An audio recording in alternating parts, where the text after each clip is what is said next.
Table of contents from the pages of Wuthering Heights. Title page. Copyright page. Emily Bront. The World of Emily Bront and Wuthering Heights. Introduction. A note on the text and dialect. Genealogy. Biographical notice of Ellis and Acton Bell. Editor's preface to the new 1850 edition of Wuthering Heights. Chapter I, Chapter EI, Chapter III, Chapter IV, Chapter V, Chapter VI, Chapter V, Chapter V, Chapter X, Chapter X, Chapter She, Chapter She, Chapter Z, Chapter Ziv, Chapter XV, Chapter XV, Chapter XV, Chapter XE, Chapter Zix, Chapter XX, Chapter XXI, Chapter ZZI, Chapter ZXI, Chapter ZXIV, Chapter XVS, Chapter XV, Chapter XV, Chapter XVI, Chapter Zix, Chapter XXX, Chapter XE, Chapter XEI, Chapter XEZ, Chapter XIV. Endnotes.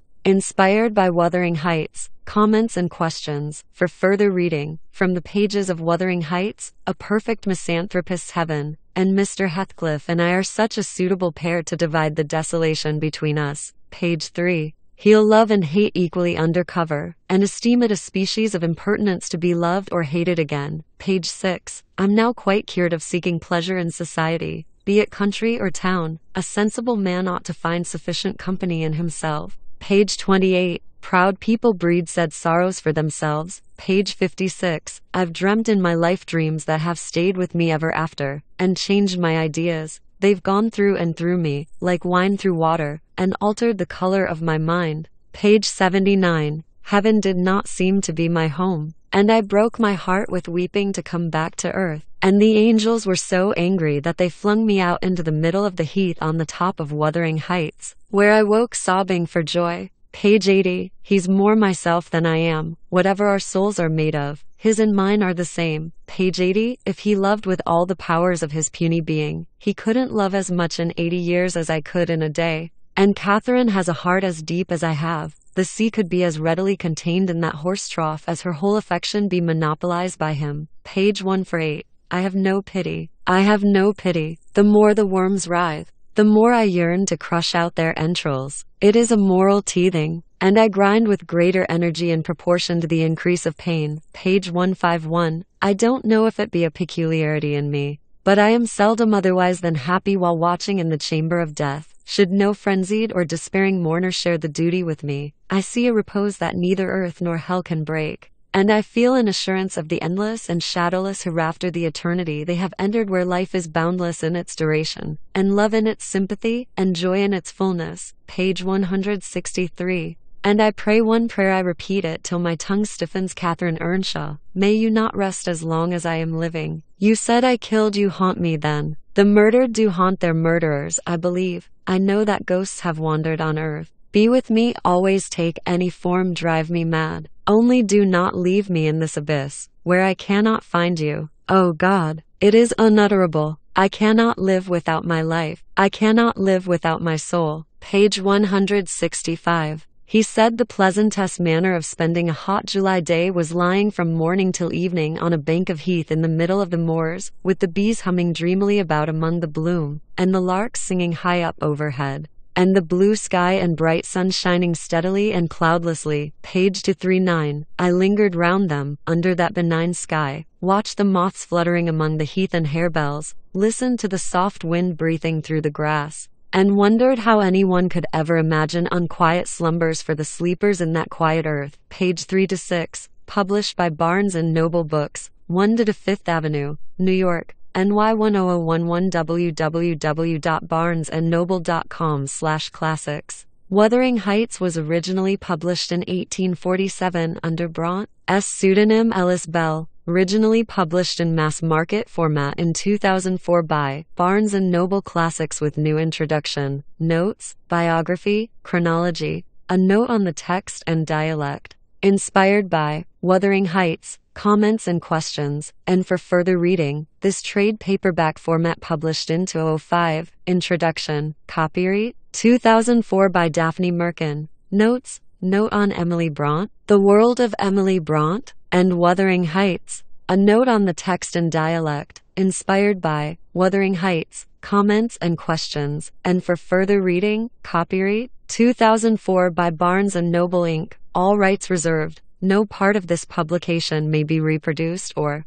transmitted in any form or by any means, electronic or mechanical, including photocopy, recording, or any information storage and retrieval system, without the prior written permission of the publisher. Barnes & Noble Classics and the Barnes & Noble Classics Colophon are trademarks of Barnes & Noble, Inc., Wuthering Heights, ISBN 13 978-1-59308-128-7 ISBN 10 1593081-86, ISBN 9781411433564. LC control number 2,004,111,995. Produced and published in conjunction with Fine Creative Media, Inc. 3-28th Avenue, New York, NY 10001, Michael J. Fine, President and Publisher, printed in the United States of America, Cum. 3579108 for 2, Emily Bront, reserved and reclusive by nature.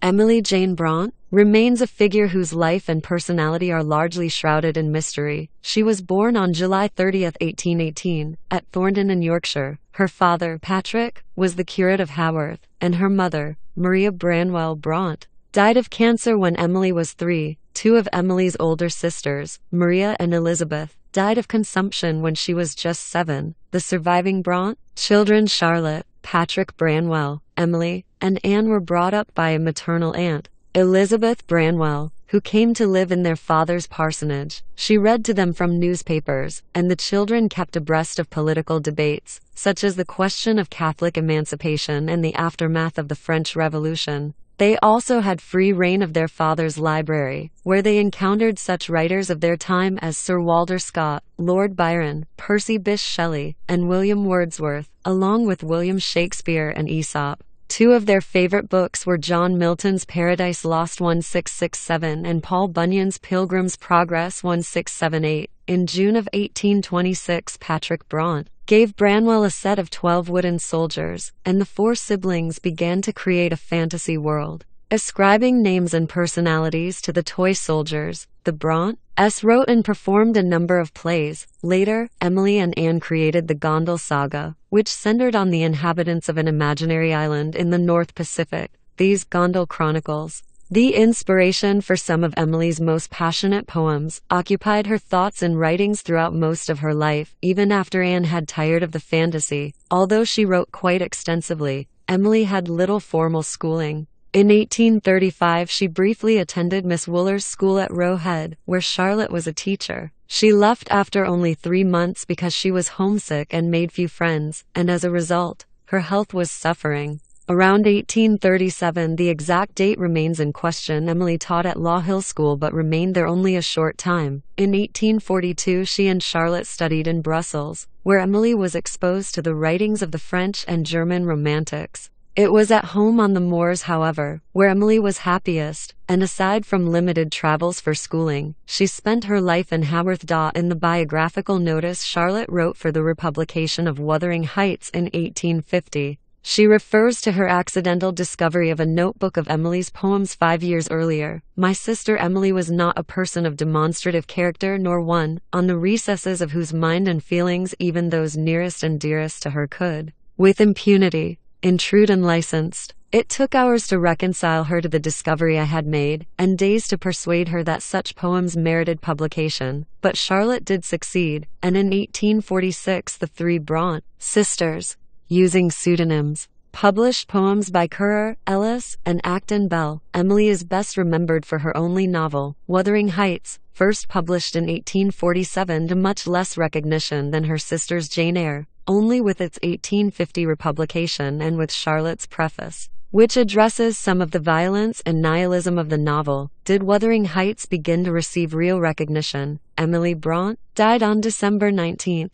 1848. The World of Emily Bront and Wuthering Heights, 1818. Emily Jane Bront is born on July 30th. The fourth canto of Byron's Childe Harold is published, 1819. The Reverend Patrick Bront, Emily's father, is offered a lifetime curacy at Haworth, 1-8 The Brants move to Haworth. 1-1 Emily's mother dies. Her sister, their Aunt Elizabeth Branwell, agrees to raise the Brant children. 1-8 For Maria, Elizabeth, Charlotte, and Emily are sent to the clergy daughters' school at Cowan Bridge. 1-5 Maria Brant dies in May. Charlotte and Emily are taken out of school. Elizabeth dies in June. 1826 The four surviving Brant children use Branwell's toy soldiers to create make-believe characters. These soldiers, referred to by the children as the young men, are the source for numerous plays they write and perform. 1-7 1828 The Brant children begin the play The Islanders. Each picks an actual island and populates it with his or her favorite heroes. Having been influenced by their readings of the Arabian Nights, the Brants see themselves as genii who have omnipotent power over the worlds they create. Emily selects Sir Walter Scott, his son-in-law, and his grandson as some of her heroes. Their aunt had earlier given the children a copy of Scott's Tales of a Grandfather. 1-8 1831 Emily and Anne begin the Gondel Saga, stories of the inhabitants of an imaginary island in the North Pacific. 1-834 Emily's earliest manuscript, A Gondel Story, is dated this year. 1-835 Emily attends Miss Wooler's school, but she stays only 3 months because her health is failing. She recovers fully at Haworth. 1-836 Emily writes her earliest dated poem. 1-837 Around this time, Emily leaves Haworth to teach at Law Hill School near Halifax, but she remains there for only a short while. Branwell attempts and fails to be noticed by both Wordsworth and Blackwood's Magazine, a well-respected periodical. Victoria becomes Queen of England. Emily echoes the coronation with events featuring her own characters in the Gondel Saga. 1-837 1842 More than half of Emily's extant poems are written during this period. In 1839 Shelley's poetical works, edited by Mary Shelley, is published. 1-842 Charlotte and Emily attend school in Brussels under the tutelage of M. Heger. Here she is first exposed to the writings of Hugo, Guizot, Bossuet, Hoffmann, Goethe, and Voltaire. Emily writes essays in French and excels at her piano lessons. The two sisters are called back to Haworth by news of their aunt's sudden death. 1-843 Emily is housekeeper of Haworth and caretaker of her father. 1-844 Emily copies her poems into 2 notebooks, Gondel Poems and J.B. 1-845 Emily and Anne renew their enthusiasm for Gondel and work avidly on the saga. In October Charlotte discovers a notebook of Emily's poems. After much resistance from her sister, Charlotte convinces Emily to have them published. Emily begins work on Wuthering Heights. 1-846 Shy of publicity and aware that, as Charlotte later writes, authoresses are liable to be looked on with prejudice, the sisters publish under pseudonyms. Their work appears as poems by Currer Ellis and Acton Bell.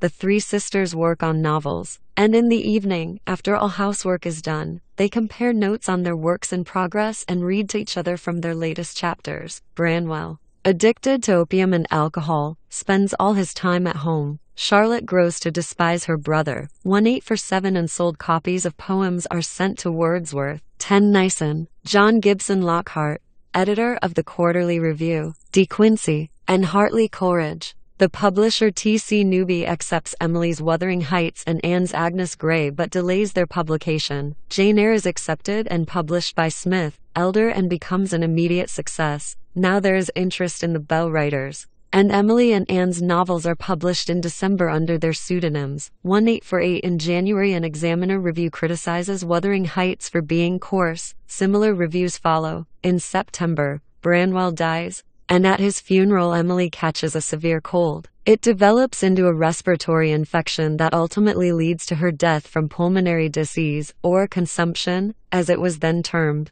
1850 Wuthering Heights is reissued with a biographical notice by Charlotte, in which she depicts Emily's extremely reserved nature and isolated life. Charlotte also clarifies the identities of the Brant sisters.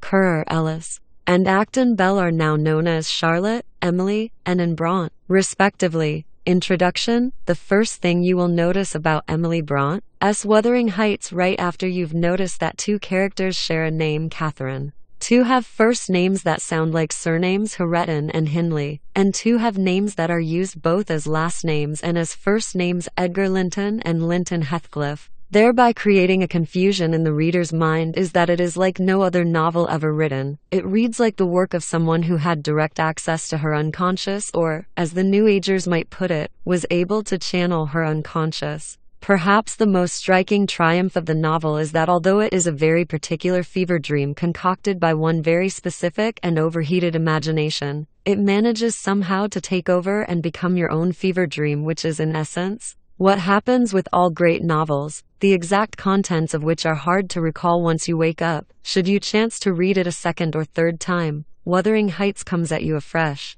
in part because the novel seems to vanish into its own delirious origins once you've finished it, leaving no footprints, and in part because it is a literary force of nature such as you've never encountered before. Whether this quality of being intractably unlike other novels, although various influences, especially that of the writer Sir Walter Scott and the Romantic poets, particularly Byron, have been teased out by diligent scholars as well as wildly imaginative critics, is a good or a bad thing, is a puzzle that continues to engage the novel's readers every bit as much as when it was first published in 1847, causing, with a few exceptions, consternation and outright hostility among Victorian readers. Emily Bront was 27 at the time she wrote Wuthering Heights. She was the second and least worldly of a triumvirate of immensely gifted writing sisters who had managed to overcome the vicissitudes of their childhood to burst forth, seemingly out of nowhere, with powerful and entirely unconventional works of the imagination. Misfortune lurked in every nook and cranny of the family history. The sisters' mother died when the oldest, Charlotte, was 5, and within the next 4 years,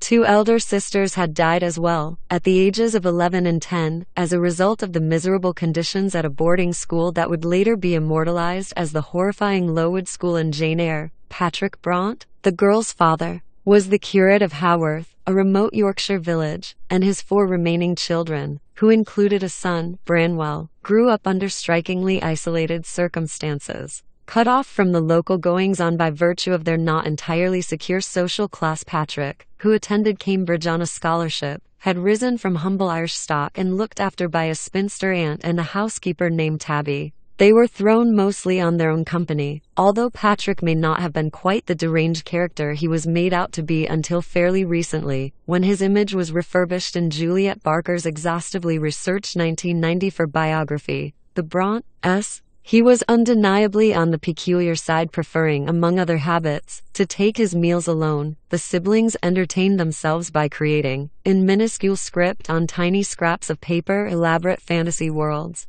the most enduring of which were Angria and Gondel. Emily continued to be intensely engaged by Gondel well into adulthood, and the origins of her and her sister's literary gifts are clearly to be found in their juvenilia. Charlotte, whose Jane Eyre appeared the same year as both Emily's Wuthering Heights and Anne's Agnes Grey, was the oldest and most enterprising of the 3. She virtually dragged her younger sisters out of their cloistered existence. The parsonage in which they lived fronted on a graveyard and looked out and back on the Yorkshire moors into the light of print by dint of her tireless efforts to get their books published. It is difficult from the vantage point of today to envision the kind of perseverance it took for the sisters to continue with their scribblings in a house where writing, as one Bront scholar has pointed out, was very much a male domain. Alexander. The early writings of Charlotte Bront, p.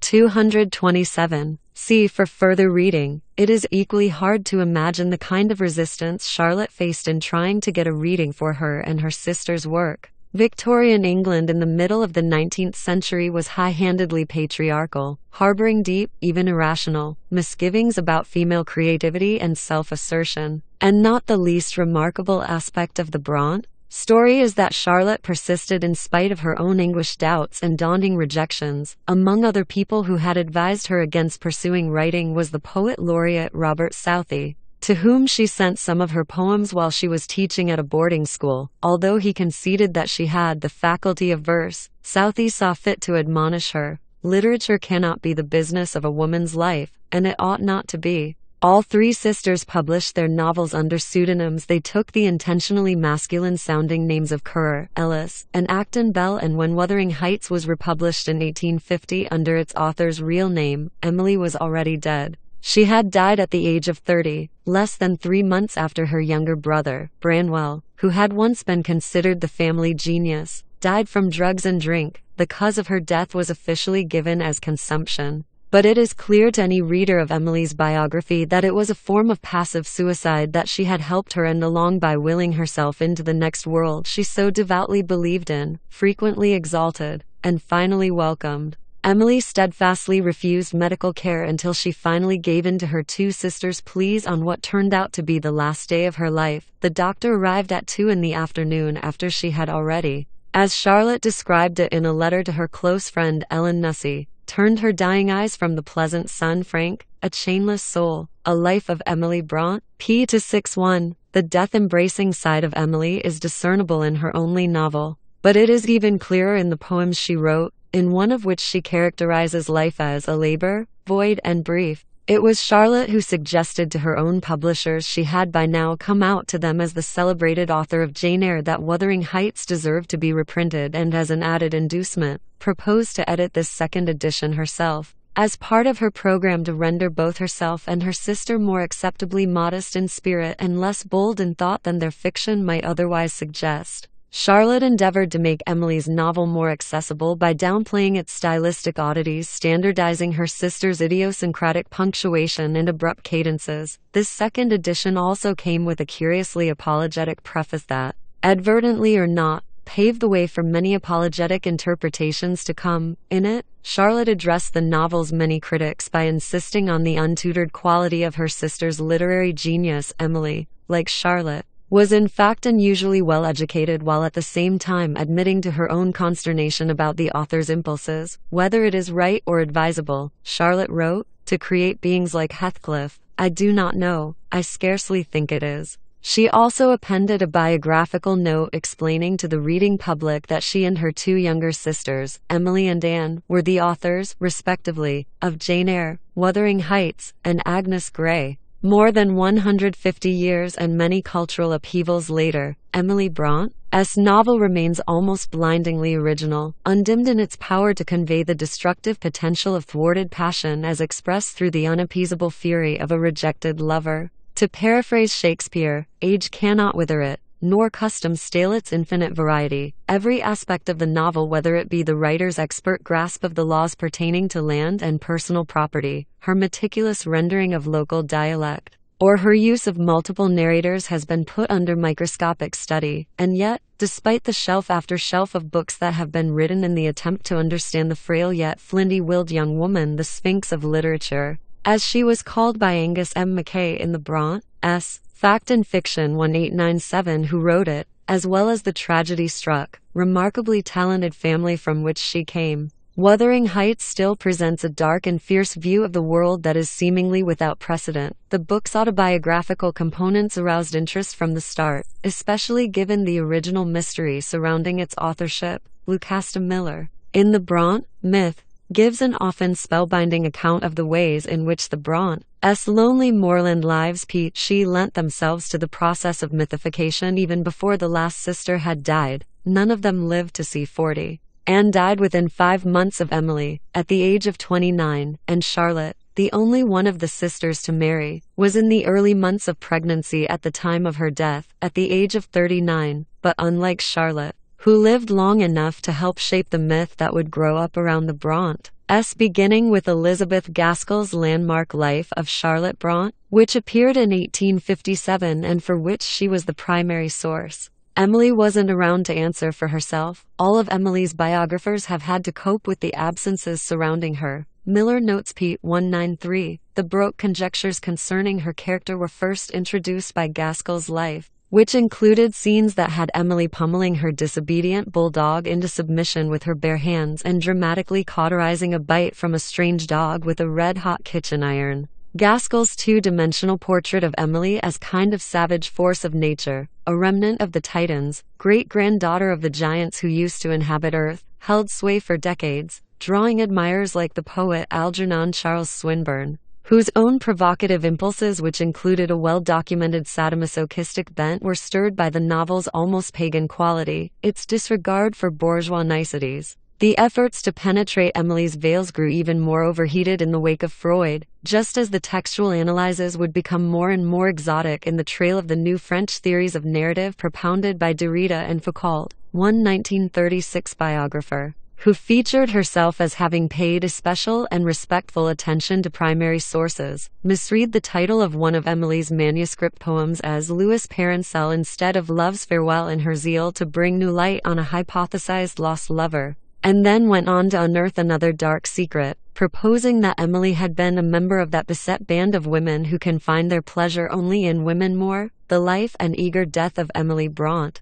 There were discussions as to how genuinely close Emily had been to her sisters Charlotte and Anne, or whether she in fact resented the older one and patronized the younger. Was she a domestic slouch, oblivious to all except her febrile imaginings and the wind howling over the moors? Or was she in fact something of a 50s housewife type, sweeping the floors, ironing the linens, and baking bread while her chronically depressed father took his meals in his room and her brother, Branwell, drank himself to death in the Black Bull Tavern? Was her consuming interest in food and what was being prepared for meals by Tabby, the housekeeper, as evidenced by the few diary entries that have come down to us, a sign of a robust immersion in daily life or a clue to something more disturbing? In A Chainless Soul, Frank makes a plausible case for diagnosing Emily as suffering an anorexic's death by starvation. Some of the more unrestrained speculations tended to focus on the elusive genesis of Wuthering Heights, Emily's ill-fated brother, Branwell, who had been earmarked within the family for artistic glory. Money was scraped together to send him to London to pursue his artistic interests but died ignominiously at the age of 31, a hostage to gin and opium. Was at the center of the theories that swirled around the decades-long disputed authorship of Emily's novel. The controversy began with an article, published in 1867 and written by an acquaintance of Branwell's, himself an amateur poet, which claimed that the author had once read a manuscript of Branwell's that contained a scene and characters similar to those of Wuthering Heights. Miller Pete to deny this controversy or Great Bront conspiracy theory, as Miller describes it. P. 2-8 was fueled largely by disbelief that a reserved young daughter of a rural clergyman could have written so volcanic a book, but also on the basis of Branwell's having shown early literary promise as a co-author of the Bront children's joint writing efforts, an all-consuming escapist pastime that Charlotte would later refer to as their web of sunny air. Frank Pete 57. It was quickly taken up by other of Branwell's friends, and although it was eventually demolished in Irene Cooper Willis's The Authorship of Wuthering Heights 1936, the idea has continued to intrigue scholars and biographers up until the present day. But by far the most intense and screwy psychological scrutiny was reserved for the close relationship between Branwell and Emily. After Charlotte had given up on him as a bad egg, Emily continued to stand by her older brother, calming him down and getting him to bed during his drunken outbursts. This aspect of the Bront family life led to speculations about a possible incestuous aspect to Branwell and Emily's relationship, especially in regard to its being the model for the relationship between Catherine Earnshaw and Heathcliff. One theory suggested that Heathcliff was in fact the bastard son of Mr. Earnshaw and thus Catherine's half-brother. Of course, this theory clashed with yet another view that saw Branwell as doomed by his closet homosexuality, which may or may not have emerged during the period he spent as a live-in tutor to a young boy, Edward Robinson. His employment ended in disgrace after Branwell was dismissed with the threat of scandalous exposure if he tried to get in touch with any of the family. Branwell later retailed this scandal as an adulterous affair he was having with his pupil's mother. The storyline of Wuthering Heights is, on the sheer linear level of narrative, full of twists and turns so complex and unlikely as to verge on the tiresomely baroque when it is not being merely confounding. Truth be told, it is hard to remember the novel's actual sequence of events, the who, what, where and when, even while in the midst of reading it, just as it is difficult to keep the various Catherines apart. Early in the novel, when the eerie, otherworldly aspect of the story we are about to hear is made manifest, we are told that the air swarmed with Catherines. Pete 20. The why of it is, in the first and last analysis, all that really interests the author. And eventually it becomes all that interests the reader. The why, the abiding dark force that is Heathcliff's motivation, cannot be satisfactorily answered and leads instead to other whys, as whys usually do. Why can't he let go of Cathy? Why doesn't Cathy let go of him? And most important, why didn't they go off together in the first place? Once one starts rooting around for reasons, the reasons never suffice, and one ends up frantically questioning everything. Everything swirls around this why. It is the vortex from which the novel erupts. This remains so in spite of the fact that Heathcliff's consuming animus is fairly implausible from the start, as is Catherine Earnshaw's equally consuming allegiance, and isn't elaborated so much as it is asserted as a precondition that informs everything else. Virginia Woolf, who was a great admirer of both Charlotte and Emily Bront, and whose first published piece was about a pilgrimage she made to Haworth to see the Museum of Bront, relics that had been created not far from the parsonage in which the sisters grew up, wrote a perceptive essay comparing Jane Eyre and Wuthering Heights. In it, she concedes that the latter novel requires more than the usual suspension of disbelief on the reader's part, and indicates the gratification to be had from doing so. Heathcliff is impossible, we say.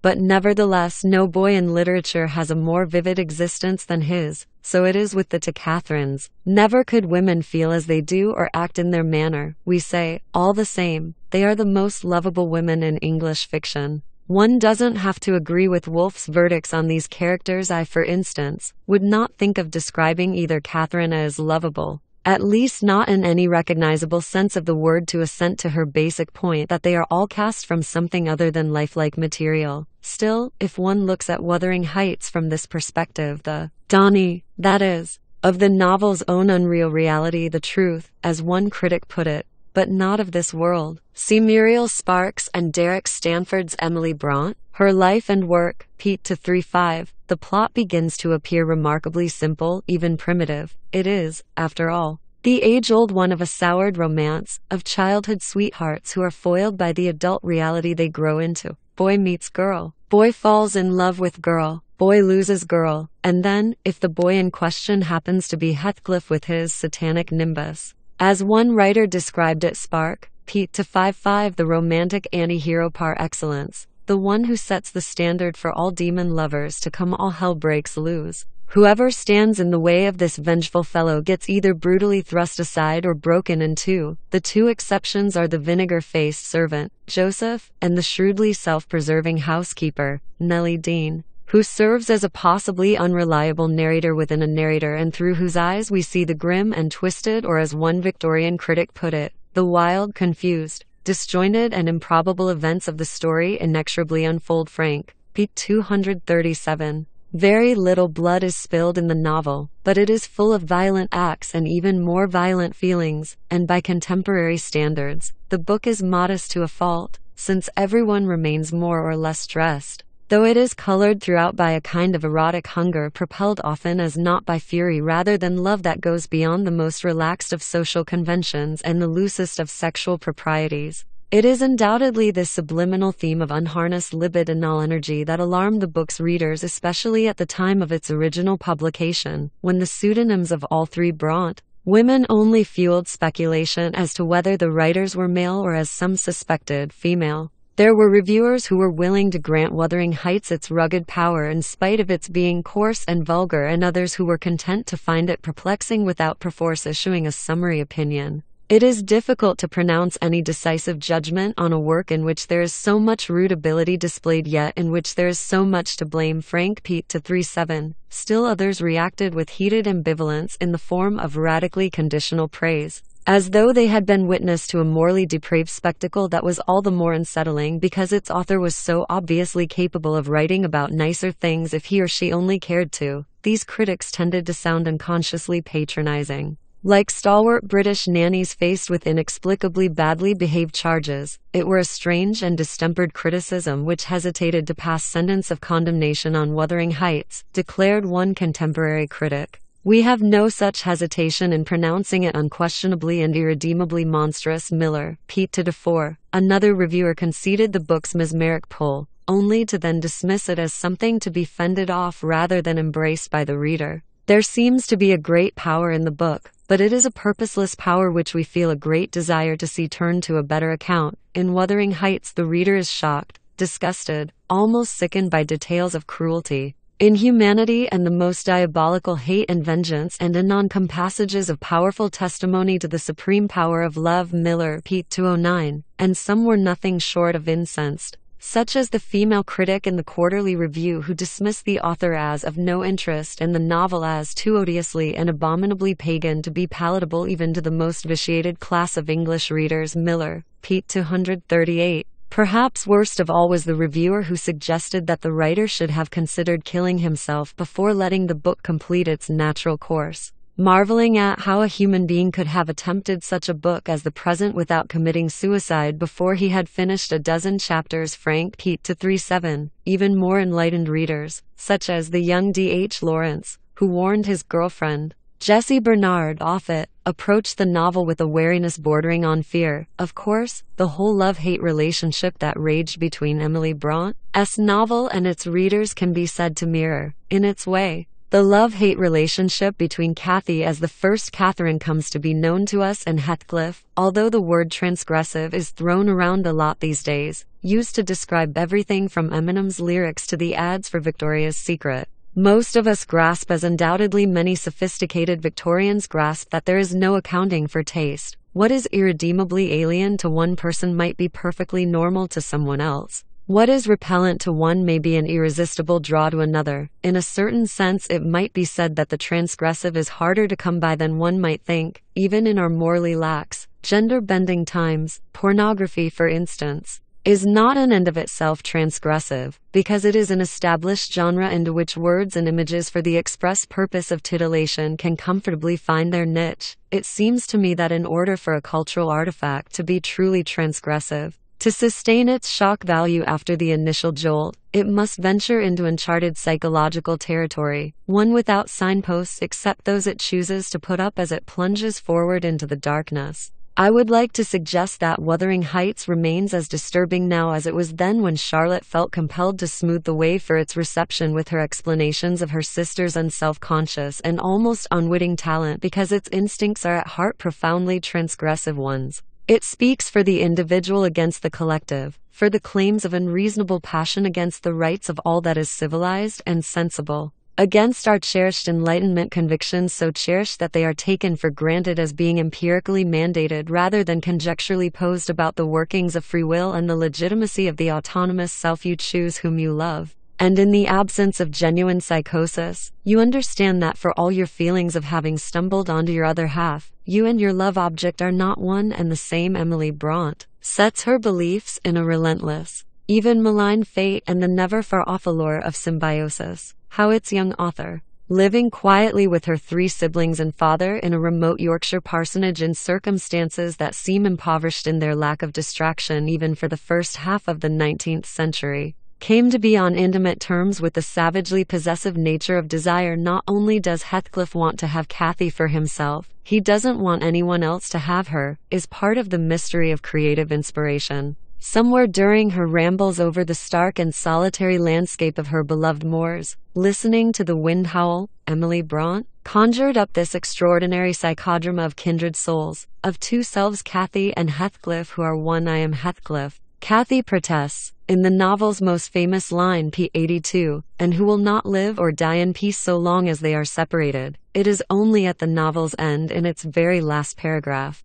In fact, after Heathcliff gets his wish in death and is buried on one side of Catherine, her husband, Edgar, whose presence during the novel is feigned at best and is almost extinguished by this point, is buried on her other side, that the turbulent atmosphere subsides and something approaching peace, or perhaps it is merely an absence of the unharmonious and rancorous, descends upon the scene. The sky has turned benign. The moths are seen fluttering among the heath and harebells, and the wind has become soft. Before we get here, however, there is a harrowing road ahead of us. We will have seen and heard things that brush up against the internal, shockable censor in each of us that says this far and no further, anarchic emotions and implacable longings that take no heed of our discomfort or unease with them. It oversteps, it trespasses. This Wuthering Heights, it throws off a strange, elemental light that seems to clarify nothing, indeed, if anything, only adds to the murkiness that underlies our seemingly absolute feelings of love and hate, or indifference. We are lived, the poet W.H. Auden wrote in memory of Ernst Toller from another time, 1940, by powers we pretend to understand, they arrange our loves. It is they who direct at the end the enemy bullet, the sickness, or even our hand. Emily Brandt by way of her preternaturally developed, uncanny imagination, has dreamed up a novel the nihilistic forces of which we can only pretend to understand. Whether she herself understood them matters less in the end than that she succeeded in pushing the fictional envelope. The story she has written goes too far, and in so doing it was way ahead of its time and perhaps ahead of our time as well. Daphne Merkin, a native New Yorker, is the author of a novel, Enchantment, which won the Edward Lewis Wallen Award for Best New Work of American Jewish Fiction, and an essay collection, Dreaming of Hitler. She has written essays and reviews for a wide range of publications, including The American Scholar, The New York Times, where she is a regular contributor to the Book Review, the Los Angeles Times Book Review, Elle, and Vogue. As a staff writer for The New Yorker, she has published personal and literary essays as well as book reviews, and she was a regular movie critic for 2 years. She is currently at work on Melancholy Baby, a personal and cultural history of depression, based on an article she wrote for The New Yorker called The Black Season, a note on the text in dialect. Wuthering Heights, by Ellis Bell, was originally published by Thomas Newby in December of 1847, along with Acton Bell's Agnes Grey. The 2 novels comprised a 3-volume edition or triple-decker, with the first 2 volumes consisting of Wuthering Heights chapters 1 to 14 and chapters 15 to 34, respectively, and the final volume containing Agnes Grey. Because both novels appeared 2 months after the publication of Currer Bell's Jane Eyre, speculation concerning the identity of the authors was immediately aroused, and many reviewers supposed that the 3 novels were the work of one pen, namely, that of Currer Bell.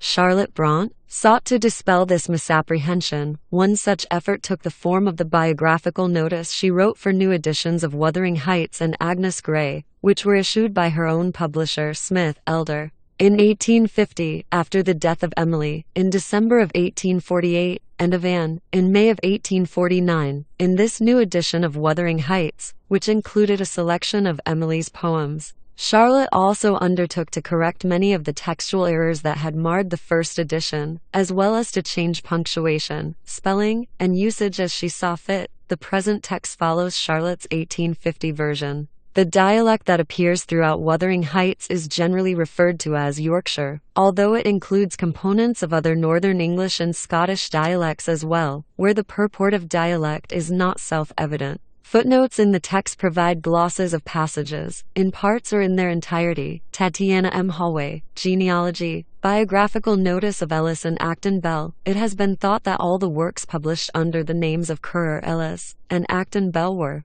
in reality, the production of one person. This mistake I endeavored to rectify by a few words of disclaimer prefixed to the 3rd edition of Jane Eyre. These too, it appears, failed to gain general credence, and now, on the occasion of a reprint of Wuthering Heights and Agnes Grey, I am advised distinctly to state how the case really stands. Indeed, I feel myself that it is time the obscurity attending those 2 names, Ellis and Acton, was done away. The little mystery, which formerly yielded some harmless pleasure, has lost its interest. Circumstances are changed. It becomes, then, my duty to explain briefly the origin and authorship of the books written by Currer, Ellis, and Acton Bell. About 5 years ago, my 2 sisters and myself, after a somewhat prolonged period of separation, found ourselves reunited, and at home, resident in a remote district, where education had made little progress, and where, consequently, there was no inducement to seek social intercourse beyond our own domestic circle. We were wholly dependent on ourselves and each other, on books and study, for the enjoyments and occupations of life, the highest stimulus,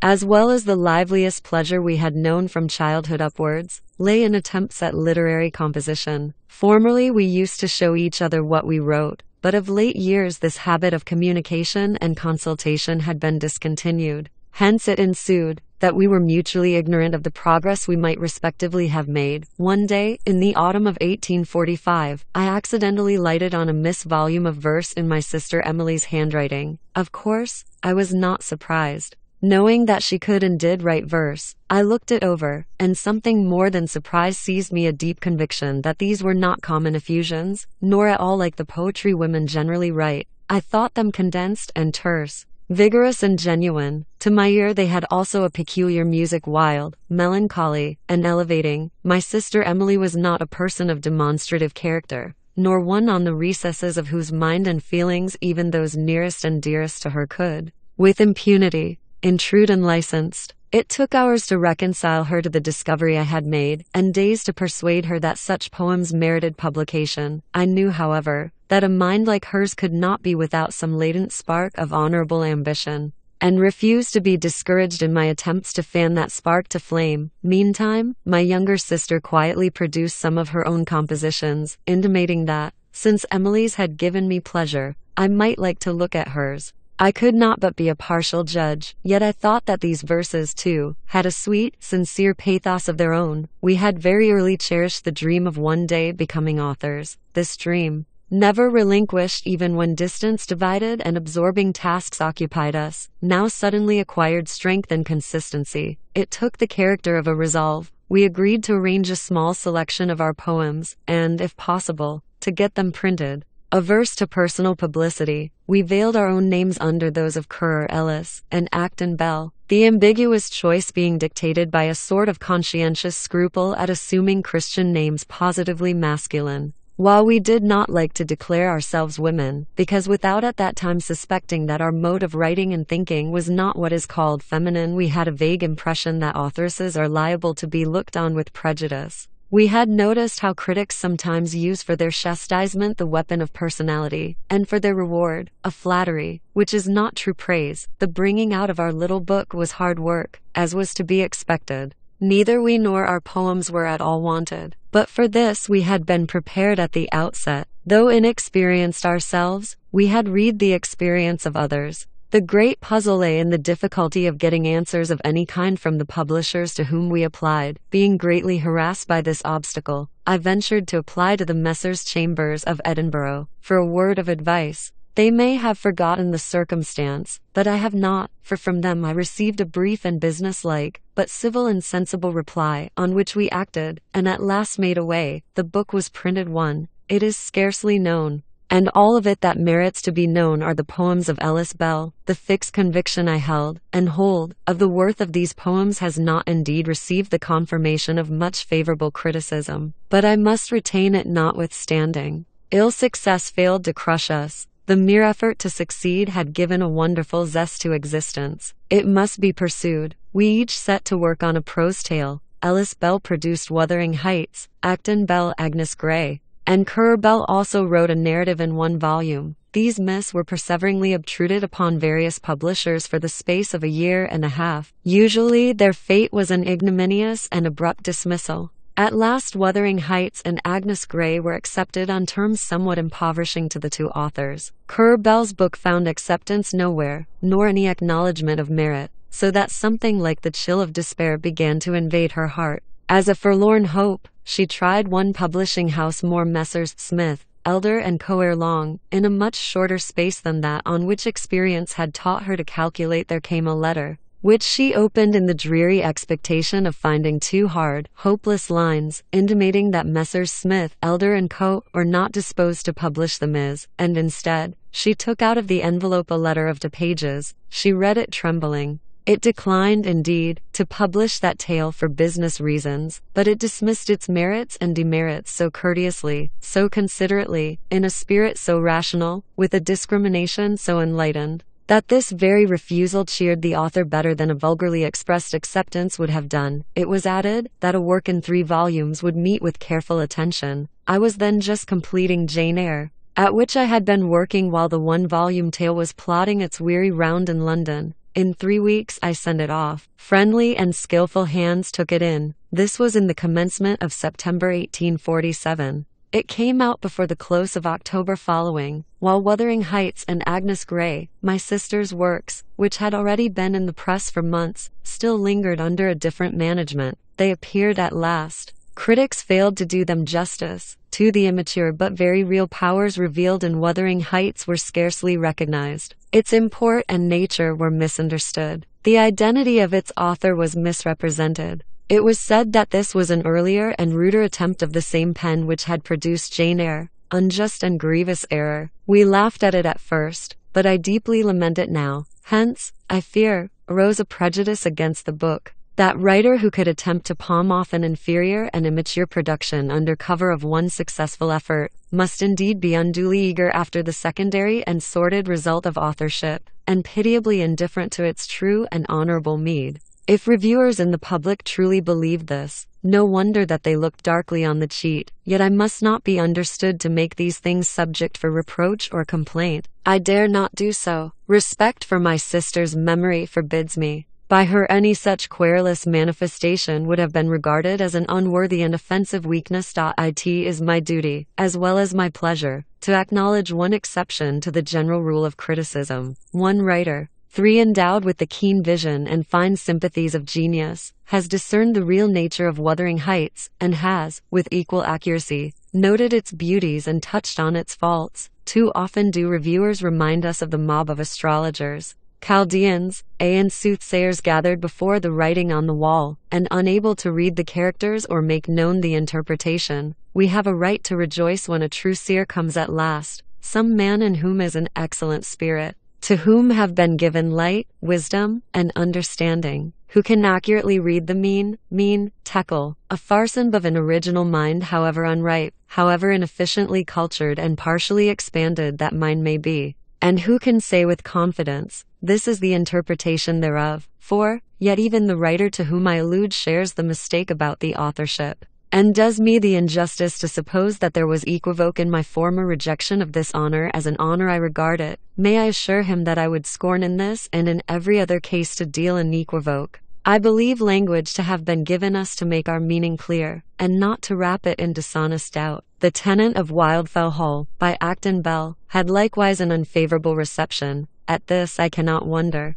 The choice of subject was an entire mistake. Nothing less congruous with the writer's nature could be conceived. The motives which dictated this choice were pure, but I think, slightly morbid. She had, in the course of her life, been called on to contemplate, near at hand, and for a long time, the terrible effects of talents misused and faculties abused. 5. Hers was naturally a sensitive, reserved, and dejected nature. What she saw sank very deeply into her mind. It did her harm. She brooded over it till she believed it to be a duty to reproduce every detail, of course with fictitious characters, incidents, and situations, as a warning to others. She hated her work, but would pursue it, when reasoned with on the subject. She regarded such reasonings as a temptation to self-indulgence. She must be honest. She must not varnish, soften, nor conceal. This well-meant resolution brought on her misconstruction, and some abuse, which she bore, as it was her custom to bear whatever was unpleasant, with mild, steady patience. She was a very sincere and practical Christian, but the tinge of religious melancholy communicated a sad shade to her brief, blameless life. Neither Ellis nor Acton allowed herself for one moment to sink under want of encouragement. Energy nerved the one and endurance upheld the other. They were both prepared to try again. I would fain think that hope and the sense of power were yet strong within them, but a great change approached. Affliction came in that shape which to anticipate is dread, to look back on grief, in the very heat and burden of the day. 6. The laborers failed over their work. My sister Emily first declined. The details of her illness are deep branded in my memory, but to dwell on them, either in thought or narrative, is not in my power. Never in all her life had she lingered over any task that lay before her, and she did not linger now. She sank rapidly. She made haste to leave us. Yet, while physically she perished, mentally she grew stronger than we had yet known her, day by day. When I saw with what affront she met suffering, I looked on her with an anguish of wonder and love. I have seen nothing like it, but indeed, I have never seen her parallel in anything. Stronger than a man, simpler than a child, her nature stood alone. The awful point was, that while full of wrath for others, on herself she had no pity. The spirit was inexorable to the flesh. From the trembling hand, the unnerved limbs, the faded eyes, the same service was exacted as they had rendered in health. To stand by and witness this, and not dare to remonstrate, was a pain no words can render. 2 cruel months of hope and fear passed painfully by, and the day came at last when the terrors and pains of death were to be undergone by this treasure, which had grown dearer and dearer to our hearts as it wasted before our eyes. Towards the decline of that day, we had nothing of Emily but her mortal remains as consumption left them. She died December 19th, 1848. We thought this enough. But we were utterly and presumptuously wrong. She was not buried ere Anne fell ill. She had not been committed to the grave a fortnight. before we received distinct intimation that it was necessary to prepare our minds to see the younger sister go after the elder. Accordingly, she followed in the same path with slower step, and with a patience that equaled the other's fortitude. I have said that she was religious, and it was by leaning on those Christian doctrines in which she firmly believed that she found support through her most painful journey. I witnessed their efficacy in her latest hour and greatest trial, and must bear my testimony to the calm triumph with which they brought her through. She died May 28, 1849. What more shall I say about them? I cannot and need not say much more. In externals, they were two unobtrusive women. A perfectly secluded life gave them retiring manners and habits. In Emily's nature, the extremes of vigor and simplicity seemed to meet, under an unsophisticated culture, an artificial taste, and an unpretending outside, lay a secret power and fire that might have informed the brain and kindled the veins of a hero. But she had no worldly wisdom. Her powers were unadapted to the practical business of life. She would fail to defend her most manifest rights, to consult her most legitimate advantage. An interpreter ought always to have stood between her and the world. Her will was not very flexible, and it generally opposed her interest. Her temper was magnanimous, but warm and sudden. Her spirit altogether unbending. Anne's character was milder and more subdued. She wanted the power, the fire, the originality of her sister, but was well endowed with quiet virtues of her own, long-suffering, self-denying, reflective, and intelligent. A constitutional reserve and taciturnity placed and kept her in the shade, and covered her mind, and especially her feelings, with a sort of nun-like veil, which was rarely lifted. Neither Emily nor Anne was learned 7. They had no thought of filling their pitchers at the wellspring of other minds. They always wrote from the impulse of nature, the dictates of intuition, and from such stores of observation as their limited experience had enabled them to amass. I may sum up all by saying that for strangers they were nothing, for superficial observers less than nothing, but for those who had known them all their lives in the intimacy of close relationship, they were genuinely good and truly great. This notice has been written because I felt it a sacred duty to wipe the dust off their gravestones, and leave their dear names free from soil. Currer Bell, Charlotte Bront, September 19, 1850. Editor's preface to the new 1850 edition of Wuthering Heights. I have just read over Wuthering Heights, and for the first time, have obtained a clear glimpse of what are termed and perhaps really are its faults.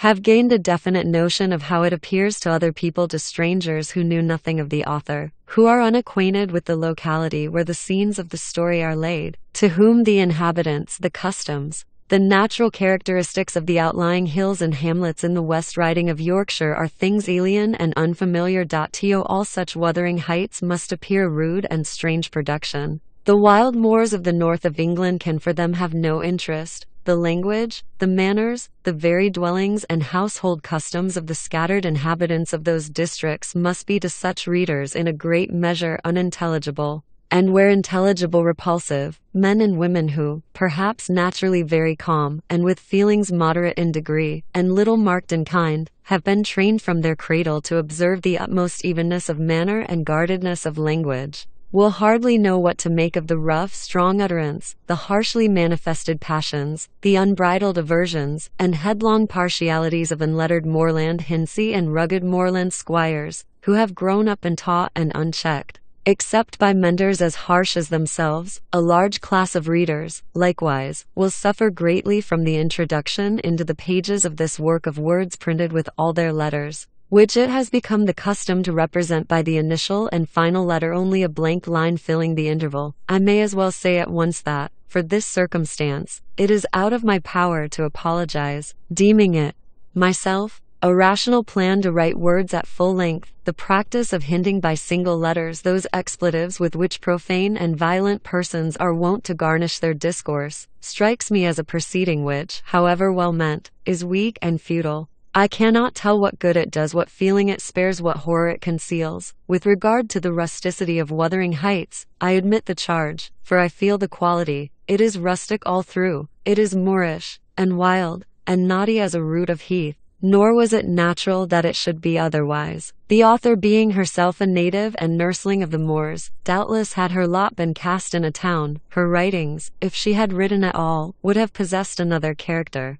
Even had chance or taste led her to choose a similar subject, she would have treated it otherwise. Had Ellis Bell been a lady or a gentleman accustomed to what is called the world, her view of a remote and unreclaimed region, as well as of the dwellers therein, would have differed greatly from that actually taken by the homebred country girl. Doubtless it would have been wider, more comprehensive. Whether it would have been more original or more truthful is not so certain. As far as the scenery and locality are concerned, it could scarcely have been so sympathetic. Ellis Bell did not describe as one whose eye and taste alone found pleasure in the prospect. Her native hills were far more to her than a spectacle. They were what she lived in and by, as much as the wild birds, their tenants, or as the heather, their produce. Her descriptions, then, of natural scenery are what they should be, and all they should be, where delineation of human character is concerned. The case is different. I am bound to avow that she had scarcely more practical knowledge of the peasantry amongst whom she lived than a nun has of the country people who sometimes pass her convent gates. My sister's disposition was not naturally gregarious. Circumstances favored and fostered her tendency to seclusion. Except to go to church or take a walk on the hills, she rarely crossed the threshold of home, though her feeling for the people round was benevolent. Intercourse with them she never sought, nor, with very few exceptions, ever experienced, and yet she knew them, knew their ways, their language, their family histories. She could hear of them with interest, and talk of them with detail, minute, graphic, and accurate. But with them, she rarely exchanged a word. Hence it ensued that what her mind had gathered of the real concerning them was too exclusively confined to those tragic and terrible traits of which, in listening to the secret annals of every rude vicinage, the memory is sometimes compelled to receive the impress. Her imagination, which was a spirit more somber than sunny, more powerful than sportive, found in such traits material whence it wrought creations like Heathcliff, like Earnshaw, like Catherine. Having formed these beings, she did not know what she had done, if the auditor of her work, when read in manuscript, shuddered under the grinding influence of natures so relentless and implacable, of spirits so lost and fallen. If it was complained that the mere hearing of certain vivid and fearful scenes banished sleep by night, and disturbed mental peace by day, Ellis Bell would wonder what was meant, and suspect the complainant of affectation. Had she but lived, her mind would of itself have grown like a strong tree, loftier, straighter, wider spreading, and its matured fruits would have attained a mellower ripeness and sunnier bloom. But on that mind time and experience alone could work. To the influence of other intellects it was not amenable, having avowed that over much of Wuthering Heights there broods a horror of great darkness, one that, in its storm-heated and electrical atmosphere, we seem at times to breathe lightning. Let me point to those spots where clouded daylight and the eclipsed sun still attest their existence. For a specimen of true benevolence and homely fidelity, look at the character of Nellie Dean. For an example of constancy and tenderness, remark that of Edgar Linton. Some people will think these qualities do not shine so well incarnate in a man as they would do in a woman, but Ellis Bell could never be brought to comprehend this notion. Nothing moved her more than any insinuation that the faithfulness and clemency, the long-suffering and loving kindness which are esteemed virtues in the daughters of Eve, become foibles in the sons of Adam. She held that mercy and forgiveness are the divinest attributes of the great being who made both man and woman, and that what clothes the Godhead in glory can disgrace no form of feeble humanity. There is a dry saturnine humor in the delineation of old Joseph, and some glimpses of grace and gaiety animate the younger Catherine, nor is even the first heroine of the name destitute of a certain strange beauty in her fierceness, or of honesty in the midst of perverted passion and passionate perversity. Heathcliff, indeed, stands unredeemed, never once swerving in his arrow-straight course to perdition, from the time when the little black-haired swarthy thing, as dark as if it came from the devil, was first enrolled out of the bundle and set on its feet in the farmhouse kitchen, to the hour when Nellie Dean found the grim, stalwart corpse laid on its back in the panel-enclosed bed, with wide-gazing eyes that seemed to sneer at her attempt to close them, and parted lips and sharp white teeth that sneered too. Heathcliff betrays one solitary human feeling, and that is not his love for Catherine, which is a sentiment fierce and inhuman. A passion such as might boil and glow in the bad essence of some evil genius. A fire that might form the tormented center, the ever-suffering soul of a magnate of the infernal world. and by its quenchless arid ceaseless ravage effect the execution of the decree which dooms him to carry hell with him wherever he wanders. No. The single link that connects Heathcliff with humanity is his rudely confessed regard for Hareton Earnshaw, the young man whom he has ruined, and then his half-implied esteem for Nellie Dean. These solitary traits omitted, we should say he was child neither of Lascard nor gypsy, but a man's shape animated by demon life, a ghoul and afreet. Whether it is right or advisable to create beings like Heathcliff, I do not know. I scarcely think it is, but this I know. The writer who possesses the creative gift owns something of which he is not always master, something that, at times, strangely wills and works for itself. He may lay down rules and devise principles, and to rules and principles it will perhaps for years lie in subjection. And then, haply without any warning of revolt, there comes a time when it will no longer consent to harrow the valleys, or be bound with a band in the furrow too, when it laughs at the multitude of the city, and regards not the crying of the driver. When, refusing absolutely to make ropes out of sea sand any longer, it sets to work on statue hewing. And you have a Pluto or a Jove, a Tisiphone or a Psyche, for a mermaid or a Madonna, as fate or inspiration direct. Be the work grim or glorious, dread or divine, you have little choice left but quiescent adoption. As for you, the nominal artist, your share in it has been to work passively under dictates you neither delivered nor could question, that would not be uttered at your prayer, nor suppressed nor changed at your caprice. If the result be attractive, the world will praise you, who little deserve praise. If it be repulsive, the same world will blame you, who almost as little deserve blame. Wuthering Heights was hewn in a wild workshop, with simple tools, out of homely materials. The statuary found a granite block on a solitary moor. Gazing thereon, he saw how from the crag might be elicited a head, savage, swart, sinister, a form molded with at least one element of grandeur power. He wrought with a rude chisel, and from no model but the vision of his meditations, with time and labor, the crag took human shape, and there it stands colossal, dark and frowning, half statue, half rock, in the former sense, terrible and goblin-like, in the latter, almost beautiful, for its coloring is of mellow gray, and moorland moss clothes it, and heath, with its blooming bells and balmy fragrance, grows faithfully close to the giant's foot. Currer Bell, Charlotte Bront. Chapter I. 1801. I have just returned from a visit to my landlord, the solitary neighbor that I shall be troubled with. This is certainly a beautiful country. In all England, I do not believe that I could have fixed on a situation so completely removed from the stir of society, a perfect misanthropist's heaven, and Mr. Heathcliff and I are such a suitable pair to divide the desolation between us. A capital fellow. He little imagined how my heart warmed towards him when I beheld his black eyes withdraw so suspiciously under their brows, as I rode up, and when his fingers sheltered themselves, with a jealous resolution, still further in his waistcoat, as I announced my name. Mr. Heathcliff, I said. A nod was the answer. Mr. Lockwood, your new tenant, sir. I do myself the honor of calling as soon as possible after my arrival, to express the hope that I have not inconvenienced you by my perseverance in soliciting the occupation of Thrushcross Grange too. I heard yesterday you had had some thoughts. Thrushcross Grange is my own, sir, he interrupted, wincing.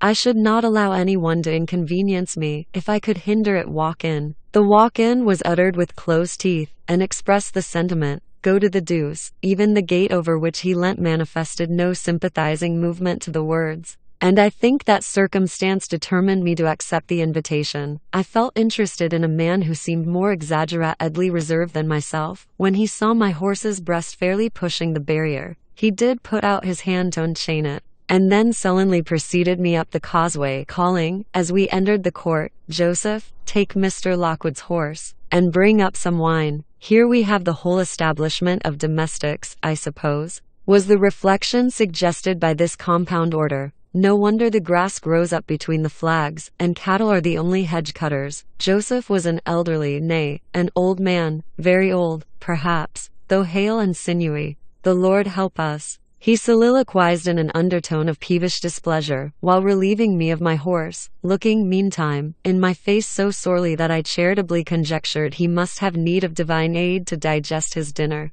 And his pious ejaculation had no reference to my unexpected advent. Wuthering Heights 3 is the name of Mr. Heathcliff's dwelling, Wuthering being a significant provincial adjective. descriptive of the atmospheric tumult to which its station is exposed in stormy weather. Pure, bracing ventilation they must have up there at all times. Indeed, one may guess the power of the north wind blowing over the edge by the excessive slant of a few stunted firs at the end of the house, and by a range of gaunt thorns all stretching their limbs one way, as if craving alms of the sun. Happily, the architect had foresight to build it strong. The narrow windows are deeply set in the wall, and the corners defended with large jutting stones. Before passing the threshold, I paused to admire quantity of grotesque carving lavished over the front, and especially about the principal door, above which, among a wilderness of crumbling griffins and shameless little boys, I detected the date 1500, and the name Hareton Earnshaw. I would have made a few comments, and requested a short history of the place from the surly owner,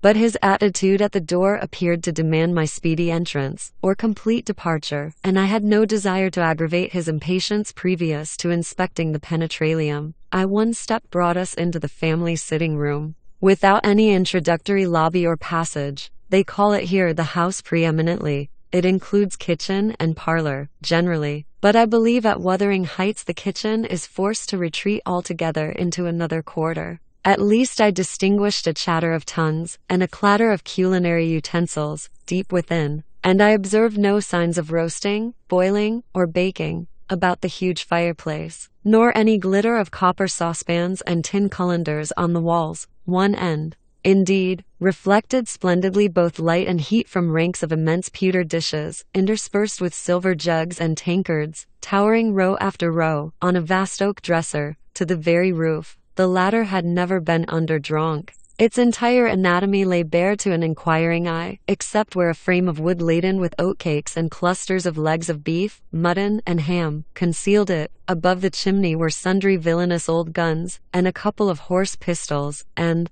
by way of ornament, 3 gaudily painted canisters disposed along its ledge. The floor was of smooth white stone. The chairs, high-backed primitive structures, painted green, 1 or 2 heavy black ones lurking in the shade. In an arch under the dresser reposed a huge, liver-colored bitch pointer, surrounded by a swarm of squealing puppies, and other dogs haunted other recesses. The apartment and furniture would have been nothing extraordinary as belonging to a homely, northern farmer, with a stubborn countenance, and stalwart limbs set out to advantage in knee breeches and gaiters. Such an individual seated in his armchair, his mug of ale frothing on the round table before him, is to be seen in any circuit of 5 or 6 miles among these hills, if you go at the right time after dinner. But Mr. Heathcliff forms a singular contrast to his abode and style of living. He is a dark-skinned gypsy in aspect, in dress and manners a gentleman, that is, as much a gentleman as many a country squire, rather slovenly, perhaps, yet not looking amiss with his negligence, because he has an erect and handsome figure, and rather morose,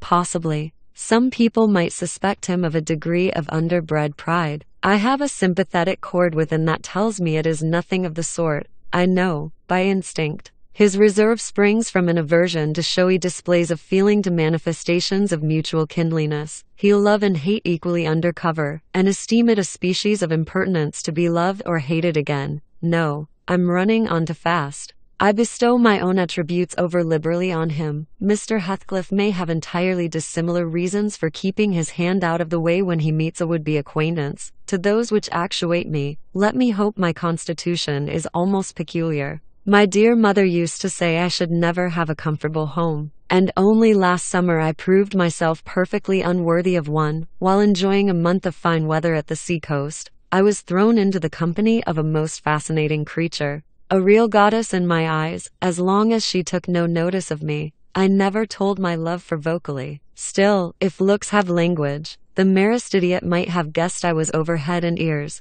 She understood me at last, and looked to return the sweetest of all imaginable looks. And what did I do? I confess it with shame, shrunk icily into myself, like a snail. At every glance retired colder and farther, till finally the poor innocent was led to doubt her own senses, and, overwhelmed with confusion at her supposed mistake, persuaded her mamma to decamp. By this curious turn of disposition I have gained the reputation of deliberate heartlessness, how undeserved I alone can appreciate. I took a seat at the end of the hearthstone opposite that towards which my landlord advanced, and filled up an interval of silence by attempting to caress the canine mother, who had left her nursery, and was sneaking wolfishly to the back of my legs. Her lip curled up, and her white teeth watering for a snatch. My caress provoked a long, guttural snarl. "You'd better let the dog alone," growled Mr. Heathcliff in unison, checking fiercer demonstrations with a punch of his foot. "She's not accustomed to be spoiled, not kept for a pet." Then, striding to a side door, he shouted again, "Joseph." Joseph mumbled indistinctly in the depths of the cellar, but gave no intimation of ascending. So his master dived down to him,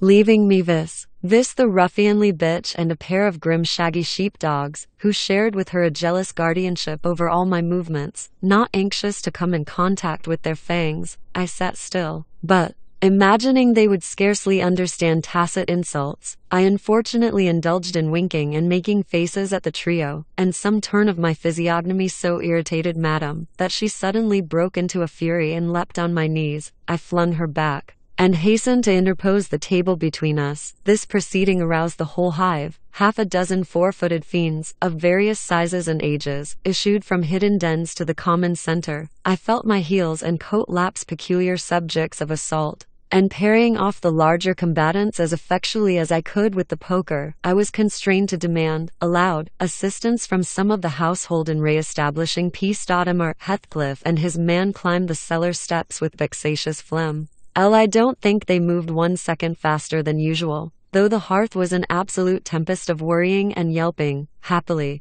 an inhabitant of the kitchen made more dispatch, a lusty dame, with tucked-up gown, bare arms, and fire-flushed cheeks, rushed into the midst of us flourishing a frying pan, and used that weapon, and her tongue, to such purpose, that the storm subsided magically, and she only remained, heaving like a sea after a high wind, when her master entered on the scene. "What the devil is the matter?" he asked, eyeing me in a manner that I could ill endure after this inhospitable treatment. "What the devil, indeed?" I muttered. "The herd of possessed swine 5 could have had no worse spirits in them than those animals of yours. Sir, you might as well leave a stranger with a brood of tigers. They won't meddle with persons who touch nothing," he remarked, putting the bottle before me, and restoring the displaced table. "The dogs do right to be vigilant. Take a glass of wine?" "No, thank you.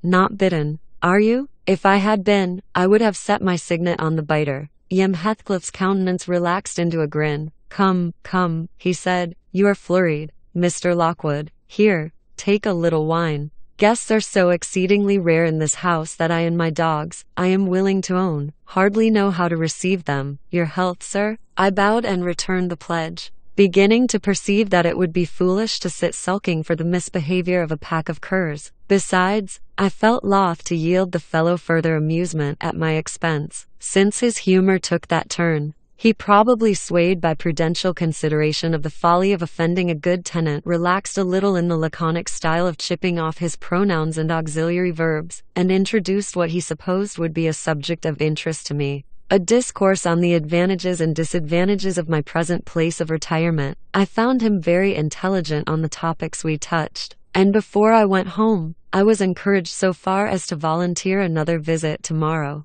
He evidently wished no repetition of my intrusion. I shall go notwithstanding. It is astonishing how sociable I feel myself compared with him. Chapter EI. Yesterday afternoon set in misty and cold. I had half a mind to spend it by my study fire, instead of wading through heath and mud to Wuthering Heights. On coming up from dinner, however, and I dined between 12 and 1 o'clock. The housekeeper, a matronly lady, taken as a fixture along with the house, could not, or would not, comprehend my request that I might be served at 5:1 on mounting the stairs with this lazy intention, and stepping into the room, I saw a servant girl on her knees surrounded by brushes and coal scuttles, and raising an infernal dust as she extinguished the flames with heaps of cinders. This spectacle drove me back immediately. I took my hat, and after a 4 miles walk, arrived at Heathcliff's garden gate just in time to escape the first feathery flakes of a snow shower. On that bleak hilltop the earth was hard with a black frost, and the air made me shiver through every limb. Being unable to remove the chain, I jumped over, and running up the flagged causeway bordered with straggling gooseberry bushes, knocked vainly for admittance, till my knuckles tingled and the dogs howled. Wretched inmates, I ejaculated, mentally. You deserve perpetual isolation from your species for your churlish inhospitality. At least, I would not keep my doors barred in the daytime. I don't care, I will get in. So resolved, I grasped the latch and shook it vehemently. Vinegar-faced Joseph too projected his head from a round window of the barn. What are ye for? He shouted. T maesters down I defouled. Go round by then o T Lath, if you went to spake to him. Oh, is there nobody inside to open the door? I hallooed, responsively. There's nobbit T missus. And shul not oppen T and ye mak your flaysome dins till neat. P. Why? Cannot you tell her whom I am, Joseph? Nor nee me. I'll hie no hendwit. Q muttered the head, vanishing. The snow began to drive thickly. I seized the handle to essay another trial, when a young man without coat, and shouldering a pitchfork, appeared in the yard behind. He hailed me to follow him, and after marching through a wash-house, and a paved area containing a coal-shed, pump, and pigeon-cot, we at length arrived in the huge, warm, cheerful apartment where I was formerly received. It glowed delightfully in the radiance of an immense fire, compounded of coal, peat, and wood, and near the table, laid for a plentiful evening meal, I was pleased to observe the missus, an individual whose existence I had never previously suspected. I bowed and waited, thinking she would bid me take a seat. She looked at me, leaning back in her chair, and remained motionless and mute. Rough weather. I remarked. I'm afraid, Mrs. Heathcliff, the door must bear the consequence of your servant's leisure attendance. I had hard work to make them hear me. She never opened her mouth. I stared, she stared also. At any rate, she kept her eyes on me in a cool, regardless manner, exceedingly embarrassing and disagreeable. Sit down, said the young man, gruffly. He'll be in soon. I obeyed, and hemmed, and called the villain Juno, who deigned at this second interview to move the extreme tip of her tail, in token of owning my acquaintance, a beautiful animal. I commenced again. Do you intend parting with the little ones, madam? They are not mine, said the amiable hostess, more repellingly than Heathcliff himself could have replied. Ah, your favorites are among these? I continued, turning to an obscure cushion full of something like cats. A strange choice of favorites, she observed scornfully. Unluckily, it was a heap of dead rabbits. I hemmed once more, and drew closer to the hearth, repeating my comment on the wildness of the evening. You should not have come out, she said, rising and reaching from the chimney-piece two of the painted canisters. Her position before was sheltered from the light. Now, I had a distinct view of her whole figure and countenance. She was slender, and apparently scarcely past girlhood, an admirable form, and the most exquisite little face that I have ever had the pleasure of beholding. Small features, very fair, flaxen ringlets, or rather golden, hanging loose on her delicate neck, and eyes, had they been agreeable in expression, that would have been irresistible. Fortunately for my susceptible heart,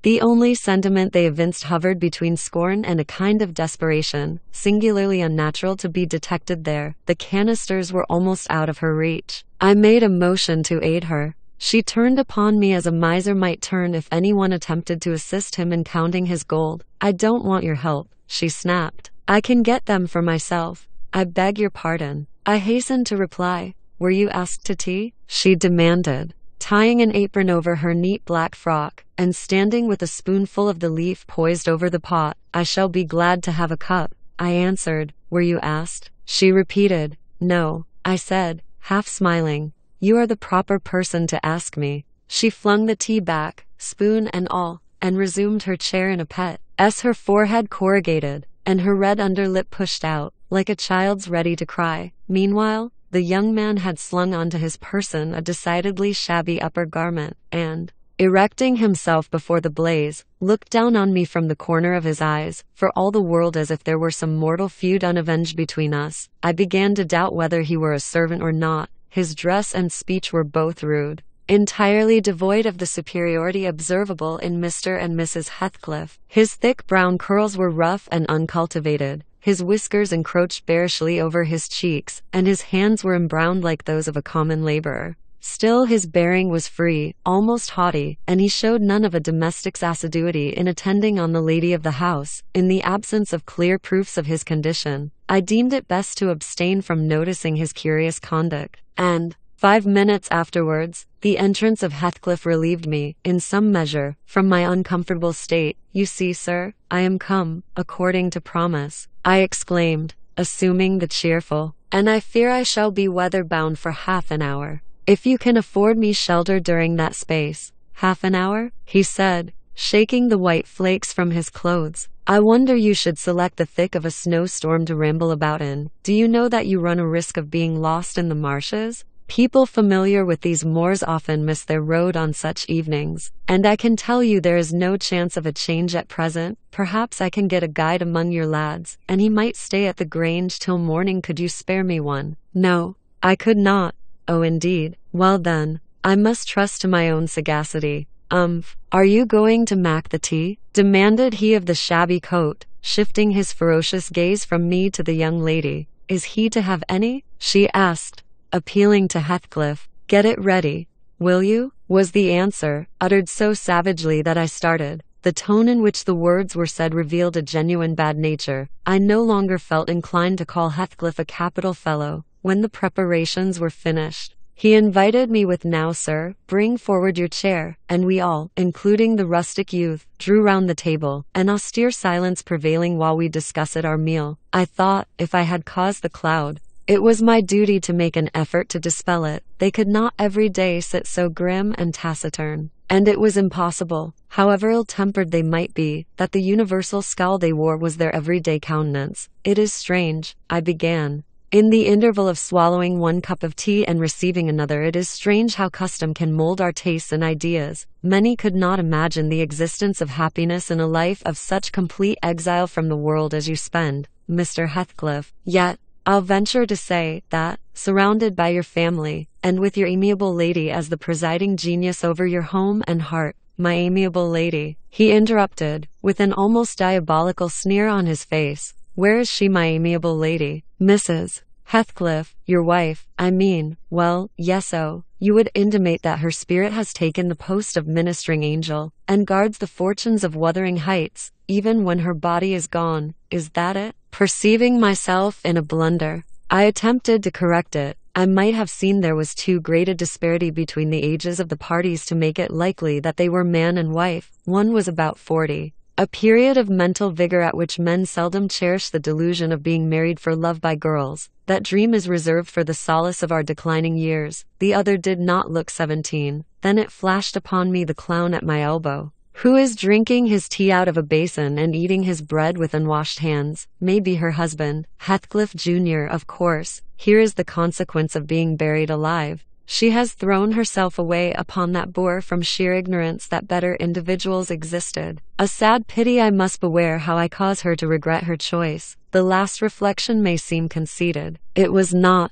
My neighbor struck me as bordering on repulsive. I knew through experience that I was tolerably attractive. "Mrs. Heathcliff is my daughter-in-law," said Heathcliff, corroborating my surmise. He turned as he spoke, a peculiar look in her direction. A look of hatred, unless he has a most perverse set of facial muscles that will not, like those of other people, interpret the language of his soul. "Ah, certainly I see now. You are the favored possessor of the beneficent fairy," I remarked, turning to my neighbor. This was worse than before. The youth grew crimson, and clenched his fist, with every appearance of a meditated assault, but he seemed to recollect himself presently, and smothered the storm in a brutal curse, muttered on my behalf, which, however, I took care not to notice. "Unhappy in your conjectures, sir," observed my host. "We neither of us have the privilege of owning your good fairy. Her maid is dead. I said she was my daughter-in-law. Therefore, she must have married my son. And this young man is not my son, assuredly." Heathcliff smiled again, as if it were rather too bold a jest to attribute the paternity of that bear to him. "My name is Hareton Earnshaw," growled the other, "and I'd counsel you to respect it."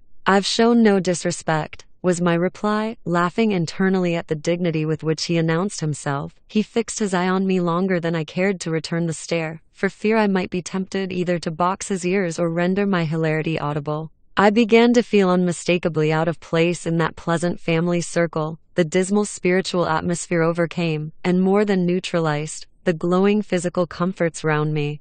and I resolved to be cautious how I ventured under those rafters a third time, the business of eating being concluded, and no one uttering a word of sociable conversation. I approached a window to examine the weather. A sorrowful sight I saw. Dark night coming down prematurely, and sky and hills mingled in one bitter whirl of wind and suffocating snow. I don't think it possible for me to get home now without a guide, I could not help exclaiming. The roads will be buried already, and, if they were bare, I could scarcely distinguish a foot in advance. Hareton, drive those dozen sheep into the barn porch. They'll be covered if left in the fold all night, and put a plank before them, said Heathcliff. How must I do? I continued, with rising irritation. There was no reply to my question, and on looking round I saw only Joseph bringing in a pail of porridge for the dogs, and Mrs. Heathcliff leaning over the fire, diverting herself with burning a bundle of matches which had fallen from the chimney-piece as she restored the tea canister to its place. The former, when he had deposited his burden, took a critical survey of the room, and in cracked tones grated out, "I'll wonder how ya can fashion to stand there I idleness and war, when all on ems gone out. But yar, nout, and it's no use talking, y'all niver mendo your ways, but go rate to T. Deville, like your mother afore ye." I imagined for a moment that this piece of eloquence was addressed to me, and sufficiently enraged, stepped towards the aged rascal with an intention of kicking him out of the door. Mrs. Heathcliff, however, checked me by her answer. "You scandalous old hypocrite," she replied, "are you not afraid of being carried away bodily whenever you mention the devil's name? I warn you to refrain from provoking me, or I'll ask your abduction as a special favor. Stop, look here, Joseph," she continued, taking a long, dark book from a shelf. "I'll show you how far I've progressed in the black art. I shall soon be competent to make a clear house of it. The red cow didn't die by chance, and your rheumatism can hardly be reckoned among providential visitations." "Oh, wicked, wicked," gasped the elder. "May the Lord deliver us from evil." "No, reprobate, you are a castaway. Be off, or I'll hurt you seriously. I'll have you all modeled in wax and clay, and the first who passes the limits I fix shall not say what he shall be done to, but you'll see. Go, I'm looking at you." The little witch put a mock malignity into her beautiful eyes, and Joseph, trembling with sincere horror, hurried out, praying and ejaculating wicked as he went. I thought her conduct must be prompted by a species of dreary fun, and now that we were alone, I endeavored to interest her in my distress. "Mrs. Heathcliff," I said, earnestly, "you must excuse me for troubling you, I presume, because with that face, I'm sure you cannot help being good-hearted. Do point out some landmarks by which I may know my way home. I have no more idea how to get there than you would have how to get to London." "Take the road you came," she answered, ensconcing herself in a chair, with a candle and the long book open before her. "It is brief advice, but as sound as I can give. Then, if you hear of me being discovered dead in a bog or a pit full of snow, your conscience won't whisper that it is partly your fault." "How so?" "I cannot escort you. They wouldn't let me go to the end of the garden wall. I should be sorry to ask you to cross the threshold, for my convenience, on such a night." I cried. "I want you to tell me my way, not to show it, or else to persuade Mr. Heathcliff to give me a guide." "Who?" "There is himself, Earnshaw, Zillah, Joseph, and I." "Which would you have? Are there no boys at the farm?" "No, those are all." "Then, it follows that I am compelled to stay, that you may settle with your host. I have nothing to do with it." "I hope it will be a lesson to you to make no more rash journeys on these hills," cried Heathcliff's stern voice from the kitchen entrance. "As to staying here, I don't keep accommodations for visitors. You must share a bed with Hareton or Joseph. If you do, I can sleep on a chair in this room," I replied. "No, no. A stranger is a stranger, be he rich or poor. It will not suit me to permit anyone the range of the place while I am off guard," said the unmannerly wretch. With this insult my patience was at an end. I uttered an expression of disgust, and pushed past him into the yard, running against Earnshaw in my haste. It was so dark that I could not see the means of exit, and as I wandered round, I heard another specimen of their civil behavior amongst each other. At first the young man appeared about to befriend me. "I'll go with him as far as the park," he said. "You'll go with him to hell," exclaimed his master, or whatever relation he bore. "And who is to look after the horses, eh?" A man's life is of more consequence than one evening's neglect of the horses. Somebody must go, murmured Mrs. Heathcliff, more kindly than I expected. Not at your command, retorted Hareton. If you set store on him, you'd better be quiet. Then I hope his ghost will haunt you. And I hope Mr. Heathcliff will never get another tenant till the Grange is a ruin, she answered sharply. Hearken, hearken, shoes cursing on 'em, muttered Joseph, towards whom I had been steering. He sat within earshot, milking the cows by the light of a lantern, which I seized unceremoniously, and calling out that I would send it back on the morrow, rushed to the nearest postern. Maester, maester, he's staling tea lanthorn, shouted the ancient, pursuing my retreat. Hey, Gnasher, hey, dog, hey, wolf, hold him, hold him. On opening the little door, 2 hairy monsters flew at my throat,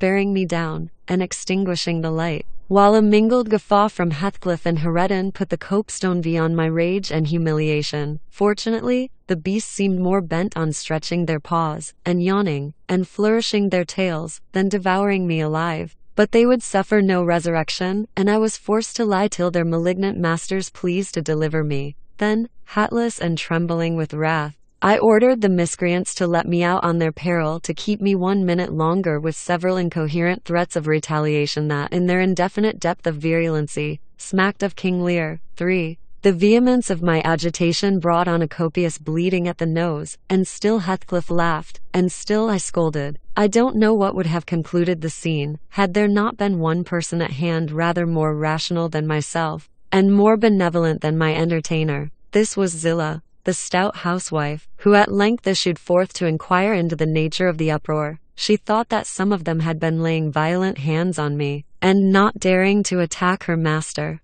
she turned her vocal artillery against the younger scoundrel. Well, Mr. Earnshaw, she cried, I wonder what you'll have agate when next. Are we going to murder folk on our very doorstones? I see this house will never do for me. Look at poor lad. He's fair choking. Wisht.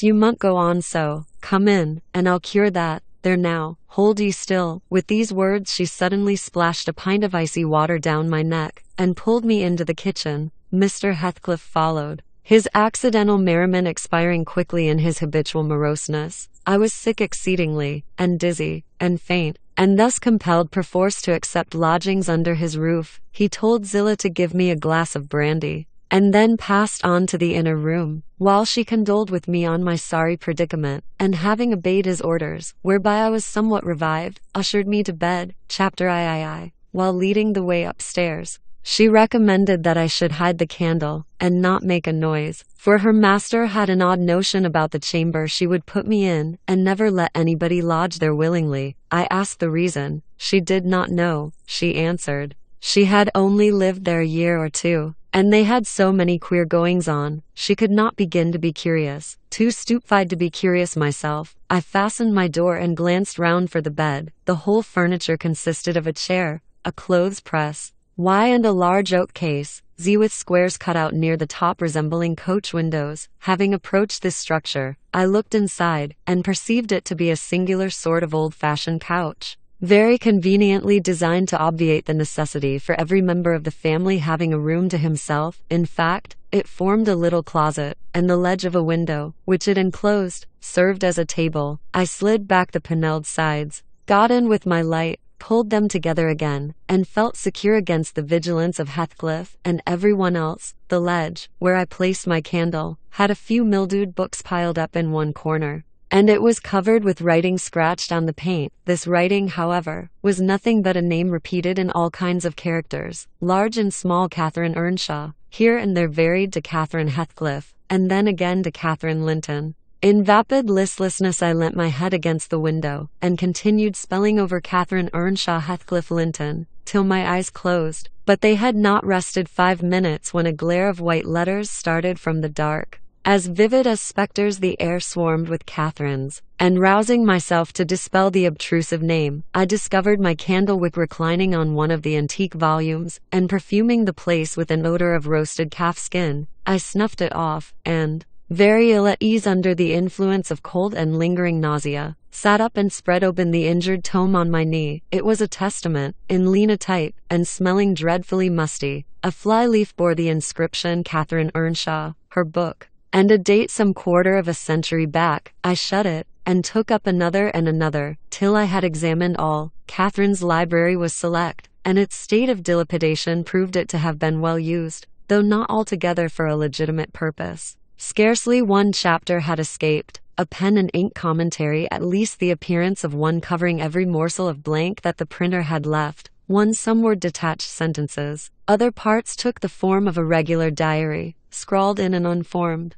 childish hand, at the top of an extra page, quite a treasure. Probably, when first lighted on, I was greatly amused to behold an excellent caricature of my friend Joseph, rudely, yet powerfully sketched. An immediate interest kindled within me for the unknown Catherine, and I began forthwith to decipher her faded hieroglyphics. An awful Sunday, commenced the paragraph beneath, I wish my father were back again. Hindley is a detestable substitute. His conduct to Heathcliff is atrocious. H. and I are going to rebel. We took our initiatory step this evening. All day had been flooding with rain. We could not go to church, so Joseph must needs get up a congregation in the garret. And while Hindley and his wife basked downstairs before a comfortable fire doing anything but reading their Bibles, I'll answer for it, Heathcliff, myself, and the unhappy ploughboy were commanded to take our prayer books, and mount. We were ranged in a row, on a sack of corn, groaning and shivering, and hoping that Joseph would shiver too, so that he might give us a short homily for his own sake. A vain idea.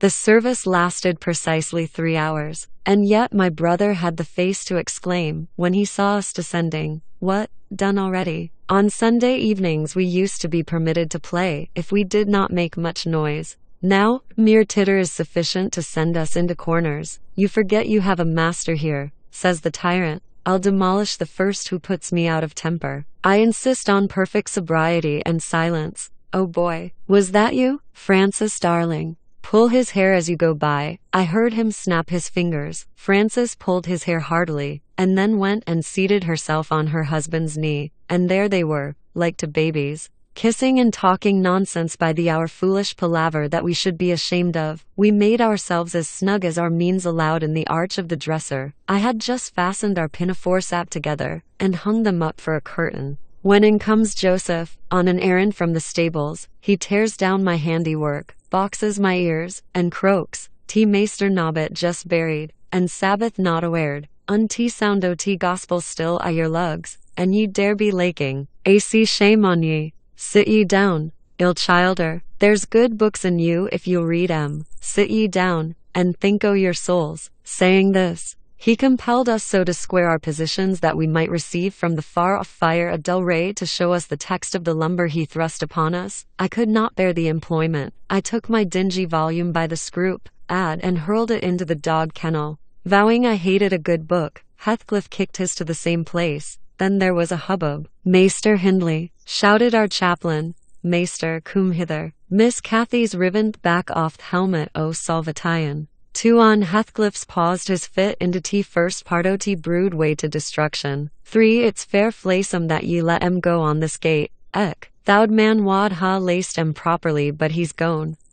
Hindley hurried up from his paradise on the hearth, and seizing one of us by the collar, and the other by the arm, hurled both into the back kitchen, where, Joseph asseverated, Oud Nick Aff would fetch us as sure as we were living, and so comforted, we each sought a separate nook to await his advent. I reached this book, and a pot of ink from a shelf, and pushed the house door ajar to give me light, and I have got the time on with writing for 20 minutes. But my companion is impatient, and proposes that we should appropriate the dairywoman's cloak, and have a scamper on the moors, under its shelter, a pleasant suggestion, and then if the surly old man come in, he may believe his prophecy verified. We cannot be damper, or colder, in the rain than we are here. I suppose Catherine fulfilled her project, for the next sentence took up another subject. She waxed lachrymose. How little did I dream that Hindley would ever make me cry so. She wrote, "My head aches, till I cannot keep it on the pillow, and still I can't give over.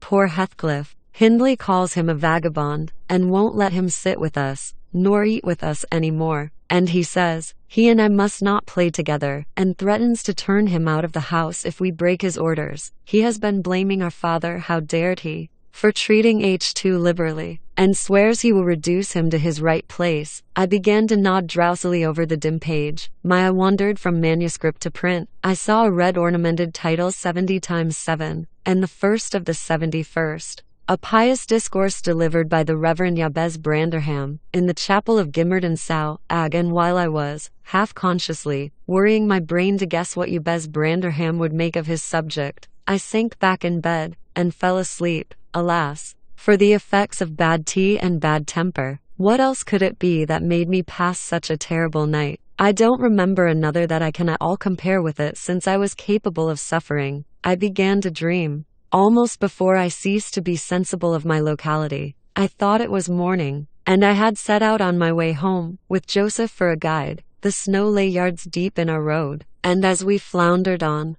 my companion wearied me with constant reproaches that I had not brought a pilgrim's staff, telling me that I could never get into the house without one, and boastfully flourishing a heavy-headed cudgel, which I understood to be so denominated. For a moment I considered it absurd that I should need such a weapon to gain admittance into my own residence. Then a new idea flashed across me. I was not going there. We were journeying to hear the famous Jabez Branderham preach. From the text 70 times 7, for in either Joseph, the preacher, or I had committed the first of the 71st, 5 and were to be publicly exposed and excommunicated. We came to the chapel. I have passed it really in my walks, twice or thrice. It lies in a hollow, between two hills, an elevated hollow, near a swamp, whose peaty moisture is said to answer all the purposes of embalming on the few corpses deposited there. The roof has been kept whole hitherto. But as the clergyman's stipend is only £20 per annum, and a house with 2 rooms, threatening speedily to determine and tow one, no clergyman will undertake the duties of pastor, especially as it is currently reported that his flock would rather let him starve than increase the living by 1 penny from their own pockets. However, in my dream, Jabez had a full and attentive congregation, and he preached. Good God, what a sermon! Divided into 490 parts, each fully equal to an ordinary address from the pulpit, and each discussing a separate sin. Where he searched for them, I cannot tell. He had his private manner of interpreting the phrase, and it seemed necessary the brothers should sin different sins on every occasion. They were of the most curious character, odd transgressions that I never imagined previously. Oh, how weary I grew, how I writhed, and yawned, and nodded, and revived.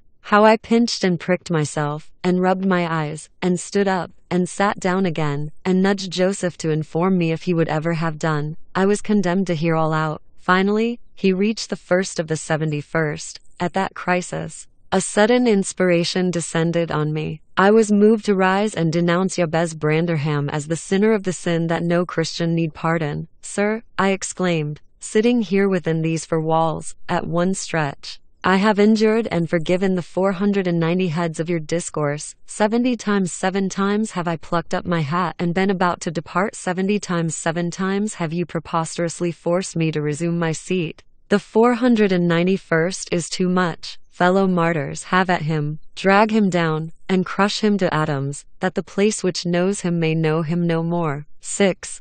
Thou art the man. 7, cried Jabez, after a solemn pause, leaning over his cushion. 70 times 7 times didst thou gapingly contort thy visage. 70 times 7 did I take counsel with my soul. Lo, this is human weakness. This also may be absolved. The first of the 71st is come, brethren. Execute upon him the judgment written. 8. Such honor have all his saints. With that concluding word, the whole assembly, exalting their pilgrim staves, I rushed round me in a body, and I, having no weapon to raise in self-defense, commenced grappling with Joseph, my nearest and most ferocious assailant, for his. In the confluence of the multitude, several clubs crossed, blows aimed at me, fell on other sconces. Presently the whole chapel resounded with rappings and counter-rappings. Every man's hand was against his neighbor. 9. And Branderham, unwilling to remain idle, poured forth his zeal in a shower of loud taps on the boards of the pulpit, which responded so smartly that, at last, to my unspeakable relief, they woke me. And what was it that had suggested the tremendous tumult? What had played Jabez's part in the row? Merely the branch of a fir tree that touched my lattice as the blast wailed by, and rattled its dry cones against the panes. I listened doubtingly an instant, detected the disturber, then turned and dozed, and dreamt again, if possible, still more disagreeably than before. This time, I remembered I was lying in the oak closet, and I heard distinctly the gusty wind, and the driving of the snow. I heard, also, the furbough repeat its teasing sound, and ascribed it to the right cause. But it annoyed me so much, that I resolved to silence it, if possible, and I rose and endeavored to unhasp the casement. The hook was soldered into the staple, a circumstance observed by me when awake, but forgotten. I must stop it. Nevertheless, I muttered, knocking my knuckles through the glass, and stretching an arm out to seize the importunate branch, instead of which, my fingers closed on the fingers of a little ice-cold hand. The intense horror of nightmare came over me. I tried to draw back my arm, but the hand clung to it, and a most melancholy voice sobbed, "Let me in, let me in." "Who are you?" I asked, struggling meanwhile to disengage myself. "Catherine Linton," it replied, shiveringly. Why did I think of Linton? I had read Earnshaw 20 times for Linton. I'm come home. I'd lost my way on the moor. As it spoke, I discerned obscurely a child's face looking through the window. Terror made me cruel, and finding it useless to attempt shaking the creature off, I pulled its wrist onto the broken pane, and rubbed it to and fro till the blood ran down and soaked the bedclothes. Still it wailed, "Let me in," and maintained its tenacious gripe, almost maddening me with fear. "How can I said at length, "let me go." "If you want me to let you in." The fingers relaxed. I snatched mine through the hole, hurriedly piled the books up in a pyramid against it, and stopped my ears to exclude the lamentable prayer. I seemed to keep them closed above a quarter of an hour. Yet, the instant I listened again, there was the doleful cry moaning on. "Begone!" I shouted. "I'll never let you in. Not if you beg for 20 years. It is 20 years, mourned the voice. 20 years. I've been a waif for 20 years. Thereat began a feeble scratching outside, and the pile of books moved as if thrust forward. I tried to jump up, but could not stir a limb, and so yelled aloud, in a frenzy of fright. To my confusion, I discovered the yell was not ideal. Hasty footsteps approached my chamber door. Somebody pushed it open with a vigorous hand, and a light glimmered through the squares at the top of the bed. I sat shuddering yet,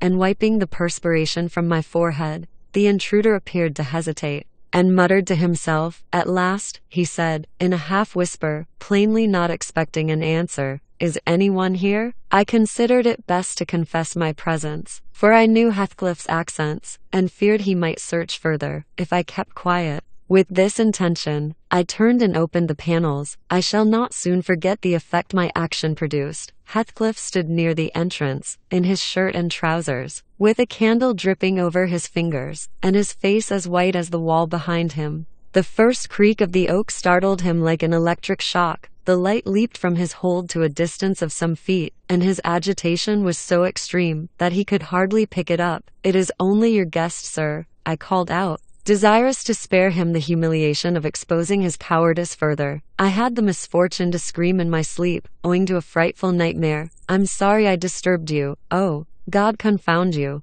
Mr. Lockwood. I wish you were at the," commenced my host, setting the candle on a chair, "because he found it impossible to hold it steady." "And who showed you up into this room?" he continued, crushing his nails into his palms, and grinding his teeth to subdue the maxillary convulsions.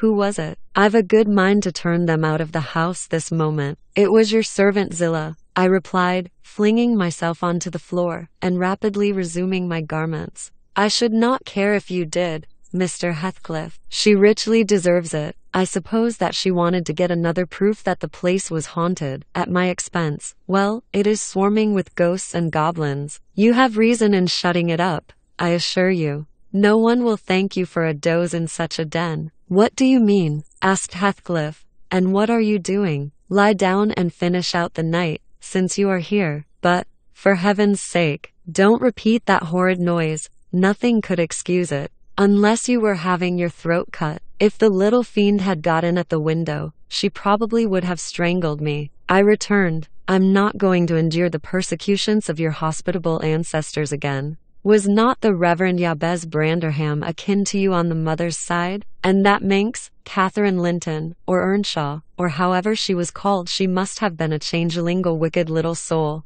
She told me she had been walking the earth these 20 years, a just punishment for her mortal transgressions. I've no doubt. Scarcely were these words uttered when I recollected the association of Heathcliff's with Catherine's name in the book, which had completely slipped from my memory. Till thus awakened, I blushed at my inconsideration, but without showing further consciousness of the offense, I hastened to add, the truth is, sir, I passed the first part of the night in here. I stopped afresh, I was about to say, perusing those old volumes. Then it would have revealed my knowledge of their written, as well as their printed contents. So, correcting myself, I went on in spelling over the name scratched on that window ledge, a monotonous occupation, calculated to set me asleep like counting, or, what can you mean by talking in this way to me? Thundered Heathcliff with savage vehemence. How dare you? Under my roof? God, he's mad to speak so. And he struck his forehead with rage. I did not know whether to resent this language or pursue my explanation, but he seemed so powerfully affected that I took pity and proceeded with my dreams,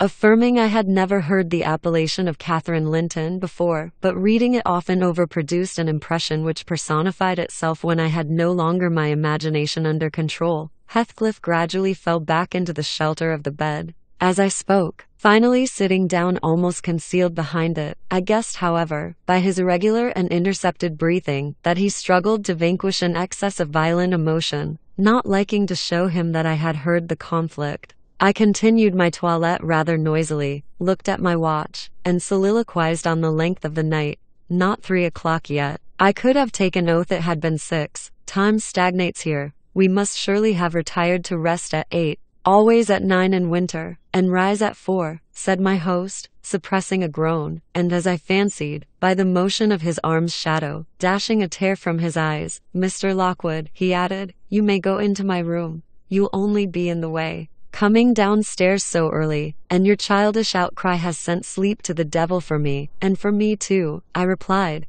I'll walk in the yard till daylight, and then I'll be off, and you need not dread a repetition of my intrusion. I'm now quite cured of seeking pleasure in society, be it country or town. A sensible man ought to find sufficient company in himself. Delightful company, muttered Heathcliff. Take the candle, and go where you please. I shall join you directly. Keep out of the yard, though. The dogs are unchained, and the house Juno mounts sentinel there, and nay, you can only ramble about the steps and passages. But away with you. I'll come in 2 minutes. I obeyed, so far as to quit the chamber, when, ignorant where the narrow lobbies led, I stood still, and was witness, involuntarily, to a piece of superstition on the part of my landlord which belied oddly his apparent sense. He got on to the bed, and wrenched open the lattice, bursting, as he pulled at it, into an uncontrollable passion of tears. Come in, he sobbed. Cathy, do come. Oh, do once more. Oh, my heart's darling. Hear me this time, Catherine.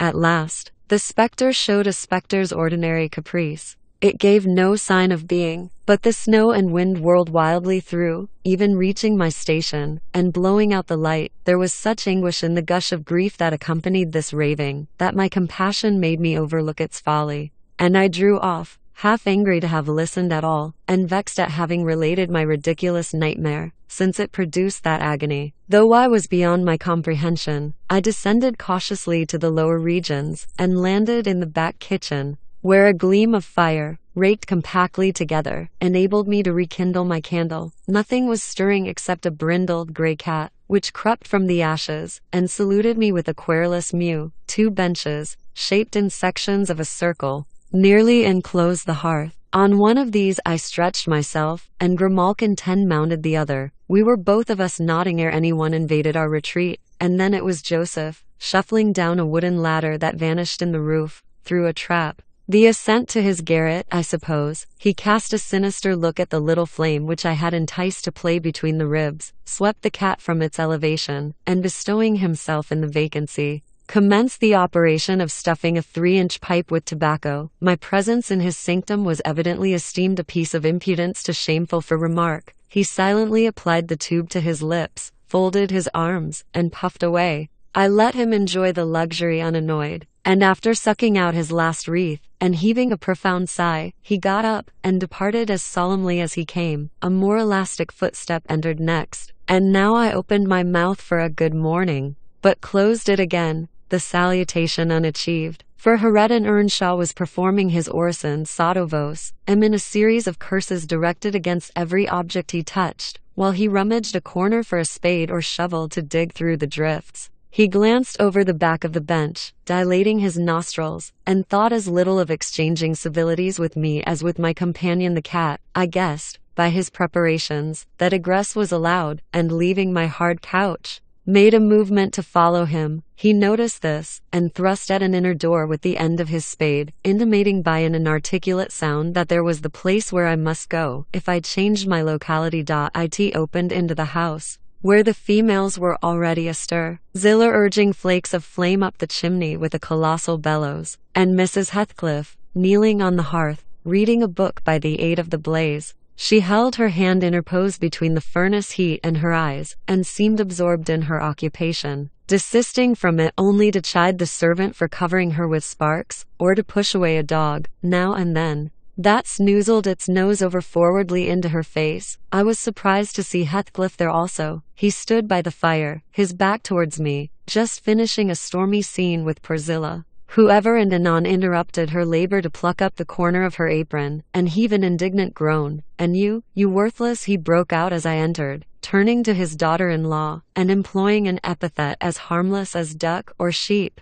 but generally represented by a dash. "There you are, at your idle tricks again. The rest of them do earn their bread, you live on my charity. Put your trash away, and find something to do. You shall pay me for the plague of having you eternally in my sight, do you hear, damnable jade?" "And I'll put my trash away, because you can make me if I refuse," answered the young lady, closing her book, and throwing it on a chair. "But I'll not do anything, though you should swear your tongue out, except what I please." Heathcliff lifted his hand, and the speaker sprang to a safer distance, obviously acquainted with its weight. Having no desire to be entertained by a cat and dog combat, I stepped forward briskly, as if eager to partake the warmth of the hearth, and innocent of any knowledge of the interrupted dispute. Each had enough decorum to suspend further hostilities. Heathcliff placed his fists, out of temptation, in his pockets. Mrs. Heathcliff curled her lip, and walked to a seat far off, where she kept her word by playing the part of a statue during the remainder of my stay. That was not long.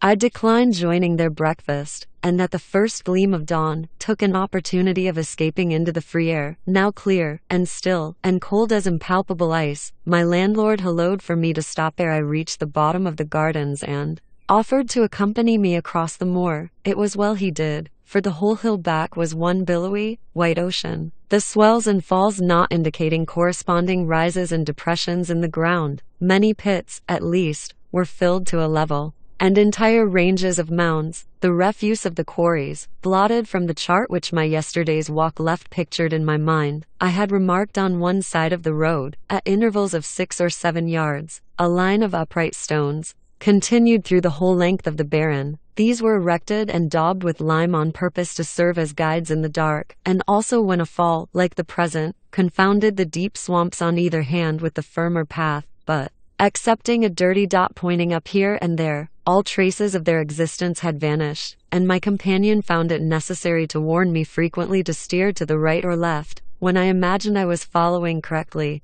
the windings of the road. We exchanged little conversation, and he halted at the entrance of Thrushcross Park, saying I could make no error there. Our adieux were limited to a hasty bow, and then I pushed forward, trusting to my own resources. For the porter's lodge is untenanted as yet. The distance from the gate to the grange is 2 miles. I believe I managed to make it 4, what with losing myself among the trees, and sinking up to the neck in snow. A predicament which only those who have experienced it can appreciate. At any rate, whatever were my wanderings, the clock chimed 12 as I entered the house, and that gave exactly an hour for every mile of the usual way from Wuthering Heights. My human fixture and her satellites rushed to welcome me, exclaiming, tumultuously, they had completely given me up. Everybody conjectured that I perished last night, and they were wondering how they must set about the search for my remains. I bid them be quiet, now that they saw me returned, and benumbed to my very heart, I dragged upstairs, whence, after putting on dry clothes, and pacing to and fro 30 or 40 minutes, to restore the animal heat,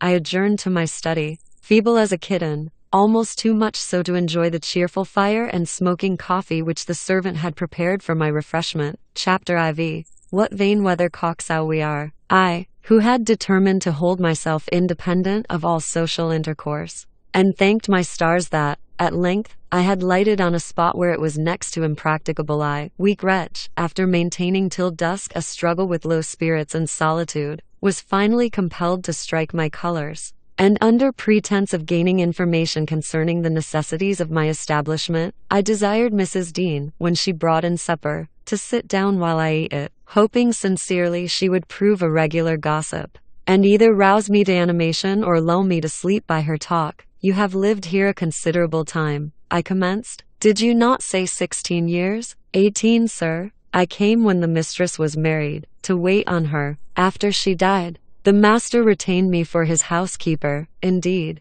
there ensued a pause. She was not a gossip, I feared, unless about her own affairs, and those could hardly interest me. However, having studied for an interval, with a fist on either knee, and a cloud of meditation over her ruddy countenance, she ejaculated, "Ah, times are greatly changed since then." "Yes," I remarked. "You've seen a good many alterations, I suppose?" "I have, and troubles too," she said. "Oh, I'll turn the talk on my landlord's family." I thought to myself, a good subject to start. And that pretty girl widow, I should like to know her history, whether she be a native of the country, or, as is more probable, an exotic that the surly indigent AP will not recognize for kin. With this intention I asked Mrs. Dean why Heathcliff let Thrushcross Grange, and preferred living in a situation and residence so much inferior. "Is he not rich enough to keep the estate in good order?" I inquired. "Rich, sir," she returned. "He has nobody knows what money, and every year it increases. Yes, he's rich enough to live in a finer house than this, but he's very near close-handed, and if he had meant to flytack to Thrushcross Grange, as soon as he heard of a good tenant, he could not have borne to miss the chance of getting a few hundreds more. It is strange people should be so greedy, when they are alone in the world. He had a son, it seems?" "Yes, he had one. He is dead." "And that young lady, Mrs. Heathcliff, is his widow?" "Yes." "Where did she come from originally?" "Why, sir, she is my late master's daughter. Catherine Linton was her maiden name. I nursed her, poor thing. I did wish Mr. Heathcliff would remove here, and then we might have been together again." "What, Catherine Linton?" I exclaimed, astonished, but a minute's reflection convinced me it was not my ghostly Catherine. "Then," I continued, "my predecessor's name was Linton." "It was. And who is that Earnshaw?" "Hareton Earnshaw, who lives with Mr. Heathcliff." "Are they relations?" "No, he is the late Mrs. Linton's nephew." "The young lady's cousin, then?" "Yes, and her husband was her cousin also, one on the mother's, the other on the father's side. Heathcliff married Mr. Linton's sister. I see the house at Wuthering Heights has Earnshaw carved over the front door." "Are they an old family?" "Very old, sir, and Hareton is the last of them. As our Miss Cathy is of us, I mean, of the Lintons. Have you been to Wuthering Heights?" "I beg pardon for asking, but I should like to hear how she is." "Mrs. Heathcliff? She looked very well, and very handsome, yet, I think, not very happy." "Oh dear, I don't wonder. And how did you like the master?" "A rough fellow, rather, Mrs. Dean. Is not that his character? Rough as a saw-edge, and hard as Winstoneer. The less you meddle with him the better. He must have had some ups and downs in life to make him such a churl." "Do you know anything of his history?" "It's a cuckoo's, too, sir. I know all about it, except where he was born, and who were his parents, and how he got his money at first. And Hareton has been cast out like an unfledged dunnock, as the unfortunate lad is the only one in all this parish that does not guess how he has been cheated. Well, Mrs. Dean, it will be a charitable deed to tell me something of my neighbors. I feel I shall not rest if I go to bed, so be good enough to sit and chat an hour." "Oh, certainly, sir. I'll just fetch a little sewing, and then I'll sit as long as you please. But you've caught cold. I saw you shivering, and you must have some gruel to drive it out." The worthy woman bustled off, and I crouched nearer the fire. My head felt hot, and the rest of me chill. Moreover, I was excited, almost to a pitch of foolishness, through my nerves and brain.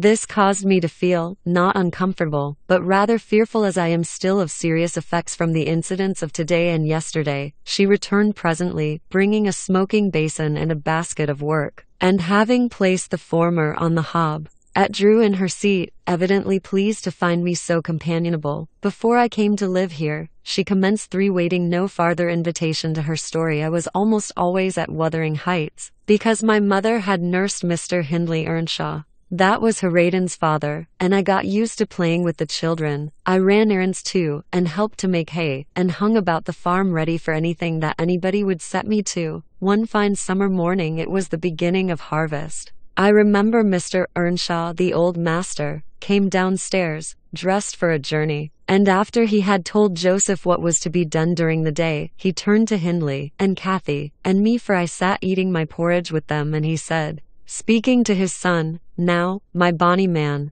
I'm going to Liverpool today. What shall I bring you? You may choose what you like, only let it be little, for I shall walk there and back, 60 miles each way. That is a long spell." Hindley named a fiddle, and then he asked Miss Kathy. She was hardly 6 years old, but she could ride any horse in the stable, and she chose a whip. He did not forget me, for he had a kind heart, though he was rather severe sometimes. He promised to bring me a pocket full of apples and pears, and then he kissed his children, said good-bye, and set off. It seemed a long while to us all the 3 days of his absence, and often did little Kathy ask when he would be home. Mrs. Earnshaw expected him by supper time on the third evening, and she put the meal off hour after hour. There were no signs of his coming, however, and at last the children got tired of running down to the gate to look. Then it grew dark. She would have had them to bed, but they begged sadly to be allowed to stay up, and just about 11 o'clock, the door latch was raised quietly, and in stepped the master. He threw himself into a chair, laughing and groaning, and bid them all stand off, for he was nearly killed. He would not have such another walk for the 3 kingdoms. Oh, and at the end of it to be flight-dav to death, he said, opening his great coat, which he held bundled up in his arms. See here, wife, I was never so beaten with anything in my life, but you must e'en take it as a gift of God, though it's as dark almost as if it came from the devil. We crowded round, and over Miss Kathy's head I had a peep at a dirty, ragged, black-haired child, big enough both to walk and talk. Indeed, its face looked older than Catherine's, yet when it was set on its feet, it only stared round, and repeated over and over again some gibberish that nobody could understand. I was frightened, and Mrs. Earnshaw was ready to fling it out of doors. She did fly up, asking how he could fashion to bring that gypsy brat into the house, when they had their own bairnsaw to feed and fend for, what he meant to do with it, and whether he were mad. The master tried to explain the matter, but he was really half dead with fatigue, and all that I could make out, amongst her scolding, was a tale of his seeing it starving, and houseless, and as good as dumb, in the streets of Liverpool. For where he picked it up and inquired for its owner, not a soul knew to whom it belonged, he said, and his money and time being both limited, he thought it better to take it home with him at once, than run into vain expenses there, because he was determined he would not leave it as he found it. Well, the conclusion was, that my mistress grumbled herself calm, and Mr. Earnshaw told me to wash it, and give it clean things, and let it sleep with the children. Hindley and Kathy contented themselves with looking and listening till peace was restored. Then, both began searching their father's pockets for the presents he had promised them. The former was a boy of 14, but when he drew out what had been a fiddle, crushed to morsels in the great coat, he blubbered aloud. And Kathy, when she learned the master had lost her whip in attending on the stranger, showed her humor by grinning and spitting at the stupid little thing, earning for her pains a sound blow from her father. To teach her cleaner manners, they entirely refused to have it in bed with them, or even in their room, and I had no more sense, so I put it on the landing of the stairs, hoping it might be gone on the morrow. By chance, or else attracted by hearing his voice, it crept to Mr. Earnshaw's door, and there he found it on quitting his chamber. Inquiries were made as to how it got there. I was obliged to confess, and in recompense for my cowardice and inhumanity was sent out of the house. This was Heathcliff's first introduction to the family. On coming back a few days afterwards, for I did not consider my banishment perpetual, I found they had christened him Heathcliff. It was the name of a son who died in childhood. and it has served him ever since, both for Christian and surname. Miss Kathy and he were now very thick, but Hindley hated him, and to say the truth I did the same. And we plagued and went on with him shamefully, for I wasn't reasonable enough to feel my injustice, and the mistress never put in a word on his behalf when she saw him wronged. He seemed a sullen, patient child, hardened, perhaps, to ill treatment. He would stand Hindley's blows without winking or shedding a tear, and my pinches moved him only to draw in breath and open his eyes, as if he had hurt himself by accident, and nobody was to blame. This endurance made old Earnshaw furious. When he discovered his son persecuting the poor fatherless child, as he called him, he took to Heathcliff strangely, believing all he said for that matter. He said precious little, and generally the truth, and petting him up far above Cathy,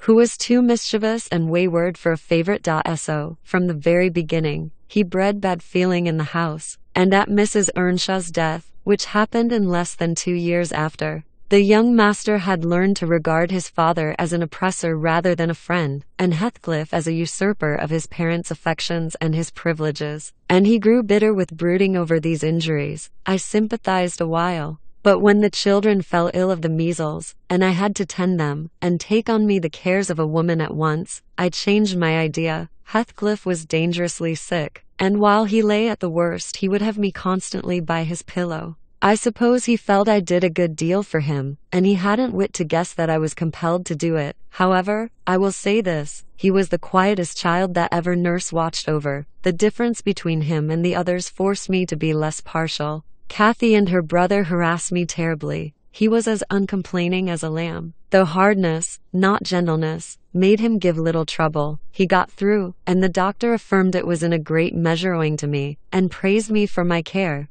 I was vain of his commendations, and softened towards the being by whose means I earned them, and thus Hindley lost his last ally. Still I couldn't dote on Heathcliff, and I wondered often what my master saw to admire so much in the sullen boy, who never, to my recollection, repaid his indulgence by any sign of gratitude. He was not insolent to his benefactor, he was simply insensible, though knowing perfectly the hold he had on his heart, and conscious he had only to speak and all the house would be obliged to bend to his wishes. As an instance, I remember Mr. Earnshaw once bought a couple of colts at the parish fair, and gave the lads each one. Heathcliff took the handsomest, but it soon fell lame, and when he discovered it, he said to Hindley, "You must exchange horses with me. I don't like mine, and if you won't I shall tell your father of the 3 thrashings you've given me this week, and show him my arm, which is black to the shoulder." Hindley put out his tongue, and cuffed him over the ears. "You'd better do it at once," he persisted, escaping to the porch. They were in the stable.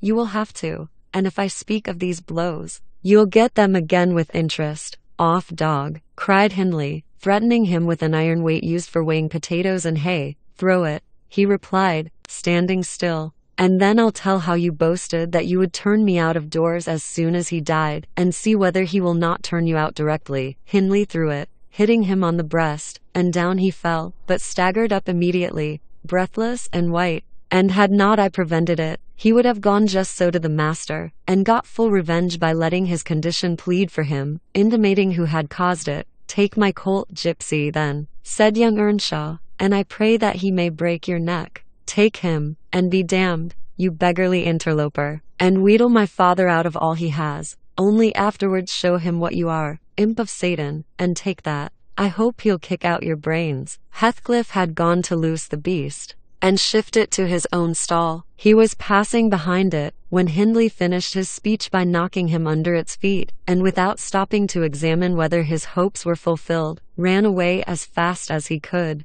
I was surprised to witness how coolly the child gathered himself up, and went on with his intention, exchanging saddles and all, and then sitting down on a bundle of hay to overcome the qualm which the violent blow occasioned. Before he entered the house, I persuaded him easily to let me lay the blame of his bruises on the horse. He minded little what tale was told, since he had what he wanted. He complained so seldom, indeed, of such stirs as these, that I really thought him not vindictive. I was deceived completely, as you will hear. Chapter V. In the course of time Mr. Earnshaw began to fail. He had been active and healthy, yet his strength left him suddenly, and when he was confined to the chimney corner he grew grievously irritable. A nothing vexed him, and suspected slights of his authority nearly threw him into fits. This was especially to be remarked if anyone attempted to impose upon, or domineer over, his favorite. He was painfully jealous lest a word should be spoken amiss to him, seeming to have got into his head the notion that, because he liked Heathcliff, all hated, and longed to do him an ill turn. It was a disadvantage to the lad,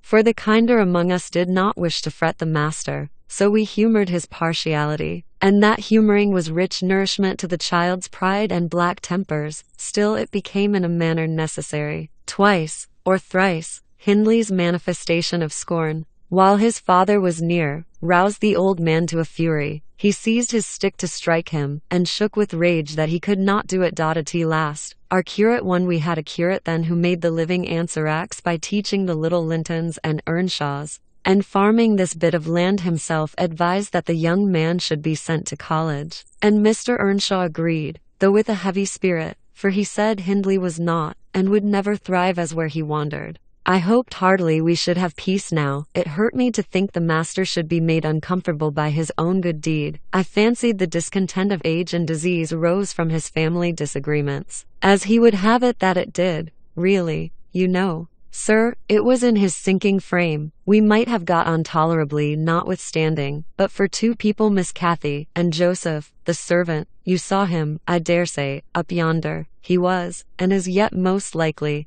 the wearisomest self-righteous Pharisee that ever ransacked a Bible to rake the promises to himself and fling the curses to his neighbors. By his knack of sermonizing and pious discoursing, he contrived to make a great impression on Mr. Earnshaw. And the more feeble the master became, the more influence he gained. He was relentless in worrying him about his soul's concerns, and about ruling his children rigidly. He encouraged him to regard Hindley as a reprobate, and night after night, he regularly grumbled out a long string of tales against Heathcliff and Catherine, always minding to flatter Earnshaw's weakness by heaping the heaviest blame on the latter. Certainly she had ways with her such as I never saw a child take up before, and she put all of us past our patience 50 times and oftener in a day, from the hour she came downstairs till the hour she went to bed. We had not a minute's security that she wouldn't be in mischief. Her spirits were always at high water mark, her tongue always going singing, laughing, and plaguing everybody who would not do the same. A wild, wicked as slip she was, but she had the bonniest eye, the sweetest smile, and lightest foot in the parish, and after all,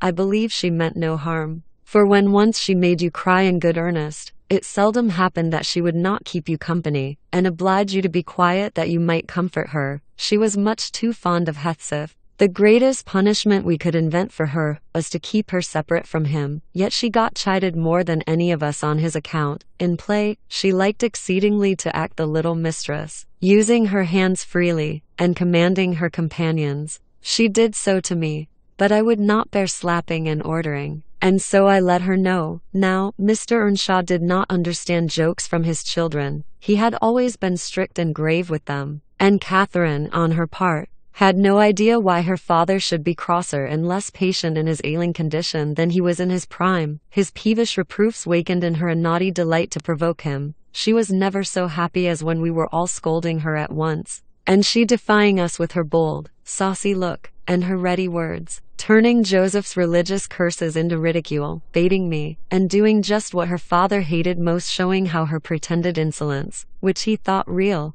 had more power over Heathcliff than his kindness, how the boy would do her bidding in anything, and his only when it suited his own inclination. After behaving as badly as possible all day, she sometimes came fondling to make it up at night. Nay, Cathy, the old man would say, I cannot love thee, thou'rt worse than thy brother. Go, say thy prayers, child, and ask God's pardon. I doubt thy mother, and I must rue that we ever reared thee. That made her cry at first, and then being repulsed continually hardened her, and she laughed if I told her to say she was sorry for her faults, and begged to be forgiven. But the hour came, at last, that ended Mr. Earnshaw's troubles on earth. He died quietly in his chair one October evening, seated by the fireside. A high wind blustered round the house, and roared in the chimney. It sounded wild and stormy, yet it was not cold, and we were all together, I, a little removed from the hearth, busy at my knitting, and Joseph reading his Bible near the table, for the servants generally sat in the house then, after their work was done. Miss Cathy had been sick, and that made her still. She leaned against her father's knee,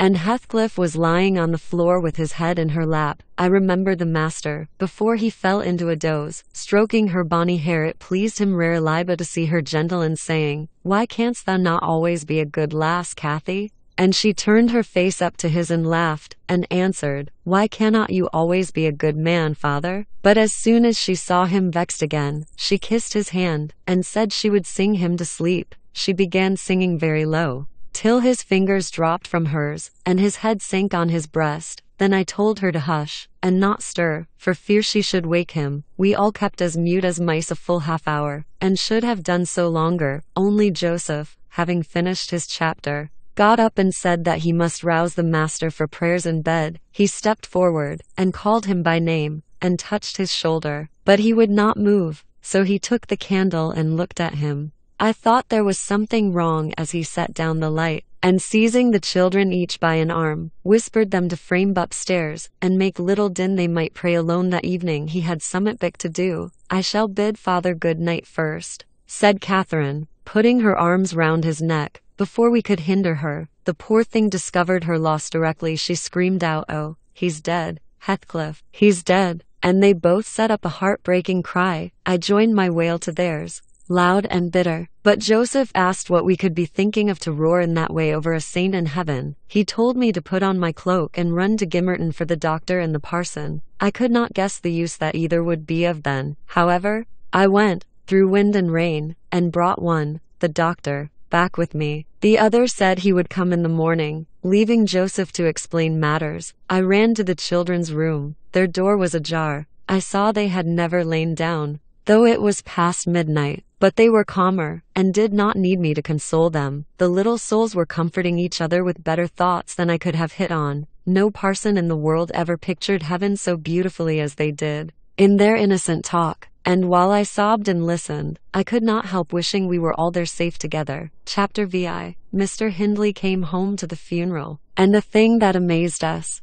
and set the neighbors gossiping right and left, he brought a wife with him. What she was, and where she was born, he never informed us. Probably, she had neither money nor name to recommend her, or he would scarcely have kept the union from his father. She was not one that would have disturbed the house much on her own account. Every object she saw, the moment she crossed the threshold, appeared to delight her, and every circumstance that took place about her, except the preparing for the burial, and the presence of the mourners, I thought she was half silly, from her behavior while that went on. She ran into her chamber, and made me come with her, though I should have been dressing the children, and there she sat shivering and clasping her hands, and asking repeatedly, "Are they gone yet?" Then she began describing with hysterical emotion the effect it produced on her to see black, and started, and trembled, and at last, fell a-weeping, and when I asked what was the matter, answered, she didn't know, but she felt so afraid of dying. I imagined her as little likely to die as myself. She was rather thin, but young and fresh complexion, and her eyes sparkled as bright as diamonds. I did remark, to be sure,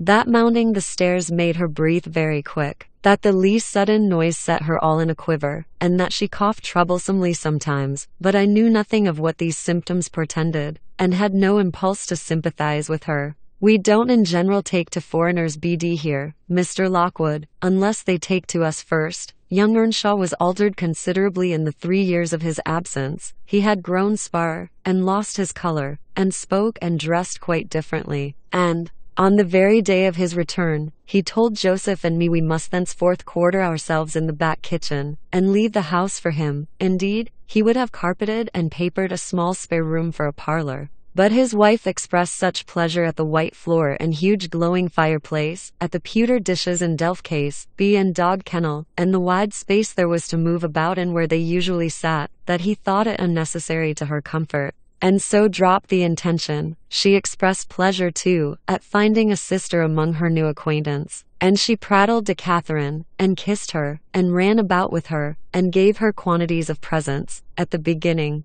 her affection tired very soon, however, and when she grew peevish, Hindley became tyrannical. A few words from her, evincing a dislike to Heathcliff, were enough to rouse in him all his old hatred of the boy. He drove him from their company to the servants, deprived him of the instructions of the curate, and insisted that he should labor out of doors instead. compelling him to do so as hard as any other lad on the farm. Heathcliff bore his degradation pretty well at first, because Cathy taught him what she learnt, and worked or played with him in the fields. They both promised fair to grow up as rude as savages, the young master being entirely negligent how they behaved, and what they did, so they kept clear of him. He would not even have seen after their going to church on Sundays. Only Joseph and the curate reprimanded his carelessness when they absented themselves, and that reminded him to order Heathcliff a flogging, and Catherine a fast from dinner or supper. But it was one of their chief amusements to run away to the moors in the morning and remain there all day, and the after punishment grew a mere thing to laugh at. The curate might set as many chapters as he pleased for Catherine to get by heart,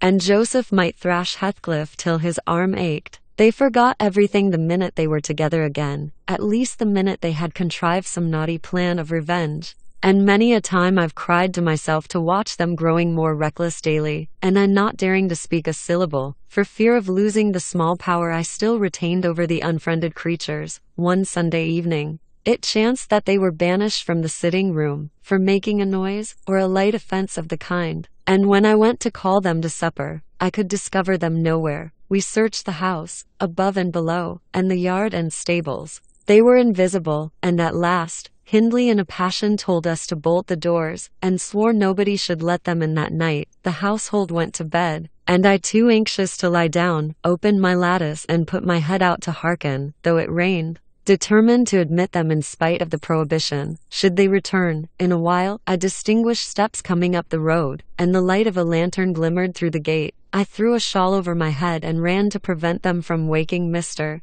Earnshaw by knocking. There was Heathcliff by himself. It gave me a start to see him alone. "Where is Miss Catherine?" I cried hurriedly. "No accident, I hope?" "At Thrushcross Grange," he answered, "and I would have been there too, but they had not the manners to ask me to stay." "Well, you will catch it," I said. "You'll never be content till you're sent about your business. What in the world led you wandering to Thrushcross Grange?" "Let me get off my wet clothes, and I'll tell you all about it, Nelly," he replied. I bid him beware of rousing the master, and while he undressed and I waited to put out the candle, he continued. Cathy and I escaped from the wash-house to have a ramble at liberty, and getting a glimpse of the Grange lights, we thought we would just go and see whether the Lindens passed their Sunday evenings standing shivering in corners, while their father and mother sat eating and drinking, and singing and laughing, and burning their eyes out before the fire. Do you think they do? Or reading sermons, and being catechized by their manservant, and set to learn a column of scripture names, if they don't answer properly? Probably not,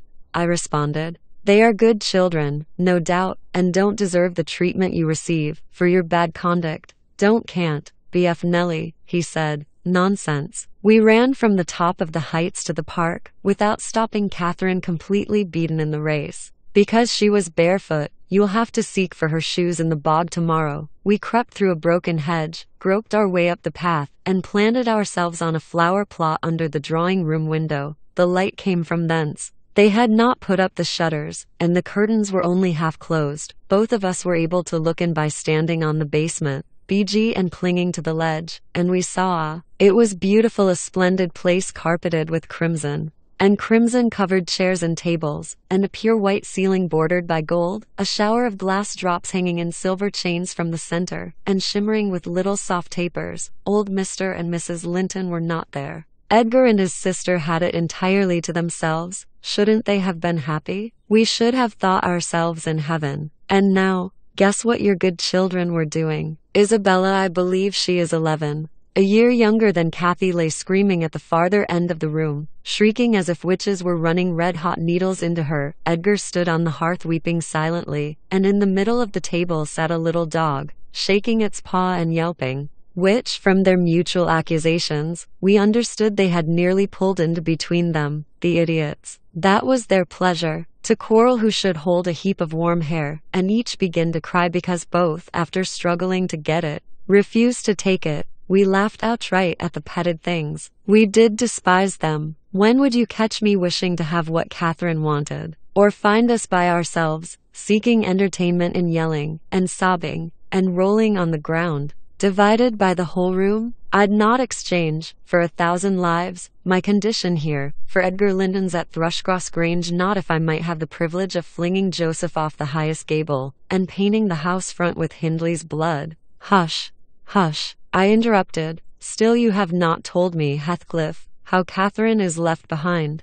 I told you we laughed, he answered. The Lintons heard us, and with one accord they shot like arrows to the door. There was silence, and then a cry, "Oh, Mama, Mama, oh, Papa, oh, Mama, come here, oh, Papa, oh." They really did howl out something in that way. We made frightful noises to terrify them still more, and then we dropped off the ledge, because somebody was drawing the bars, and we felt we had better flee. I had Cathy by the hand, and was urging her on, when all at once she fell down. "Run, Heathcliff, run," she whispered. "They have let the bulldog loose, and he holds me." The devil had seized her ankle, Nellie. I heard his abominable snorting. She did not yell out one no. She would have scorned to do it, if she had been spit-ted on the horns of a mad cow. I did, though. I vociferated curses enough to annihilate any fiend in Christendom. And I got a stone and thrust it between his jaws, and tried with all my might to cram it down his throat. A beast of a servant came up with a lantern, at last, shouting, "Keep fast, Skulker, keep fast." He changed his note, however,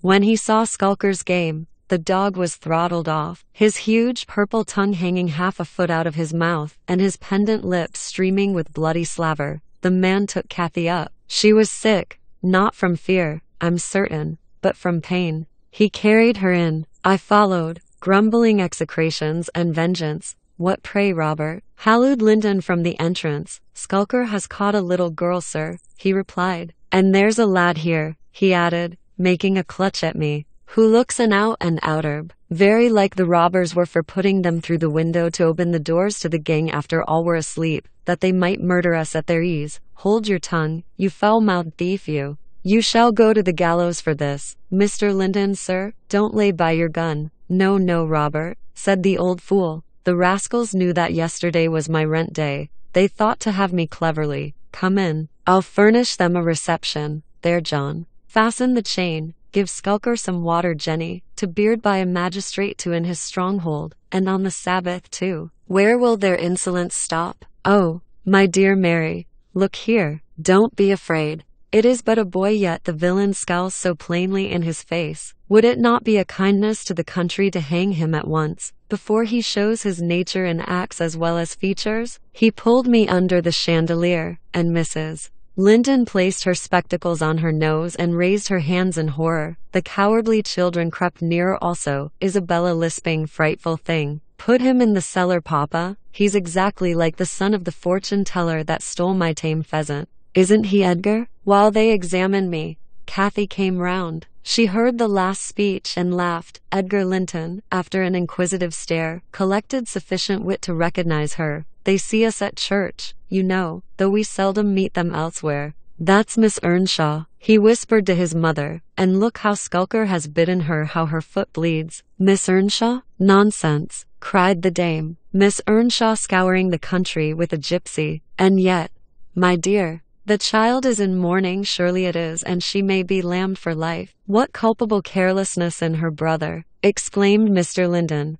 turning from me to Catherine. "I've understood from Shielders, that was the curate, sir, that he lets her grow up in absolute heathenism. But who is this? Where did she pick up this companion? Oh ho! I declare he is that strange acquisition my late neighbor made, in his journey to Liverpool, a little lascar, or an American or Spanish castaway, a wicked boy, at all events," remarked the old lady, "and quite unfit for a decent house. Did you notice his language, Linton? I'm shocked that my children should have heard it." I recommenced cursing. "Don't be angry, Nellie," and so Robert was ordered to take me off. I refused to go without Cathy. He dragged me into the garden, pushed the lantern into my hand, assured me that Mr. Earnshaw should be informed of my behavior, and bidding me march directly, secured the door again. The curtains were still looped up at one corner, and I resumed my station as spy, because, if Catherine had wished to return, I intended shattering their great glass panes to a million of fragments unless they let her out.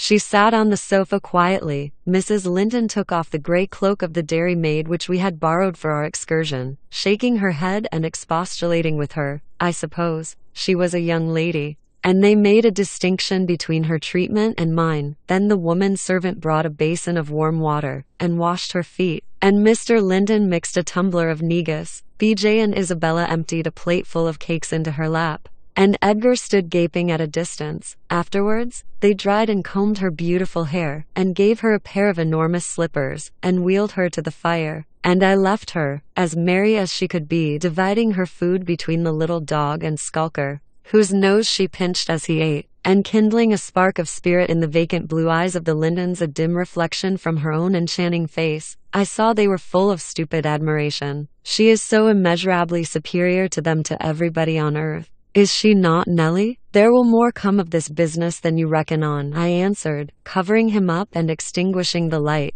You are incurable, Heathcliff, and Mr. Hindley will have to proceed to extremities. See if he won't. My words came truer than I desired. The luckless adventure made Earnshaw furious, and then Mr. Linton, to mend matters, paid us a visit himself on the morrow, and read the young master such a lecture on the road he guided his family, that he was stirred to look about him. In earnest, Heathcliff received no flogging, but he was told that the first word he spoke to Miss Catherine should ensure a dismissal, and Mrs. Earnshaw undertook to keep her sister-in-law in due restraint when she returned home, employing art, not force. With force she would have found it impossible. Chapter V. Cathy stayed at Thrushcross Grange 5 weeks, till Christmas. By that time her ankle was thoroughly cured, and her manners much improved. The mistress visited her often in the interval, and commenced her plan of reform by trying to raise her self-respect with fine clothes and flattery, which she took readily, so that,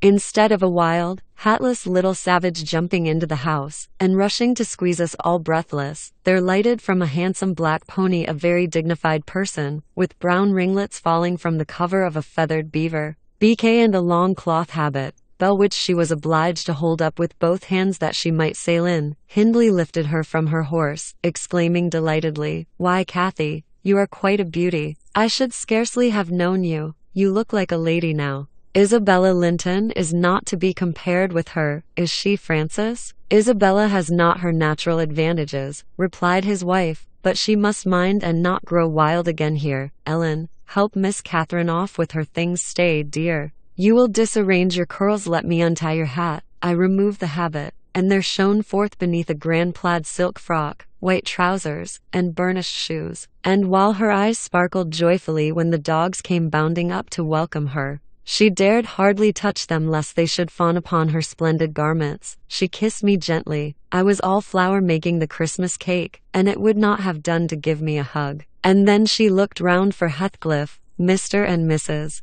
Earnshaw watched anxiously their meeting, thinking it would enable them to judge, in some measure, what grounds they had for hoping to succeed in separating the two friends. Heathcliff was hard to discover at first, if he were careless, and uncared for. Before Catherine's absence, he had been 10 times more so since. Nobody but I even did him the kindness to call him a dirty boy, and bid him wash himself, once a week. And children of his age seldom have a natural pleasure in soap and water, therefore, not to mention his clothes which had seen 3 months' service in mire and dust, and his thick uncombed hair, the surface of his face and hands was dismally beclouded. He might well skulk behind the settle, on beholding such a bright, graceful damsel enter the house, instead of a rough-headed counterpart of himself, as he expected. Is Heathcliff not here? She demanded, pulling off her gloves, and displaying fingers wonderfully whitened with doing nothing and staying indoors. Heathcliff, you may come forward, cried Mr. Hindley, enjoying his discomfiture and gratified to see what a forbidding young blackguard he would be compelled to present himself. You may come and wish Miss Catherine welcome, like the other servants. Cathy, catching a glimpse of her friend in his concealment, flew to embrace him. She bestowed 7 or 8 kisses on his cheek within the second, and then stopped, and drawing back, burst into a laugh, exclaiming, "Why, how very black and cross you look, and how funny and grim! But that's because I'm used to Edgar and Isabella Linton. Well, Heathcliff, have you forgotten me?" She had some reason to put the question, for shame and pride threw double gloom over his countenance, and kept him immovable. "Shake hands, Heathcliff," said Mr. Earnshaw condescendingly. Once in a way, that is permitted. I shall not, replied the boy, finding his tongue at last. I shall not stand to be laughed at. I shall not bear it. And he would have broken from the circle. But Miss Cathy seized him again. I did not mean to laugh at you, she said. I could not hinder myself. Heathcliff, shake hands at least. What are you sulky for? It was only that you looked odd. If you wash your face and brush your hair, it will be all right. But you are so dirty. She gazed concernedly at the dusky fingers she held in her own, and also at her dress, which she feared had gained no embellishment from its contact with his. You needn't have touched me, he answered, following her eye and snatching away his hand. I shall be as dirty as I please, and I like to be dirty, and I will be dirty. With that he dashed headforemost out of the room, amid the merriment of the master and mistress, and to the serious disturbance of Catherine, who could not comprehend how her remarks should have produced such an exhibition of bad temper, after playing lady's maid to the newcomer, and putting my cakes in the oven, and making the house and kitchen cheerful with great fires, befitting Christmas Eve. I prepared to sit down and amuse myself by singing carols, all alone, regardless of Joseph's affirmations that he considered the merry tunes I chose as next door to songs. One, he had retired to private prayer in his chamber, and Mr. and Mrs. Earnshaw were engaging Missy's attention by sundry gay trifles bought for her to present to the little Lintons, as an acknowledgment of their kindness. They had invited them to spend the morrow at Wuthering Heights, and the invitation had been accepted, on one condition. Mrs. Linton begged that her darlings might be kept carefully apart from that naughty swearing boy. Under these circumstances I remained solitary. I smelt the rich scent of the heating spices, and admired the shining kitchen utensils, the polished clock, decked in holly, the silver mugs ranged on a tray ready to be filled with mulled ale for supper, and above all, the speckless purity of my particular care, the scoured and well-swept floor. I gave due inward applause to every object, and then I remembered how old Earnshaw used to come in when all was tiddied, and call me a Campbell lass, and slip a shilling into my hand as a Christmas box too. And from that I went on to think of his fondness for Heathcliff, and his dread lest he should suffer neglect after death had removed him. And that naturally led me to consider the poor lad's situation now, and from singing I changed my mind to crying. It struck me soon, however, there would be more sense in endeavoring to repair some of his wrongs than shedding tears over them. I got up and walked into the court to seek him. He was not far. I found him smoothing the glossy coat of the new pony in the stable, and feeding the other beasts, according to custom. Make haste, Heathcliff, I said. The kitchen is so comfortable, and Joseph is upstairs. Make haste, and let me dress you smart before Miss Cathy comes out, and then you can sit together, with the whole hearth to yourselves, and have a long chatter till bedtime. He proceeded with his task, and never turned his head towards me. Come, are you coming? I continued. There's a little cake for each of you, nearly enough, and you'll need half an hour's donning. Bien. I waited 5 minutes, but getting no answer left him. Catherine supped with her brother and sister-in-law. Joseph and I joined at an unsociable meal, seasoned with reproofs on one side and sauciness on the other. His cake and cheese remained on the table all night for the fairies. He managed to continue work till 9 o'clock, and then marched dumb and dour to his chamber. Cathy sat up late, having a world of things to order for the reception of her new friends. She came into the kitchen once to speak to her old one, but he was gone, and she only stayed to ask what was the matter with him, and then went back. In the morning he rose early, and as it was a holiday, carried his ill humor on to the moors, not reappearing till the family were departed for church. Fasting and reflection seemed to have brought him to a better spirit. He hung about me for a while, and having screwed up his courage, exclaimed abruptly, Nelly, make me decent. I'm going to be good. High time, Heathcliff, I said. You have grieved Catherine. She's sorry she ever came home, I dare say. It looks as if you envied her, because she is more thought of than you. The notion of envying Catherine was incomprehensible to him, but the notion of grieving her he understood clearly enough. Did she say she was grieved? He inquired, looking very serious. She cried when I told her you were off again this morning. Well, I cried last night, he returned. And I had more reason to cry than she. Yes, you had the reason of going to bed with a proud heart and an empty stomach, said I. Proud people breed sad sorrows for themselves, but if you be ashamed of your touchiness, you must ask pardon. Mind, When she comes in, you must go up and offer to kiss her, and say you know best what to say. Only do it heartily, and not as if you thought her converted into a stranger by her grand dress. And now, though I have dinner to get ready, I'll steal time to arrange you so that Edgar Linton shall look quite a doll beside you, and that he does. You are younger, and yet, I'll be bound, you are taller and twice as broad across the shoulders. You could knock him down in a twinkling. Don't you feel that you could? Heathcliff's face brightened a moment. Then it was overcast afresh, and he sighed. But Nellie, if I knocked him down 20 times, that wouldn't make him less handsome or me more so. I wish I had light hair and a fair skin, and was dressed and behaved as well, and had a chance of being as rich as he will be, and cried for mamma at every turn, I added, and trembled if a country lad heaved his fist against you, and sat at home all day for a shower of rain. Oh, Heathcliff, you are showing a poor spirit. Come to the glass, and I'll let you see what you should wish. Do you mark those 2 lines between your eyes, and those thick brows that, instead of rising arched, sink in the middle, and that couple of black fiends, so deeply buried, who never open their windows boldly,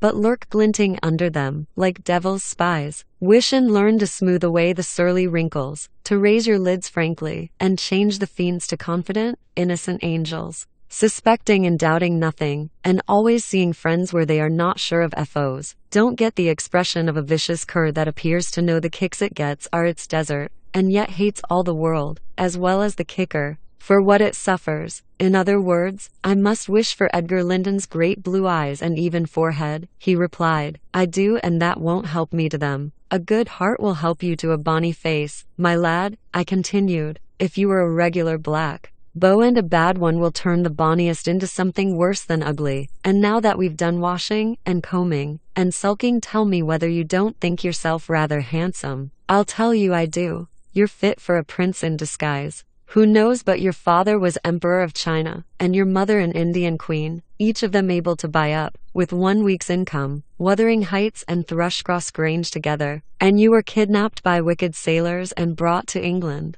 Were I in your place, I would frame high notions of my birth, and the thoughts of what I was should give me courage and dignity to support the oppressions of a little farmer. So I chattered on, and Heathcliff gradually lost his frown and began to look quite pleasant, when all at once our conversation was interrupted by a rumbling sound moving up the road and entering the court. He ran to the window and I to the door, just in time to behold the 2 Lintons descend from the family carriage, smothered in cloaks and furs, and the Earnshaws dismount from their horses. They often rode to church in winter. Catherine took a hand of each of the children, and brought them into the house and set them before the fire, which quickly put color into their white faces. I urged my companion to hasten now and show his amiable humor, and he willingly obeyed. But ill luck would have it that, as he opened the door leading from the kitchen on one side, Hindley opened it on the other. They met, and the master, irritated at seeing him clean and cheerful, or, perhaps, eager to keep his promise to Mrs. Linton, shoved him back with a sudden thrust, and angrily bade Joseph keep the fellow out of the room, send him into the garret till dinner is over. He'll be cramming his fingers in the tarts and stealing the fruit, if left alone with them a minute. Nay, sir, I could not avoid answering. He'll touch nothing, not he, and I suppose he must have his share of the dainties as well as we. He shall have his share of my hand, if I catch him downstairs till dark, cried Hindley. Begone, you vagabond. What, you are attempting the coxcomb? BP, are you? Wait till I get hold of those elegant locks, see if I won't pull them a bit longer. They are long enough already, observed Master Linton, peeping from the doorway. I wonder they don't make his head ache. It's like a colt's mane over his eyes. He ventured this remark without any intention to insult, but Heathcliff's violent nature was not prepared to endure the appearance of impertinence from one whom he seemed to hate. Even then, as a rival, he seized a tureen of hot apple sauce, the first thing that came under his gripe, and dashed it full against the speaker's face and neck, who instantly commenced a lament that brought Isabella and Catherine hurrying to the place. Mr. Earnshaw snatched up the culprit directly and conveyed him to his chamber, where, doubtless, he administered a rough remedy to cool the fit of passion, for he appeared red and breathless. I got the dishcloth, and rather spitefully scrubbed Edgar's nose and mouth, affirming it served him right for meddling. His sister began weeping to go home, and Cathy stood by confounded, blushing for all. You should not have spoken to him, she expostulated with Master Linton. He was in a bad temper, and now you've spoilt your visit. And he'll be flogged. I hate him to be flogged. I can't eat my dinner. Why did you speak to him, Edgar? I didn't, sobbed the youth, escaping from my hands, and finishing the remainder of the purification with his cambric pocket handkerchief. I promised Mama that I wouldn't say one word to him, and I didn't. Well, don't cry, replied Catherine, contemptuously. You're not killed. Don't make more mischief. My brother is coming. Be quiet. Hush, Isabella. Has anybody hurt you? There. Children, to your seats, cried Hindley, bustling in. That brute of a lad has warmed me nicely. Next time, Master Edgar, take the law into your own fists, it will give you an appetite. The little party recovered its equanimity at sight of the fragrant feast. They were hungry after their ride, and easily consoled, since no real harm had befallen them. Mr. Earnshaw carved bountiful platefuls, and the mistress made them merry with lively talk. I waited behind her chair, and was pained to behold Catherine, with dry eyes and an indifferent air, commence cutting up the wing of a goose before her. An unfeeling child, I thought to myself, how lightly she dismisses her old playmate's troubles. I could not have imagined her to be so selfish. She lifted a mouthful to her lips, then she set it down again. Her cheeks flushed, and the tears gushed over them. She slipped her fork to the floor, and hastily dived under the cloth to conceal her emotion. I did not call her unfeeling long, for I perceived she was in purgatory throughout the day,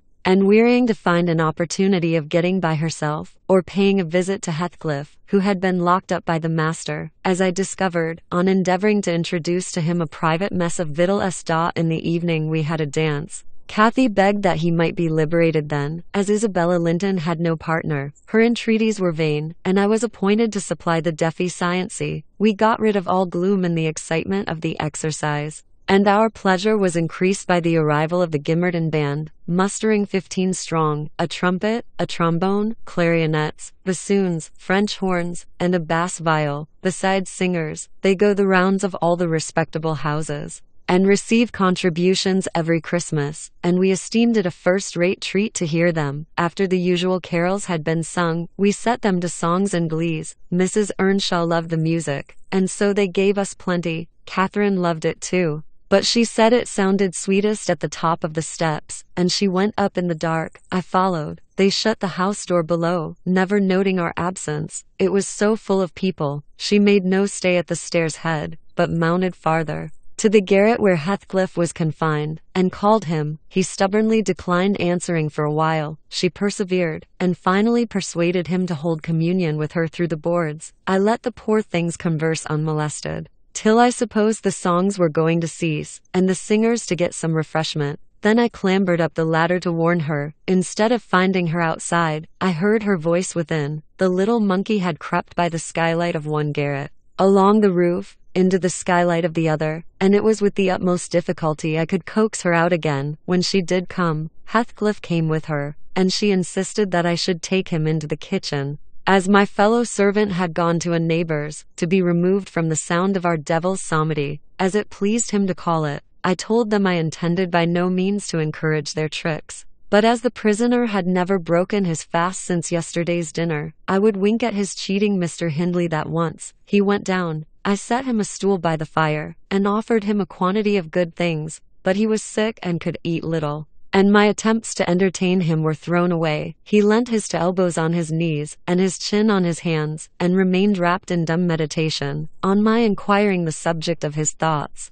he answered gravely, I'm trying to settle how I shall pay Hindley back. I don't care how long I wait, if I can only do it at last. I hope he will not die before I do. For shame, Heathcliff, said I, it is for God to punish wicked people. We should learn to forgive. No, God won't have the satisfaction that I shall, he returned. I only wish I knew the best way. Let me alone, and I'll plan it out. While I'm thinking of that I don't feel pain. But Mr. Lockwood, I forget these tales cannot divert you. I'm annoyed how I should dream of chattering on at such a rate, and your gruel cold, and you nodding for bed. I could have told Heathcliff's history, all that you need hear, in half a dozen words. Thus interrupting herself, the housekeeper rose, and proceeded to lay aside her sewing. But I felt incapable of moving from the hearth, and I was very far from nodding. Sit still, Mrs. Dean," I cried. "Do sit still another half hour. You've done just right to tell the story leisurely. That is the method I like. And you must finish it in the same style. I am interested in every character you have mentioned, more or less.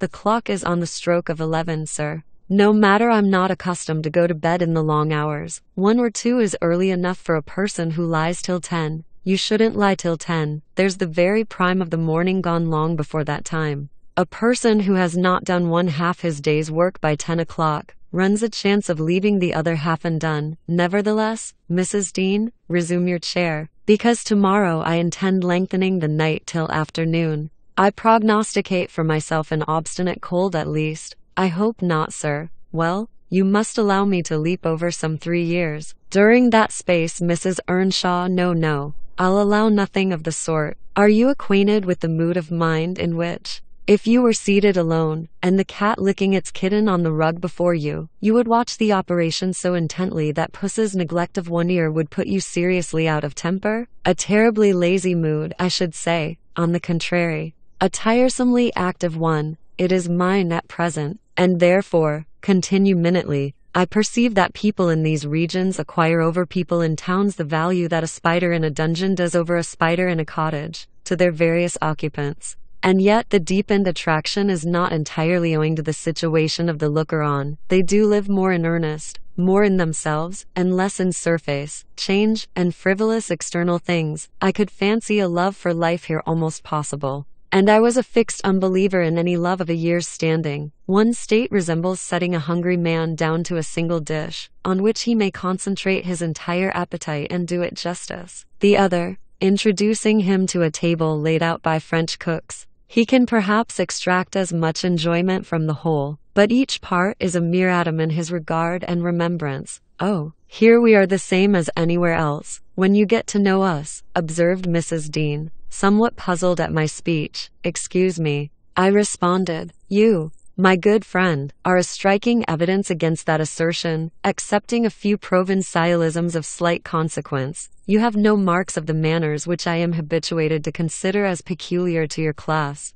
I am sure you have thought a great deal more than the generality of servants think. You have been compelled to cultivate your reflective faculties for want of occasions for frittering your life away in silly trifles. Mrs. Dean laughed. I certainly esteem myself a steady, reasonable kind of body, she said. Not exactly from living among the hills and seeing one set of faces, and one series of actions, from year's end to year's end. But I have undergone sharp discipline, which has taught me wisdom. And then, I have read more than you would fancy. Mr. Lockwood, you could not open a book in this library that I have not looked into, and got something out of also, unless it be that range of Greek and Latin, and that of French. And those I know one from another. It is as much as you can expect of a poor man's daughter. However, if I am to follow my story in true gossip's fashion, I had better go on. And instead of leaping 3 years, I will be content to pass to the next summer, the summer of 1778. That is nearly 23 years ago. Chapter V. On the morning of a fine June day, my first bonny little nursling, and the last of the ancient Earnshaw stock, was born. We were busy with the hay in a faraway field, when the girl that usually brought our breakfasts came running an hour too soon across the meadow and up the lane, calling me as she ran. Oh, such a grand bairn, she panted out, the finest lad that ever breathed. But the doctor says Missus must go. He says she's been in a consumption these many months, I heard him tell Mr. Hindley, and now she has nothing to keep her. And she'll be dead before winter. You must come home directly. You're to nurse it, Nellie, to feed it with sugar and milk, and take care of it day and night. I wish I were you, because it will be all yours when there is no missus. But is she very ill? I asked, flinging down my rake and tying my bonnet. I guess she is. Yet she looks bravely, replied the girl, and she talks as if she thought of living to see it grow a man. She's out of her head for joy. It's such a beauty. If I were her, I'm certain I should not die. I should get better at the bare sight of it. In spite of Kenneth, I was fairly mad at him. Dame Archer brought the cherub down to master, in the house, and his face just began to light up. When the old croaker steps forward, and says he Earnshaw, it's a blessing your wife has been spared to leave you this son. When she came, I felt convinced we shouldn't keep her long. And now, I must tell you, the winter will probably finish her. Don't take on and fret about it too much. It can't be helped. And besides, you should have known better than to choose such a rushspur of a lass. And what did the master answer? I inquired. I think he swore, but I didn't mind him. I was straining to see the bairn, and she began again to describe it rapturously. I, as zealous as herself, hurried eagerly home to admire, on my part, though I was very sad for Hindley's sake. He had room in his heart only for two idols, his wife and himself. He doted on both, and adored one, and I couldn't conceive how he would bear the loss. When we got to Wuthering Heights, there he stood at the front door, and as I passed in, I asked, "How was the baby? Nearly ready to run about now?" He replied, putting on a cheerful smile. "And the mistress?" I ventured to inquire. "The doctor says she's—" "Damn the doctor," he interrupted, reddening. "Francis is quite right. She'll be perfectly well by this time next week. Are you going upstairs? Will you tell her that I'll come, if she'll promise not to talk?" I left her because she would not hold her tongue. "And she must tell her Mr. Kenneth says she must be quiet." I delivered this message to Mrs. Earnshaw. She seemed in flighty spirits, and replied merrily, "I hardly spoke a word, Ellen, and there he has gone out twice, crying. Well, say I promise I won't speak, but that does not bind me not to laugh at him. Poor soul, till within a week of her death that gay heart never failed her." And her husband persisted doggedly, nay, furiously, in affirming her health improved every day, when Kenneth warned him that his medicines were useless at that stage of the malady, and he needn't put him to further expense by attending her. He retorted, "I know you need not. She's well, she does not want any more attendance from you. She never was in a consumption. It was a fever, and it is gone. Her pulse is as slow as mine now, and her cheek as cool." He told his wife the same story, and she seemed to believe him. But one night, while leaning on his shoulder, in the act of saying she thought she should be able to get up tomorrow, a fit of coughing took her, a very slight one. He raised her in his arms. She put her two hands about his neck, her face changed, and she was dead dotty as the girl had anticipated. The child Heredin fell wholly into my hands. Mr. Earnshaw, provided he saw him healthy and never heard him cry, was contented. As far as regarded him, for himself, he grew desperate. His sorrow was of that kind that will not lament. He neither wept nor prayed. He cursed and defied, execrated God and man, and gave himself up to reckless dissipation. The servants could not bear his tyrannical and evil conduct long. Joseph and I were the only two that would stay. I had not the heart to leave my charge. And besides, you know, I had been his foster sister,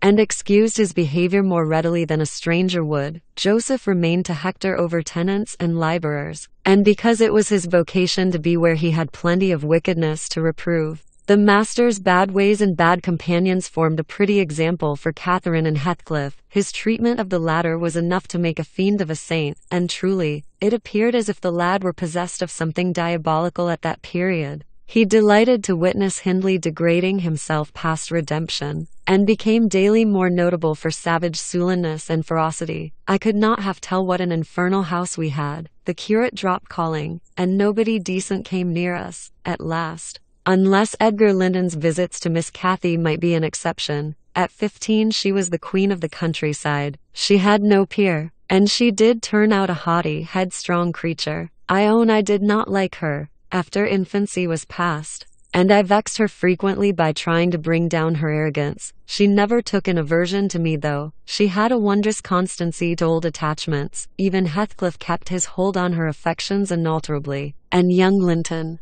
with all his superiority, found it difficult to make an equally deep impression. He was my late master. That is his portrait over the fireplace. It used to hang on one side, and his wife's on the other, but hers has been removed. Or else you might see something of what she was. Can you make that out? Mrs. Dean raised the candle, and I discerned a soft-featured face, exceedingly resembling the young lady at the Heights, but more pensive and amiable in expression. It formed a sweet picture. The long light hair curled slightly on the temples. The eyes were large and serious, the figure almost graceful. I did not marvel how Catherine Earnshaw could forget her first friend for such an individual. I marvelled much how he, with a mind to correspond with his person, could fancy my idea of Catherine Earnshaw a very agreeable portrait. I observed to the housekeeper, "Is it like?" "Yes," she answered, "but he looked better when he was animated." That is his everyday countenance. He wanted spirit in general. Catherine had kept up her acquaintance with the Lintons since her 5 weeks' residence among them, and as she had no temptation to show her rough side in their company, and had the sense to be ashamed of being rude where she experienced such invariable courtesy, she imposed unwittingly on the old lady and gentleman by her ingenious cordiality, gained the admiration of Isabella, and the heart and soul of her brother. Acquisitions that flattered her from the first, for she was full of ambition and led her to adopt a double character without exactly intending to deceive anyone, in the place where she heard Heathcliff termed a vulgar young ruffian, and worse than a brute. She took care not to act like him, but at home she had small inclination to practice politeness that would only be laughed at, and restrain an unruly nature when it would bring her neither credit nor praise. Mr. Edgar seldom mustered courage to visit Wuthering Heights openly. He had a terror of Earnshaw's reputation, and shrunk from encountering him. And yet he was always received with our best attempts at civility. The master himself avoided offending him, knowing why he came, and if he could not be gracious, kept out of the way. I rather think his appearance there was distasteful to Catherine. She was not artful, never played the coquette, and had evidently an objection to her two friends meeting at all.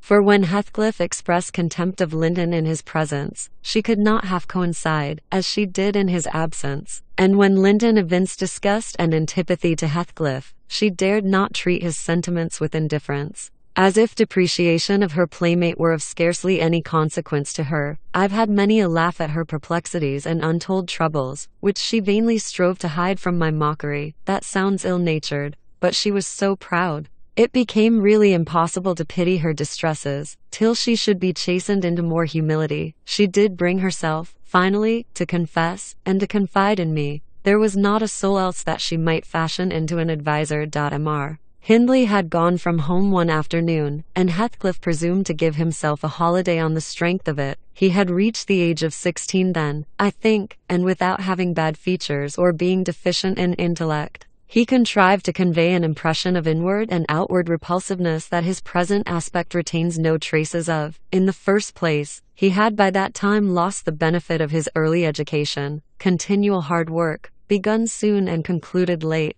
had extinguished any curiosity he once possessed in pursuit of knowledge, and any love for books or learning. His childhood's sense of superiority, instilled into him by the favors of old Mr. Earnshaw, was faded away. He struggled long to keep up an equality with Catherine in her studies, and yielded with poignant though silent regret. But he yielded completely, and there was no prevailing on him to take a step in the way of moving upward, when he found he must, necessarily, sink beneath his former level. Then personal appearance sympathized with mental deterioration. He acquired a slouching gait and ignoble look. His naturally reserved disposition was exaggerated into an almost idiotic excess of unsociable moroseness, and he took a grim pleasure, apparently, in exciting the aversion rather than the esteem of his few acquaintance. Catherine and he were constant companions still at his seasons of respite from labor, but he had ceased to express his fondness for her in words, and recoiled with angry suspicion from her girlish caresses,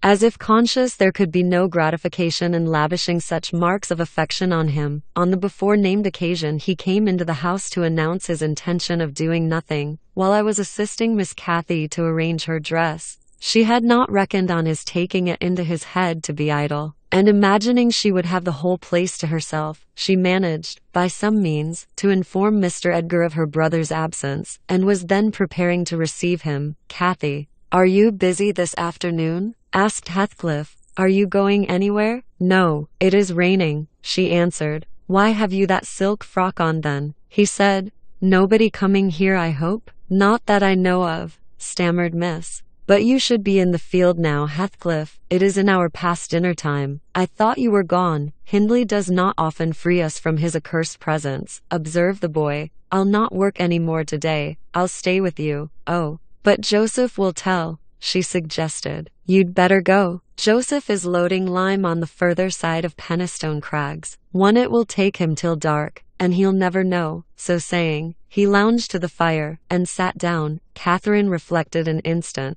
With knitted brows, she found it needful to smooth the way for an intrusion. Isabella and Edgar Linton talked of calling this afternoon, she said, at the conclusion of a minute's silence. As it rains, I hardly expect them, but they may come. And if they do, you run the risk of being scolded for no good. Order Ellen to say you are engaged. Kathy, he persisted. Don't turn me out for those pitiful, silly friends of yours. I'm on the point sometimes of complaining but I'll not. That they what? Cried Catherine, gazing at him with a troubled countenance. Oh, Nellie, she added petulantly, jerking her head away from my hands. You've combed my hair quite out of curl. That's enough. Let me alone. What are you on the point of complaining about, Heathcliff? Nothing, only look at the almanacs on that wall. He pointed to a framed sheet hanging near the window, and continued, the crosses are for the evenings you have spent with the Lintons. The dots for those spent with me. Do you see? I've marked every day. Yes, very foolish. As if I took notice, replied Catherine, in a peevish tone.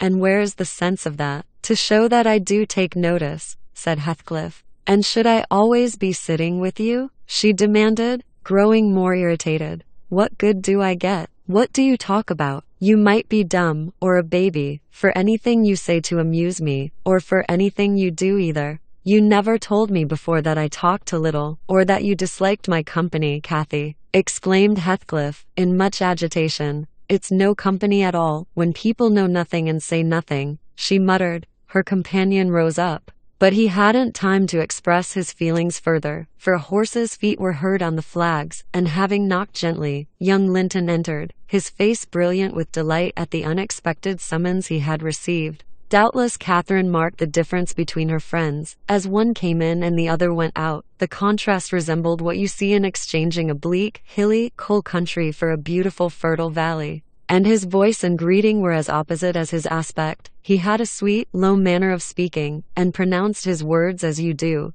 That's less gruff than we talk here, and softer. I'm not come too soon, am I? He said, casting a look at me. I had begun to wipe the plate and tidy some drawers at the far end in the dresser. No, answered Catherine. What are you doing there, Nellie? My work, miss, I replied. Mr. Hindley had given me directions to make a third party in any private visits Linton chose to pay. She stepped behind me and whispered crossly, take yourself and your dusters off when company are in the house. Servants don't commence scouring and cleaning in the room where they are. It's a good opportunity. Now that master is away, I answered aloud. He hates me to be fidgeting over these things in his presence. I'm sure Mr. Edgar will excuse me. I hate you to be fidgeting in my presence, exclaimed the young lady imperiously, not allowing her guest time to speak. She had failed to recover her equanimity since the little dispute with Heathcliff. I'm sorry for it, Miss Catherine, was my response. And I proceeded assiduously with my occupation. She, supposing Edgar could not see her, snatched the cloth from my hand, and pinched me, with a prolonged wrench, very spitefully on the arm. I've said I did not love her,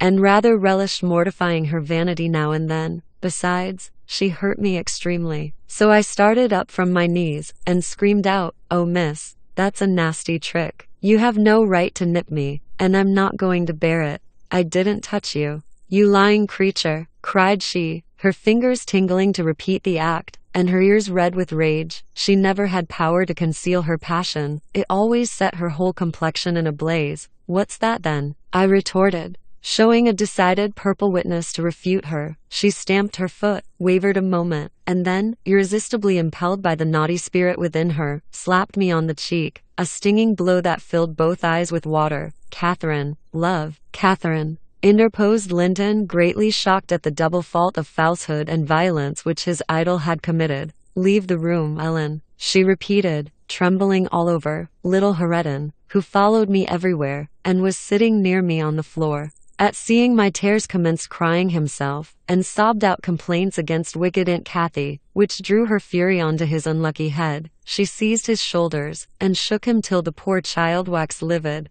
and Edgar thoughtlessly laid hold of her hands to deliver him. In an instant one was wrung free, and the astonished young man felt it applied over his own ear in a way that could not be mistaken for jest. He drew back in consternation. I lifted Heredin in my arms and walked off to the kitchen with him, leaving the door of communication open, for I was curious to watch how they would settle their disagreement. The insulted visitor moved to the spot where he had laid his hat, pale and with a quivering lip. That's right, I said to myself, take warning and be gone. It's a kindness to let you have a glimpse of her genuine disposition. Where are you going? Demanded Catherine, advancing to the door. He swerved aside and attempted to pass. You must not go, she exclaimed energetically. I must and shall, he replied in a subdued voice. No, she persisted, grasping the handle. Not yet, Edgar Linton. Sit down. You shall not leave me in that temper. I should be miserable all night, and I won't be miserable for you. Can I stay after you have struck me? Asked Linton. Catherine was mute.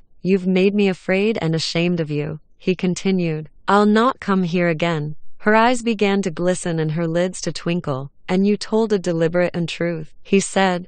I didn't, she cried, recovering her speech. I did nothing deliberately. Well, go. If you please get away. And now I'll cry myself sick. She dropped down on her knees by a chair and set to weeping in serious earnest. Edgar persevered in his resolution as far as the court. There he lingered. I resolved to encourage him. Mrs. Dreadfully Wayward, sir, I called out. As bad as any marred child. You'd better be riding home, or else she will be sick only to grieve us. The soft thing looked askance through the window. He possessed the power to depart as much as a cat possesses the power to leave a mouse half killed, or a bird half eaten. Ah, I thought, there will be no saving him. He's doomed, and flies to his fate. And so it was. He turned abruptly, hastened into the house again, shut the door behind him. And when I went in a while after to inform them that Earnshaw had come home rabid drunk, ready to pull the whole place about our ears, his ordinary frame of mind in that condition,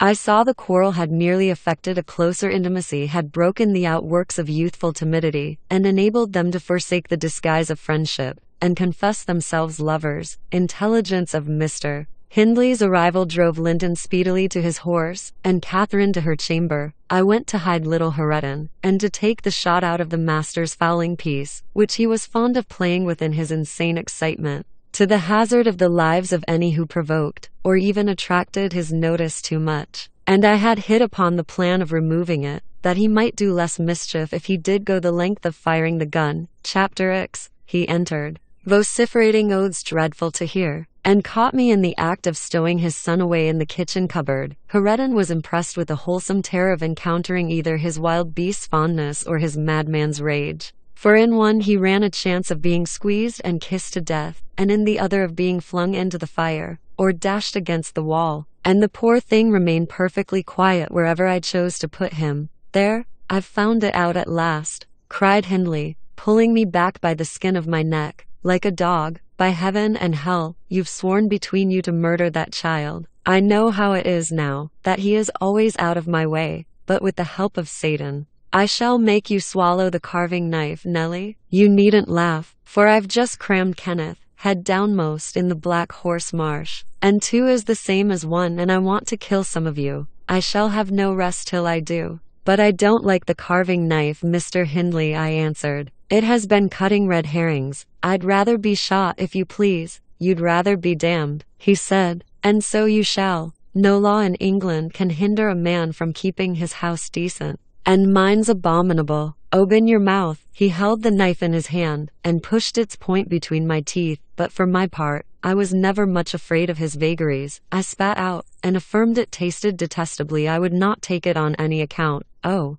said he, releasing me, I see that hideous little villain is not Heredin. I beg your pardon, Nell, if it be. He deserves flaying alive for not running to welcome me, and for screaming as if I were a goblin. Unnatural cub, come hither. I'll teach thee to impose on a good-hearted, deluded father. Now, don't you think the lad would be handsomer cropped? It makes a dog fiercer, and I love something fierce. Get me a scissors, something fierce and trim. Besides, it's infernal affectation, devilish conceit it is, to cherish our years. We're asses enough without them. Hush, child, hush. Well then, it is my darling. Wished.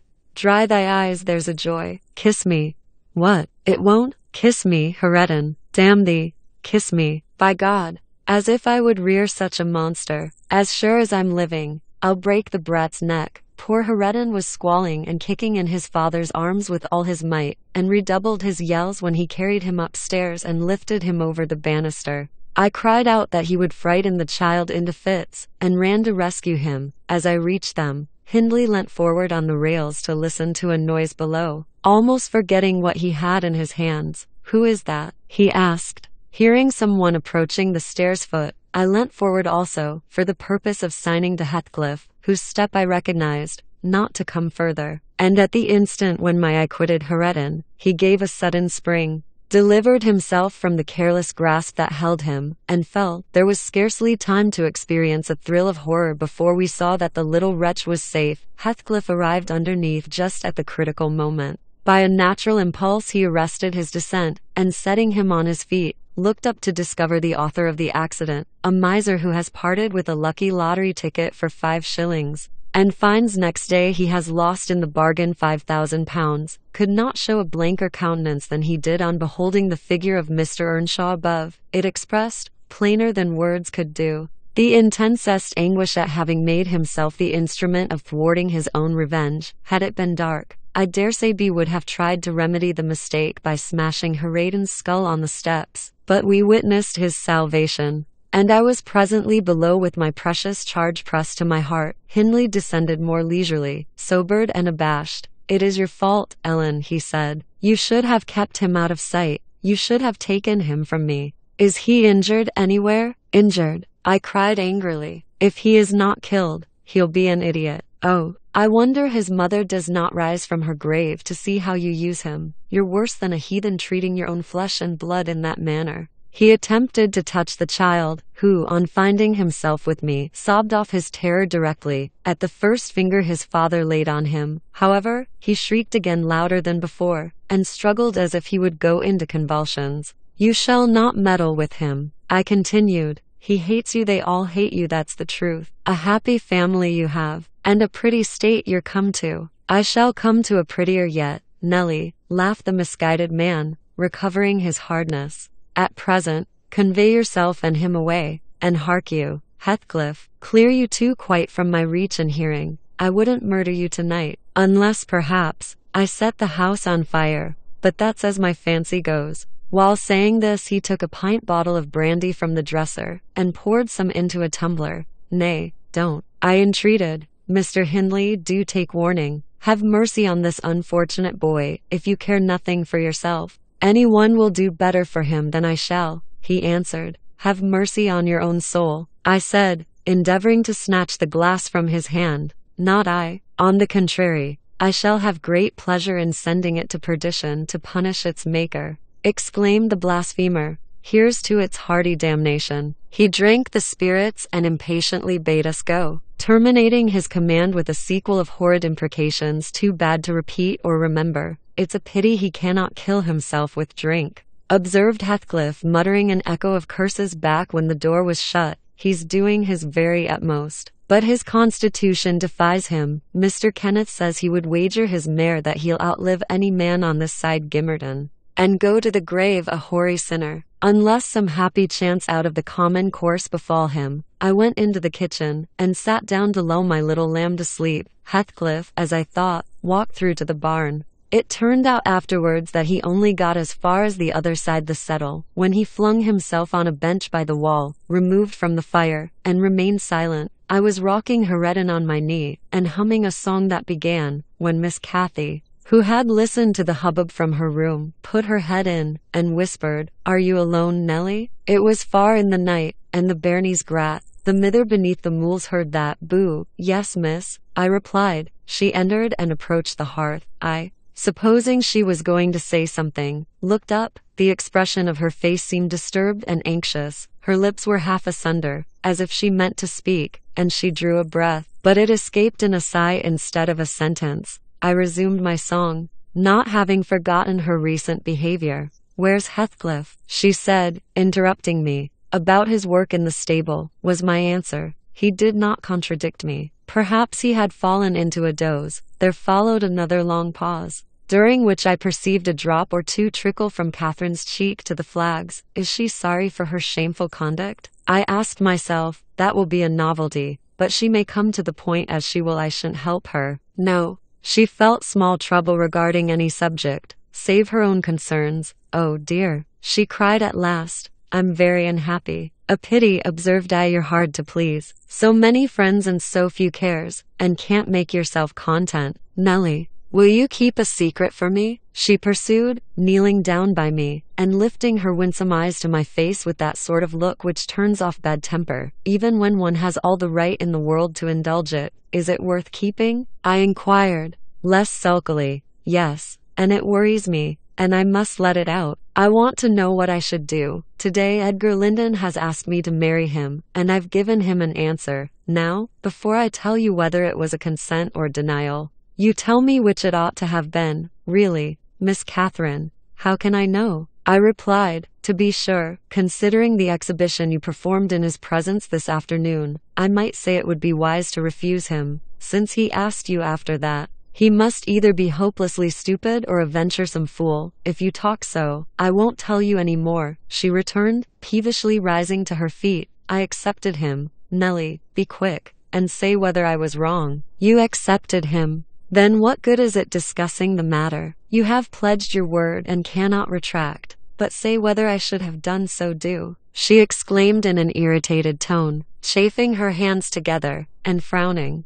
There are many things to be considered before that question can be answered properly, I said, sententiously. First and foremost, do you love Mr. Edgar? Who can help it? Of course I do, she answered. Then I put her through the following catechism. For a girl of 22 it was not injudicious. Why do you love him, Miss Cathy? Nonsense. I do, that's sufficient. By no means. You must say why. Well, because he is handsome, and pleasant to be with. Bad, was my commentary. And because he is young and cheerful. Bad still. And because he loves me, indifferent, coming there, and he will be rich, and I shall like to be the greatest woman of the neighborhood, and I shall be proud of having such a husband. Worst of all. And now, say how you love him, as everybody loves your silly Nellie. Not at all answer. I love the ground under his feet, and the air over his head, and everything he touches, and every word he says. I love all his looks, and all his actions,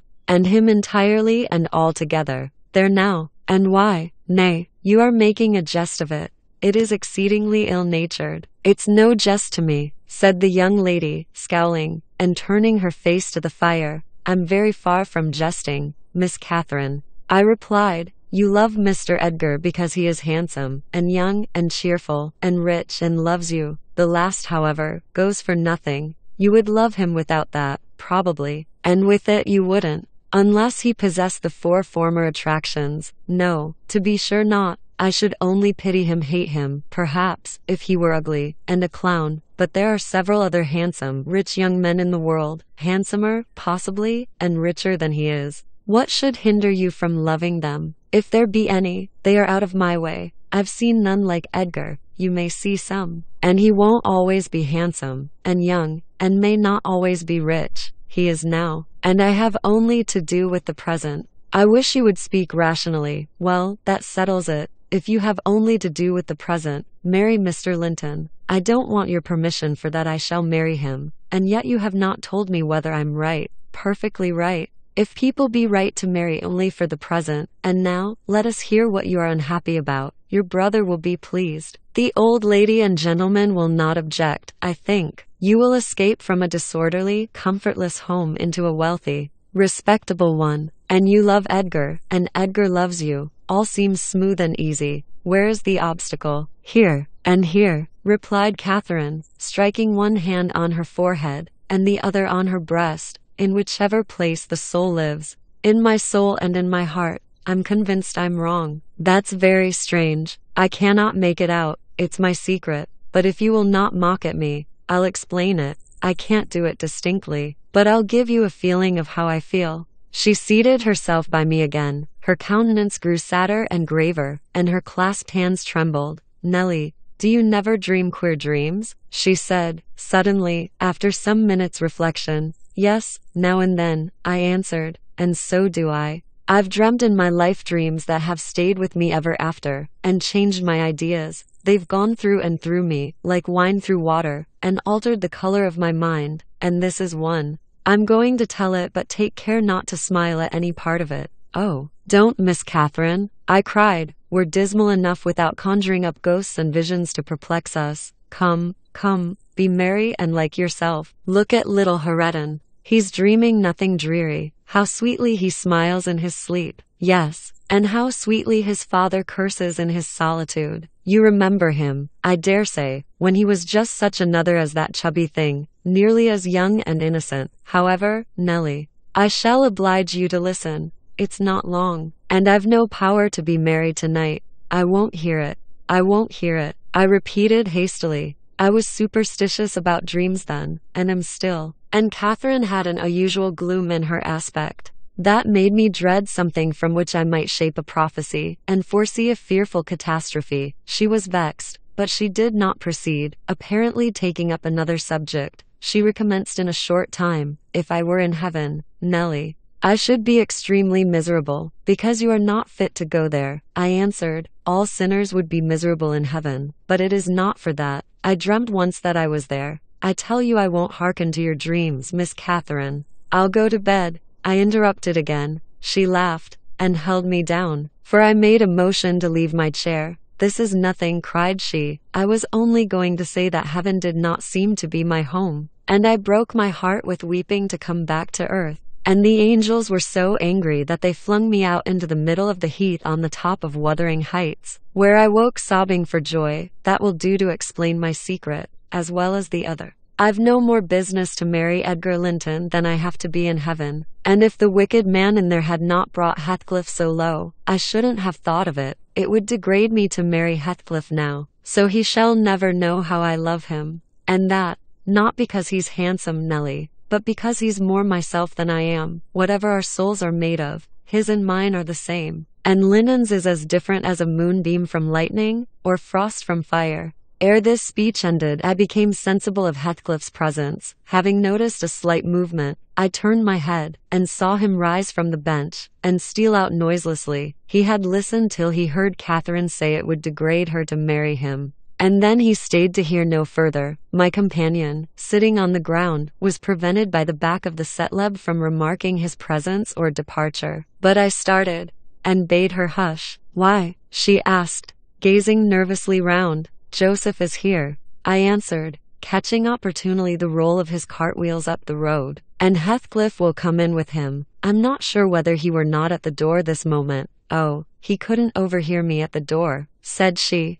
Give me Hareton, while you get the supper, and when it is ready ask me to sup with you. I want to cheat my uncomfortable conscience, and be convinced that Heathcliff has no notion of these things. He has not, has he? He does not know what being in love is. I see no reason that he should not know, as well as you, I returned, and if you are his choice, he'll be the most unfortunate creature that ever was born. As soon as you become Mrs. Linton, he loses friend and love, and all. Have you considered how you'll bear the separation, and how he'll bear to be quite deserted in the world? Because, Miss Catherine, he quite deserted. We separated, she exclaimed, with an accent of indignation. Who is to separate us, pray? They'll meet the fate of Milo. One not as long as I live, Ellen, for no mortal creature, every Linton on the face of the earth might melt into nothing before I could consent to forsake Heathcliff. Oh, that's not what I intend, that's not what I mean. I shouldn't be Mrs. Linton were such a price demanded. He'll be as much to me as he has been all his lifetime. Edgar must shake off his antipathy, and tolerate him at least. He will, when he learns my true feelings towards him. Nellie,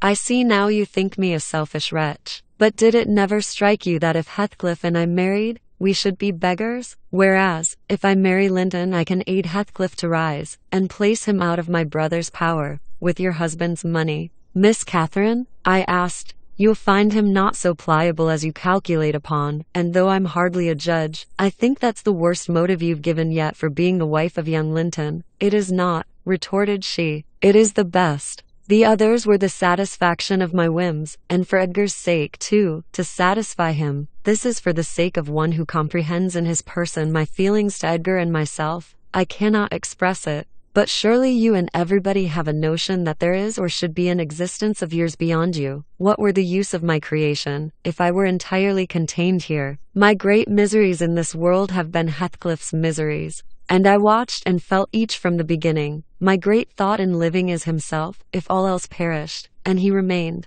I should still continue to be. And if all else remained, and he were annihilated, the universe would turn to a mighty stranger. Too, I should not seem a part of it. My love for Lyndon is like the foliage in the woods. Time will change it, I'm well aware. As winter changes the trees, my love for Heathcliff resembles the eternal rocks beneath, a source of little visible delight, but necessary. Nellie, I am Heathcliff. He's always, always in my mind, not as a pleasure, any more than I am always a pleasure to myself, but as my own being. So don't talk of our separation again. It is impracticable. And she paused and hid her face in the folds of my gown, but I jerked it forcibly away. I was out of patience with her folly. If I can make any sense of your nonsense, miss, I said, it only goes to convince me that you are ignorant of the duties you undertake in marrying, or else that you are a wicked and principled girl. But trouble me with no more secrets. I'll not promise to keep them. You'll keep that? She asked eagerly. No, I'll not promise, I repeated. She was about to insist, when the entrance of Joseph finished our conversation, and Catherine removed her seat to a corner, and Nurse Toretton, while I made the supper, after it was cooked. My fellow servant and I began to quarrel who should carry some to Mr. Hindley, and we didn't settle it till all was nearly cold. Then we came to the agreement that we would let him ask, if he wanted any, for we feared particularly to go into his presence when he had been some time alone. And how isn't that Nowt Comden Frothfield be this time? What is he about? Gert idle seat, W demanded the old man, looking round for Heathcliff. I'll call him, I replied. He's in the barn, I've no doubt. I went and called, but got no answer. On returning, I whispered to Catherine that he had heard a good part of what she said, I was sure, and told how I saw him quit the kitchen just as she complained of her brother's conduct regarding him. She jumped up in a fine fright, flung her redden onto the settle, and ran to seek for her friend herself, not taking leisure to consider why she was so flurried, or how her talk would have affected him. She was absent such a while that Joseph proposed we should wait no longer. He cunningly conjectured they were staying away in order to avoid hearing his protracted blessing. They were ill enough for any foul manners, BX he affirmed, and on their behalf he added that night a special prayer to the usual quarter of an hour's supplication before meat, and would have tacked another to the end of the grace, had not his young mistress broken in upon him with a hurried command that he must run down the road, and wherever Heathcliff had rambled, find and make him enter directly. I want to speak to him, and I must, before I go upstairs, she said, and the gate is open. He is somewhere out of hearing, for he would not reply, though I shouted at the top of the fold as loud as I could. Joseph objected at first. She was too much in earnest, however, to suffer contradiction, and at last he placed his hat on his head, and walked grumbling forth. Meantime, Catherine paced up and down the floor, exclaiming, I wonder where he is, I wonder where he can be. What did I say, Nellie? I've forgotten. Was he vexed at my bad humor this afternoon? Dear, tell me what I've said to grieve him. I do wish he'd come. I do wish he would. What a noise for nothing, I cried, though rather uneasy myself. What a trifle scares you. It's surely no great cause of alarm that Heathcliff should take a moonlight saunter on the moors, or even lie too sulky to speak to us in the hay loft. I'll engage he's lurking there. See if I don't ferret him out. I departed to renew my search. Its result was disappointment, and Joseph's quest ended in the same. Yon lad gets war and war, observed he on re-entering. He's left gate at tea full swing, and Mrs. Pony has trodden Dan to Riggs O'Corn, and plottered through. Rate o'er into tea meadow, has omdiver, tea maester'll play tea devil to morn, and he'll do weel. He's patience its own we sich careless, offald craters patience its own he is. Bud he'll not be so a Alice ye see, all on ye. Ya munt drive him out of his heed for now. Bye. Have you found Heathcliff, you ass? Interrupted Catherine. Have you been looking for him, as I ordered? I said more liquor look for th' horse, he replied. It 'ud be to more sense. But I can look for norther horse ner man of a neat loik this as black as tea chimbly. Und Heathcliff's known tea chap to coom at my whistle happen he'll be less hard o' hearing wi ye. Bees, it was a very dark evening for summer. The clouds appeared inclined to thunder, and I said we had better all sit down. The approaching rain would be certain to bring him home without further trouble. However, Catherine would not be persuaded into tranquility. She kept wandering to and fro, from the gate to the door, in a state of agitation which permitted no repose, and at length took up a permanent situation on one side of the wall, near the road, where, heedless of my expostulations and the growling thunder, and the great drops that began to plash around her, she remained, calling at intervals, and then listening, and then crying outright. She beat Heredin, or any child, at a good passionate fit of crying, about midnight, while we still sat up. The storm came rattling over the heights in full fury. There was a violent wind, as well as thunder, and either one or the other split a tree off at the corner of the building. A huge bough fell across the roof, and knocked down a portion of the east chimney stack, sending a clatter of stones and soot into the kitchen fire. We thought a bolt had fallen in the middle of us, and Joseph swung onto his knees, beseeching the Lord to remember the patriarchs Noah and Lot, and as in former times, spare the righteous. 3 Though he smote the ungodly, I felt some sentiment that it must be a judgment on us also. The Jonah, 4 in my mind, was Mr. Earnshaw, and I shook the handle of his den that I might ascertain if he were yet living. He replied audibly enough, in a fashion which made my companion vociferate,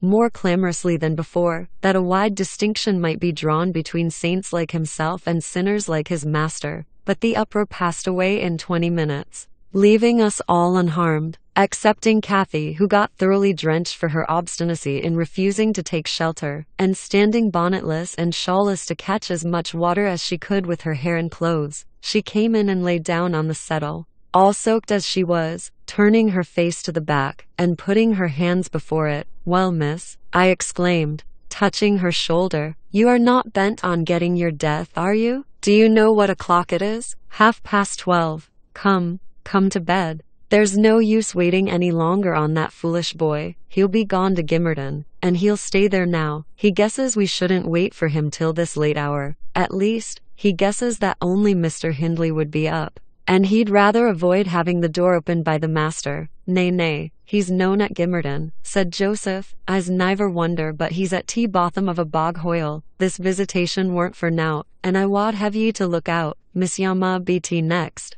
Thank Heaven for all works together for good to them as is chosen," and picked out froth rubbage. "Ya know what t scripture says, ka," and he began quoting several texts, referring us to chapters and verses where we might find them. I, having vainly begged the wilful girl to rise and remove her wet things, left him preaching and her shivering, and betook myself to bed with little Heredin, who slept as fast as if everyone had been sleeping round him. I heard Joseph read on a while afterwards. Then I distinguished his slow step on the ladder, and then I dropped asleep, coming down somewhat later than usual. I saw, by the sunbeams piercing the chinks of the shutters, Miss Catherine still seated near the fireplace. The house door was ajar, too. Light entered from its unclosed windows. Hindley had come out, and stood on the kitchen hearth, haggard and drowsy. "What ails you, Cathy?" he was saying when I entered. "You look as dismal as a drowned whelp. CB, why are you so damp and pale, child?" "I've been wet," she answered reluctantly, "and I'm cold, that's all." "Oh, she is naughty," I cried, perceiving the master to be tolerably sober. "She got steeped in the shower of yesterday evening, and there she has sat the night through, and I couldn't prevail on her to stir." Mr. Earnshaw stared at us in surprise. "The night through," he repeated. "What kept her up? Not fear of the thunder, surely?" That was over hours since. Neither of us wished to mention Heathcliff's absence, as long as we could conceal it, so I replied, "I didn't know how she took it into her head to sit up, and she said nothing. The morning was fresh and cool." I threw back the lattice, and presently the room filled with sweet scents from the garden. But Catherine called peevishly to me, "Ellen, shut the window. I'm starving." Cece and her teeth chattered as she shrank closer to the almost extinguished embers. "She's ill," said Hindley, taking her wrist. "I suppose that's the reason she would not go to bed. Damn it, I don't want to be troubled with more sickness here. What took you into the rain?" "Running after tea, lads, as usual," croaked Joseph, catching an opportunity from our hesitation to thrust in his evil tongue. "If I wore ya, maester, I'd just slam tea boards dye their faces all on 'em. Gentle and simple. See never a day at you're off, but yon cat o' Linton comes sneaking hither. And Miss Nelly, Shoe's a fine lass. Shoe sits watching for ye it kitchen, and as ye are in at one door, he's out at t'other, and then, your grand lady goes a courting of her side. It's bonny behaviour, lurking amang tea fields after 12 night. We that foul flacemek devil of a gypsy, Heathcliff, they think I'm blind, but I'm known. Now at tea sort, I seed young Linton both coming and going, and I seed ya erecting his discourse to me. Ya good for now, slatternly witch. Nip up and bolt into th' house. Tea minute ya heard tea maester's horse fit clatter up tea road. Silence, eavesdropper, cried Catherine. None of your insolence before me. Edgar Linton came yesterday by chance, Hindley. And it was I who told him to be off, because I knew you would not like to have met him as you were. You lie, Cathy, no doubt, answered her brother, and you are a confounded simpleton. But never mind Linton at present. Tell me, were you not with Heathcliff last night? Speak the truth now. You need not be afraid of harming him, though I hate him as much as ever. He did me a good turn a short time since that will make my conscience tender of breaking his neck, to prevent it. I shall send him about his business this very morning, and after he's gone, I'd advise you all to look sharp. I shall only have the more humour for you. I never saw Heathcliff last night, answered Catherine, beginning to sob bitterly. And if you do turn him out of doors, I'll go with him, but perhaps, you'll never have an opportunity. Perhaps, he's gone. Here she burst into uncontrollable grief, and the remainder of her words were inarticulate. Hindley lavished on her a torrent of scornful abuse, and bade her get to her room immediately, or she shouldn't cry for nothing. I obliged her to obey, and I shall never forget what a scene she acted when we reached her chamber. It terrified me. I thought she was going mad, and I begged Joseph to run for the doctor. It proved the commencement of delirium. Mr. Kenneth, as soon as he saw her, pronounced her dangerously ill. She had a fever. He bled her, and he told me to let her live on whey and water gruel, and take care she did not throw herself downstairs or out of the window. And then he left, for he had enough to do in the parish, where 2 or 3 miles was the ordinary distance between cottage and cottage. Though I cannot say I made a gentle nurse, and Joseph and the master were no better, and though our patient was as wearisome and headstrong as a patient could be, she weathered it through. Old Mrs. Linton paid us several visits, to be sure, and set things to rights, and scolded and ordered us all. And when Catherine was convalescent, she insisted on conveying her to Thrushcross Grange, for which deliverance we were very grateful. But the poor dame had reason to repent of her kindness. She and her husband both took the fever, and died within a few days of each other. Our young lady returned to us saucier and more passionate, and haughtier than ever. Heathcliff had never been heard of since the evening of the thunderstorm, and one day, I had the misfortune, when she had provoked me exceedingly, to lay the blame of his disappearance on her, where indeed it belonged. As she well knew, from that period, for several months, she ceased to hold any communication with me, save in the relation of a mere servant. Joseph fell under a ban also. He would speak his mind, and lecture her all the same as if she were a little girl. And she esteemed herself a woman, and our mistress, and thought that her recent illness gave her a claim to be treated with consideration. Then the doctor had said that she would not bear crossing much. She ought to have her own way, and it was nothing less than murder in her eyes for any one to presume to stand up and contradict her. From Mr. Earnshaw and his companions she kept aloof, and tutored by Kenneth, and serious threats of a fit that often attended her rages. Her brother allowed her whatever she pleased to demand, and generally avoided aggravating her fiery temper. He was rather too indulgent in humoring her caprices, not from affection, but from pride. He wished earnestly to see her bring honor to the family by an alliance with the Lintons, and as long as she let him alone she might trample on us like slaves, for aught he cared. Edgar Linton, as multitudes have been before and will be after him, was infatuated, and believed himself the happiest man alive on the day he led her to Gimmerton Chapel. 3 years subsequent to his father's death, much against my inclination, I was persuaded to leave Wuthering Heights and accompany her here. Little Hareton was nearly 5 years old, and I had just begun to teach him his letters. We made a sad parting, but Catherine's tears were more powerful than ours, when I refused to go, and when she found her entreaties did not move me, she went lamenting to her husband and brother. The former offered me munificent wages. The latter ordered me to pack up. He wanted no women in the house, he said, now that there was no mistress. And as to Heredin, the curate should take him in hand by and by, and so I had but one choice left, to do as I was ordered. I told the master he got rid of all decent people only to run to ruin a little faster. I kissed Heredin, said goodbye, and since then he has been a stranger. And it's very queer to think it, but I've no doubt he has completely forgotten all about Ellen Dean, and that he was ever more than all the world to her and she to him. At this point of the housekeeper's story she chanced to glance towards the timepiece over the chimney, and was in amazement on seeing the minute hand measure 1:30. She would not hear of staying a second longer. In truth, I felt rather disposed to defer the sequel of her narrative myself, and now that she is vanished to her rest, and I have meditated for another hour or two, I shall summon courage to go also, in spite of aching laziness of head and limbs. Chapter X. A charming introduction to a hermit's life. 4 weeks torture, tossing, and sickness. Oh, these bleak winds and bitter northern skies, and impassable roads, and dilatory country surgeons, and oh, this dearth of the human physiognomy, and worse than all, the terrible intimation of Kenneth that I need not expect to be out of doors till spring. Mr. Heathcliff has just honored me with a call. About 7 days ago he sent me a brace of groussock, the last of the season. Scoundrel!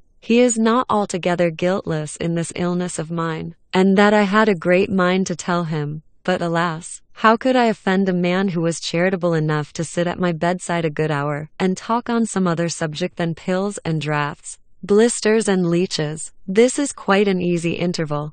I am too weak to read, yet I feel as if I could enjoy something interesting. Why not have up Mrs. Dean to finish her tale? I can recollect its chief incidents, as far as she had gone. Yes, I remember her hero had run off, and never been heard of for 3 years, and the heroine was married. I'll ring. She'll be delighted to find me capable of talking cheerfully. Mrs. Dean came. It wants 20 minutes, sir, to taking the medicine. She commenced. Away, away with it. I replied, I desire to have. The doctor says you must drop the powders. With all my heart. Don't interrupt me. Come and take your seat here. Keep your fingers from that bitter phalanx of vials. Draw your knitting out of your pocket. That will do now. Continue the history of Mr. Heathcliff from where you left off, to the present day. Did he finish his education on the continent, and come back a gentleman? Or did he get a sizar's place at college? 1. Or escape to America and earn honors by drawing blood from his foster country? 2. Or make a fortune more promptly on the English highways? He may have done a little in all these vocations, Mr. Lockwood, but I couldn't give my word for any. I stated before that I didn't know how he gained his money. Neither am I aware of the means he took to raise his mind from the savage ignorance into which it was sunk. But with your leave, I'll proceed in my own fashion, if you think it will amuse and not weary you. Are you feeling better this morning? Much. That's good news. I got Miss Catherine and myself to Thrushcross Grange, and, to my agreeable disappointment, she behaved infinitely better than I dared to expect. She seemed almost over-fond of Mr. Linton, and even to his sister she showed plenty of affection. They were both very attentive to her comfort certainly. It was not the thorn bending to the honeysuckles, but the honeysuckles embracing the thorn. There were no mutual concessions. One stood erect, and the others yielded, and who can be ill-natured and bad-tempered when they encounter neither opposition nor indifference? I observed that Mr. Edgar had a deep-rooted fear of ruffling her humor. He concealed it from her, but if ever he heard me answer sharply, or saw any other servant grow cloudy at some imperious order of hers, he would show his trouble by a frown of displeasure that never darkened on his own account. He many a time spoke sternly to me about my pertness, and averred that the stab of a knife could not inflict a worse pang than he suffered at seeing his lady vexed. Not to grieve a kind master, I learned to be less touchy, and for the space of half a year, the gunpowder lay as harmless as sand, because no fire came near to explode it. Catherine had seasons of gloom and silence now and then. They were respected with sympathizing silence by her husband, who ascribed them to an alteration in her constitution, produced by her perilous illness. As she was never subject to depression of spirits before, the return of sunshine was welcomed by answering sunshine from him. I believe I may assert that they were really in possession of deep and growing happiness. It ended. Well, we must be for ourselves in the long run. The mild and generous are only more justly selfish than the domineering, And it ended when circumstances caused each to feel that the one's interest was not the chief consideration in the other's thoughts.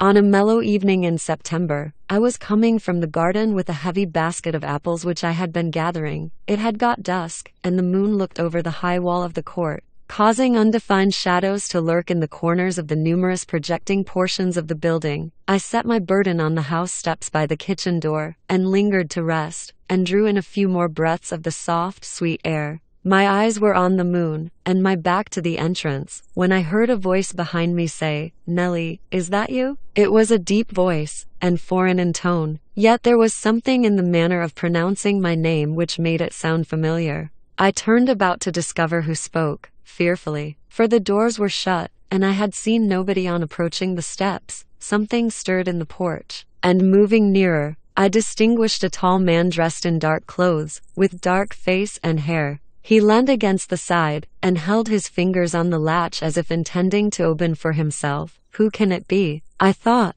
Mr. Earnshaw? Oh no, the voice has no resemblance to his. I have waited here an hour, he resumed, while I continued staring. And the whole of that time all round has been as still as death. I dared not enter. You do not know me? Look. I'm not a stranger. A ray fell on his features. The cheeks were sallow, and half covered with black whiskers, the brows lowering, the eyes deep-set and singular. I remembered the eyes. What? I cried, uncertain whether to regard him as a worldly visitor, and I raised my hands in amazement. What? You come back? Is it really you? Is it? Yes, Heathcliff, he replied, glancing from me up to the windows, which reflected a score of glittering moons, but showed no lights from within. Are they at home? Where is she? Nellie.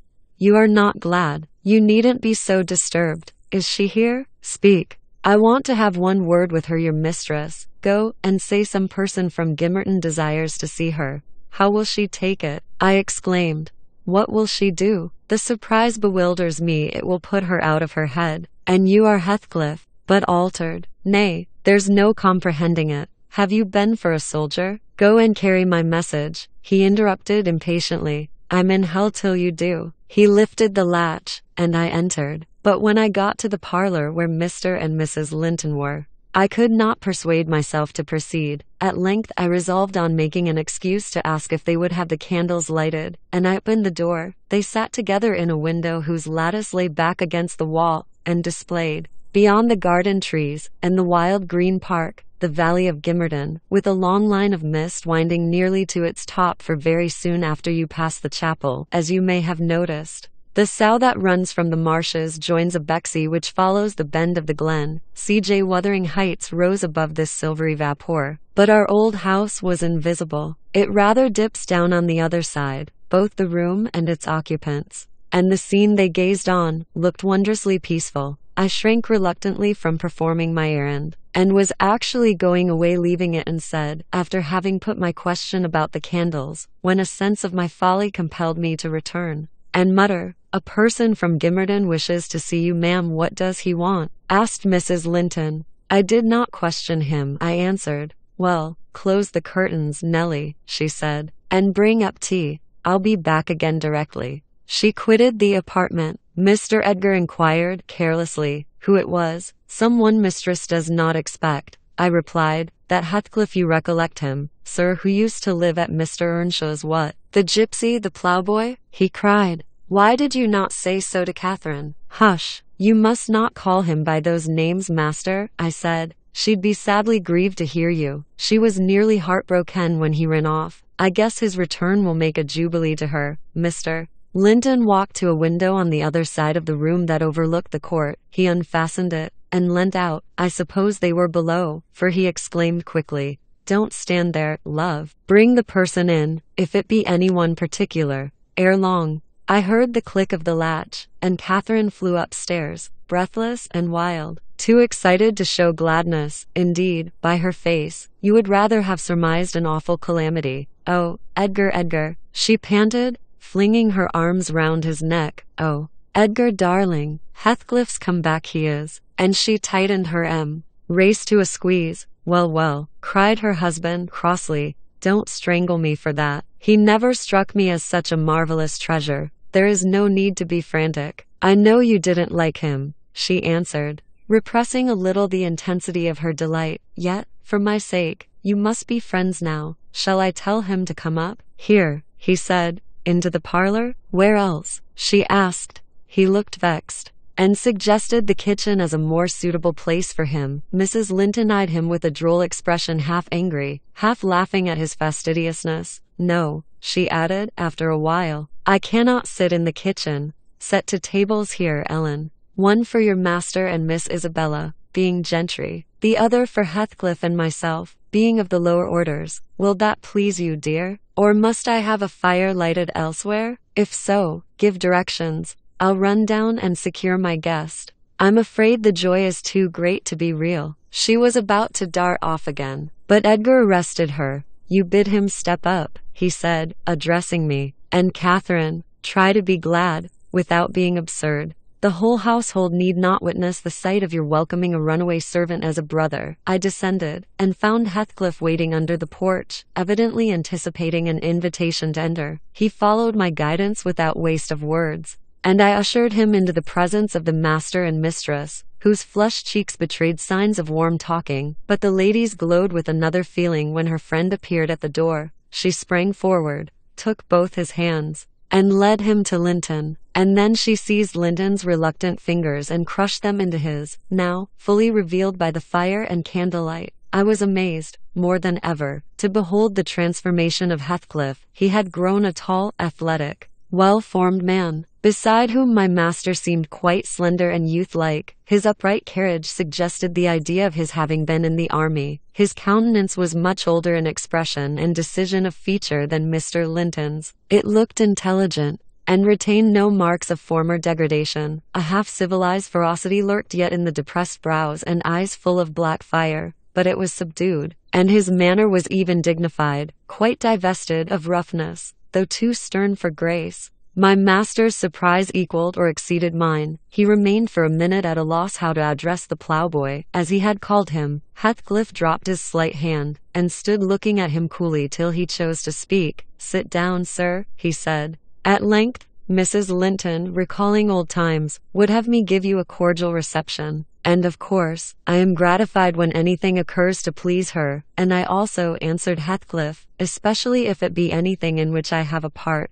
I shall stay an hour or two willingly. He took a seat opposite Catherine, who kept her gaze fixed on him as if she feared he would vanish were she to remove it. He did not raise his to her often. A quick glance now and then sufficed, but it flashed back, each time more confidently, the undisguised delight he drank from hers. They were too much absorbed in their mutual joy to suffer embarrassment. Not so Mr. Edgar. He grew pale with pure annoyance, a feeling that reached its climax when his lady rose, and stepping across the rug, seized Heathcliff's hands again, and laughed like one beside herself. I shall think it a dream tomorrow, she cried. I shall not be able to believe that I have seen, and touched, and spoken to you once more, and yet, cruel Heathcliff, you don't deserve this welcome, to be absent and silent for 3 years, and never to think of me. A little more than you have thought of me, he murmured. I heard of your marriage, Cathy, not long since, and, while waiting in the yard below, I meditated this plan just to have one glimpse of your face, a stare of surprise, perhaps, and pretended pleasure. Afterwards settle my score with Hindley, and then prevent the law by doing execution on myself. Your welcome has put these ideas out of my mind, but beware of meeting me with another aspect next time. Nay, you'll not drive me off again. You were really sorry for me, were you? Well,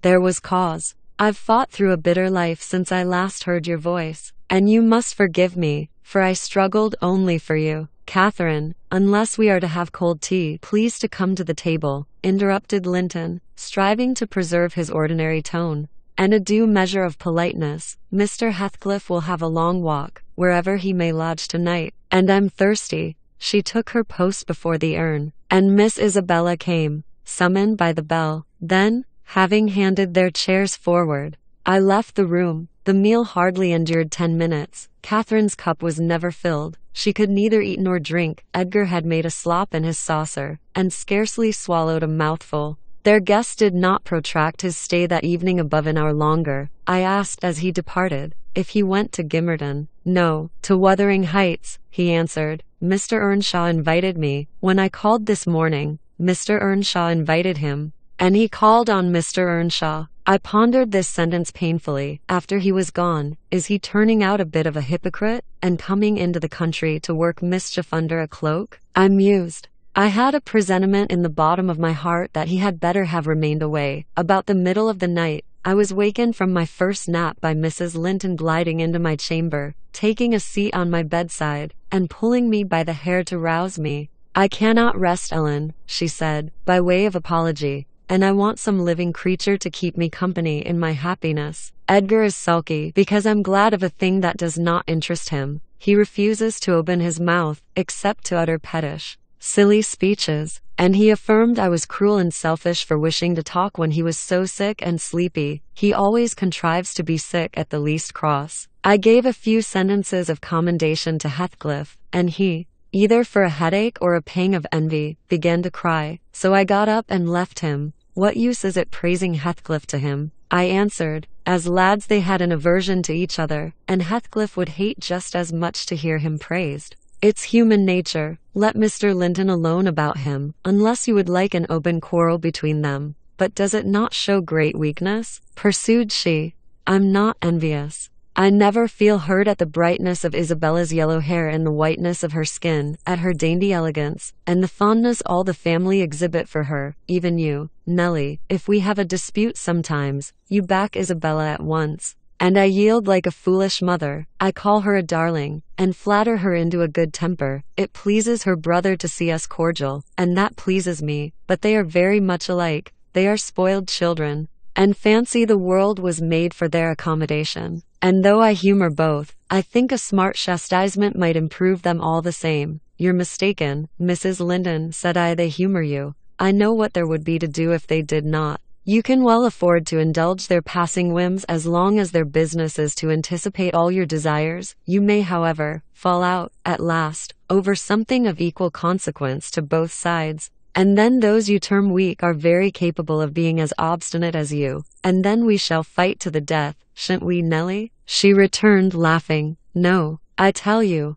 I have such faith in Linton's love, that I believe I might kill him. And he wouldn't wish to retaliate. I advised her to value him the more for his affection. I do, she answered, but he needn't resort to whining for trifles. It is childish. And, instead of melting into tears because I said that Heathcliff was now worthy of anyone's regard, and it would honor the first gentleman in the country to be his friend, he ought to have said it for me, and been delighted from sympathy. He must get accustomed to him, and he may as well like him, considering how Heathcliff has reason to object to him. I'm sure he behaved excellently. What do you think of his going to Wuthering Heights? I inquired. He is reformed in every respect. Apparently, quite a Christian, offering the right hand of fellowship to his enemies all around. He explained it, she replied. I wonder as much as you. He said he called to gather information concerning me from you, supposing you resided there still. And Joseph told Hindley, who came out and fell to questioning him of what he had been doing, and how he had been living, and finally, desired him to walk in. There were some persons sitting at cards. Heathcliff joined them. My brother lost some money to him, and finding him plentifully supplied, he requested that he would come again in the evening, to which he consented. Hindley is too reckless to select his acquaintance prudently. He doesn't trouble himself to reflect on the causes he might have for mistrusting one whom he has basely injured. But Heathcliff affirms his principal reason for resuming a connection with his ancient persecutor is a wish to install himself in quarters at walking distance from the Grange, and an attachment to the house where we live together. And likewise a hope that I shall have more opportunities of seeing him there than I could have if he settled in Gimmerton. He means to offer liberal payment for permission to lodge at the Heights, and doubtless my brother's covetousness will prompt him to accept the terms. He was always greedy, though what he grasps with one hand he flings away with the other. It's a nice place for a young man to fix his dwelling in, said I. Have you no fear of the consequences, Mrs. Linton? None for my friend, she replied. His strong head will keep him from danger. A little for Hindley, but he can't be made morally worse than he is, and I stand between him and bodily harm. The event of this evening has reconciled me to God and humanity. I had risen in angry rebellion against Providence. Oh, I've endured very, very bitter misery, Nellie. If that creature knew how bitter, he'd be ashamed to cloud its removal with idle petulance. It was kindness for him which induced me to bear it alone. Had I expressed the agony I frequently felt, he would have been taught to long for its alleviation as ardently as I. However, it's over, and I'll take no revenge on his folly. I can afford to suffer anything hereafter. Should the meanest thing alive slap me on the cheek, I'd not only turn the other, but I'd ask pardon for provoking it. And as a proof, I'll go make my peace with Edgar instantly. Good night. I'm an angel. In this self-complacent conviction she departed, and the success of her fulfilled resolution was obvious on the morrow. Mr. Linton had not only abjured his peevishness, though his spirits seemed still subdued by Catherine's exuberance of vivacity, but he ventured no objection to her taking Isabella with her to Wuthering Heights in the afternoon, and she rewarded him with such a summer of sweetness and affection in return as made the house a paradise for several days, both master and servants profiting from the perpetual sunshine. Heathcliff, Mr. Heathcliff, I should say in future use the liberty of visiting at Thrushcross Grange cautiously at first. He seemed estimating how far its owner would bear his intrusion. Catherine also deemed it judicious to moderate her expressions of pleasure in receiving him, and he gradually established his right to be expected. He retained a great deal of the reserve for which his boyhood was remarkable, and that served to repress all startling demonstrations of feeling. My master's uneasiness experienced a lull, and further circumstances diverted it into another channel for a space. His new source of trouble sprang from the not anticipated misfortune of Isabella Linton evincing a sudden and irresistible attraction towards the tolerated guest. She was at that time a charming young lady of 18, infantile in manners, though possessed of keen wit, keen feelings, and a keen temper too, if irritated. Her brother, who loved her tenderly, was appalled at this fantastic preference, leaving aside the degradation of an alliance with a nameless man, and the possible fact that his property in default of heirs male might pass into such a one's power. He had sense to comprehend Heathcliff's disposition, to know that, though his exterior was altered, his mind was unchangeable and unchanged, and he dreaded that mind. It revolted him. He shrank forebodingly from the idea of committing Isabella to its keeping. He would have recoiled still more had he been aware that her attachment rose unsolicited, and was bestowed where it awakened no reciprocation of sentiment. For the minute he discovered its existence, he laid the blame on Heathcliff's deliberate designing. We had all remarked, during some time, that Miss Linton fretted and pinned over something. She grew cross and wearisome, snapping at and teasing Catherine continually. At the imminent risk of exhausting her limited patience, we excused her, to a certain extent, on the plea of ill health. She was dwindling and fading before our eyes, but one day, when she had been peculiarly wayward, rejecting her breakfast, complaining that the servants did not do what she told them, that the mistress would allow her to be nothing in the house, and Edgar neglected her, that she had caught a cold with the doors being left open, and we let the parlor fire go out on purpose to vex her, with 100 yet more frivolous accusations, Mrs. Linton peremptorily insisted that she should get to bed, and, having scolded her heartily, threatened to send for the doctor. Mention of Kenneth caused her to exclaim, instantly, that her health was perfect, and it was only Catherine's harshness which made her unhappy. "How can you say I am harsh, you naughty fondling?" "Cac," cried the mistress, amazed at the unreasonable assertion. "You are surely losing your reason. When have I been harsh? Tell me." "Yesterday," sobbed Isabella. "And now?" "Yesterday," said her sister-in-law. "On what occasion?" "In our walk along the moor. You told me to ramble where I pleased, while you sauntered on with Mr. Heathcliff." "And that's your notion of harshness?" said Catherine, laughing. "It was no hint that your company was superfluous? We didn't care whether you kept with us or not. I merely thought Heathcliff's talk would have nothing entertaining for your ears." "Oh, no," wept the young lady. "You wished me away, because you knew I liked to be there." "Is she sane?" asked Mrs. Linton, appealing to me. "I'll repeat our conversation, word for word, Isabella, and you point out any charm it could have had for you." "I don't mind the conversation," she answered. "I wanted to be with," "Well," said Catherine, perceiving her hesitate to complete the sentence, "with him. And I won't be always sent off," she continued, kindling up. "You are a dog in the manger, Cathy, and desire no one to be loved but yourself." "You are an impertinent little monkey," exclaimed Mrs. Linton in surprise. but I'll not believe this idiocy. It is impossible that you can covet the admiration of Heathcliff, that you consider him an agreeable person. I hope I have misunderstood you, Isabella. No, you have not, said the infatuated girl. I love him more than ever you loved Edgar. And he might love me, if you would let him. I wouldn't be you for a kingdom then, Catherine declared emphatically, and she seemed to speak sincerely. Nellie, help me to convince her of her madness. Tell her what Heathcliff is, an unreclaimed creature, without refinement, without cultivation, an arid wilderness of fursicle and whinstone. I'd as soon put that little canary into the park on a winter's day, as recommend you to bestow your heart on him. It is deplorable ignorance of his character, child, and nothing else, which makes that dream enter your head. Pray, don't imagine that he conceals depths of benevolence and affection beneath a stern exterior. He's not a rough diamond, a pearl-containing oyster of a rustic. He's a fierce, pitiless, wolfish man. I never say to him, let this or that enemy alone, because it would be ungenerous or cruel to harm them. I say, let them alone, because I should hate them to be wronged, and he'd crush you like a sparrow's egg, Isabella.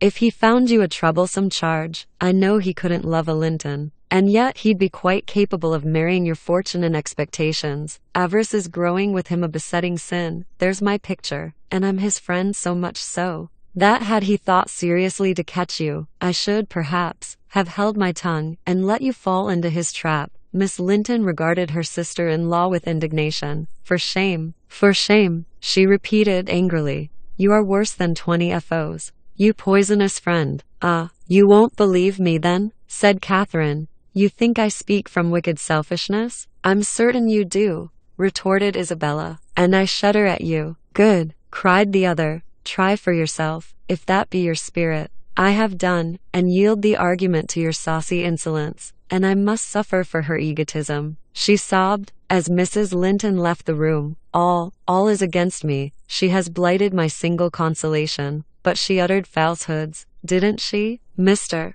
Heathcliff is not a fiend. He has an honorable soul, and a true one, or how could he remember her? Banish him from your thoughts, miss, I said. He's a bird of bad omen. 3 no mate for you. Mrs. Linton spoke strongly, and yet I can't contradict her. She is better acquainted with his heart than I, or anyone besides, and she never would represent him as worse than he is. Honest people don't hide their deeds. How has he been living? How has he got rich? Why is he staying at Wuthering Heights, the house of a man whom he abhors? They say Mr. Earnshaw is worse and worse since he came. They sit up all night together continually, and Hindley has been borrowing money on his land, and does nothing but play and drink. I heard only a week ago it was Joseph who told me I met him at Gimmerton. Nellie, he said, we's high a crowner's questa now, at our folks. One on 'em he's a'most gettin' his finger cut off wi hotting tea, other fro stickin' hissel loik a colf. That's maester, ya na, at he's so up o going teddy grand sizes, for he's known feared o tea bencho judges, norther Paul, ner Peter, ner John, ner Matthew,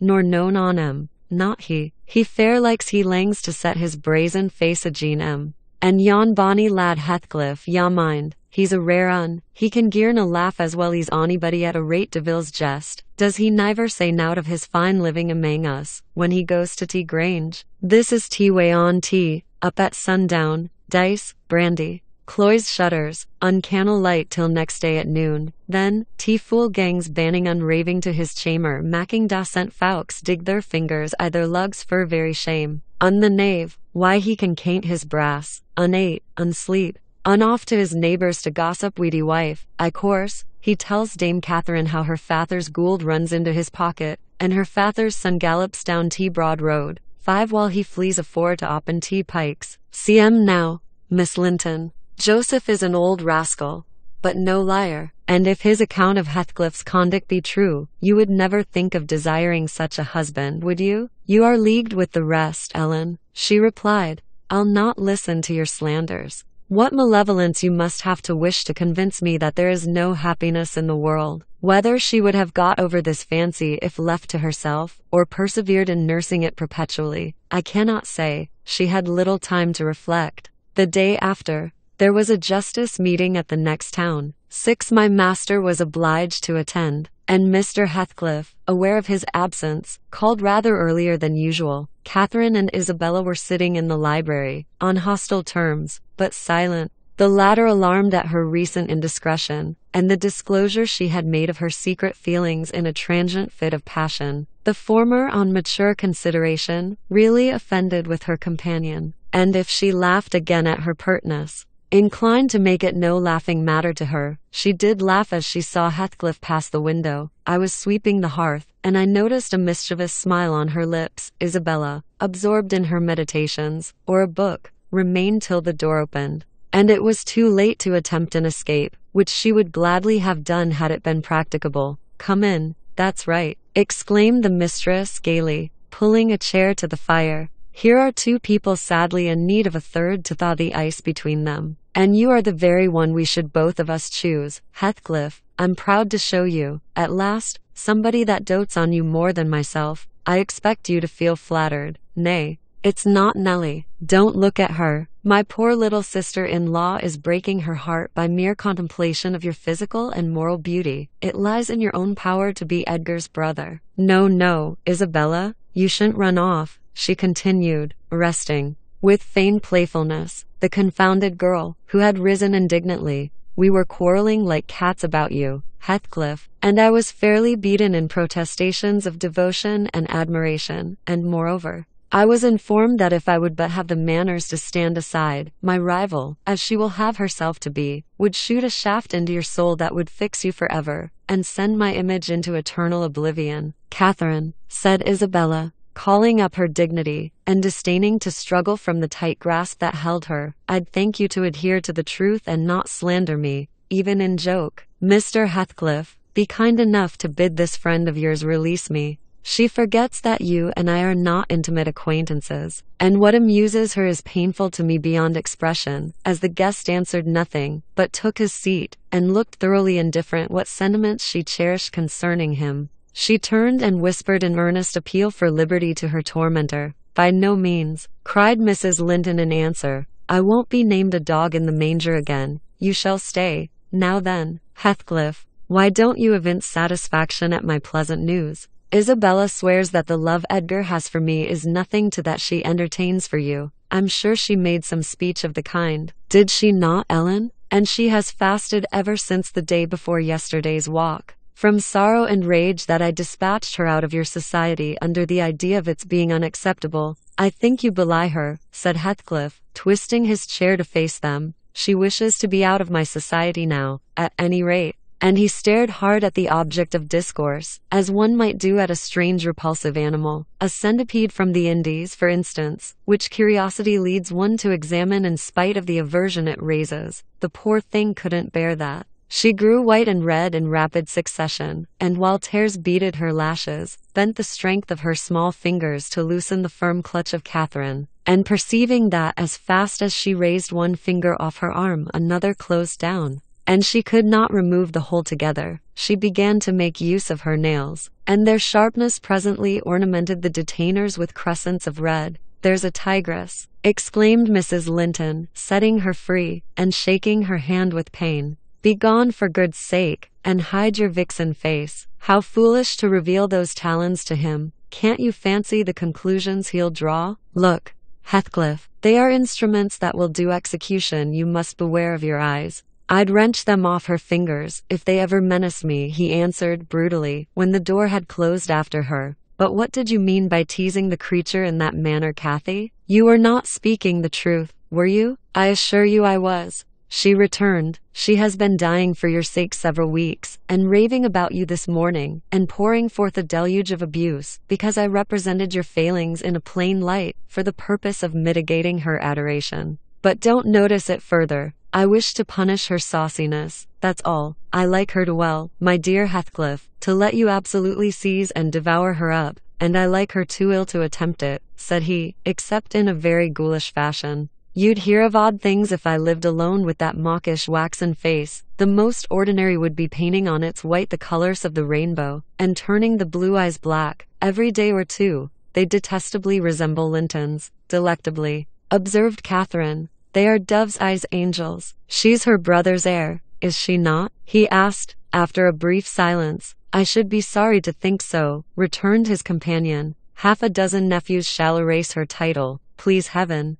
Abstract your mind from the subject at present. You are too prone to covet your neighbor's goods. Remember, this neighbor's goods are mine. If they were mine, they would be none the less that, said Heathcliff. But though Isabella Linton may be silly, she is scarcely mad, and in short, will dismiss the matter, as you advise. From their tongues they did dismiss it, and Catherine probably from her thoughts. The other, I felt certain, recalled it often in the course of the evening. I saw him smile to himself, grin rather, and lapse into ominous musing whenever Mrs. Linton had occasion to be absent from the apartment. I determined to watch his movements. My heart invariably cleaved to the master's, in preference to Catherine's side. With reason, I imagined, for he was kind, and trustful, and honorable, and she could not be called the opposite. Yet she seemed to allow herself such wide latitude, that I had little faith in her principles, and still less sympathy for her feelings. I wanted something to happen which might have the effect of freeing both Wuthering Heights and the Grange of Mr. Heathcliff, quietly, leaving us as we had been prior to his advent. His visits were a continual nightmare to me, and I suspected,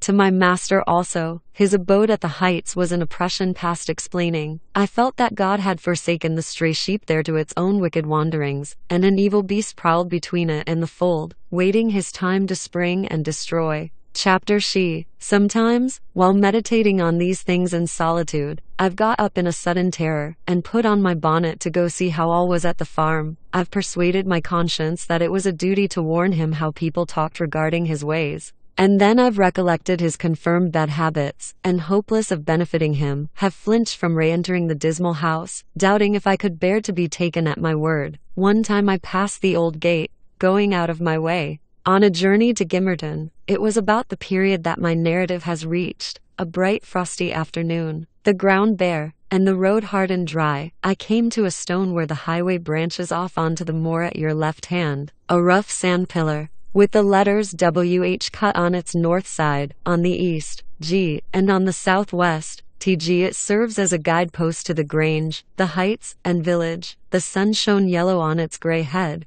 reminding me of summer, and I cannot say why, but all at once a gush of child's sensations flowed into my heart. Hindley, and I held it a favorite spot 20 years before. I gazed long at the weather-worn block, and stooping down, perceived a hole near the bottom still full of snail shells and pebbles, which we were fond of storing there with more perishable things, and as fresh as reality. It appeared that I beheld my early playmate seated on the withered turf, his dark, square head bent forward, and his little hand scooping out the earth with a piece of slate. Poor Hindley, I exclaimed, involuntarily. I started. Bodily I was cheated into a momentary belief that the child lifted its face and stared straight into mine. It vanished in a twinkling, but immediately I felt an irresistible yearning to be at the Heights. Superstition urged me to comply with this impulse. Supposing he should be dead, I thought, or should die soon. Supposing it were a sign of death. The nearer I got to the house, the more agitated I grew, and on catching sight of it, I trembled in every limb. The apparition had outstripped me. It stood looking through the gate. That was my first idea on observing an elf-locked, brown-eyed boy setting his ruddy countenance against the bars. Further reflection suggested this must be Heredin, my Heredin, not altered greatly since I left him, 10 months since. God bless thee, darling, I cried, forgetting instantaneously my foolish fears. Heredin, it's Nellie. Nellie, thy nurse? He retreated out of arm's length, and picked up a large flint. I am come to see thy father, Heredin, I added, guessing from the action that Nellie, if she lived in his memory at all, was not recognized as one with me. He raised his missile to hurl it. I commenced a soothing speech, but could not stay his hand. The stone struck my bonnet, and then ensued, from the stammering lips of the little fellow, a string of curses which, whether he comprehended them or not, were delivered with practiced emphasis, and distorted his baby features into a shocking expression of malignity. You may be certain this grieved more than angered me. Fit to cry, I took an orange from my pocket, and offered it to propitiate him. He hesitated, and then snatched it from my hold, as if he fancied I only intended to tempt and disappoint him. I showed another, keeping it out of his reach.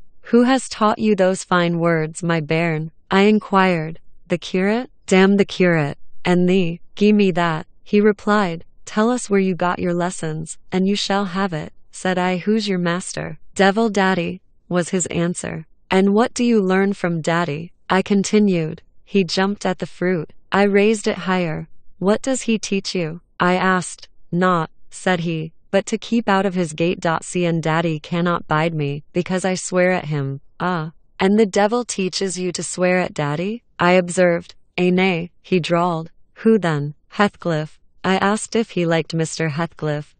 He answered again, desiring to have his reasons for liking him. I could only gather the sentences I note. He pays Dad back what he gies to me. He curses Daddy for cursing me. He says I mun do as I will, and the curate does not teach you to read and write then. I pursued. No, I was told the curate should have his teeth dashed down his throat if he stepped over the threshold. Heathcliff had promised that. I put the orange in his hand, and bade him tell his father that a woman called Nellie Dean was waiting to speak with him by the garden gate. He went up the walk, and entered the house. But, instead of Hindley, Heathcliff appeared on the doorstones, and I turned directly and ran down the road as hard as ever I could race, making no halt till I gained the guidepost, and feeling as scared as if I had raised a goblin. This is not much connected with Miss Isabella's affair, except that it urged me to resolve further on mounting vigilant guard, and doing my utmost to check the spread of such bad influence at the Grange, even though I should wake a domestic storm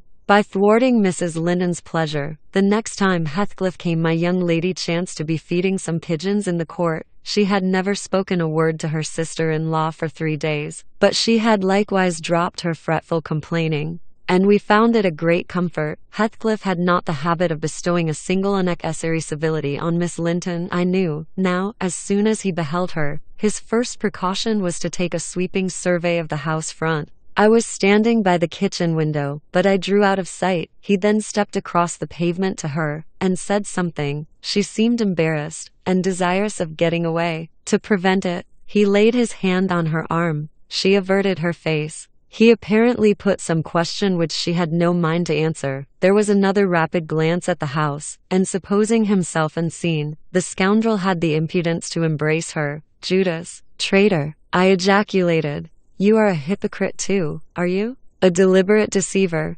Who is Nellie? Said Catherine's voice at my elbow. I had been over intent on watching the pair outside to mark her entrance. Your worthless friend, I answered warmly. The sneaking rascal yonder.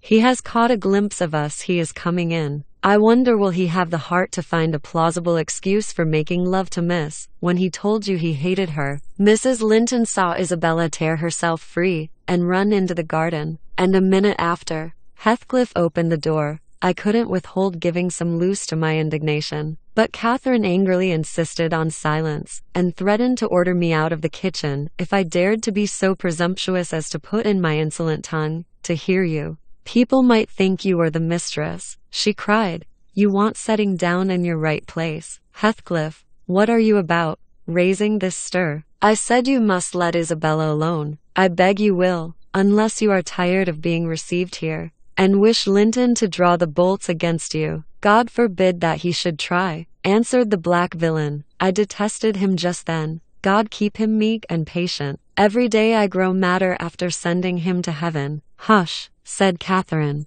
shutting the inner door. Don't vex me. Why have you disregarded my request? Did she come across you on purpose? What is it to you? He growled. I have a right to kiss her, if she chooses, and you have no right to object. I am not your husband. You needn't be jealous of me. I'm not jealous of you, replied the mistress. I'm jealous for you. Clear your face. You shan't scowl at me. If you like Isabella, you shall marry her. But do you like her? Tell the truth, Heathcliff. There, you won't answer. I'm certain you don't. And would Mr. Linton approve of his sister marrying that man? I inquired. Mr. Linton should approve, returned my lady, decisively. He might spare himself the trouble, said Heathcliff. I could do as well without his approbation. And as to you, Catherine, I have a mind to speak a few words now. While we are at it, I want you to be aware that I know you have treated me infernally. Do you hear? And if you flatter yourself that I don't perceive it, you are a fool. And if you think I can be consoled by sweet words, you are an idiot. And if you fancy I'll suffer unrevenged, I'll convince you of the contrary, in a very little while. Meantime, Thank you for telling me your sister-in-law's secret. I swear I'll make the most of it, and stand you aside. What new phase of his character is this? Exclaimed Mrs. Linton in amazement. I've treated you infernally and you'll take your revenge. How will you take it, ungrateful brute? How have I treated you infernally? I seek no revenge on you, replied Heathcliff, less vehemently. That's not the plan. The tyrant grinds down his slaves and they don't turn against him. They crush those beneath them. You are welcome to torture me to death for your amusement. Only allow me to amuse myself a little in the same style, and refrain from insult as much as you are able, having leveled my palace. Don't erect a hovel and complacently admire your own charity in giving me that for a home. If I imagine you really wished me to marry Isabel, I'd cut my throat. Oh, the evil is that I am not jealous, is it? Cried Catherine. Well, I won't repeat my offer of a wife. It is as bad as offering Satan a lost soul. Your bliss lies, like his, in inflicting misery. You prove it. Edgar is restored from the ill temper he gave way to at your coming. I begin to be secure and tranquil. And you, restless to know us at peace, appear resolved on exciting a quarrel. Quarrel with Edgar, if you please, Heathcliff, and deceive his sister. You'll hit on exactly the most efficient method of revenging yourself on me. The conversation ceased. Mrs. Linton sat down by the fire, flushed and gloomy. The spirit which served her was growing intractable. She could neither lay nor control it. He stood on the hearth with folded arms, brooding on his evil thoughts. And in this position I left them to seek the master, who was wondering what kept Catherine below so long. Ellen, said he, when I entered, have you seen your mistress? Yes, she's in the kitchen, sir, I answered. She's sadly put out by Mr. Heathcliff's behavior, and indeed, I do think it's time to arrange his visits on another footing. There's harm in being too soft, and now it's come to this. And I related the scene in the court, and as near as I dared, the whole subsequent dispute. I fancied it could not be very prejudicial to Mrs. Linton, unless she made it so afterwards, by assuming the defensive for her guest. Edgar Linton had difficulty in hearing me to the close. His first words revealed that he did not clear his wife of blame. This is insufferable, he exclaimed. It is disgraceful that she should own him for a friend, and force his company on me. Call me 2 men out of the hall, Ellen. Catherine shall linger no longer to argue with the low ruffian. I have humored her enough. He descended, and bidding the servants wait in the passage, went, followed by me, to the kitchen. Its occupants had recommenced their angry discussion. Mrs. Linton, at least, was scolding with renewed vigor. Heathcliff had moved to the window, and hung his head, somewhat cowed by her violent retinco apparently. He saw the master first, and made a hasty motion that she should be silent, which she obeyed, abruptly, on discovering the reason of his intimation. How is this? Said Linton, addressing her. What notion of propriety must you have to remain here, after the language which has been held to you by that blackguard? I suppose, because it is his ordinary talk, you think nothing of it. You are habituated to his baseness, and perhaps imagine I can get used to it too. Have you been listening at the door, Edgar? Asked the mistress in a tone particularly calculated to provoke her husband, implying both carelessness and contempt of his irritation. Heathcliff, who had raised his eyes at the former speech, gave a sneering laugh at the latter. On purpose, it seemed, to draw Mr. Linton's attention to him. He succeeded, but Edgar did not mean to entertain him with any high flights of passion. I've been so far forbearing with you, sir, he said quietly. Not that I was ignorant of your miserable, degraded character, but I felt you were only partly responsible for that. And Catherine wishing to keep up your acquaintance, I acquiesced foolishly. Your presence is a moral poison that would contaminate the most virtuous. For that cause, and to prevent worse consequences, I shall deny you hereafter admission into this house, and give notice now that I require your instant departure. 3 minutes' delay will render it involuntary and ignominious. Heathcliff measured the height and breadth of the speaker with an eye full of derision. Cathy, this lamb of yours threatens like a bull, he said. It is in danger of splitting its skull against my knuckles. By God, Mr. Linton, I'm mortally sorry that you are not worth knocking down. My master glanced towards the passage, and signed me to fetch the men. He had no intention of hazarding a personal encounter. I obeyed the hint, but Mrs. Linton, suspecting something, followed, and when I attempted to call them, she pulled me back, slammed the door to, and locked it. Fair means, she said. In answer to her husband's look of angry surprise, if you have not courage to attack him, make an apology, or allow yourself to be beaten, it will correct you of feigning more valor than you possess. No, I'll swallow the key before you shall get it. I'm delightfully rewarded for my kindness to each. After constant indulgence of one's weak nature, and the other's bad one, I earn for thanks to samples of blind ingratitude, stupid to absurdity. Edgar, I was defending you and yours. And I wish Heathcliff may flog you sick, for daring to think an evil thought of me. It did not need the medium of a flogging to produce that effect on the master. He tried to wrest the key from Catherine's grasp, and for safety she flung it into the hottest part of the fire, whereupon Mr. Edgar was taken with a nervous trembling, and his countenance grew deadly pale. For his life he could not avert that excess of emotion. Mingled anguish and humiliation overcame him completely. He leant on the back of a chair, and covered his face. Oh heavens! In old days this would win you knighthood, exclaimed Mrs. Linton. We are vanquished. We are vanquished. Heathcliff would as soon lift a finger at you as the king would march his army against a colony of mice. Cheer up. You shouldn't be hurt. Your type is not a lamb. It's a sucking leveret. CP. I wish you joy of the milk-blooded coward, Cathy, said her friend. I compliment you on your taste, and that is the slavering, shivering thing you preferred to me. I would not strike him with my fist, but I'd kick him with my foot, and experience considerable satisfaction. Is he weeping, or is he going to faint for fear? The fellow approached and gave the chair on which Linton rested a push. He'd better have kept his distance. My master quickly sprang erect, and struck him full on the throat, a blow that would have leveled a slighter man. It took his breath for a minute, and while he choked, Mr. Linton walked out by the back door into the yard, and from thence to the front entrance. There, you've done with coming here, cried Catherine. Get away now. He'll return with a brace of pistols and half a dozen assistants. If he did overhear us, of course he'd never forgive you. You've played me an ill turn, Heathcliff, but go make haste. I'd rather see Edgar at bake than you. Do you suppose I'm going with that blow burning in my gullet? He thundered.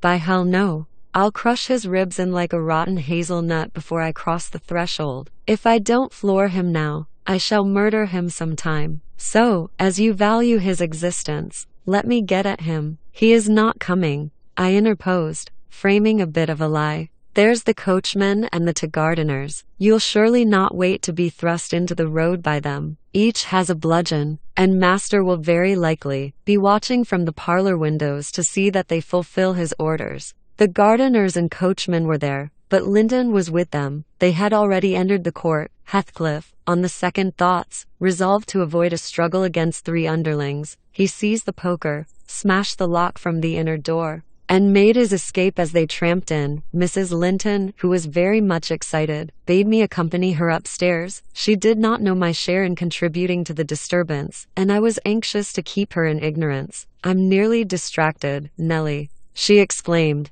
throwing herself on the sofa. 1,000 Smith's hammers are beating in my head. Tell Isabella to shun me. This uproar is owing to her, and should she or anyone else aggravate my anger at present, I shall get wild. And Nellie, say to Edgar, if you see him again tonight, that I'm in danger of being seriously ill. I wish it may prove true. He has startled and distressed me shockingly. I want to frighten him. Besides, he might come and begin a string of abuse or complainings. I'm certain I should recriminate, and God knows where we should end. Will you do so, my good Nellie? You are aware that I am no way blamable in this matter. What possessed him to turn listener? Heathcliff's talk was outrageous, after you left us. But I could soon have diverted him from Isabella, and the rest meant nothing. Now all is dashed wrong, by the fool's craving to hear evil of self, that haunts some people like a demon. Had Edgar never gathered our conversation, he would never have been the worse for it, really. When he opened on me in that unreasonable tone of displeasure after I had scolded Heathcliff till I was hoarse for him, I did not care hardly what they did to each other, especially as I felt that, however the scene closed, we should all be driven asunder for nobody knows how long. Well, if I cannot keep Heathcliff for my friend, if Edgar will be mean and jealous, I'll try to break their hearts by breaking my own. That will be a prompt way of finishing all, when I am pushed to extremity. But it's a deed to be reserved for a forlorn hope. I'd not take Linton by surprise with it. To this point he has been discreet in dreading to provoke me. You must represent the peril of quitting that policy, and remind him of my passionate temper, verging, when kindled, on frenzy. I wish you could dismiss that apathy out of that countenance, and look rather more anxious about me. The stolidity with which I received these instructions was, no doubt, rather exasperating, for they were delivered in perfect sincerity. But I believed a person who could plan the turning of her fits of passion to account beforehand, might, by exerting her will, manage to control herself tolerably, even while under their influence. And I did not wish to frighten her husband, as she said, and multiply his annoyances for the purpose of serving her selfishness.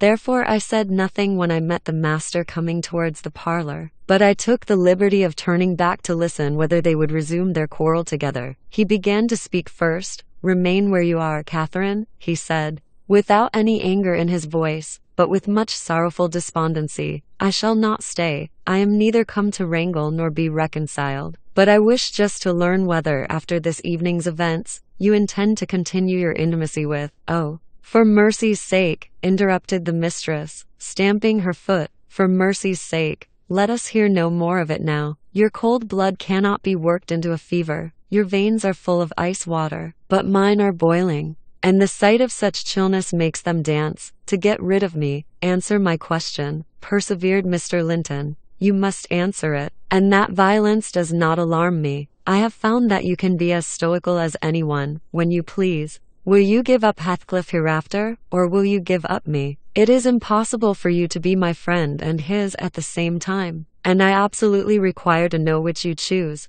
I require to be let alone," exclaimed Catherine furiously. "I demand it. Don't you see I can scarcely stand? Edgar, you leave me." She rang the bell till it broke with a twang. I entered leisurely. It was enough to try the temper of a saint, such senseless, wicked rages. There she lay dashing her head against the arm of the sofa, and grinding her teeth, so that you might fancy she would crash them to splinters. Mr. Linton stood looking at her in sudden compunction and fear. He told me to fetch some water. She had no breath for speaking. I brought a glass full, and as she would not drink, I sprinkled it on her face. In a few seconds she stretched herself out stiff, and turned up her eyes, while her cheeks, at once blanched and livid, assumed the aspect of death. Linton looked terrified. "There is nothing in the world the matter," I whispered. I did not want him to yield, though I could not help being afraid in my heart. "She has blood on her lips," he said, shuddering. "Never mind," I answered tartly, and I told him how she had resolved, previous to his coming, on exhibiting a fit of frenzy. I incautiously gave the account aloud, and she heard me, for she started up, her hair flying over her shoulders, her eyes flashing, the muscles of her neck and arms standing out preternaturally. I made up my mind for broken bones at least, but she only glared about her for an instant, and then rushed from the room. The master directed me to follow. I did, to her chamber door. She hindered me from going further by securing it against me, as she never offered to descend to breakfast next morning. I went to ask whether she would have some carried up. "No," she replied, peremptorily. The same question was repeated at dinner and tea, and again on the morrow after, and received the same answer. Mr. Linton, on his part, spent his time in the library, and did not inquire concerning his wife's occupations. Isabella and he had had an hour's interview, during which he tried to elicit from her some sentiment of proper horror for Heathcliff's advances, but he could make nothing of her evasive replies, and was obliged to close the examination unsatisfactorily, adding, however, a solemn warning, that if she were so insane as to encourage that worthless suitor, it would dissolve all bonds of relationship between herself and him. Chapter She, while Miss Linton mopped about the park and garden, always silent, and almost always in tears, and her brother shut himself up among books that he never opened, wearying, I guessed, with a continual vague expectation that Catherine, repenting her conduct, would come of her own accord to ask pardon, and seek a reconciliation, and she fasted pertinaciously, under the idea, probably, that at every meal Edgar was ready to choke for her absence, and pride alone held him from running to cast himself at her feet. I went about my household duties, convinced that the Grange had but one sensible soul in its walls, and that lodged in my body. I wasted no condolences on Miss, nor any expostulations on my mistress, nor did I pay much attention to the sighs of my master, who yearned to hear his lady's name. Since he might not hear her voice, I determined they should come about as they pleased for me. And though it was a tiresomely slow process, I began to rejoice at length in a faint dawn of its progress. As I thought at first, Mrs. Linton, on the third day, unbarred her door, and having finished the water in her pitcher and decanter, desired a renewed supply, and a basin of gruel, for she believed she was dying. That I set down as a speech meant for Edgar's ears. I believed no such thing, so I kept it to myself and brought her some tea and dry toast. She ate and drank eagerly, and sank back on her pillow again, clenching her hands and groaning. "Oh, I will die," she exclaimed, "since no one cares anything about me. I wish I had not taken that." Then a good while after I heard her murmur, "No, I'll not die. He'd be glad. He does not love me at all. He would never miss me." "Did you want anything, ma'am?" I inquired, still preserving my external composure. In spite of her ghastly countenance and strange, exaggerated manner. "What is that apathetic being doing?" she demanded, pushing the thick and tangled locks from her wasted face. "Has he fallen into a lethargy, or is he dead?" "Neither," replied I. "If you mean Mr. Linton, he's tolerably well, I think, though his studies occupy him rather more than they ought. He is continually among his books, since he has no other society." I should not have spoken so if I had known her true condition, but I could not get rid of the notion that she acted a part of her disorder. "Among his books," she cried, confounded. "And I dying, I on the brink of the grave. My God, does he know how I'm altered?" continued she, staring at her reflection in a mirror hanging against the opposite wall. "Is that Catherine Linton? He imagines me in a pet in play, perhaps. Cannot you inform him that it is frightful earnest? Nelly, if it be not too late, as soon as I learn how he feels, I'll choose between these two, either to starve at once, that would be no punishment unless he had a heart, or to recover, and leave the country. Are you speaking the truth about him now? Take care. Is he actually so utterly indifferent for my life?" "Why, ma'am," I answered, "the master has no idea of your being deranged, and of course he does not fear that you will let yourself die of hunger." "You think not? Cannot you tell him I will?" she returned.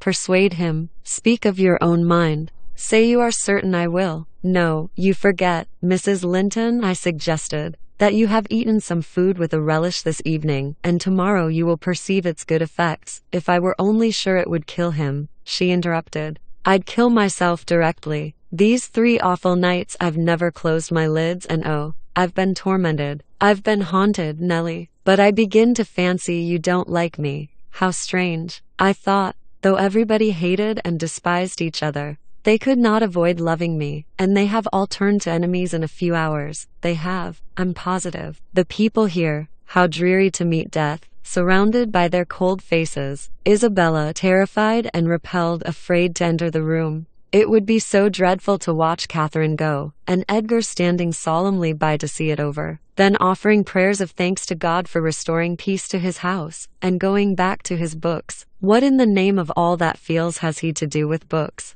When I am dying? She could not bear the notion which I had put into her head of Mr. Linton's philosophical resignation. Tossing about, she increased her feverish bewilderment to madness, and tore the pillow with her teeth. Then, raising herself up all burning, desired that I would open the window. We were in the middle of winter. The wind blew strong from the northeast, and I objected. Both the expressions flitting over her face, and the changes of her moods, began to alarm me terribly, and brought to my recollection her former illness, and the doctor's injunction that she should not be crossed. A minute previously she was violent. Now, supported on one arm, and not noticing my refusal to obey her, she seemed to find childish diversion in pulling the feathers from the rents she had just made, and ranging them on the sheet according to their different species. Her mind had strayed to other associations. "That's a turkey's," she murmured to herself, "and this is a wild duck's, and this is a pigeon's. Ah, they put pigeon's feathers in the pillows. No wonder I couldn't die. Let me take care to throw it on the floor when I lie down. And here is a moorcock's. And this I should know it among 1,000. It's a lapwing's bonny bird, wheeling over our heads in the middle of the moor. It wanted to get to its nest, for the clouds had touched the swells, car, and it felt rain coming. This feather was picked up from the heath. The bird was not shot. We saw its nest in the winter, full of little skeletons. Heathcliff set a trap over it, and the old ones dared not come. I made him promise he'd never shoot a lapwing after that. And he didn't. Yes, here are more. Did he shoot my lapwings, Nellie? Are they red? Any of them? Let me look. Give over with that baby work, I interrupted, dragging the pillow away and turning the holes towards the mattress. For she was removing its contents by handfuls. Lie down and shut your eyes. You're wandering. There's a mess. The down is flying about like snow. I went here and they're collecting it. I see in you, Nellie, she continued dreamily, an aged woman. You have gray hair and bent shoulders. This bed is the fairy cave one under Penistone Crags, and you are gathering elf bolt seas to herd our heifers, pretending, while I am near, that they are only locks of wool. That's what you'll come to 50 years hence. I know you are not so now. I'm not wandering. You're mistaken, or else I should believe you really were that withered hag, and I should think I was under Penistone Crags. And I'm conscious it's night, and there are 2 candles on the table making the black press shine like jet. The black press? Where is that? I asked. You are talking in your sleep. It's against the wall, as it always is, she replied. It does appear odd I see a face in it. There's no press in the room, and never was, said I, resuming my seat, and looping up the curtain that I might watch her. Don't you see that face? She inquired, gazing earnestly at the mirror, and say what I could. I was incapable of making her comprehend it to be her own, so I rose and covered it with a shawl. It's behind there still, she pursued anxiously, and it stirred. Who is it? I hope it will not come out when you are gone. Oh, Nellie, the room is haunted. I'm afraid of being alone. I took her hand in mine and bid her be composed, for a succession of shudders convulsed her frame, and she would keep straining her gaze towards the glass. There's nobody here, I insisted.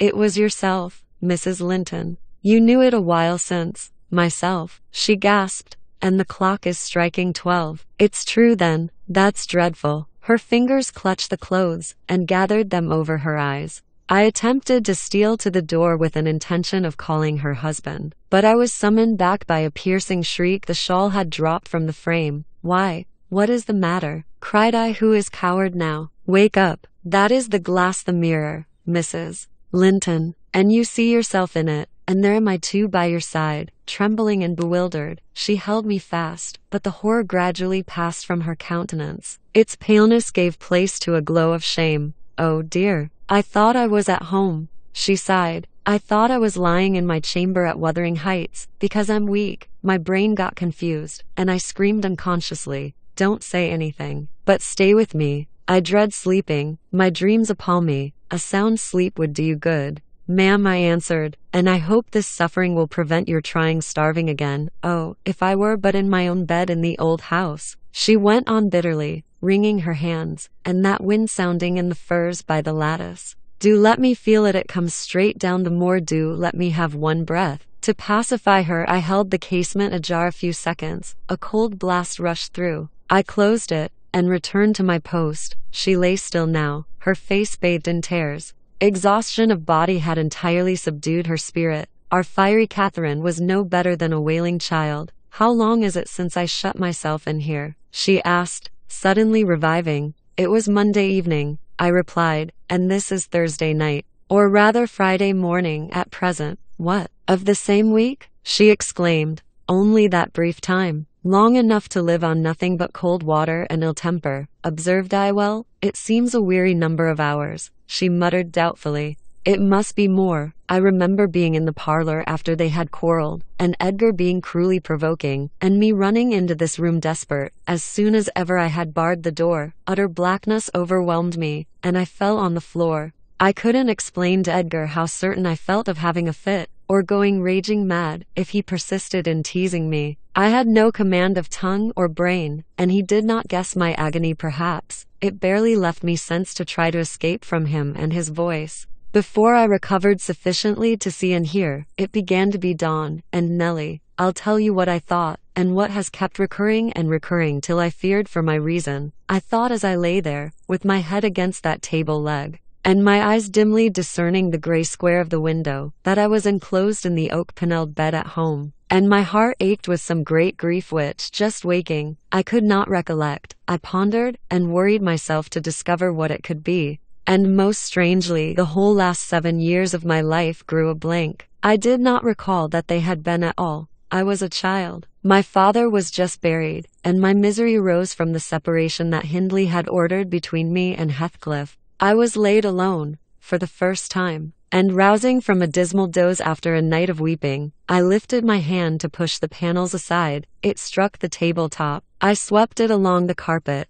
and then memory burst in. My late anguish was swallowed in a paroxysm of despair. I cannot say why I felt so wildly wretched. It must have been temporary derangement, for there is scarcely cause, but supposing at 12 years old I had been wrenched from the heights, and every early association, and my all in all, as Heathcliff was at that time, and been converted at a stroke into Mrs. Linton, the lady of Thrushcross Grange, and the wife of a stranger, an exile, an outcast, to thenceforth, from what had been my world, you may fancy a glimpse of the abyss where I grovelled. Shake your head as you will, Nelly. You have helped to unsettle me. You should have spoken to Edgar, indeed you should, and compelled him to leave me quiet. Oh, I'm burning. I wish I were out of doors. 3. I wish I were a girl again, half savage and hearty and free, and laughing at injuries, not maddening under them. Why am I so changed? 4. Why does my blood rush into a hell of tumult at a few words? I'm sure I should be myself were I once among the heather on those hills. Open the window again wide. Fasten it open. Quick. Why don't you move? Because I won't give you your death of cold, I answered. You won't give me a chance of life, you mean, she said sullenly. However, I'm not helpless yet. I'll open it myself, and sliding from the bed before I could hinder her, she crossed the room, walking very uncertainly, threw it back, and bent out. Careless of the frosty air that cut about her shoulders as keen as a knife, I entreated, and finally attempted to force her to retire, but I soon found her delirious strength much surpassed mine. She was delirious. I became convinced by her subsequent actions and ravings. There was no moon, and everything beneath lay in misty darkness. Not a light gleamed from any house, far or near. All had been extinguished long ago, and those at Wuthering Heights were never visible. Still she asserted she caught their shining. Look, she cried eagerly, that's my room with the candle in it, and the trees swaying before it, and the other candle is in Joseph's garret. Joseph sits up late, doesn't he? He's waiting till I come home that he may lock the gate. Well, he'll wait a while yet. It's a rough journey, and a sad heart to travel it. 5. And we must pass by Gimmerton Kirk to go that journey. We've braved its ghosts often together, and dared each other to stand among the graves and ask them to come. But Heathcliff, if I dare you now, will you venture? If you do, I'll keep you. I'll not lie there by myself. They may bury me 12 feet deep, and throw the church down over me, but I won't rest till you are with me. I never will. She paused, and resumed with a strange smile. He's considering he'd rather I'd come to him. Find a way then, not through that kirkyard. You are slow. Be content. You always followed me. Perceiving it vain to argue against her insanity, I was planning how I could reach something to wrap about her, without quitting my hold of herself, for I could not trust her alone by the gaping lattice, when, to my consternation,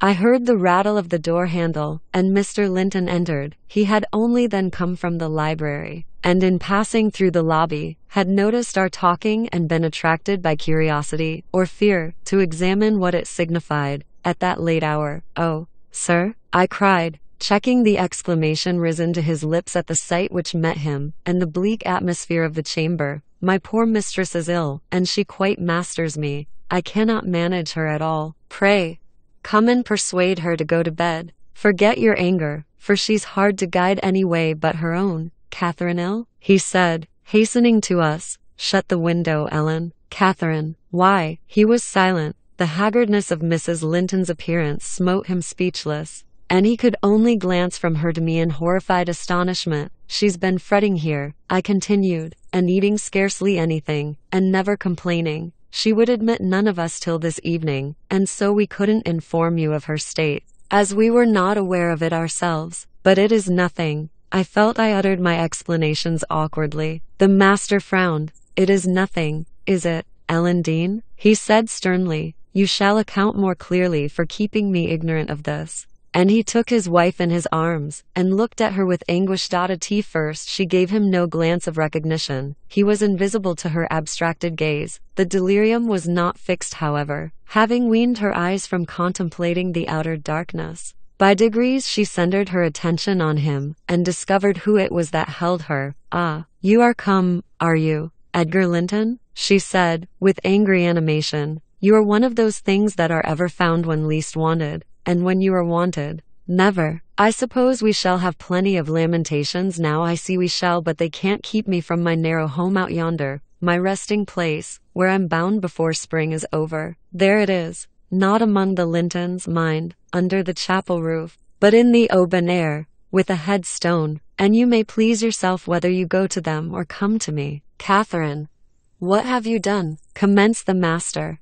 "Am I nothing to you any more? Do you love that wretch Heath?" "Hush," cried Mrs. Linton. "Hush this moment. You mention that name and I end the matter instantly by a spring from the window. What you touch at present you may have, but my soul will be on that hilltop before you lay hands on me again. I don't want you, Edgar. I'm past wanting you. Return to your books. I'm glad you possess a consolation, for all you had in me is gone." "Her mind wanders, sir," I interposed. "She has been talking nonsense the whole evening, but let her have quiet and proper attendance, and she'll rally hereafter. We must be cautious how we vex her." "I desire no further advice from you," answered Mr. Linton. "You knew your mistress's nature, and you encouraged me to harass her, and not to give me one hint of how she has been these 3 days. It was heartless. Months of sickness could not cause such a change." I began to defend myself, thinking it too bad to be blamed for another's wicked waywardness. "I knew Mrs.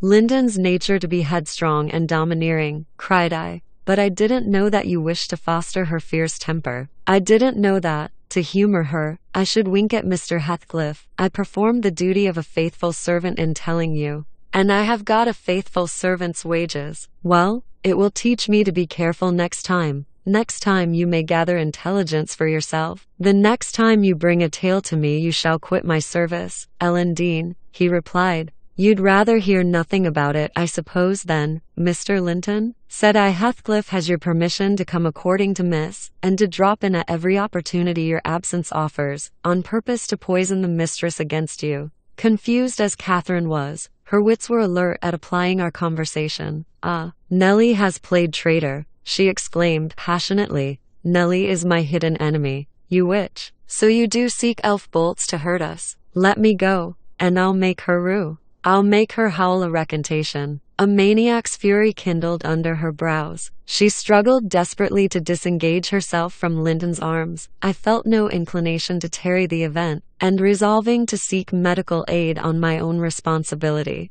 I quitted the chamber. In passing the garden to reach the road, at a place where a bridle hook is driven into the wall, I saw something white moved irregularly, evidently by another agent than the wind. Notwithstanding my hurry, I stayed to examine it, lest ever after I should have the conviction impressed on my imagination that it was a creature of the other world. My surprise and perplexity were great on discovering, by touch more than vision, Miss Isabella's Springer, C.U. Fanny, suspended by a handkerchief, and nearly at its last gasp. I quickly released the animal, and lifted it into the garden. I had seen it follow its mistress upstairs when she went to bed, and wondered much how it could have got out there, and what mischievous person had treated it so. While untying the knot round the hook, it seemed to me that I repeatedly caught the beat of horses' feet galloping at some distance. But there were such a number of things to occupy my reflections that I hardly gave the circumstance a thought, though it was a strange sound, in that place, at 2 o'clock in the morning. Mr.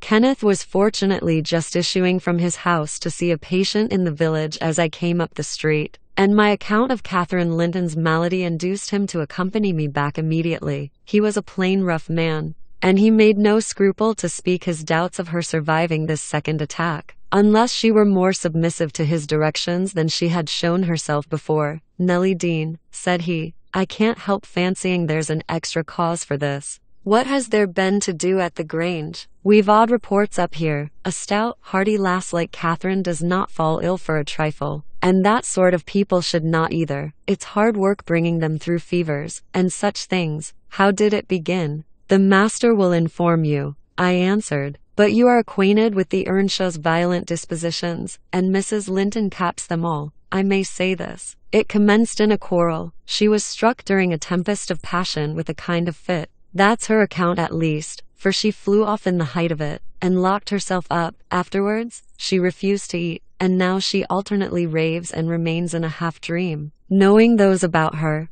but having her mind filled with all sorts of strange ideas and illusions. Mr. Linton will be sorry? Observed Kenneth, interrogatively. Sorry? He'll break his heart should anything happen, I replied. Don't alarm him more than necessary. Well, I told him to beware, said my companion, and he must bide the consequences of neglecting my warning. Hasn't he been intimate with Mr. Heathcliff lately? Heathcliff frequently visits at the Grange, answered I, though more on the strength of the mistress having known him when a boy, than because the master likes his company. At present he's discharged from the trouble of calling, owing to some presumptuous aspirations after Miss Linton which he manifested. I hardly think he'll be taken in again. And does Miss Linton turn a cold shoulder on him? Was the doctor's next question. I'm not in her confidence, returned I, reluctant to continue the subject. No, she's a sly one, he remarked, shaking his head.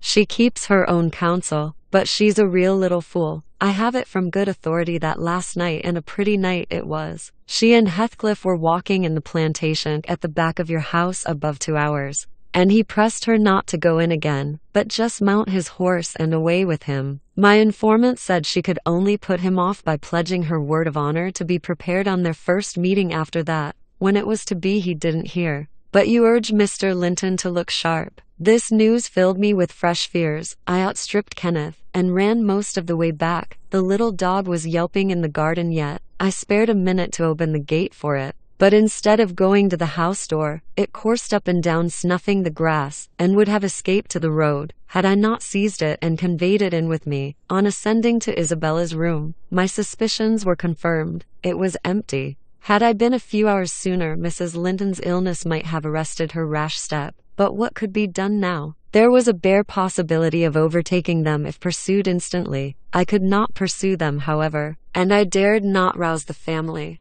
and fill the place with confusion, still less unfold the business to my master, absorbed as he was in his present calamity, and having no heart to spare for a second grief. I saw nothing for it but to hold my tongue, and suffer matters to take their course. And Kenneth being arrived, I went with a badly composed countenance to announce him. Catherine lay in a troubled sleep. Her husband had succeeded in soothing the excess of frenzy. He now hung over her pillow, watching every shade and every change of her painfully expressive features. The doctor, on examining the case for himself, spoke hopefully to him of its having a favorable termination, if we could only preserve around her perfect and constant tranquility. To me, he signified the threatening danger was not so much death, as permanent alienation of intellect. I did not close my eyes that night, nor did Mr. Linton. Indeed, we never went to bed, and the servants were all up long before the usual hour, moving through the house with stealthy tread, and exchanging whispers as they encountered each other in their vocations. Everyone was active but Miss Isabella, and they began to remark how sound she slept. Her brother, too, asked if she had risen,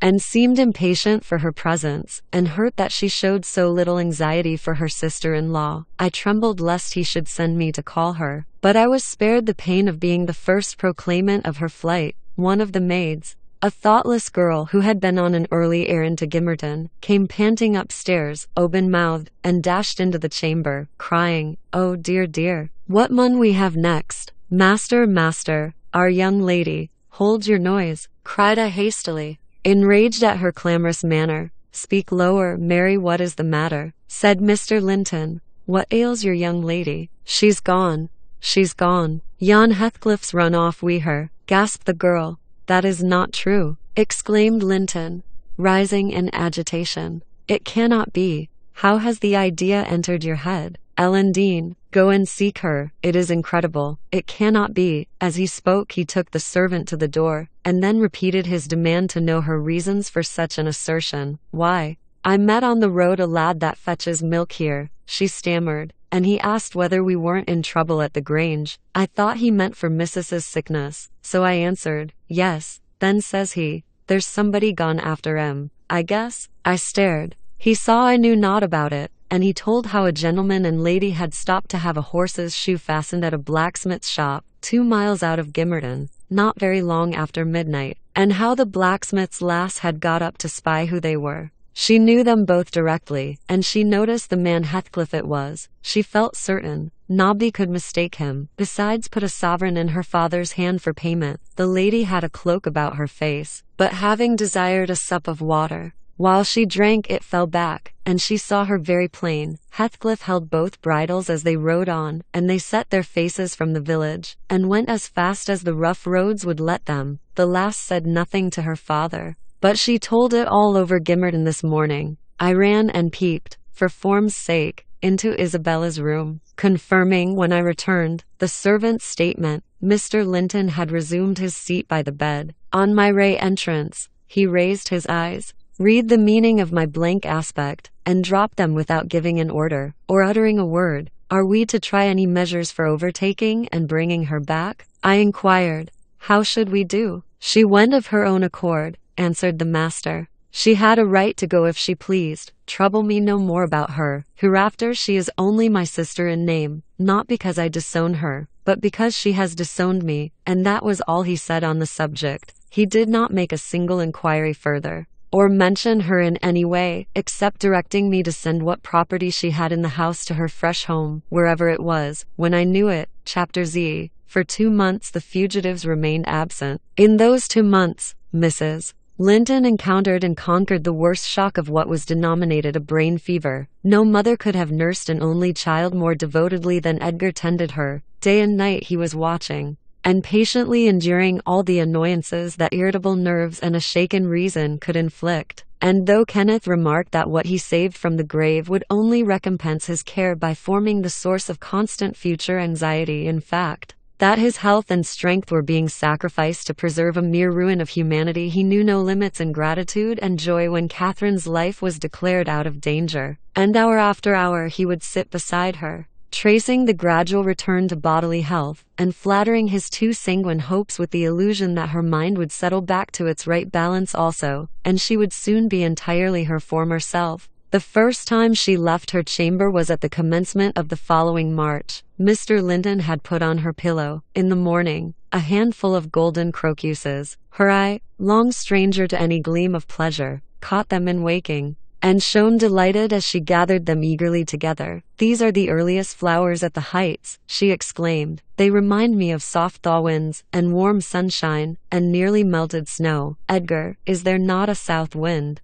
And is not the snow almost gone? The snow is quite gone down here, darling, replied her husband, and I only see 2 white spots on the whole range of moors. The sky is blue, and the larks are singing, and the becks and brooks are all brimful. Catherine, last spring at this time, I was longing to have you under this roof. Now, I wish you were a mile or 2 up those hills. The air blows so sweetly, I feel that it would cure you. I shall never be there but once more, said the invalid. And then you'll leave me, and I shall remain forever. Next spring you'll long again to have me under this roof, and you'll look back and think you were happy today. Linton lavished on her the kindest caresses, and tried to cheer her by the fondest words. But vaguely regarding the flowers, she let the tears collect on her lashes and stream down her cheeks unheeding. We knew she was really better, and therefore, decided that long confinement to a single place produced much of this despondency, and it might be partially removed by a change of scene. The master told me to light a fire in the many weeks deserted parlor, and to set an easy chair in the sunshine by the window, and then he brought her down, and she sat a long while enjoying the genial heat, and as we expected, revived by the objects round her, which, though familiar, were free from the dreary associations investing her hated sick chamber. By evening she seemed greatly exhausted. Yet no arguments could persuade her to return to that apartment, and I had to arrange the parlor sofa for her bed, till another room could be prepared. To obviate the fatigue of mounting and descending the stairs, we fitted up this, where you lie at present, on the same floor with the parlor, and she was soon strong enough to move from one to the other, leaning on Edgar's arm. Ah, I thought myself, she might recover, so waited on as she was, and there was double cause to desire it. For on her existence depended that of another. We cherished the hope that in a little while Mr. Linton's heart would be gladdened, and his land secured from a stranger's gripe, by the birth of an heir. I should mention that Isabella sent to her brother, some 6 weeks from her departure, a short note, announcing her marriage with Heathcliff. It appeared dry and cold, but at the bottom was dotted in with pencil an obscure apology, and an entreaty for kind remembrance and reconciliation.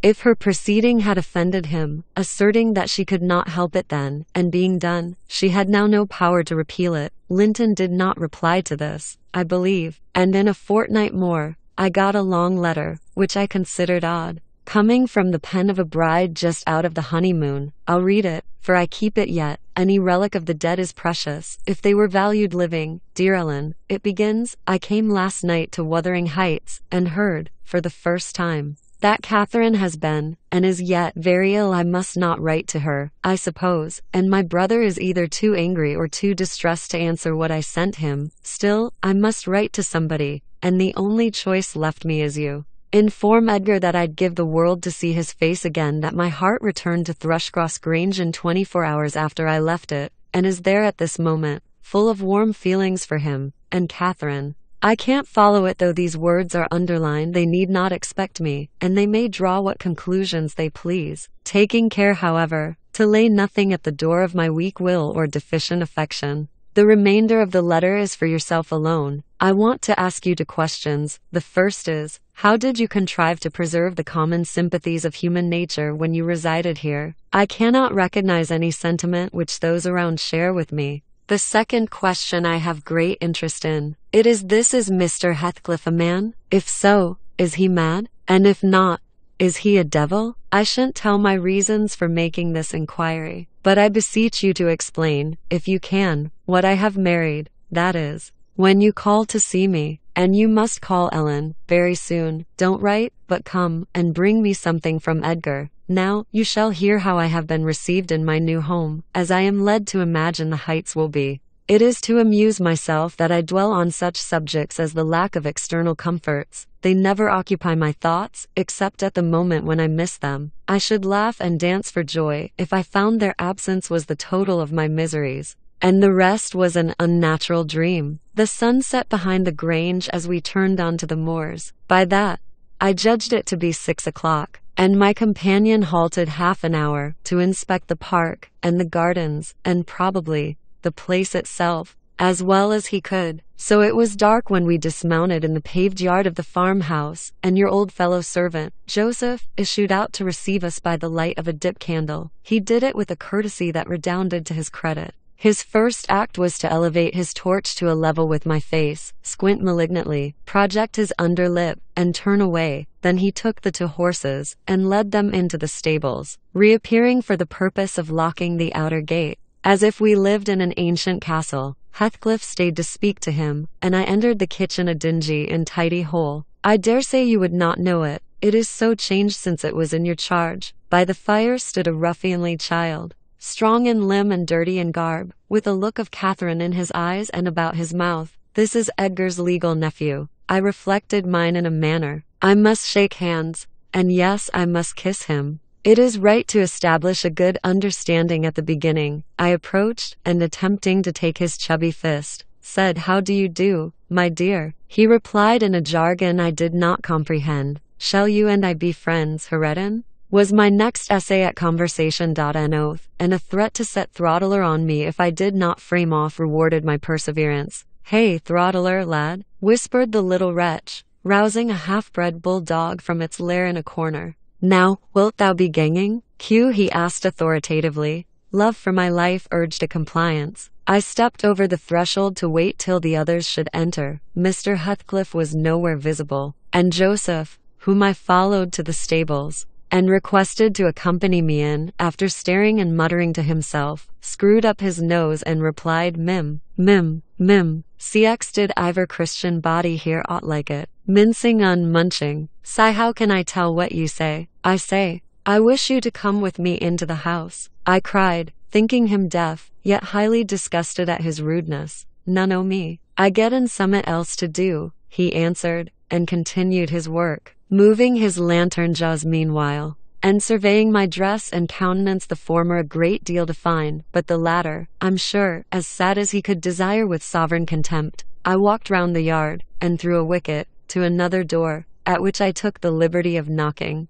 in hopes some more civil servant might show himself. After a short suspense, it was opened by a tall, gaunt man, without neckerchief, and otherwise extremely slovenly. His features were lost in masses of shaggy hair that hung on his shoulders, and his eyes, too, were like a ghostly Catherine's with all their beauty annihilated. "What's your business here?" he demanded grimly. "Who are you?" "My name was Isabella Linton," I replied. "You've seen me before, sir. I'm lately married to Mr. Heathcliff, and he has brought me here, I suppose, by your permission." "Is he come back, then?" asked the hermit, glaring like a hungry wolf. "Yes, we came just now," I said. "But he left me by the kitchen door, and when I would have gone in, your little boy played sentinel over the place, and frightened me off by the help of a bulldog." "It's well the hellish villain has kept his word," growled my future host, searching the darkness beyond me in expectation of discovering Heathcliff. And then he indulged in a soliloquy of execrations, and threats of what he would have done had the fiend deceived him. I repented having tried this second entrance, and was almost inclined to slip away before he finished cursing.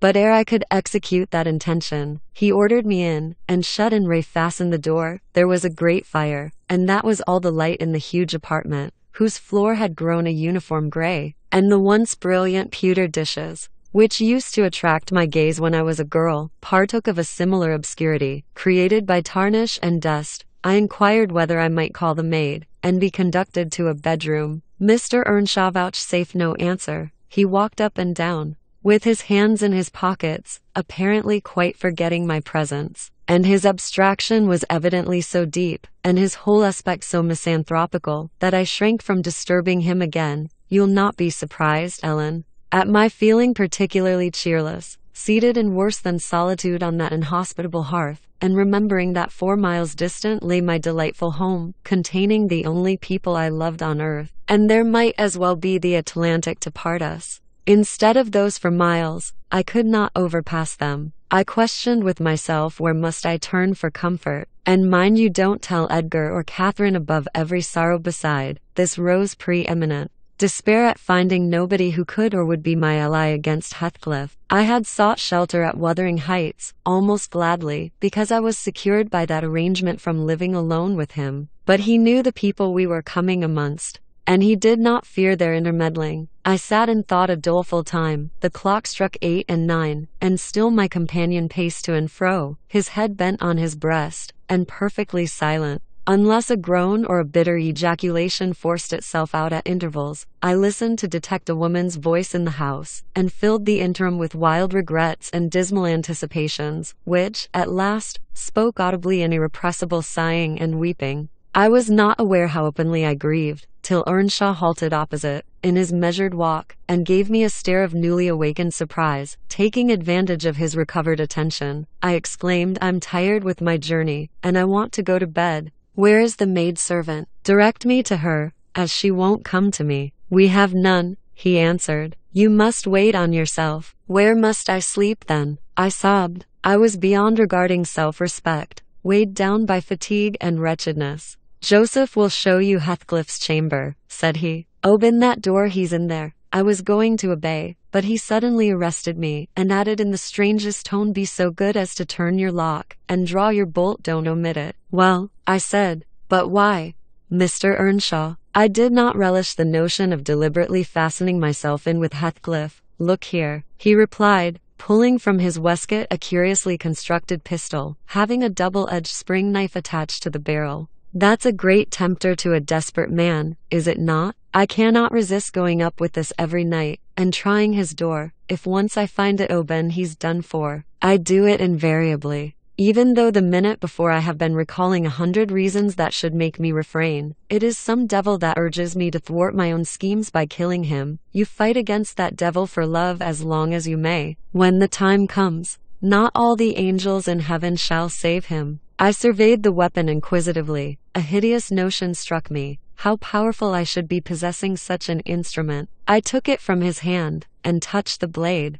He looked astonished at the expression my face assumed during a brief second. It was not horror, it was covetousness. He snatched the pistol back, jealously, shut the knife, and returned it to its concealment. "I don't care if you tell him," said he. "Put him on his guard, and watch for him. You know the terms we are on, I see. His danger does not shock you. What has Heathcliff done to you? I asked. In what has he wronged you, to warrant this appalling hatred? Wouldn't it be wiser to bid him quit the house? No, thundered Earnshaw. Should he offer to leave me, he's a dead man. Persuade him to attempt it, and you are a murderess. Am I to lose all, without a chance of retrieval? Is Heredin to be a beggar? Oh, damnation. I will have it back, and I'll have his gold too, and then his blood, and hell shall have his soul. It will be 10 times blacker with that guess than ever it was before. You've acquainted me, Ellen, with your old master's habits. He is clearly on the verge of madness. He was so last night at least. I shuddered to be near him, and thought on the servant's ill-bred moroseness as comparatively agreeable. He now recommenced his moody walk, and I raised the latch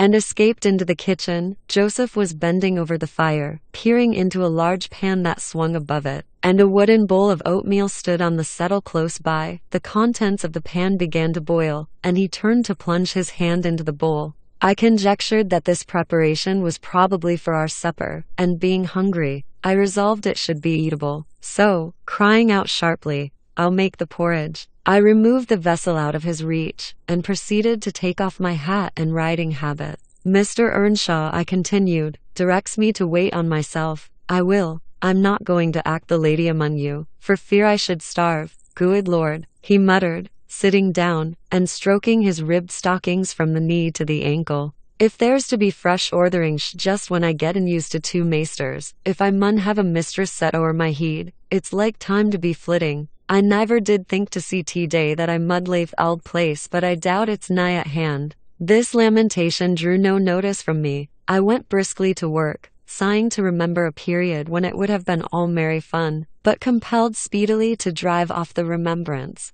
It racked me to recall past happiness, and the greater peril there was of conjuring up its apparition, the quicker that the blade ran round, and the faster the handfuls of meal fell into the water. Joseph beheld my style of cookery with growing indignation. "Theer," he ejaculated, "Heredin, thou wilt sup thy porridge to neat. There'll be naught but lumps as big as my neve. Theer, a Jean, I'd fling in bowl on all, if I double your ye. There, pale tea gilp off. Then ye'll high done wheat tea bang bang. It's a mercy tea Botham isn't deaved out. D.B. It was rather a rough mess, I own, when poured into the basins. 4 had been provided, and a gallon pitcher of new milk was brought from the dairy, which Heredin seized and commenced drinking and spilling from the expansive lip. I expostulated and desired that he should have his in a mug, affirming that I could not taste the liquid treated so dirtily. The old cynic chose to be vastly offended at this nicety, assuring me repeatedly that the barn was every bit as good as I, and every bit as walsome DC, and wondering how I could fashion to be so conceited. Meanwhile,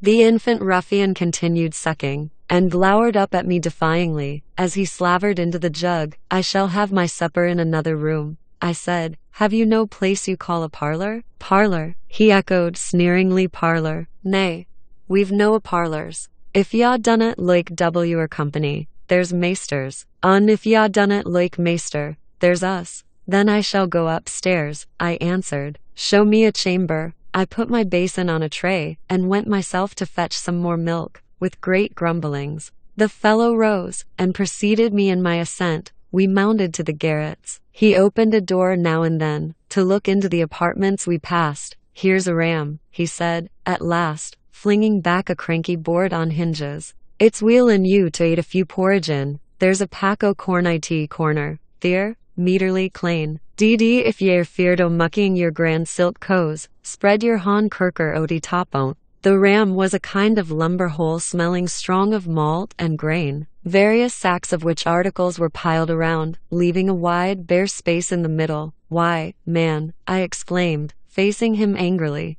"this is not a place to sleep in. I wish to see my bedroom." "Bedroom," he repeated, in a tone of mockery. "Yes, see all de bedrooms there is yon's mine." He pointed into the second garret, only differing from the first in being more naked about the walls, and having a large, low, curtainless bed, with an indigo-colored quilt at one end. "What do I want with yours?" I retorted. "I suppose Mr. Heathcliff does not lodge at the top of the house, does he?" "Oh, it's Maester Heathcliff's ye're wanting?" cried he. as if making a new discovery. Couldn't ye ha said soa, at onst, and then, I mud ha telled ye, ba all this work, that's just one ye cannot see he allus keeps it locked, unnobdy iver melsty ont but hissel, you've a nice house, Joseph. I could not refrain from observing, and pleasant inmates, and I think the concentrated essence of all the madness in the world took up its abode in my brain the day I linked my fate with theirs. However,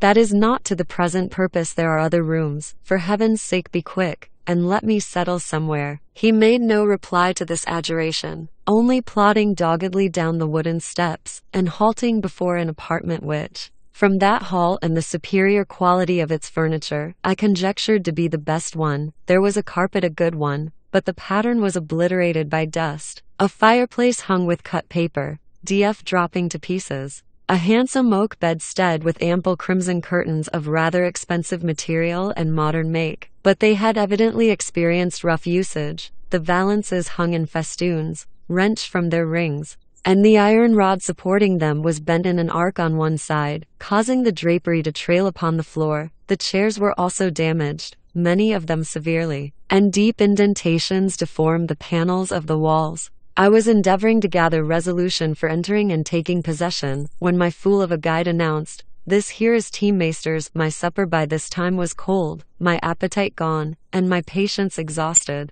I insisted on being provided instantly with a place of refuge, and means of repose. "Where the devil," began the religious elder, "the Lord bless us, the Lord forgie us, where the hell wold ye gang? Ye marred wearisome neot. Ye've seen all but Haraton's bit of a chamber. There's not another hoyle to lig down in ith house. DG, I was so vexed, I flung my tray and its contents on the ground, and then seated myself at the stair's head, hid my face in my hands, and cried, "Eck, eck!" Exclaimed Joseph, "Weel done, Miss Cathy, weel done, Miss Cathy, one howsever, tea maester sall just tumble o'er them brocken pots, and then we's hear summit, we's hear how it's to be, good for not maddling, ye desarve pining fro this to Chursmas, flinging tea precious gifts o God under foot a your flaysome rages, but I'm miston if ye show your spirit lang, will Hathacliff bide sich bonny ways, think ye? I nobbut wish, he may catch ye I that plisky,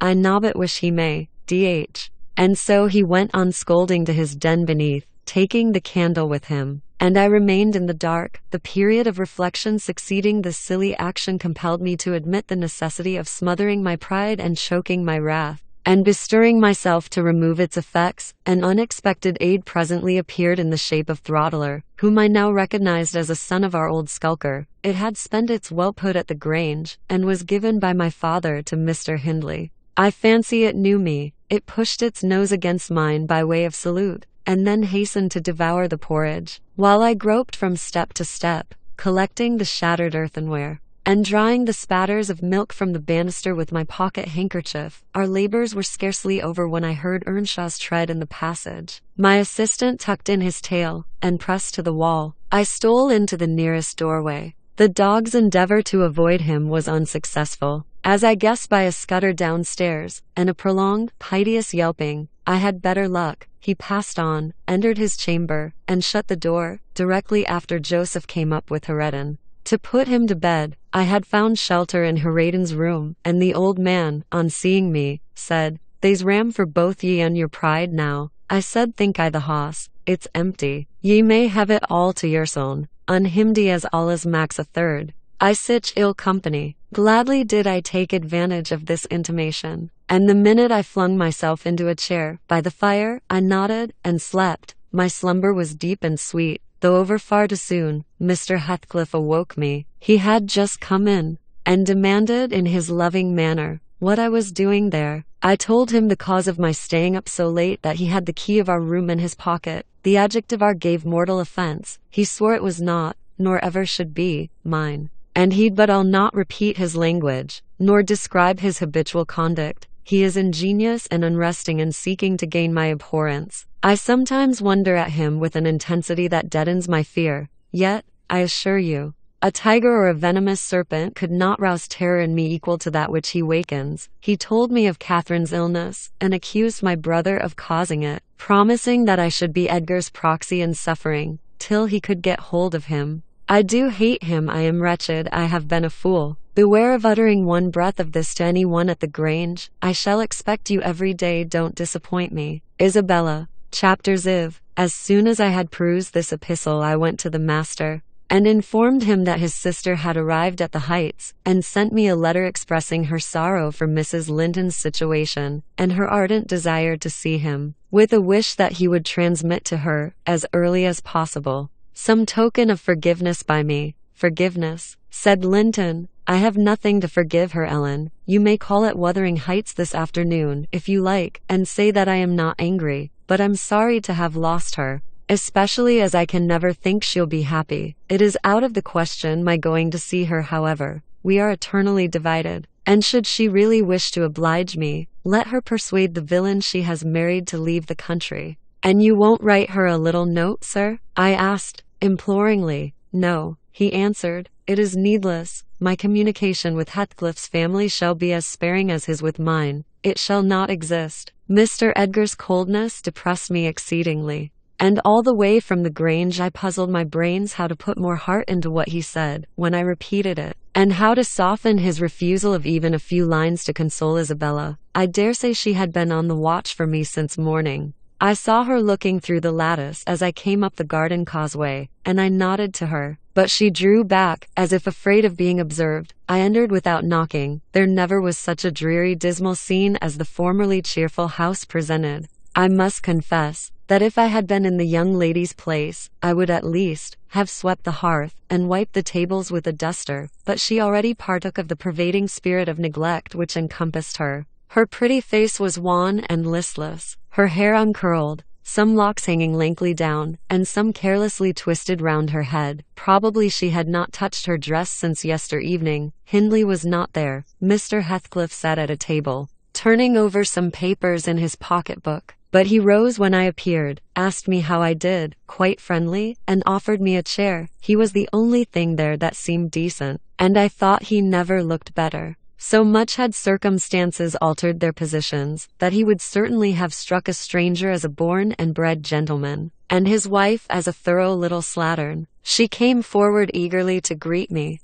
and held out one hand to take the expected letter. I shook my head. She wouldn't understand the hint, but followed me to a sideboard, where I went to lay my bonnet, and importuned me in a whisper to give her directly what I had brought. Heathcliff guessed the meaning of her manoeuvres, and said, if you have got anything for Isabella, as no doubt you have, Nelly, give it to her. You needn't make a secret of it. We have no secrets between us. Oh, I have nothing, I replied, thinking it best to speak the truth at once. My master bid me tell his sister that she must not expect either a letter or a visit from him at present. He sends his love, ma'am, and his wishes for your happiness, and his pardon for the grief you have occasioned. But he thinks that after this time his household and the household here should drop intercommunication, as nothing could come of keeping it up. Mrs. Heathcliff's lip quivered slightly, and she returned to her seat in the window. Her husband took his stand on the hearthstone, near me, and began to put questions concerning Catherine. I told him as much as I thought proper of her illness, and he extorted from me,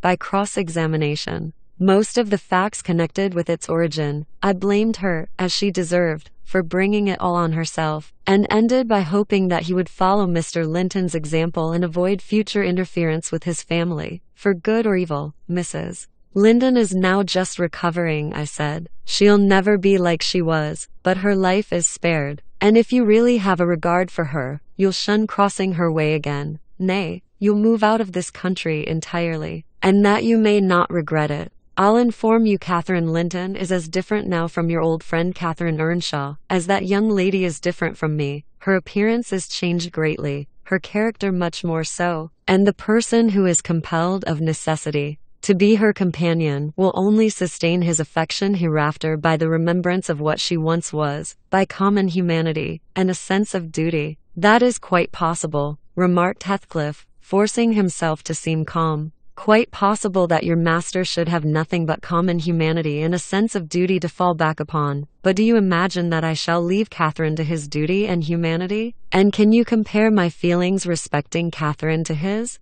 Before you leave this house, I must exact a promise from you that you'll get me an interview with her. Consent, or refuse. I will see her. What do you say? I say, Mr. Heathcliff, I replied, you must not, you never shall, through my means. Another encounter between you and the master would kill her altogether. With your aid that may be avoided, he continued. And should there be danger of such an event, should he be the cause of adding a single trouble more to her existence, why, I think I shall be justified in going to extremes. I wish you had sincerity enough to tell me whether Catherine would suffer greatly from his loss. The fear that she would restrains me, and there you see the distinction between our feelings. Had he been in my place, and I in his, though I hated him with a hatred that turned my life to gall, I never would have raised a hand against him. You may look incredulous, if you please. I never would have banished him from her society as long as she desired his. The moment her regard ceased, I would have torn his heart out,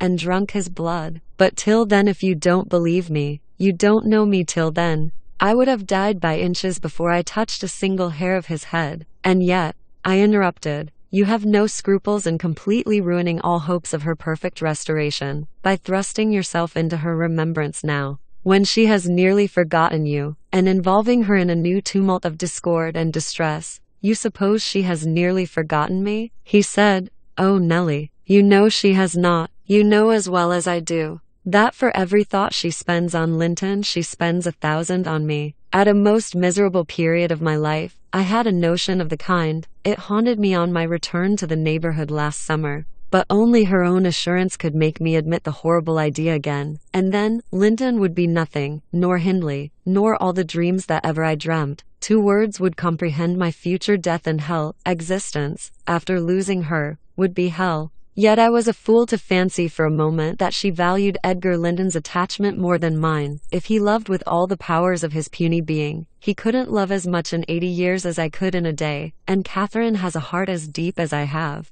The sea could be as readily contained in that horse trough as her whole affection be monopolized by him. Tush! He is scarcely a degree dearer to her than her dog, or her horse. It is not in him to be loved like me. How can she love in him what he has not? Catherine and Edgar are as fond of each other as any 2 people can be, cried Isabella, with sudden vivacity. No one has a right to talk in that manner, and I won't hear my brother depreciated in silence. Your brother is wondrous fond of you too, isn't he? Observed Heathcliff, scornfully. He turns you adrift on the world with surprising alacrity. He is not aware of what I suffer, she replied. I didn't tell him that. You have been telling him something then. You have written, have you? To say that I was married. I did write, you saw the note, and nothing since. No, my young lady is looking sadly the worse for her change of condition, I remarked. Somebody love comes short in her case, obviously. Whose, I may guess, but perhaps, I shouldn't say.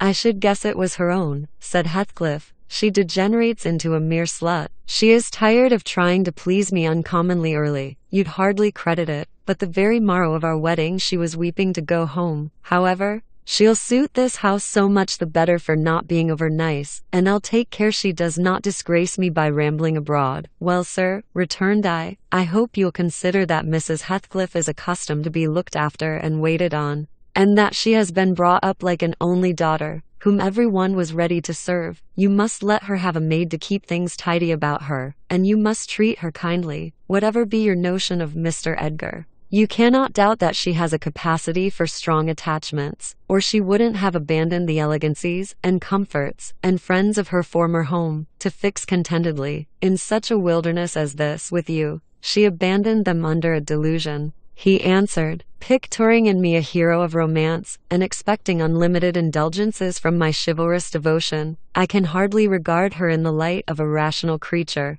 So obstinately has she persisted in forming a fabulous notion of my character and acting on the false impressions she cherished. But at last, I think she begins to know me. I don't perceive the silly smiles and grimaces that provoked me at first, and the senseless incapability of discerning that I was in earnest when I gave her my opinion of her infatuation and herself. It was a marvelous effort of perspicacity to discover that I did not love her. I believed, at one time, no lessons could teach her that. And yet it is poorly learnt, for this morning she announced, as a piece of appalling intelligence, that I had actually succeeded in making her hate me. A positive labor of Hercules, one I assure you. If it be achieved, I have cause to return thanks. Can I trust your assertion, Isabella? Are you sure you hate me? If I let you alone for half a day, won't you come sighing and wheedling to me again? I dare say she would rather I had seemed all tenderness before you. It wounds her vanity to have the truth exposed, but I don't care who knows that the passion was wholly on one side, and I never told her a lie about it. She cannot accuse me of showing one bit of deceitful softness. The first thing she saw me do,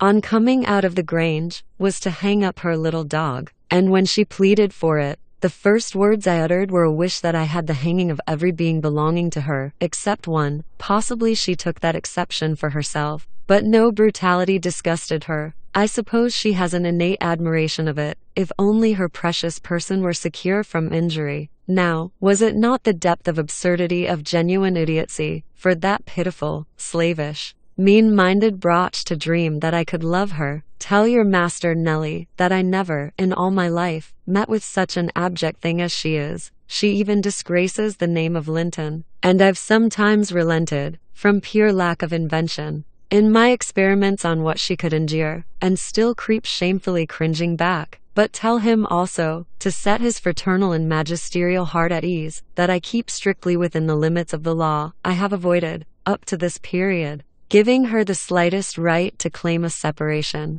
And what's more, she'd thank nobody for dividing us. If she desired to go, she might. The nuisance of her presence outweighs the gratification to be derived from tormenting her. Mr. Heathcliff, said I, this is the talk of a madman. Your wife, most likely, is convinced you are mad, and for that reason, she has borne with you hitherto. But now that you say she may go, she'll doubtless avail herself of the permission. You are not so bewitched, ma'am, are you, as to remain with him of your own accord? Take care, Ellen, answered Isabella, her eyes sparkling irefully. There was no misdoubting by their expression the full success of her partner's endeavors to make himself detested. Don't put faith in a single word he speaks. He's a lying fiend, a monster, and not a human being. I've been told I might leave him before, and I've made the attempt, but I dare not repeat it. Only, Ellen, promise you'll not mention a syllable of his infamous conversation to my brother or Catherine, whatever he may pretend. He wishes to provoke Edgar to desperation.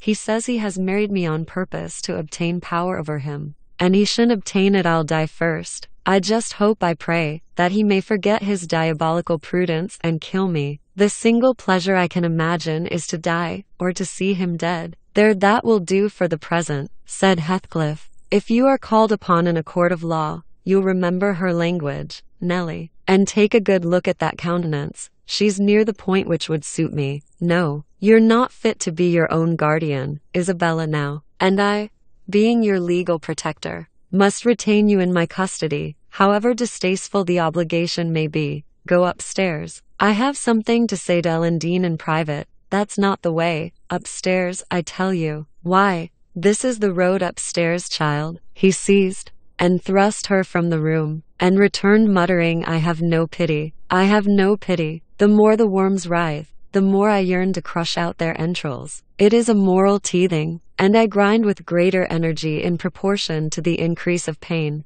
Do you understand what the word pity means? I said, hastening to resume my bonnet. Did you ever feel a touch of it in your life? Put that down, he interrupted, perceiving my intention to depart. You are not going yet. Come here now, Nellie. I must either persuade or compel you to aid me in fulfilling my determination to see Catherine, and that without delay. I swear that I meditate no harm. I don't desire to cause any disturbance, or to exasperate or insult Mr. Linton. I only wish to hear from herself how she is, and why she has been ill, and to ask if anything that I could do would be of use to her. Last night I was in the Grange garden 6 hours, and I'll return there tonight, and every night I'll haunt the place, and every day, till I find an opportunity of entering. If Edgar Linton meets me, I shall not hesitate to knock him down, and give him enough to ensure his quiescence while I stay. If his servants oppose me, I shall threaten them off with these pistols. But wouldn't it be better to prevent my coming in contact with them, or their master?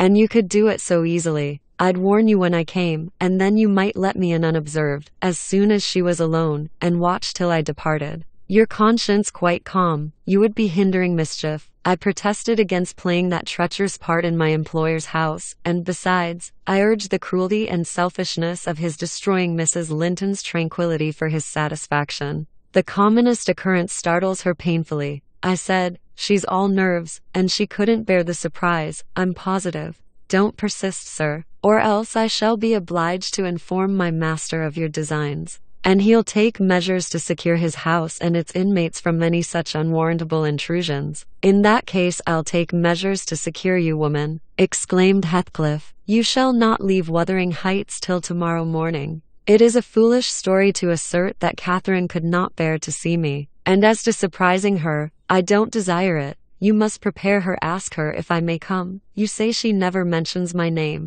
and that I am never mentioned to her. To whom should she mention me if I am a forbidden topic in the house? She thinks you are all spies for her husband. Oh, I've no doubt she's in hell among you. I guess by her silence, as much as anything, what she feels. You say she is often restless and anxious looking. Is that a proof of tranquility? You talk of her mind being unsettled. How the devil could it be otherwise in her frightful isolation? And that insipid, paltry creature attending her from duty and humanity, from pity and charity. He might as well plant an oak in a flower pot, and expect it to thrive, as imagine he can restore her to vigor in the soil of his shallow cares. Let us settle it at once. Will you stay here, and am I to fight my way to Catherine over Linton and his footman? Or will you be my friend, as you have been hitherto, and do what I request? Decide, because there is no reason for my lingering another minute, if you persist in your stubborn ill nature. Well, Mr. Lockwood, I argued and complained,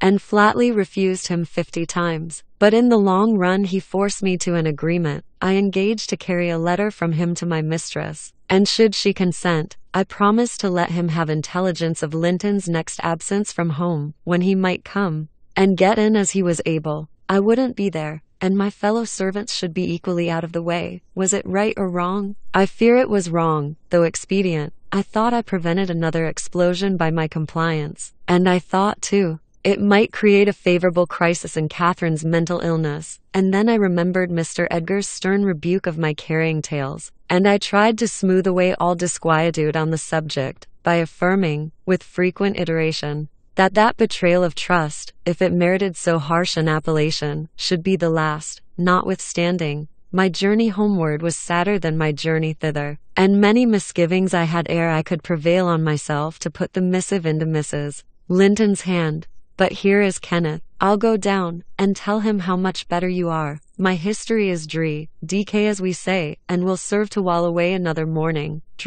and dreary. I reflected as the good woman descended to receive the doctor, and not exactly of the kind which I should have chosen to amuse me, but never mind. I'll extract wholesome medicines from Mrs. Dean's bitter herbs. And firstly, let me beware of the fascination that lurks in Catherine Heathcliff's brilliant eyes. I should be in a curious taking-dull if I surrendered my heart to that young person. And the daughter turned out a second edition of the mother. Chapter XV. Another week over and I am so many days nearer health and spring. I have now heard all my neighbor's history, at different sittings. As the housekeeper could spare time from more important occupations, I'll continue it in her own words, only a little condensed. She is, on the whole, a very fair narrator, and I don't think I could improve her style. In the evening, she said, the evening of my visit to the Heights, I knew, as well as if I saw him, that Mr. Heathcliff was about the place, and I shunned going out, because I still carried his letter in my pocket,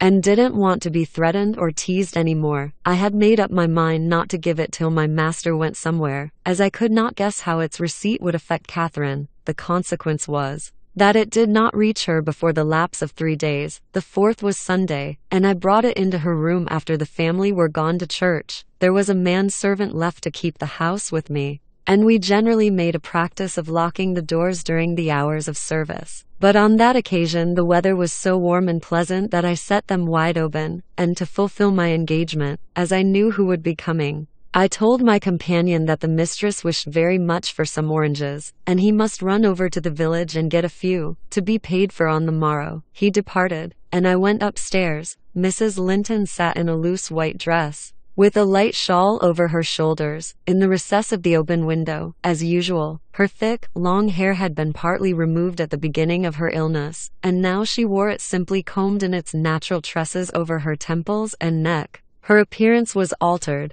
as I had told Heathcliff, but when she was calm, there seemed an earthly beauty in the change. The flash of her eyes had been succeeded by a dreamy and melancholy softness. They no longer gave the impression of looking at the objects around her. They appeared always to gaze beyond, and far beyond you would have said out of this world. Then, the paleness of her face, its haggard aspect having vanished as she recovered flesh, and the peculiar expression arising from her mental state, though painfully suggestive of their causes, added to the touching interest which she awakened. And invariably to me, I know, and any person who saw her, I should think refuted more tangible proofs of convalescence, and stamped her as one doomed to decay. A book lay spread on the sill before her, and the scarcely perceptible wind fluttered its leaves at intervals. I believe Linton had laid it there, for she never endeavored to divert herself with reading, or occupation of any kind, and he would spend many an hour in trying to entice her attention to some subject which had formerly been her amusement. She was conscious of his aim, and in her better moods endured his efforts placidly, only showing their uselessness by now and then suppressing a wearied sigh, and checking him at last with the sad dust of smiles and kisses. At other times, she would turn petulantly away, and hide her face in her hands, or even push him off angrily. And then he took care to let her alone, for he was certain of doing no good. Gimmerton chapel bells were still ringing, and the full, mellow flow of the beck in the valley came soothingly on the ear. It was a sweet substitute for the yet absent murmur of the summer foliage, which drowned that music about the grange when the trees were in leaf. At Wuthering Heights it always sounded on quiet days following a great thaw or a season of steady rain. And of Wuthering Heights Catherine was thinking as she listened, that is, if she thought or listened at all. But she had the vague, distant look I mentioned before, which expressed no recognition of material things either by ear or eye. "There's a letter for you, Mrs. Linton," I said, gently inserting it in one hand that rested on her knee. "You must read it immediately, because it wants an answer." "Shall I break the seal?" "Yes," she answered, without altering the direction of her eyes. I opened it. It was very short. "Now," I continued, "read it." She drew away her hand, and let it fall. I replaced it in her lap, and stood waiting till it should please her to glance down. But that movement was so long delayed that at last I resumed. "Must I read it, ma'am?" "It is from Mr. Heathcliff." There was a start and a troubled gleam of recollection, and a struggle to arrange her ideas. She lifted the letter, and seemed to peruse it, and when she came to the signature she sighed. Yet still I found she had not gathered its import, for upon my desiring to hear her reply, she merely pointed to the name, and gazed at me with mournful and questioning eagerness. "Well, he wishes to see you," said I, guessing her need of an interpreter. "He's in the garden by this time, and impatient to know what answer I shall bring." As I spoke, I observed a large dog lying on the sunny grass beneath raise its ears as if about to bark, and then smoothing them back, announce, by a wag of the tail, that someone approached whom it did not consider a stranger. Mrs. Linton bent forward,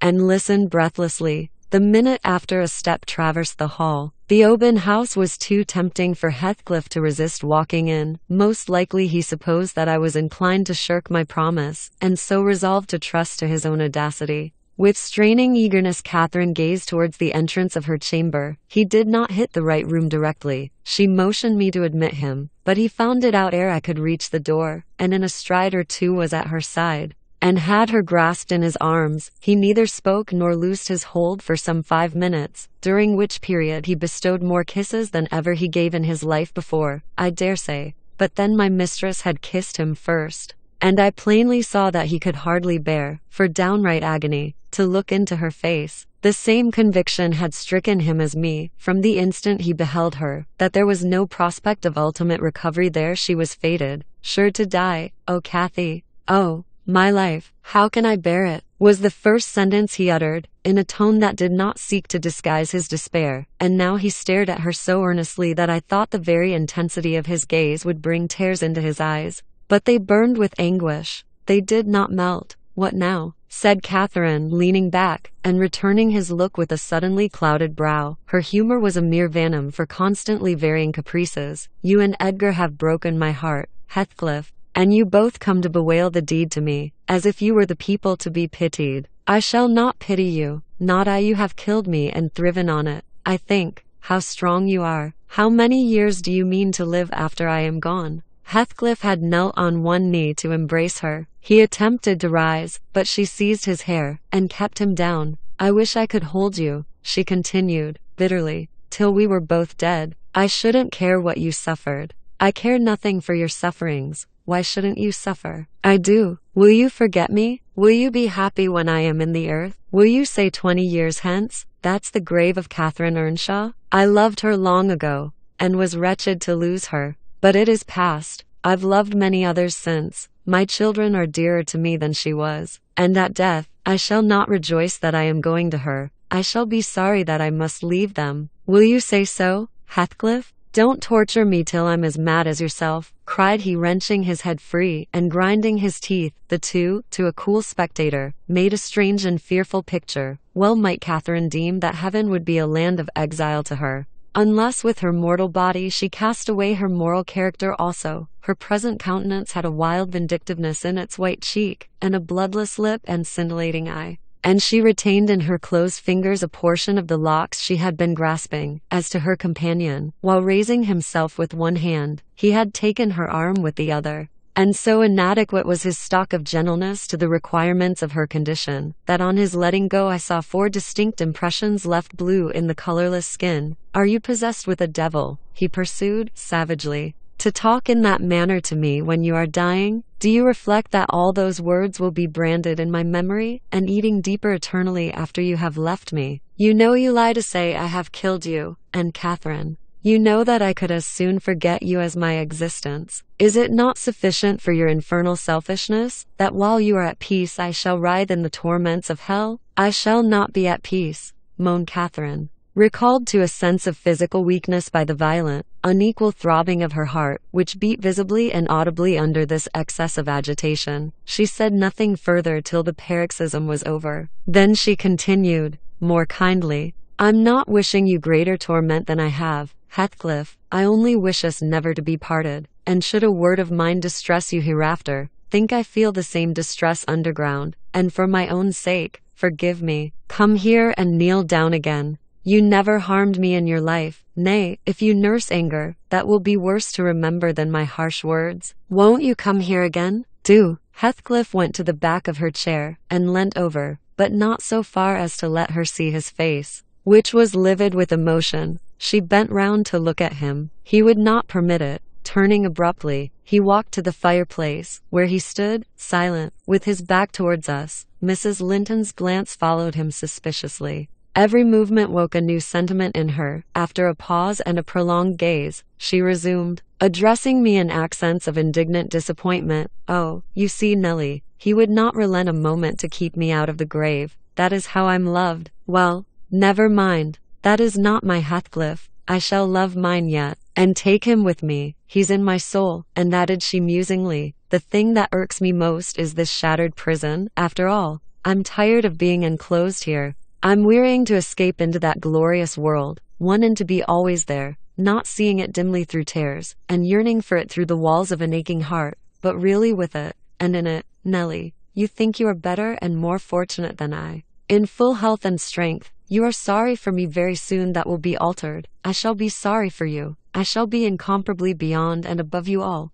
I wonder he won't be near me. She went on to herself. I thought he wished it. Heathcliff, dear, you should not be sullen now. Do come to me, Heathcliff. In her eagerness she rose and supported herself on the arm of the chair. At that earnest appeal he turned to her, looking absolutely desperate. His eyes, wide and wet, at last flashed fiercely on her. His breast heaved convulsively. An instant they held asunder, and then how they met I hardly saw, but Catherine made a spring, and he caught her, and they were locked in an embrace from which I thought my mistress would never be released alive. In fact, to my eyes, she seemed directly insensible. He flung himself into the nearest seat, and on my approaching hurriedly to ascertain if she had fainted, he gnashed at me, and foamed like a mad dog, and gathered her to him with greedy jealousy. I did not feel as if I were in the company of a creature of my own species. It appeared that he would not understand, though I spoke to him. So I stood off, and held my tongue, in great perplexity. A movement of Catherine's relieved me a little presently. She put up her hand to clasp his neck and bring her cheek to his as he held her, while he, in return, covering her with frantic caresses, said wildly, "You teach me how cruel you've been, cruel and false. Why did you despise me? Why did you betray your own heart, Kathy? I have not one word of comfort. You deserve this. You have killed yourself. Yes, you may kiss me, and cry, and wring out my kisses and tears. They'll blight you, they'll damn you. You loved me then, what right had you to leave me? What right answer me for the poor fancy you felt for Linton? Because misery and degradation and death, and nothing that God or Satan could inflict would have parted us, you, of your own will, did it. I have not broken your heart, you have broken it. And in breaking it, you have broken mine. So much the worse for me that I am strong. Do I want to live? What kind of living will it be when you owe God? Would you like to live with your soul in the grave? Let me alone, sobbed Catherine. If I've done wrong, I'm dying for it. It is enough. You left me too, but I won't upbraid you. I forgive you, forgive me. It is hard to forgive, and to look at those eyes, and feel those wasted hands. He answered, kiss me again, and don't let me see your eyes. I forgive what you have done to me. I love my murderer, but yours. How can I? They were silent, their faces hid against each other, and washed by each other's tears, at least. I suppose the weeping was on both sides. As it seemed Heathcliff could weep on a great occasion like this, I grew very uncomfortable meanwhile, for the afternoon wore fast away. The man whom I had sent off returned from his errand, and I could distinguish, by the shine of the western sun up the valley, a concourse thickening outside Gimmerton Chapel porch. Service is over, I announced. My master will be here in half an hour. Heathcliff groaned a curse, and strained Catherine closer. She never moved. Ere long I perceived a group of the servants passing up the road towards the kitchen wing. Mr. Linton was not far behind. He opened the gate himself and sauntered slowly up, probably enjoying the lovely afternoon that breathed as soft as summer. Now he is here, I exclaimed. For heaven's sake, hurry down. You'll not meet anyone on the front stairs. Do be quick, and stay among the trees till he is fairly in. I must go, Cathy, said Heathcliff, seeking to extricate himself from his companion's arms. But if I live, I'll see you again before you are asleep. I won't stray 5 yards from your window. You must not go, she answered, holding him as firmly as her strength allowed. You shall not. I tell you, for 1 hour, he pleaded earnestly. Not for 1 minute, she replied. I must. Linton will be up immediately, persisted the alarmed intruder. He would have risen, and unfixed her fingers by the act. She clung fast, gasping. There was mad resolution in her face. No, she shrieked. Oh, don't go. It is the last time. Edgar will not hurt us. Heathcliff, I shall die. Damn the fool. There he is, cried Heathcliff, sinking back into his seat. Hush, my darling. Hush, Catherine. I'll stay. If he shot me so, I'd expire with a blessing on my lips. And there they were fast again. I heard my master mounting the stairs. The cold sweat ran from my forehead. I was horrified. Are you going to listen to her ravings? I said passionately. She does not know what she says. Will you ruin her, because she has not wit to help herself? Get up. You could be free instantly. That is the most diabolical deed that ever you did. We are all done for master, mistress, and servant. I wrung my hands, and cried out, and Mr. Linton hastened his step at the noise. In the midst of my agitation, I was sincerely glad to observe that Catherine's arms had fallen relaxed, and her head hung down. She's fainted, or dead, I thought. So much the better, far better that she should be dead, than lingering a burden and a misery maker to all about her. Edgar sprang to his unbidden guest, blanched with astonishment and rage. What he meant to do I cannot tell. However, the other stopped all demonstrations at once by placing the lifeless-looking form in his arms. Look there, he said, unless you be a fiend, help her first, then you shall speak to me. He walked into the parlor, and sat down. Mr. Linton summoned me, and with great difficulty, and after resorting to many means, we managed to restore her to sensation. But she was all bewildered. She sighed, and moaned, and knew nobody. Edgar, in his anxiety for her, forgot her hated friend. I did not. I went, at the earliest opportunity, and besought him to depart. affirming that Catherine was better, and he should hear from me in the morning how she passed the night. I shall not refuse to go out of doors, he answered, but I shall stay in the garden. And, Nellie, mind you keep your word tomorrow. I shall be under those larch trees, mind, or I pay another visit, whether Linton be in or not. He sent a rapid glance through the half-open door of the chamber, and, ascertaining that what I stated was apparently true, delivered the house of his luckless presence. Chapter XV. About 12 o'clock that night was born the Catherine you saw at Wuthering Heights, a puny 7-month child. And 2 hours after the mother died, having never recovered sufficient consciousness to miss Heathcliff or know Edgar, the latter's distraction at his bereavement is a subject too painful to be dwelt on. Its after effects showed how deep the sorrow sunk. A great addition, in my eyes, was his being left without an heir. One I bemoaned that, as I gazed on the feeble orphan, and I mentally abused old Linton for what was only natural partiality, the securing his estate to his own daughter, instead of his son's. An unwelcomed infant it was, poor thing. It might have wailed out of life, and nobody cared a morsel. During those first hours of existence, we redeemed the neglect afterwards, but its beginning was as friendless as its end is likely to be. Next morning, bright and cheerful out of doors stole softened in through the blinds of the silent room, and suffused the couch and its occupant with a mellow, tender glow. Edgar Linton had his head laid on the pillow, and his eyes shut.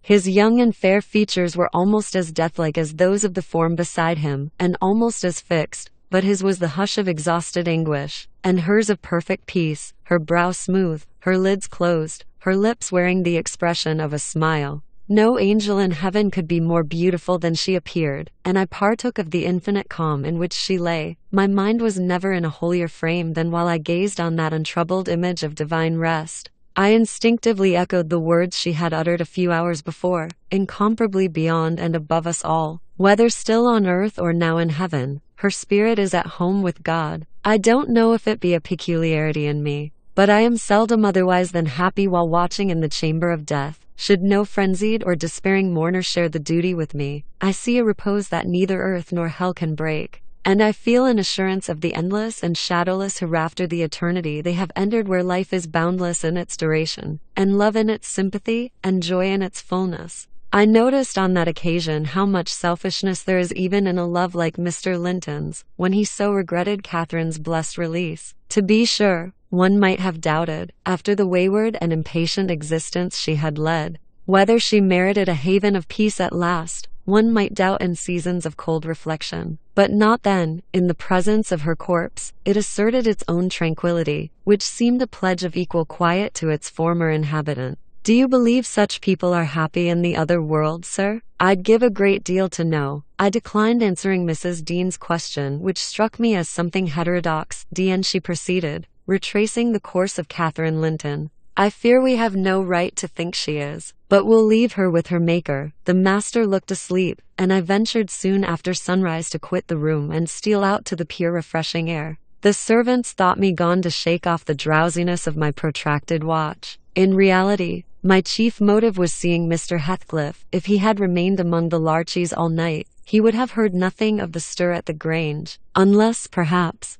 he might catch the gallop of the messenger going to Gimmerton. If he had come nearer, he would probably be aware, from the lights flitting to and fro, and the opening and shutting of the outer doors, that all was not right within. I wished, yet feared, to find him. I felt the terrible news must be told, and I longed to get it over. But how to do it I did not know. He was there at least, a few yards further in the park, leaned against an old ash tree, his hat off, and his hair soaked with the dew that had gathered on the budded branches, and fell pattering round him. He had been standing a long time in that position, for I saw a pair of Alcelsdo passing and repassing scarcely 3 feet from him, busy in building their nest, and regarding his proximity no more than that of a piece of timber. They flew off at my approach, and he raised his eyes and spoke. "She's dead," he said. "I've not waited for you to learn that. Put your handkerchief away, don't snivel before me. Damn you all. She wants none of your tears." I was weeping as much for him as her. We do sometimes pity creatures that have none of the feeling either for themselves or others.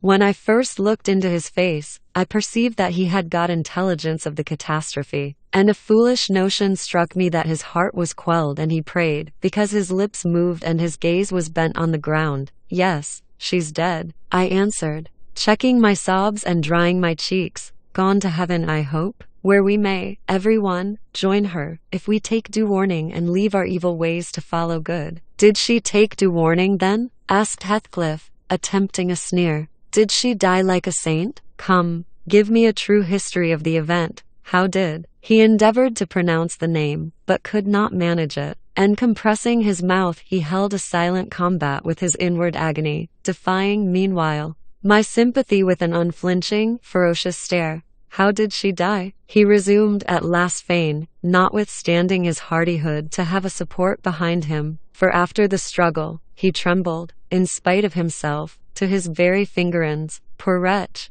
I thought, you have a heart and nerves the same as your brother men. Why should you be anxious to conceal them? Your pride cannot blind God. You tempt him to wring them, till he forces a cry of humiliation, quietly as a lamb. I answered aloud. She drew a sigh, and stretched herself, like a child reviving, and sinking again to sleep. And 5 minutes after I felt one little pulse at her heart, and nothing more. And did she ever mention me? He asked, hesitating, as if he dreaded the answer to his question would introduce details that he could not bear to hear. Her senses never returned. She recognized nobody from the time you left her, I said. She lies with a sweet smile on her face, and her latest ideas wandered back to pleasant early days. Her life closed in a gentle dream. May she wake as kindly in the other world. May she wake in torment, he cried, with frightful vehemence, stamping his foot, and groaning in a sudden paroxysm of ungovernable passion.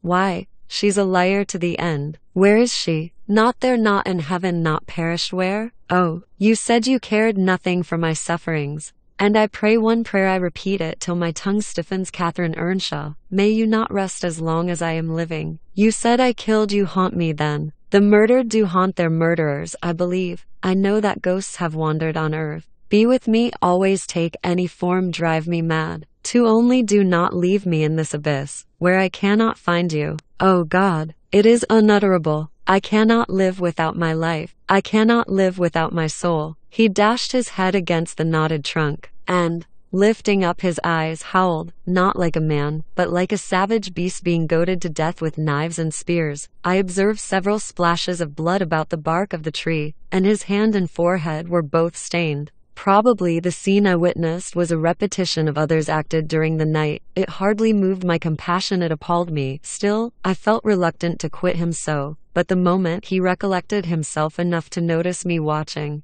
he thundered a command for me to go, and I obeyed. He was beyond my skill to quiet or console. Mrs. Linden's funeral was appointed to take place on the Friday following her decease. Until then her coffin remained uncovered, and strewn with flowers and scented leaves, in the great drawing-room. Linden spent his days and nights there, a sleepless guardian, and a circumstance concealed from all but me. Heathcliff spent his nights, at least outside, equally a stranger to repose. I held no communication with him. Still, I was conscious of his design to enter, if he could, and on the Tuesday, a little after dark, when my master, from sheer fatigue, had been compelled to retire a couple of hours, I went and opened one of the windows, moved by his perseverance to give him a chance of bestowing on the faded image of his idol one final adieu. He did not omit to avail himself of the opportunity, cautiously and briefly, too cautiously to betray his presence by the slightest noise. Indeed,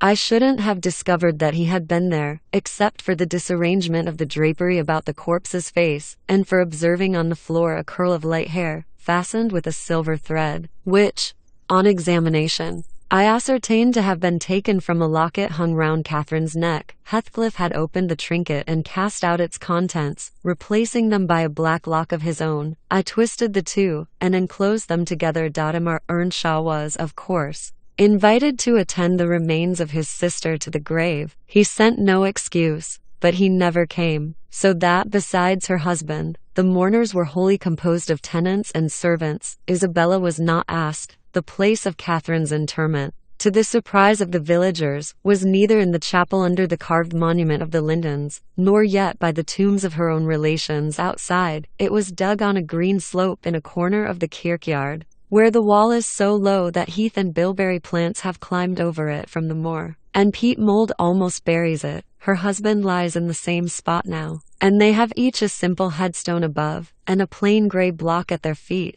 to mark the graves. Chapter XV. That Friday made the last of our fine days for a month. In the evening the weather broke. The wind shifted from south to northeast, and brought rain first, and then sleet and snow. On the morrow one could hardly imagine that there had been 3 weeks of summer. The primroses and crocuses were hidden under wintry drifts. The larks were silent, the young leaves of the early trees smitten and blackened, and dreary and chill, and dismal. That morrow did creep over. My master kept his room. I took possession of the lonely parlor, converting it into a nursery, and there I was, sitting with the moaning doll of a child laid on my knee, rocking it to and fro, and watching meanwhile. The still driving flakes filled up the uncurtained window, when the door opened, and some person entered, out of breath and laughing. My anger was greater than my astonishment for a minute. I supposed it one of the maids, and I cried, "Have done! How dare you show your giddiness here? What would Mr. Linton say if he heard you?" "Excuse me," answered a familiar voice, "but I know Edgar is in bed, and I cannot stop myself." With that the speaker came forward to the fire,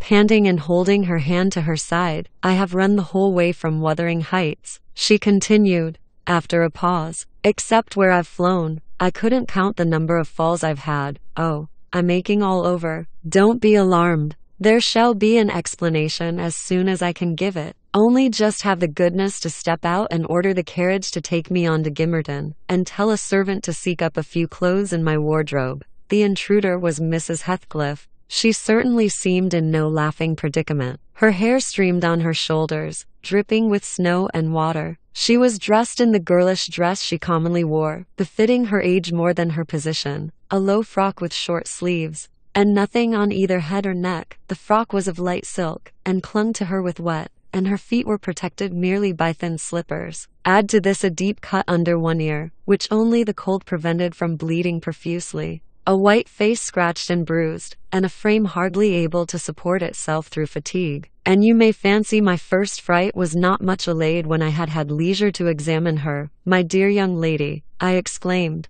"I'll stir nowhere, and hear nothing, till you have removed every article of your clothes, and put on dry things. And certainly you shall not go to Gimmerton tonight, so it is needless to order the carriage." "Certainly I shall," she said, "walking or riding. Yet I've no objection to dress myself decently, and see how it flows down my neck now. The fire does make it smart." She insisted on my fulfilling her directions, before she would let me touch her, and not till after the coachman had been instructed to get ready, and a maid set to pack up some necessary attire, did I obtain her consent for binding the wound and helping to change her garments. "Now, Ellen," she said, when my task was finished and she was seated in an easy chair on the hearth, with a cup of tea before her, "you sit down opposite me, and put poor Catherine's baby away. I don't like to see it. You mustn't think I care little for Catherine, because I behaved so foolishly on entering. I've cried too, bitterly, yes, more than anyone else has reason to cry. We parted and reconciled, you remember, and I shouldn't forgive myself, but for all that,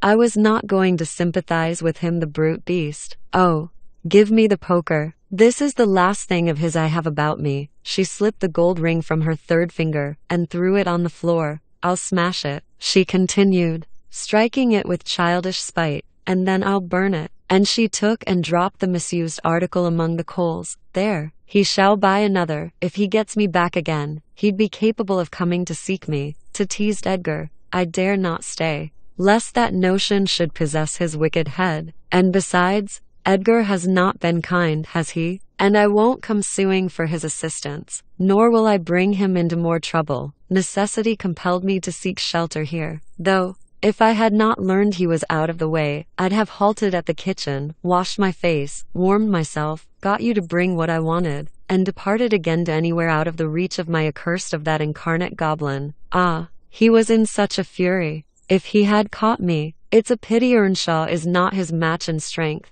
I wouldn't have run till I'd seen him all but demolished, had Hindley been able to do it." "Well, don't talk so fast, miss," I interrupted. You'll disorder the handkerchief I have tied round your face, and make the cut bleed again. Drink your tea, and take breath, and give over laughing. Laughter is sadly out of place under this roof, and in your condition. An undeniable truth, she replied. Listen to that child. It maintains a constant wail. Send it out of my hearing for an hour. I shan't stay any longer. I rang the bell and committed it to a servant's care. And then I inquired what had urged her to escape from Wuthering Heights in such an unlikely plight, and where she meant to go, as she refused remaining with us. I ought, and I wish to remain, answered she, to cheer Edgar and take care of the baby. For 2 things, and because the Grange is my right home. But I tell you he wouldn't let me. Do you think he could bear to see me grow fat, and Mary could bear to think that we were tranquil, and not resolve on poisoning our comfort? Now, I have the satisfaction of being sure that he detests me, to the point of its annoying him seriously to have me within earshot or eyesight. I notice, when I enter his presence, the muscles of his countenance are involuntarily distorted into an expression of hatred, partly arising from his knowledge of the good causes I have to feel that sentiment for him, and partly from original aversion. It is strong enough to make me feel pretty certain that he would not chase me over England, supposing I contrived a clear escape, and therefore I must get quite away. I've recovered from my first desire to be killed by him. I'd rather he'd kill himself. He has extinguished my love effectually, and so I'm at my ease. I can recollect yet how I loved him, and can dimly imagine that I could still be loving him, if even if he had dotted on me, the devilish nature would have revealed its existence somehow. Catherine had an awfully perverted taste to esteem him so dearly, knowing him so well. Monster! Would that he could be blotted out of creation, and out of my memory. Hush! Hush! He's a human being, I said. Be more charitable. There are worse men than he is yet. He's not a human being, she retorted, and he has no claim on my charity. I gave him my heart, and he took and pinched it to death, and flung it back to me. People feel with their hearts, Ellen. And since he has destroyed mine, I have not power to feel for him, and I would not, though he groaned from this to his dying day, and wept tears of blood for Catherine. No, indeed, I wouldn't. And here Isabella began to cry, but, immediately dashing the water from her lashes, she recommenced. You asked, what has driven me to flight at last? I was compelled to attempt it, because I had succeeded in rousing his rage a pitch above his malignity. Pulling out the nerves with red-hot pincers requires more coolness than knocking on the head. He was worked up to forget the fiendish prudence he boasted of, and proceeded to murderous violence. I experienced pleasure in being able to exasperate him. The sense of pleasure woke my instinct of self-preservation, so I fairly broke free. And if ever I come into his hands again, he is welcome to a signal revenge. Yesterday, Mr. Earnshaw should have been at the funeral. He kept himself sober for the purpose, tolerably sober, not going to bed mad at 6 o'clock and getting up drunk at 12. Consequently, he rose, in suicidal low spirits, as fit for the church as for a dance, and instead, he sat down by the fire and swallowed gin or brandy by tumblerfuls. Heathcliff, I shudder to name him, has been a stranger in the house from last Sunday till today. Whether the angels have fed him, or his kin beneath, I cannot tell. But he has not eaten a meal with us for nearly a week. He has just come home at dawn, and gone upstairs to his chamber, locking himself in as if anybody dreamed of coveting his company. There he has continued, praying like a Methodist. One only the deity he implored is senseless dust and ashes, and God, when addressed, was curiously confounded with his own black father. After concluding these precious orisons, and they lasted generally till he grew hoarse and his voice was strangled in his throat, he would be off again, always straight down to the Grange. I wonder Edgar did not send for a constable, and give him into custody. For me, grieved as I was about Catherine, it was impossible to avoid regarding this season of deliverance from degrading oppression as a holiday. I recovered spirits sufficient to hear Joseph's eternal lectures without weeping, and to move up and down the house less with the foot of a frightened thief than formerly. You wouldn't think that I should cry at anything Joseph could say, but he and Hareton are detestable companions. I'd rather sit with Hindley, and hear his awful talk, than with Little Maester and his staunch supporter, that odious old man. When Heathcliff is in, I'm often obliged to seek the kitchen in their society, or starve among the damp uninhabited chambers. When he is not, as was the case this week, I establish a table and chair at one corner of the house fire, and never mind how Mr. Earnshaw may occupy himself, and he does not interfere with my arrangements. He is quieter now than he used to be, if no one provokes him, more sullen and depressed, and less furious. Joseph affirms he's sure he's an altered man, that the Lord has touched his heart, and he is saved so as by fire. 2. I'm puzzled to detect signs of the favorable change, but it is not my business. Yester evening I sat in my nook reading some old books till late on towards 12. It seemed so dismal to go upstairs, with the wild snow blowing outside, and my thoughts continually reverting to the kirkyard and the new-made grave. I dared hardly lift my eyes from the page before me. That melancholy scene so instantly usurped its place. Hindley sat opposite, his head leant on his hand, perhaps meditating on the same subject. He had ceased drinking at a point below irrationality, and had neither stirred nor spoken during 2 or 3 hours. There was no sound through the house but the moaning wind, which shook the windows every now and then, the faint crackling of the coals, and the click of my snuffers as I removed at intervals the long wick of the candle. Hareton and Joseph were probably fast asleep in bed. It was very, very sad, and while I read I sighed, for it seemed as if all joy had vanished from the world,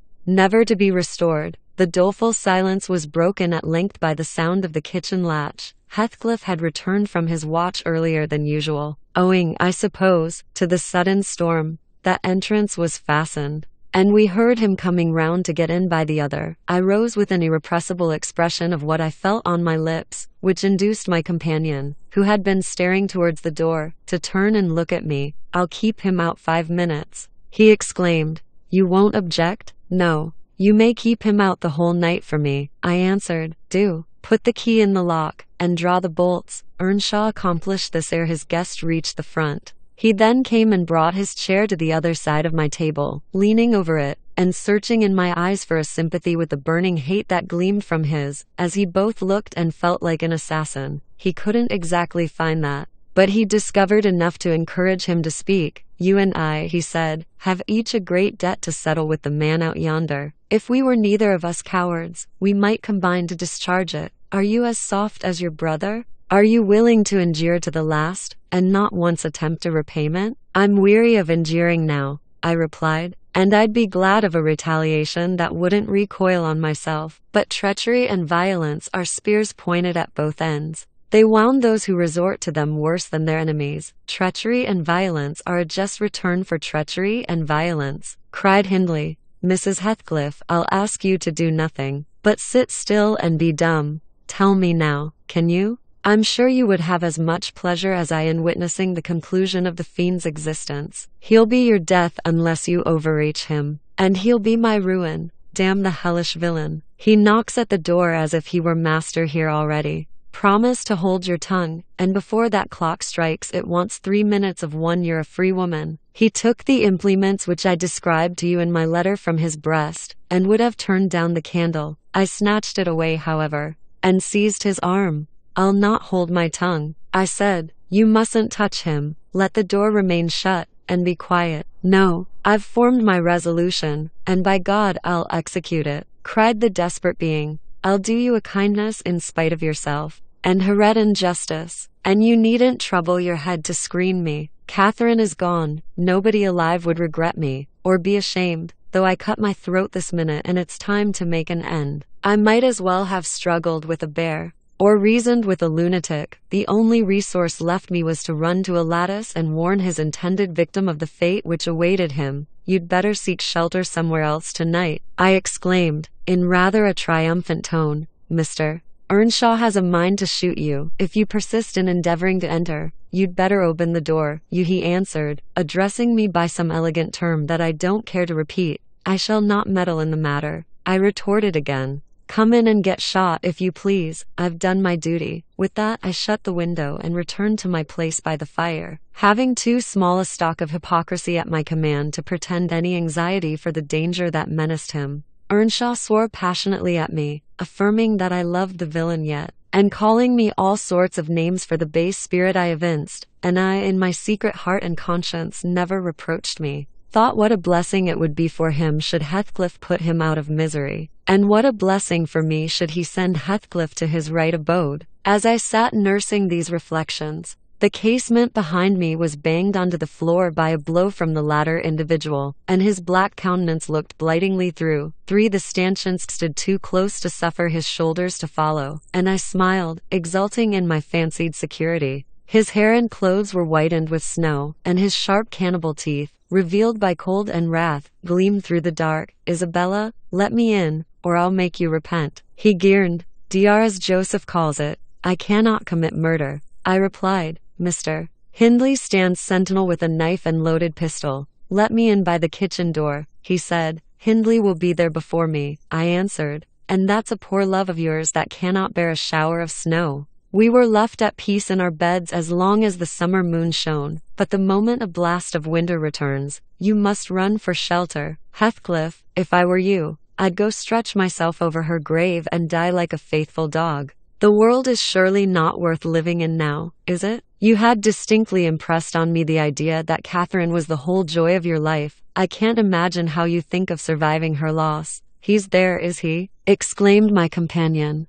rushing to the gap. If I can get my arm out, I can hit him. I'm afraid, Ellen, you'll set me down as really wicked. But you don't know all, so don't judge, for I wouldn't have aided or abetted an attempt on even his life for anything. Wish that he were dead. I must, and therefore I was fearfully disappointed, and unnerved by terror for the consequences of my taunting speech, when he flung himself on Earnshaw's weapon and wrenched it from his grasp. The charge exploded, and the knife, in springing back, closed into its owner's wrist. Heathcliff pulled it away by main force, slitting up the flesh as it passed on, and thrust it dripping into his pocket. He then took a stone, struck down the division between two windows, and sprang in. His adversary had fallen senseless with excessive pain in the flow of blood that gushed from an artery or a large vein. The ruffian kicked and trampled on him, and dashed his head repeatedly against the flags, holding me with one hand meantime. To prevent me summoning Joseph, he exerted preterhuman self-denial in abstaining from finishing him completely, but getting out of breath he finally desisted, and dragged the apparently inanimate body onto the settle.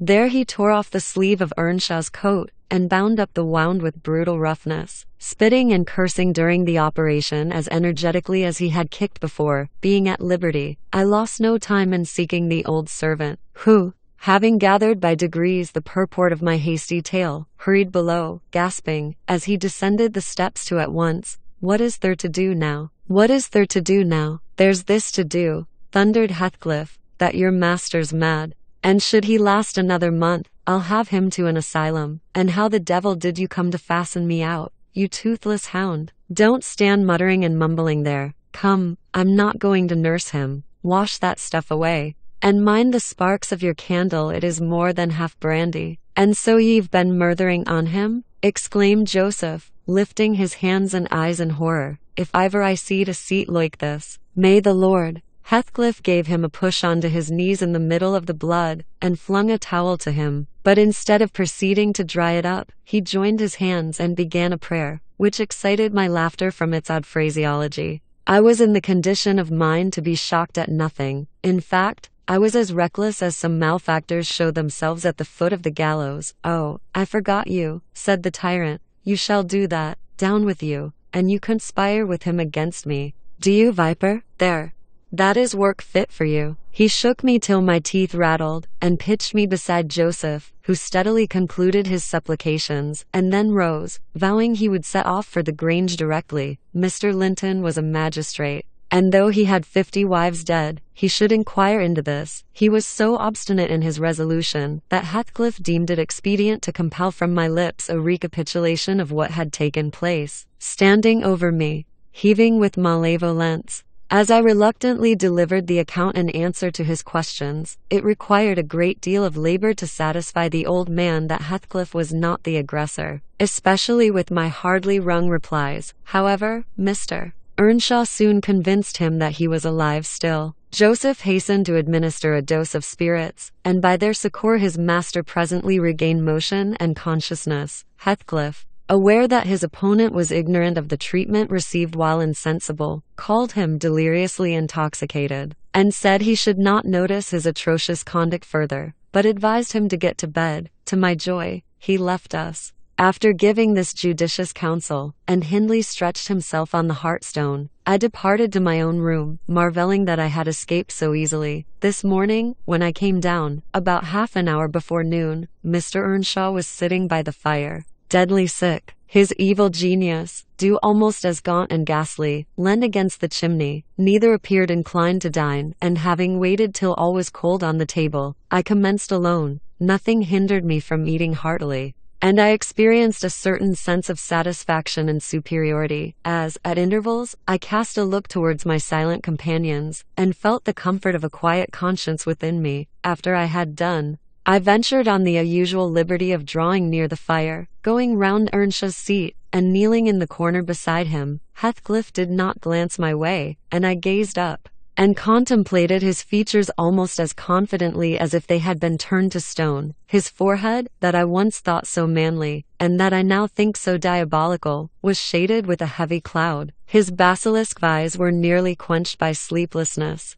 and weeping perhaps, for the lashes were wet then, his lips devoid of their ferocious sneer, and sealed in an expression of unspeakable sadness. Had it been another, I would have covered my face in the presence of such grief. In his case, I was gratified, and ignoble as it seems to insult a fallen enemy, I couldn't miss this chance of sticking in a dart. His weakness was the only time when I could taste the delight of paying wrong for wrong. Fie, miss, I interrupted. One might suppose you had never opened a Bible in your life. If God afflict your enemies, surely that ought to suffice you. 5. It is both mean and presumptuous to add your torture to his. In general I'll allow that it would be, Ellen, she continued. But what misery laid on Heathcliff could content me, unless I have a hand in it. I'd rather he suffered less, if I might cause his sufferings and he might know that I was the cause. Oh, I owe him so much. On only one condition can I hope to forgive him. It is, if I may take an eye for an eye, a tooth for a tooth. 6. For every wrench of agony return a wrench. Reduce him to my level, as he was the first to injure.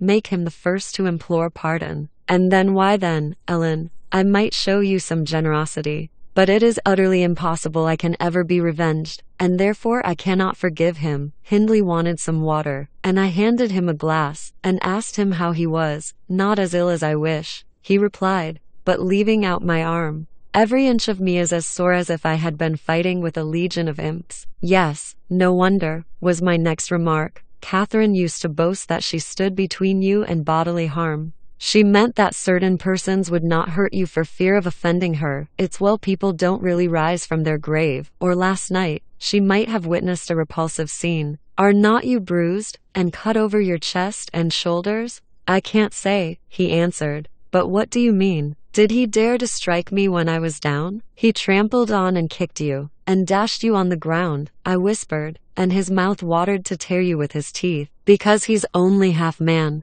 Not so much, and the rest fiend. Mr. Earnshaw looked up, like me, to the countenance of our mutual foe, who, absorbed in his anguish, seemed insensible to anything around him. The longer he stood, the plainer his reflections revealed their blackness through his features. Oh, if God would but give me strength to strangle him in my last agony, I'd go to hell with joy, groaned the impatient man, writhing to rise, and sinking back in despair, convinced of his inadequacy for the struggle. Nay, it's enough that he has murdered one of you, I observed aloud. At the Grange, everyone knows your sister would have been living now had it not been for Mr. Heathcliff. After all, it is preferable to be hated than loved by him. When I recollect how happy we were, how happy Catherine was before he came, I'm fit to curse the day. Most likely, Heathcliff noticed more the truth of what was said, than the spirit of the person who said it. His attention was roused, I saw, for his eyes rained down tears among the ashes, and he drew his breath in suffocating sighs. I stared full at him, and laughed scornfully. The clouded windows of hell flashed a moment towards me. The fiend which usually looked out, however, was so dimmed and drowned that I did not fear to hazard another sound of derision. Get up, and be gone out of my sight, said the mourner. I guessed he uttered those words at least, though his voice was hardly intelligible. I beg your pardon, I replied, but I loved Catherine too, and her brother requires attendance, which, for her sake, I shall supply. Now that she's dead, I see her in Hindley. Hindley has exactly her eyes. If you had not tried to gouge them out, and made them black and red, and her, get up, wretched idiot, before I stamp you to death, he cried, making a movement that caused me to make one also. But then, I continued, holding myself ready to flee. If poor Catherine had trusted you, and assumed the ridiculous, contemptible, degrading title of Mrs. Heathcliff, she would soon have presented a similar picture. She wouldn't have borne your abominable behavior quietly. Her detestation and disgust must have found voice. The back of the settle and Earnshaw's person interposed between me and him. So instead of endeavoring to reach me, he snatched a dinner knife from the table and flung it at my head. It struck beneath my ear, and stopped the sentence I was uttering. But pulling it out, I sprang to the door and delivered another, which I hope went a little deeper than his missile. The last glimpse I caught of him was a furious rush on his part, checked by the embrace of his host, and both fell locked together on the hearth. In my flight through the kitchen I bid Joseph speed to his master. I knocked over Hareton, who was hanging a litter of puppies from a chair back in the doorway, and, blessed as a soul escaped from purgatory, I bounded, leaped, and flew down the steep road. Then, quitting its windings, shot direct across the moor, rolling over banks, and wading through marshes, precipitating myself, in fact, towards the beacon light of the Grange, and far rather would I be condemned to a perpetual dwelling in the infernal regions than, even for one night, abide beneath the roof of Wuthering Heights again. Isabella ceased speaking, and took a drink of tea. Then she rose, and bidding me put on her bonnet, and a great shawl I had brought, and turning a deaf ear to my entreaties for her to remain another hour, she stepped onto a chair, kissed Edgar's and Catherine's portraits, bestowed a similar salute on me, and descended to the carriage, accompanied by Fanny, who yelped wild with joy at recovering her mistress. She was driven away, never to revisit this neighborhood. But a regular correspondence was established between her and my master when things were more settled. I believe her new abode was in the south, near London. There she had a son born a few months subsequent to her escape. He was christened Linton, and, from the first, she reported him to be an ailing, peevish creature. Dottimar Heathcliff, meeting me one day in the village, inquired where she lived. I refused to tell. He remarked that it was not of any moment, only she must beware of coming to her brother. She should not be with him if he had to keep her himself, though I would give no information. He discovered, through some of the other servants, both her place of residence and the existence of the child. Still, he didn't molest her, for which forbearance she might thank his aversion, I suppose. He often asked about the infant, when he saw me, and on hearing its name, smiled grimly and observed, "They wish me to hate it too, do they?" "I don't think they wish you to know anything about it," I answered. "But I'll have it," he said, "when I want it. They may reckon on that." Fortunately, its mother died before the time arrived, some 13 years after the decease of Catherine. When Linton was 12, or a little more, on the day succeeding Isabella's unexpected visit, I had no opportunity of speaking to my master. He shunned conversation, and was fit for discussing nothing, when I could get him to listen. I saw it pleased him that his sister had left her husband, whom he abhorred with an intensity which the mildness of his nature would scarcely seem to allow. So deep and sensitive was his aversion, that he refrained from going anywhere where he was likely to see or hear of Heathcliff. Grief, and that together, transformed him into a complete hermit. He threw up his office of magistrate, ceased even to attend church, avoided the village on all occasions, and spent a life of entire seclusion within the limits of his park and grounds, only varied by solitary rambles on the moors, and visits to the grave of his wife, mostly at evening, or early morning before other wanderers were abroad. But he was too good to be thoroughly unhappy long. He didn't pray for Catherine's soul to haunt him. Time brought resignation, and a melancholy sweeter than common joy. He recalled her memory with ardent, tender love, and hopeful aspiring to the better world, where he doubted not she was gone, and he had earthly consolation and affections also. For a few days, I said, he seemed regardless of the puny successor to the departed. That coldness melted as fast as snow in April, and ere the tiny thing could stammer a word or totter a step, it wielded a despot's scepter in his heart. It was named Catherine, but he never called it the name in full, as he had never called the first Catherine short, probably because Heathcliff had a habit of doing so. The little one was always Cathy. It formed to him a distinction from the mother, and yet a connection with her.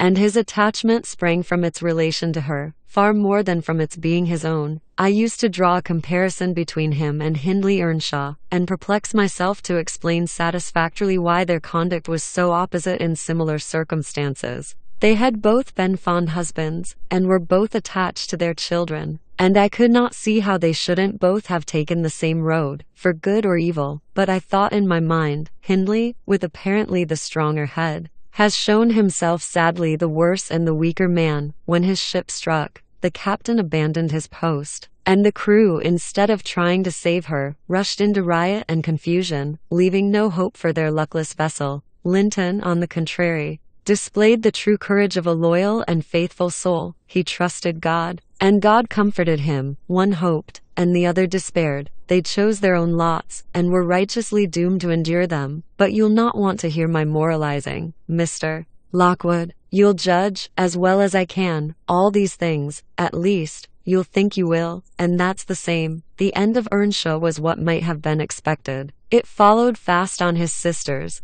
There were scarcely 6 months between them. We, at the Grange, never got a very succinct account of his state preceding it. All that I did learn was on occasion of going to aid in the preparations for the funeral. Mr. Kenneth came to announce the event to my master. "Well, Nellie," said he, riding into the yard one morning, too early not to alarm me with an instant presentiment of bad news, "it's yours and my turn to go into mourning at present. Who's given us the slipped one now, do you think?" "Who?" I asked in a flurry. "Why, guess," he returned, dismounting and slinging his bridle on a hook by the door, "and nip up the corner of your apron. I'm certain you'll need it." "Not Mr. Heathcliff, surely?" I exclaimed. "What, would you have tears for him?" said the doctor. "No. Heathcliff's a tough young fellow. He looks blooming today. I've just seen him. He's rapidly regaining flesh since he lost his better half." "Who is it then, Mr. Kenneth?" I repeated impatiently. "Hindley Earnshaw. Your old friend Hindley,"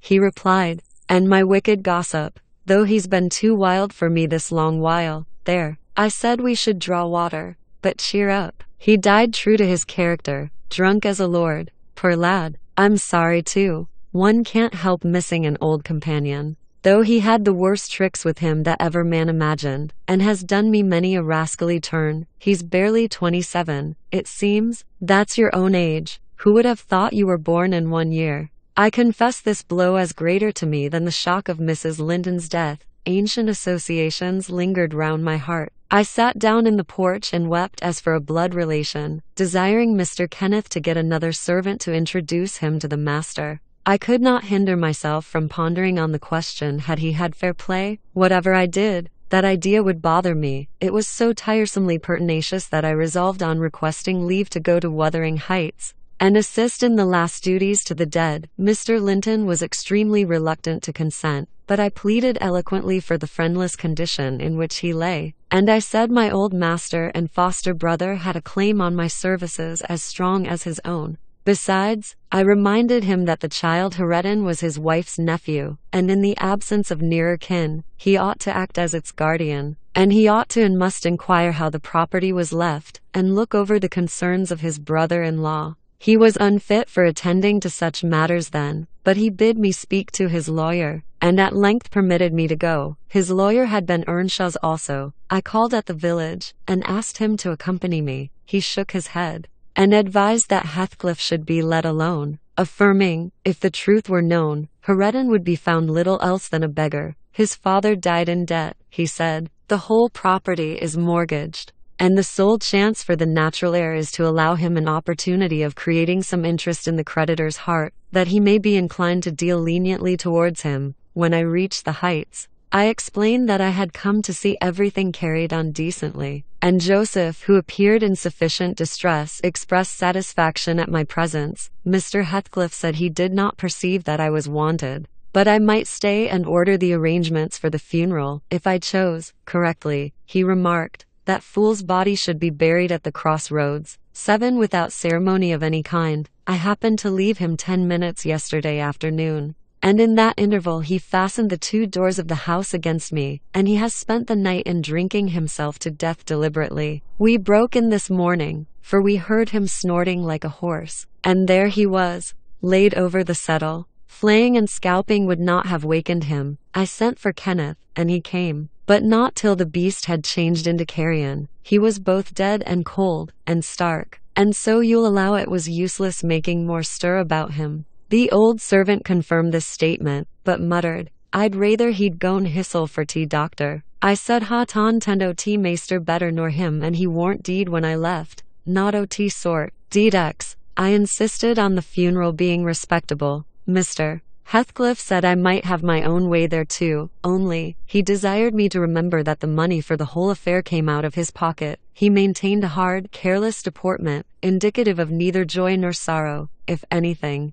it expressed a flinty gratification at a piece of difficult work successfully executed. I observed once, indeed, something like exultation in his aspect. It was just when the people were bearing the coffin from the house. He had the hypocrisy to represent a mourner, and previous to following with Heredin, he lifted the unfortunate child onto the table and muttered, with peculiar gusto, Now, my bonny lad, you are mine, and we'll see if one tree won't grow as crooked as another, with the same wind to twist it. The unsuspecting thing was pleased at this speech. He played with Heathcliff's whiskers, and stroked his cheek, but I divined its meaning, and observed tartly, That boy must go back with me to Thrushcross Grange, sir. There is nothing in the world less yours than he is. Does Linton say so? He demanded. Of course he has ordered me to take him, I replied. Well, said the scoundrel, we'll not argue the subject now, but I have a fancy to try my hand at rearing a young one, so intimate to your master that I must supply the place of this with my own, if he attempt to remove it. I don't engage to let Heredin go undisputed, but I'll be pretty sure to make the other come. Remember to tell him. This hint was enough to bind our hands. I repeated its substance on my return, and Edgar Linton, little interested at the commencement, spoke no more of interfering. I'm not aware that he could have done it to any purpose, had he been ever so willing. The guest was now the master of Wuthering Heights. He held firm possession, and proved to the attorney who, in his turn, proved it to Mr. Linton that Earnshaw had mortgaged every yard of land he owned for cash to supply his mania for gaming, and he, Heathcliff, was the mortgagee. In that manner Heredin, who should now be the first gentleman in the neighbourhood, was reduced to a state of complete dependence on his father's inveterate enemy, and lives in his own house as a servant, deprived of the advantage of wages, quite unable to right himself, because of his friendlessness, and his ignorance that he has been wronged. Chapter XC. The 12 years, continued Mrs. Dean, following that dismal period were the happiest of my life. My greatest troubles in their passage rose from our little lady's trifling illnesses, which she had to experience in common with all children, rich and poor. For the rest, after the first 6 months, she grew like a larch, die and could walk and talk too, in her own way, before the heath blossomed a second time over Mrs. Linton's dust. She was the most winning thing that ever brought sunshine into a desolate house, a real beauty in face, with the Earnshaw's handsome dark eyes, but the Lintons' fair skin and small features, and yellow curling hair. Her spirit was high, though not rough, and qualified by a heart sensitive and lively to excess in its affections. That capacity for intense attachments reminded me of her mother. Still she did not resemble her, for she could be soft and mild as a dove, and she had a gentle voice and pensive expression. Her anger was never furious, her love never fierce, it was deep and tender. However, it must be acknowledged, she had faults to foil her gifts. A propensity to be saucy was one, and the perverse will that indulged children invariably acquire, whether they be good-tempered or cross. If a servant chanced to vex her, it was always, I shall tell Papa, and if he reproved her, even by a look, you would have thought it a heart-breaking business. I don't believe he ever did speak a harsh word to her. He took her education entirely on himself, and made it an amusement. Fortunately, curiosity and a quick intellect made her an apt scholar. She learned rapidly and eagerly, and did honor to his teaching. Till she reached the age of 13 she had not once been beyond the range of the park by herself. Mr. Linton would take her with him a mile or so outside, on rare occasions, but he trusted her to no one else. Gimmerton was an unsubstantial name in her ears. The chapel, the only building she had approached or entered, except her own home, Wuthering Heights and Mr. Heathcliff, did not exist for her. She was a perfect recluse, and apparently, perfectly contented. Sometimes, indeed, While surveying the country from her nursery window, she would observe, "Ellen, how long will it be before I can walk to the top of those hills? I wonder what lies on the other side. Is it the sea?" "No, Miss Kathy," I would answer. "It is hills again,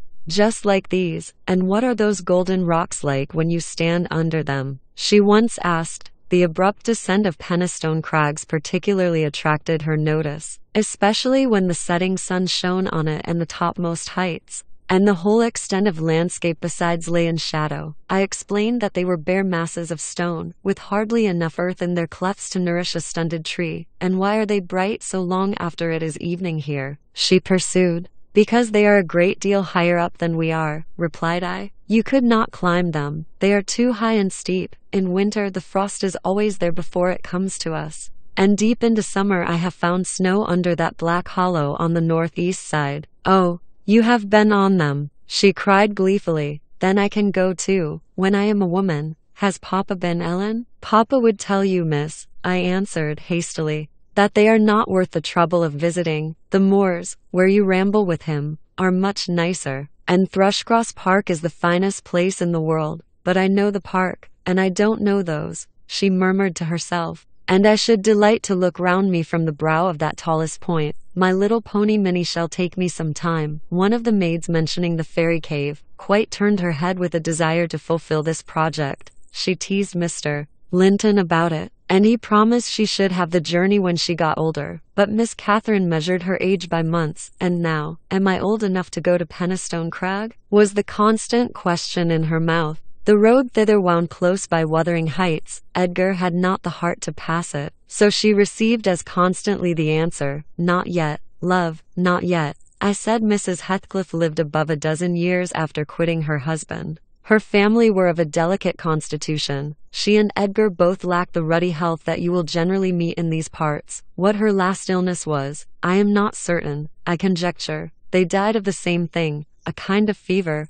slow at its commencement, but incurable, and rapidly consuming life towards the close. She wrote to inform her brother of the probable conclusion of a 4 months' indisposition under which she had suffered, and entreated him to come to her, if possible, for she had much to settle, and she wished to bid him adieu, and deliver Linton safely into his hands. Her hope was that Linton might be left with him, as he had been with her. His father, she would fain convince herself, had no desire to assume the burden of his maintenance or education. My master hesitated not a moment in complying with her request. Reluctant as he was to leave home at ordinary calls, he flew to answer this, commending Catherine to my peculiar vigilance. In his absence, with reiterated orders that she must not wander out of the park, even under my escort, he did not calculate on her going unaccompanied. He was away 3 weeks. The first day or two my charge sat in a corner of the library, too sad for either reading or playing. In that quiet state she caused me little trouble, but it was succeeded by an interval of impatient, fretful weariness, and being too busy, and too old then, to run up and down amusing her,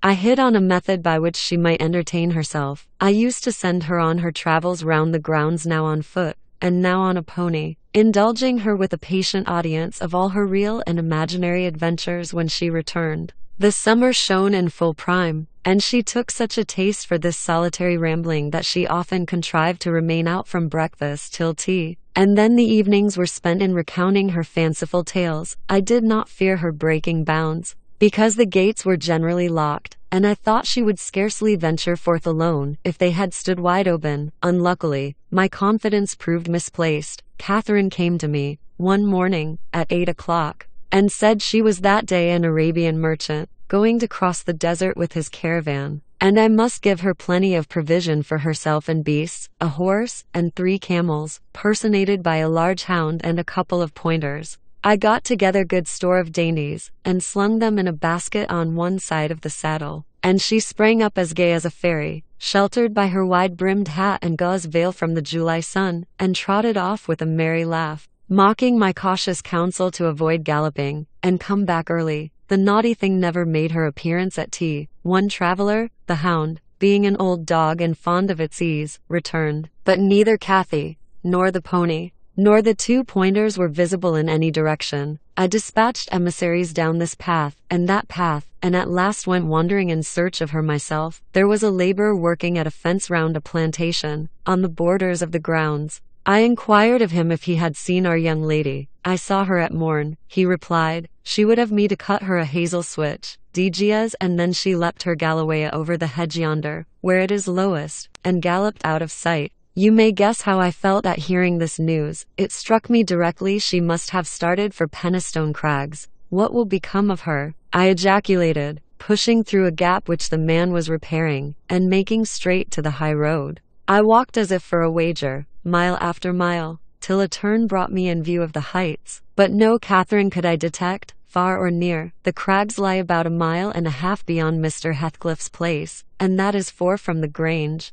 So I began to fear night would fall ere I could reach them. And what if she should have slipped in clambering among them, I reflected, and been killed, or broken some of her bones? My suspense was truly painful, and at first, it gave me delightful relief to observe, in hurrying by the farmhouse, Charlie, the fiercest of the pointers, lying under a window, with swelled head and bleeding ear. I opened the wicket and ran to the door, knocking vehemently for admittance. A woman whom I knew, and who formerly lived at Gimmerton, answered. She had been servant there since the death of Mr. Earnshaw. Ah, said she, you are come a-seeking your little mistress. Don't be frightened, she's here safe. But I'm glad it isn't the master. He is not at home then, is he? I panted, quite breathless with quick walking and alarm. No, no, she replied. Both he and Joseph are off, and I think they won't return this hour or more. Step in and rest you a bit. I entered, and beheld my stray lamb seated on the hearth, rocking herself in a little chair that had been her mother's when a child. Her hat was hung against the wall, and she seemed perfectly at home, laughing and chattering, in the best spirits imaginable.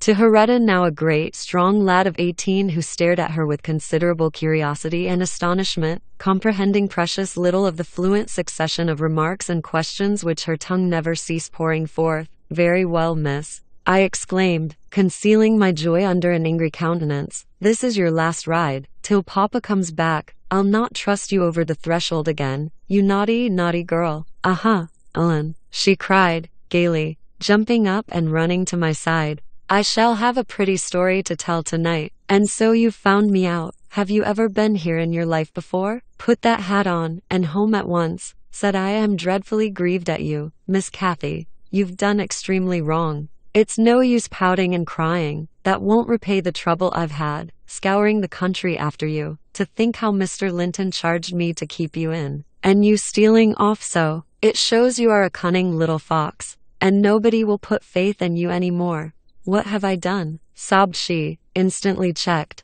Papa charged me nothing. He'll not scold me, Ellen. He's never cross, like you. Come, come, I repeated. I'll tie the riband. Ebb now. Let us have no petulance. Oh, for shame, you 13 years old, and such a baby. This exclamation was caused by her pushing the hat from her head, and retreating to the chimney out of my reach. Nay, said the servant, don't be hard on the bonny lass, Mrs. Dean. We made her stop. She'd fain have ridden forwards, afeard you should be uneasy. Heredin offered to go with her, and I thought he should. It's a wild road over the hills. Heredin, during the discussion, stood with his hands in his pockets, too awkward to speak, though he looked as if he did not relish my intrusion. How long am I to wait? I continued, disregarding the woman's interference. It will be dark in 10 minutes. Where is the pony, Miss Cathy? And where is P.H. Nix? I shall leave you, unless you be quick. So please yourself.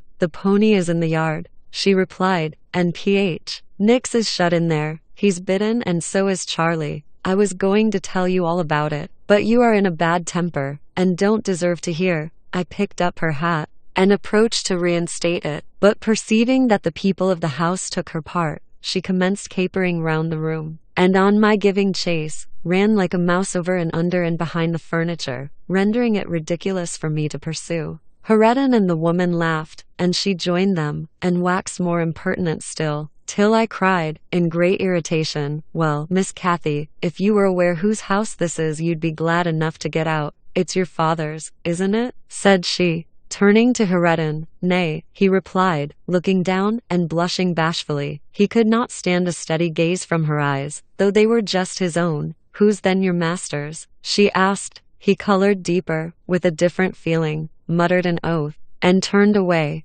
Who is his master? Continued the tiresome girl, appealing to me. He talked about our house, and our folk. I thought he had been the owner's son, and he never said miss. He should have done, shouldn't he, if he's a servant? Heredin grew black as a thundercloud at this childish speech. I silently shook my questioner, and at last succeeded in equipping her for departure. Now, get my horse, she said, addressing her unknown kinsman as she would one of the stable boys at the grange, and you may come with me. I want to see where the goblin hunter rises in the marsh, and to hear about the farishes, as you call them, but make haste. What's the matter? Get my horse, I say. I'll see thee damned before I be thy servant, growled the lad. You'll see me what? Asked Catherine in surprise. Damn thou saucy witch, he replied.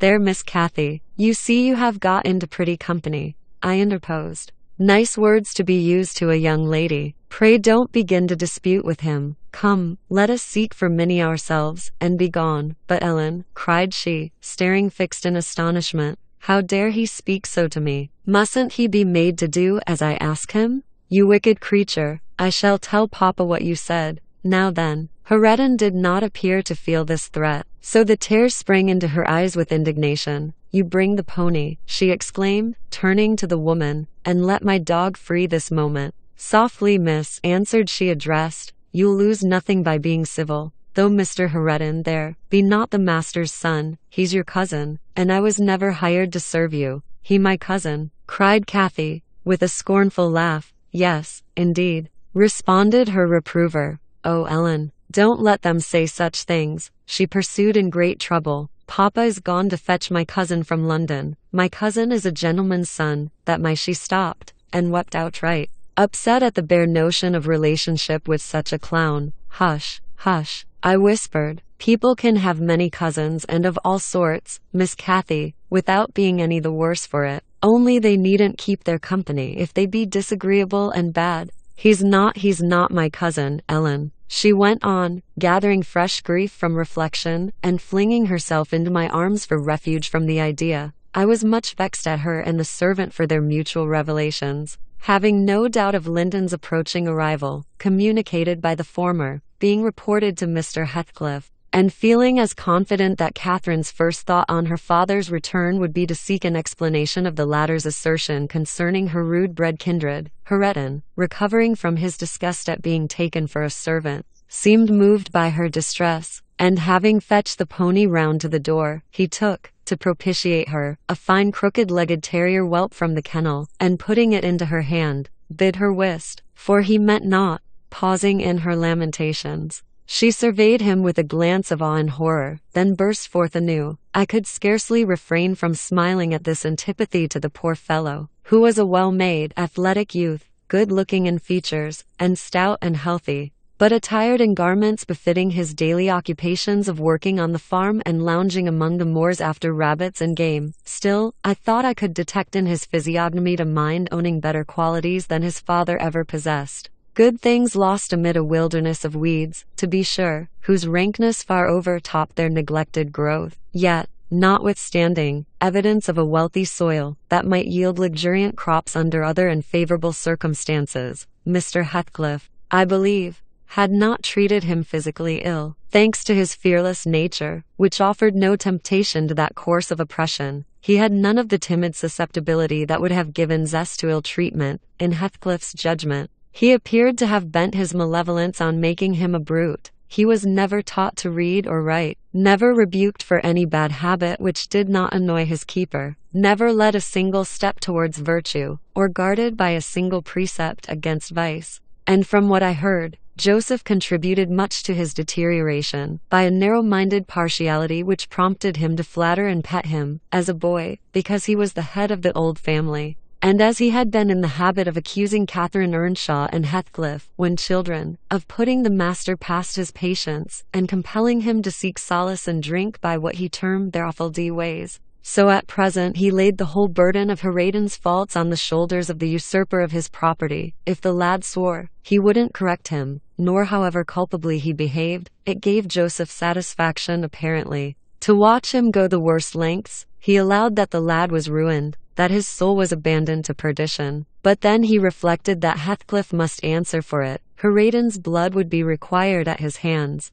And there lay immense consolation in that thought. Joseph had instilled into him a pride of name, and of his lineage. He would, had he dared, have fostered hate between him and the present owner of the heights. But his dread of that owner amounted to superstition, and he confined his feelings regarding him to muttered innuendos and private comminattions. I don't pretend to be intimately acquainted with the mode of living customary in those days at Wuthering Heights. I only speak from hearsay, for I saw little. The villagers affirmed Mr. Heathcliff was near egg and a cruel hard landlord to his tenants. But the house inside had regained its ancient aspect of comfort under female management, and the scenes of riot common in Hindley's time were not now enacted within its walls. The master was too gloomy to seek companionship with any people, good or bad, and he is yet. This, however, is not making progress with my story. Miss Cathy rejected the peace offering of the terrier, and demanded her own dogs, Charlie and P.H. Nix.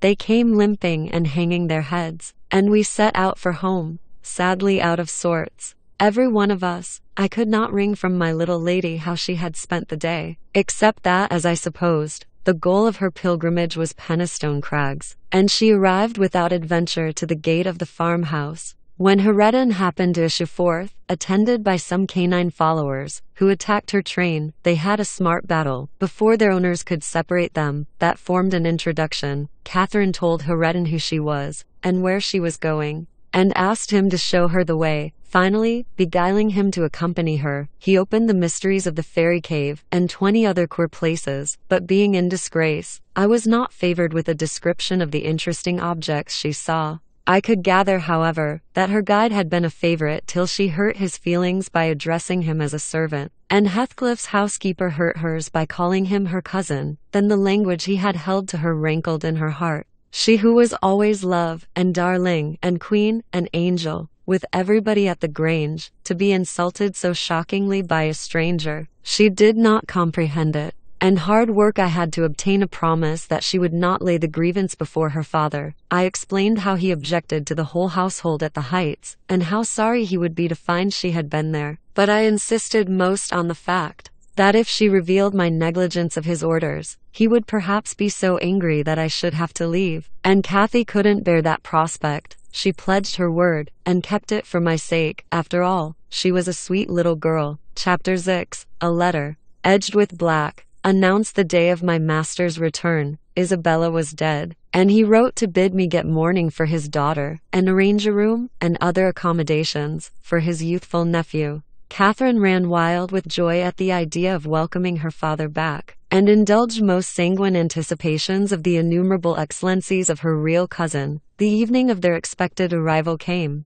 Since early morning she had been busy ordering her own small affairs, and now attired in her new black frock, poor thing. Her aunt's death impressed her with no definite sorrow. She obliged me, by constant worrying, to walk with her down through the grounds to meet them. Linton is just 6 months younger than I am, she chattered, as we strolled leisurely over the swells and hollows of mossy turf, under shadow of the trees. How delightful it will be to have him for a playfellow. And Isabella sent Papa a beautiful lock of his hair. It was lighter than mine, more flaxen, and quite as fine. I have it carefully preserved in a little glass box, and I've often thought what a pleasure it would be to see its owner. Oh, I am happy, and Papa, dear, dear Papa. Come, Ellen, let us run. Come, run. She ran, and returned and ran again, many times before my sober footsteps reached the gate. And then she seated herself on the grassy bank beside the path, and tried to wait patiently. But that was impossible. She couldn't be still a minute.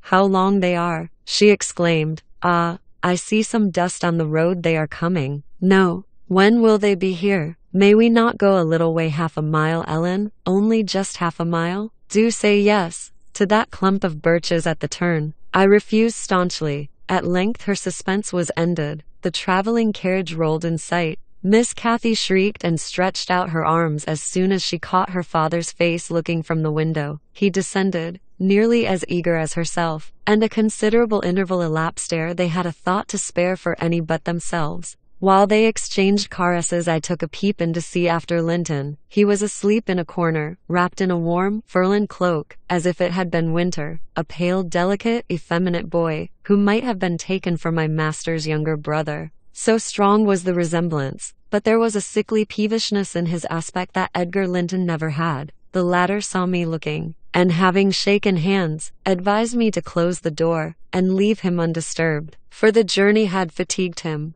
Kathy would fain have taken one glance, but her father told her to come, and they walked together up the park, while I hastened before to prepare the servants. "Now, darling," said Mr. Linton, addressing his daughter, as they halted at the bottom of the front steps, "your cousin is not so strong or so merry as you are, and he has lost his mother, remember, a very short time since. Therefore, don't expect him to play and run about with you directly, and don't harass him much by talking. Let him be quiet this evening at least, will you?" Yes, Papa," answered Catherine, "but I do want to see him, and he hasn't once looked out." The carriage stopped, and the sleeper, being roused, was lifted to the ground by his uncle. "This is your cousin Kathy Linton," he said, putting their little hands together. "She's fond of you already, and mind you don't grieve her by crying tonight. Try to be cheerful now. The traveling is at an end, and you have nothing to do but rest and amuse yourself as you please." "Let me go to bed then," answered the boy, shrinking from Catherine's salute, and he put his fingers to his eyes to remove incipient tears. Come,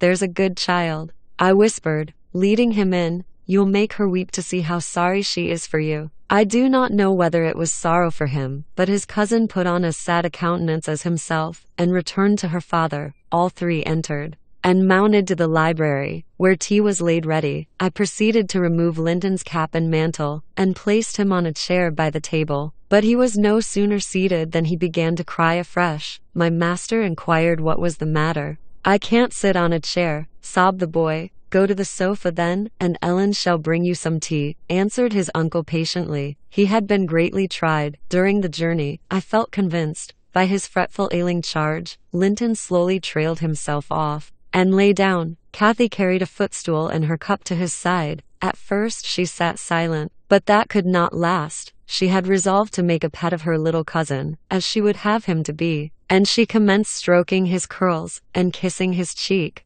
and offering him tea in her saucer, like a baby. This pleased him, for he was not much better. He dried his eyes, and lightened into a faint smile. "Oh, he'll do very well," said the master to me, after watching them a minute. "Very well, if we can keep him. Ellen, the company of a child of his own age will instill new spirit into him soon, and by wishing for strength he'll gain it.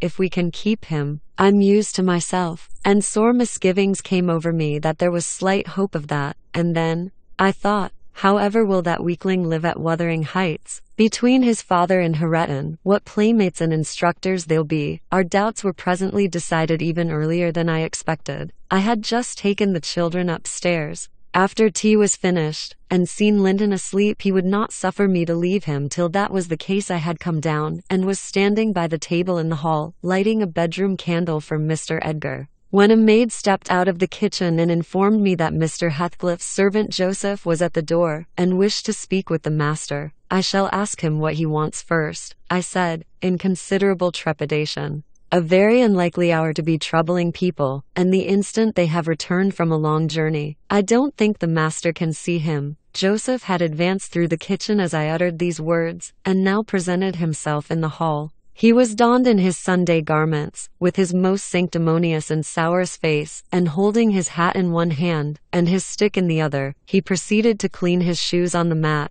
"Good evening, Joseph," I said, coldly. "What business brings you here tonight?" "It's Master Linton I mun spake to," he answered, waving me disdainfully aside. "Mr. Linton is going to bed. Unless you have something particular to say, I'm sure he won't hear it now," I continued. "You had better sit down in there, and entrust your message to me." "Which is his ram?" pursued the fellow, surveying the range of closed doors. I perceived he was bent on refusing my mediation, so very reluctantly I went up to the library. and announced the unseasonable visitor, advising that he should be dismissed till next day. Mr. Linton had no time to empower me to do so, for Joseph mounted close at my heels, and pushing into the apartment, planted himself at the far side of the table, with his 2 fists clapped on the head of his stick, and began in an elevated tone, as if anticipating opposition. "Heathcliff has sent me for his lad, and I mun't go back boo to him." Edgar Linton was silent a minute.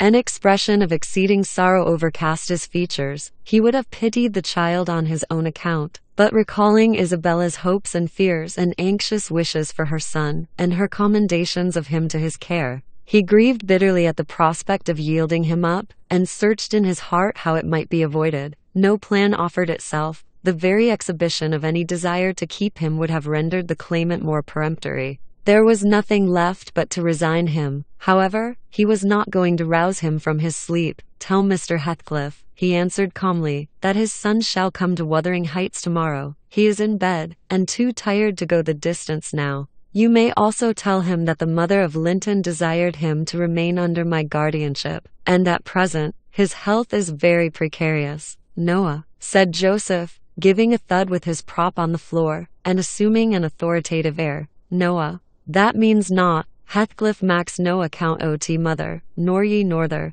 Ai, but he'll have his lad, und I mun tak him so a now ye know." "You shall not tonight," answered Linton decisively. "Walk downstairs at once, and repeat to your master what I have said. Ellen, show him down. Go." And aiding the indignant elder with a lift by the arm, he rid the room of him and closed the door. "Ver weel," shouted Joseph, as he slowly drew off. "To morn, he's come hissel, and thrust him out, if ye dare." Chapter XX. To obviate the danger of this threat being fulfilled, Mr. Linton commissioned me to take the boy home early, on Catherine's pony, and said he, "As we shall now have no influence over his destiny, good or bad, you must say nothing of where he is gone to my daughter. She cannot associate with him hereafter, and it is better for her to remain in ignorance of his proximity, lest she should be restless, and anxious to visit the Heights. Merely tell her his father sent for him suddenly, and he has been obliged to leave us." Linton was very reluctant to be roused from his bed at 5 o'clock, and astonished to be informed that he must prepare for further traveling.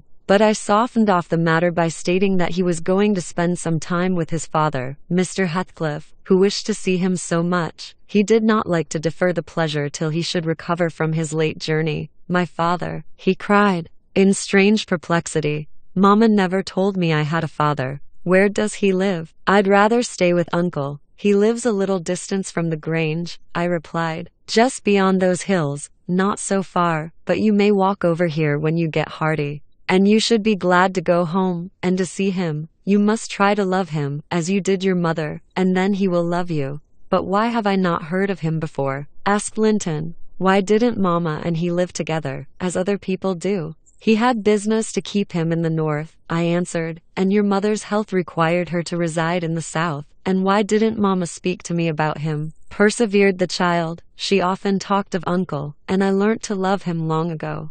"How am I to love Papa? I don't know him." "Oh, all children love their parents," I said. "Your mother perhaps thought you would want to be with him if she mentioned him often to you. Let us make haste. An early ride on such a beautiful morning is much preferable to an hour's more sleep." "Is she to go with us?" he demanded. "The little girl I saw yesterday?" "Not now," replied I. "Is uncle?" he continued. "No, I shall be your companion there," I said. Linton sank back on his pillow and fell into a brown study. "I won't go without uncle," he cried at length. "I can't tell where you mean to take me." I attempted to persuade him of the naughtiness of showing reluctance to meet his father. Still, he obstinately resisted any progress towards dressing, and I had to call for my master's assistance in coaxing him out of bed. The poor thing was finally got off, with several delusive assurances that his absence should be short, that Mr. Edgar and Kathy would visit him, and other promises equally ill-founded, which I invented and reiterated at intervals throughout the way. The pure heather-scented air, the bright sunshine, and the gentle canter of Minnie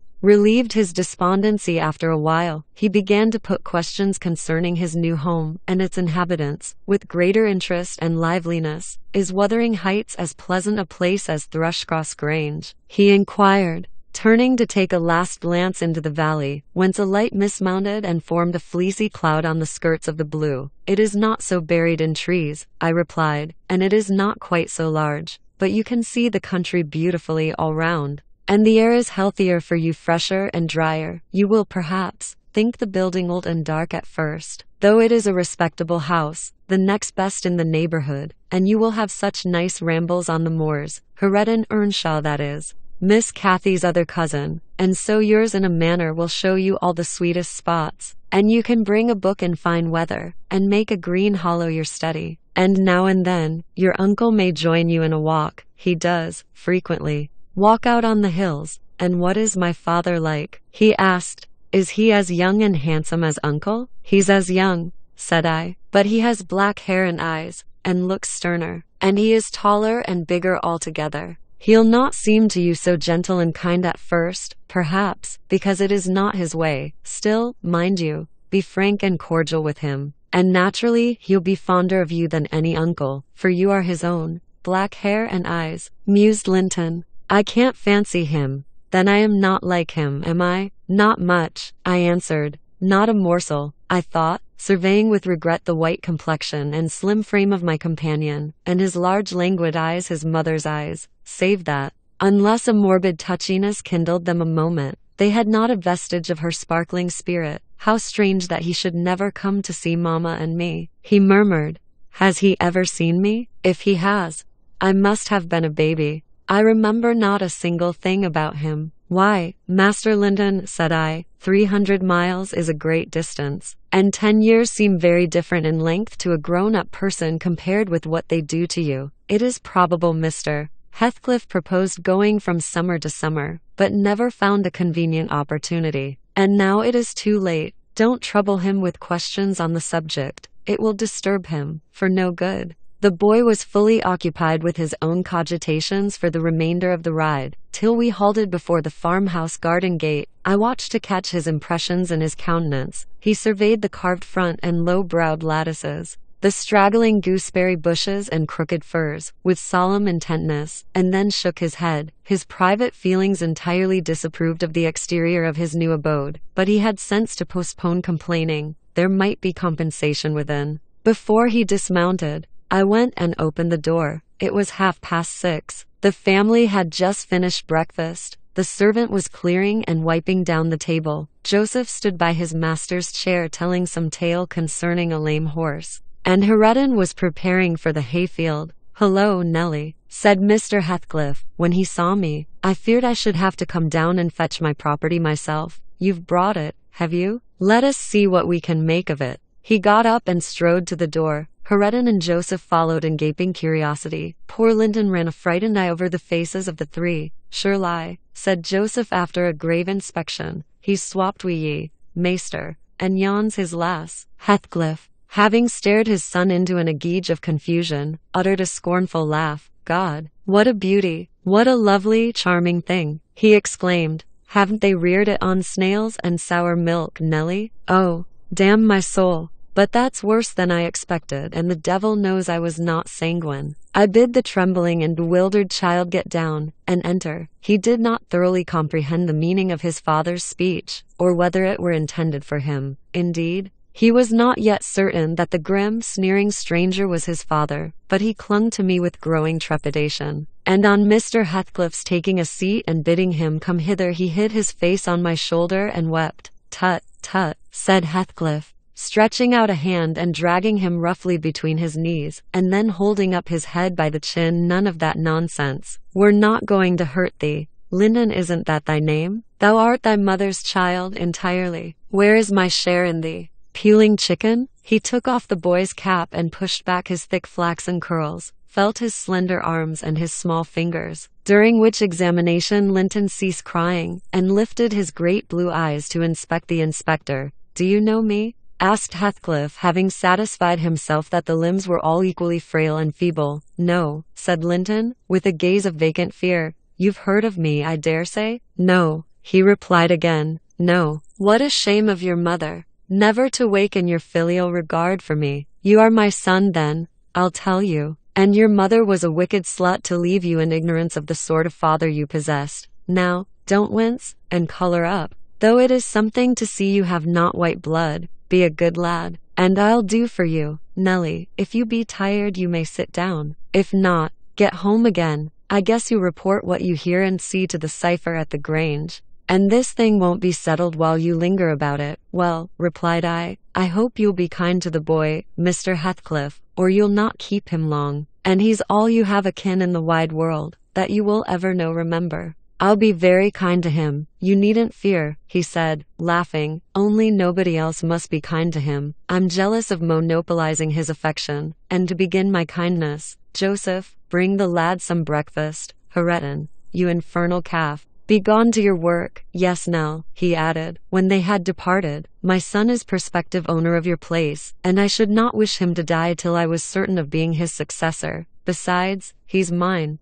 And I want the triumph of seeing my descendant fairly lord of their estates, my child hiring their children to till their father's lands for wages. That is the sole consideration which can make me endure the whelp. I despise him for himself, and hate him for the memories he revives, but that consideration is sufficient. He's as safe with me, and shall be tended as carefully as your master tends his own. I have a room upstairs, furnished for him in handsome style. I've engaged a tutor also, to come 3 times a week, from 20 miles distance, to teach him what he pleases to learn. I've ordered Hareton to obey him, and in fact I've arranged everything with a view to preserve the superior and the gentleman in him, above his associates. I do regret, however, that he so little deserves the trouble. If I wished any blessing in the world, it was to find him a worthy object of pride, and I'm bitterly disappointed with the way-faced, whining wretch. While he was speaking, Joseph returned bearing a basin of milk porridge, and placed it before Linton, who stirred round the homely mess with a look of aversion, and affirmed he could not eat it. I saw the old man-servant shared largely in his master's scorn of the child,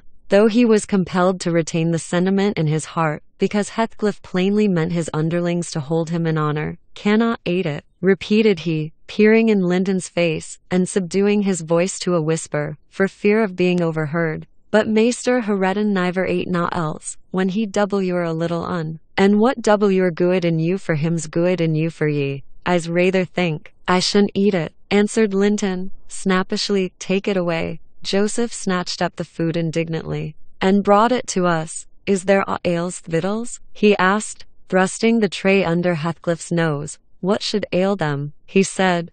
Wah, answered Joseph, yon dainty chap says he canna ate 'em. But I guess it's right. His mother were just so we were most too mucky to sow tea corn for macking her breed. Don't mention his mother to me, said the master, angrily. Get him something that he can eat, that's all. What is his usual food, Nelly? I suggested boiled milk or tea, and the housekeeper received instructions to prepare some. Come, I reflected, his father's selfishness may contribute to his comfort. He perceives his delicate constitution, and the necessity of treating him tolerably. I'll console Mr. Edgar by acquainting him with the turn Heathcliff's humor has taken. Having no excuse for lingering longer, I slipped out, while Linton was engaged in timidly rebuffing the advances of a friendly sheep-dog. But he was too much on the alert to be cheated. As I closed the door, I heard a cry, and a frantic repetition of the words, Don't leave me. I'll not stay here. I'll not stay here. Then the latch was raised and fell. They did not suffer him to come forth. I mounted Minnie, and urged her to a trot. And so my brief guardianship ended. Chapter XXI. We had sad work with little Cathy that day. She rose in high glee, eager to join her cousin. And such passionate tears and lamentations followed the news of his departure that Edgar himself was obliged to soothe her, by affirming he should come back soon. He added, however, if I can get him. And there were no hopes of that. This promise poorly pacified her. But time was more potent, and though still at intervals she inquired of her father when Linton would return, before she did see him again his features had waxed so dim in her memory that she did not recognize him. When I chanced to encounter the housekeeper of Wuthering Heights, in paying business visits to Gimmerton, I used to ask how the young master got on, for he lived almost as secluded as Catherine herself, and was never to be seen. I could gather from her that he continued in weak health, and was a tiresome inmate. She said Mr. Heathcliff seemed to dislike him ever longer and worse, though he took some trouble to conceal it. He had an antipathy to the sound of his voice, and could not do at all with his sitting in the same room with him many minutes together. There seldom passed much talk between them. Lyndon learnt his lessons and spent his evenings in a small apartment they called the parlor, or else lay in bed all day, for he was constantly getting coughs and colds and aches and pains of some sort, and I never knew such a faint-hearted creature, added the woman, nor one so careful of hissel. He will go on, if I leave the window open a bit late in the evening. Oh, it's killing. A breath of night air, and he must have a fire in the middle of summer, and Joseph's bacca pipe is poison, and he must always have sweets and dainties, and always milk forever heating, not how the rest of us are pinched in winter. And there he'll sit, wrapped in his furred cloak in his chair by the fire, with some toast and water or other slop on the hob to sip at. And if Hareton, for pity, comes to amuse him, Hareton is not bad-natured, though he's rough, they're sure to part,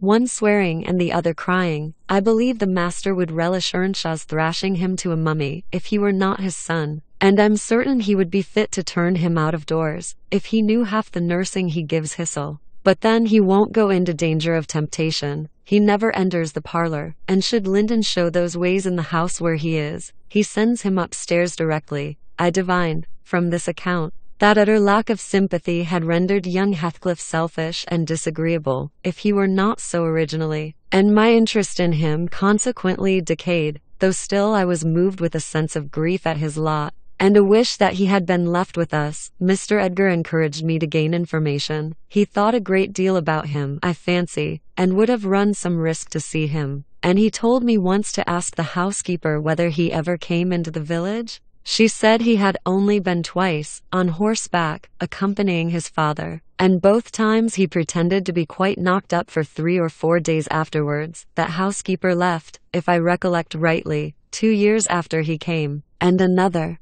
whom I did not know, was her successor. She lives there still. Time wore on at the Grange in its former pleasant way till Miss Cathy reached 16. On the anniversary of her birth we never manifested any signs of rejoicing, because it was also the anniversary of my late mistress's death. Her father invariably spent that day alone in the library, and walked at dusk, as far as Gimmerton Kirkyard, where he would frequently prolong his stay beyond midnight. Therefore Catherine was thrown on her own resources for amusement. This 20th of March was a beautiful spring day, and when her father had retired, my young lady came down dressed for going out, and said she asked to have a ramble on the edge of the moor with me. Mr. Lyndon had given her leave, if we went only a short distance and were back within the hour. So make haste, Ellen, she cried.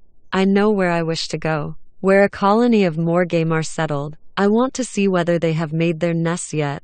That must be a good distance up, I answered. They don't breed on the edge of the moor. No, it's not, she said. I've gone very near with Papa. I put on my bonnet and sallied out, thinking nothing more of the matter. She bounded before me, and returned to my side, and was off again like a young greyhound. And at first, I found plenty of entertainment in listening to the larks singing far and near, and enjoying the sweet, warm sunshine, and watching her, my pet and my delight, with her golden ringlets flying loose behind, and her bright cheek, as soft and pure in its bloom as a wild rose, and her eyes radiant with cloudless pleasure. She was a happy creature, and an angel, in those days. It's a pity she could not be content. Well, said I, where are your moor game, Miss Cathy? We should be at them. The Grange Park fence is a great way off now. Oh, a little further, only a little further, Ellen, was her answer, continually. Climb to that hillock, pass that bank, and by the time you reach the other side I shall have raised the birds.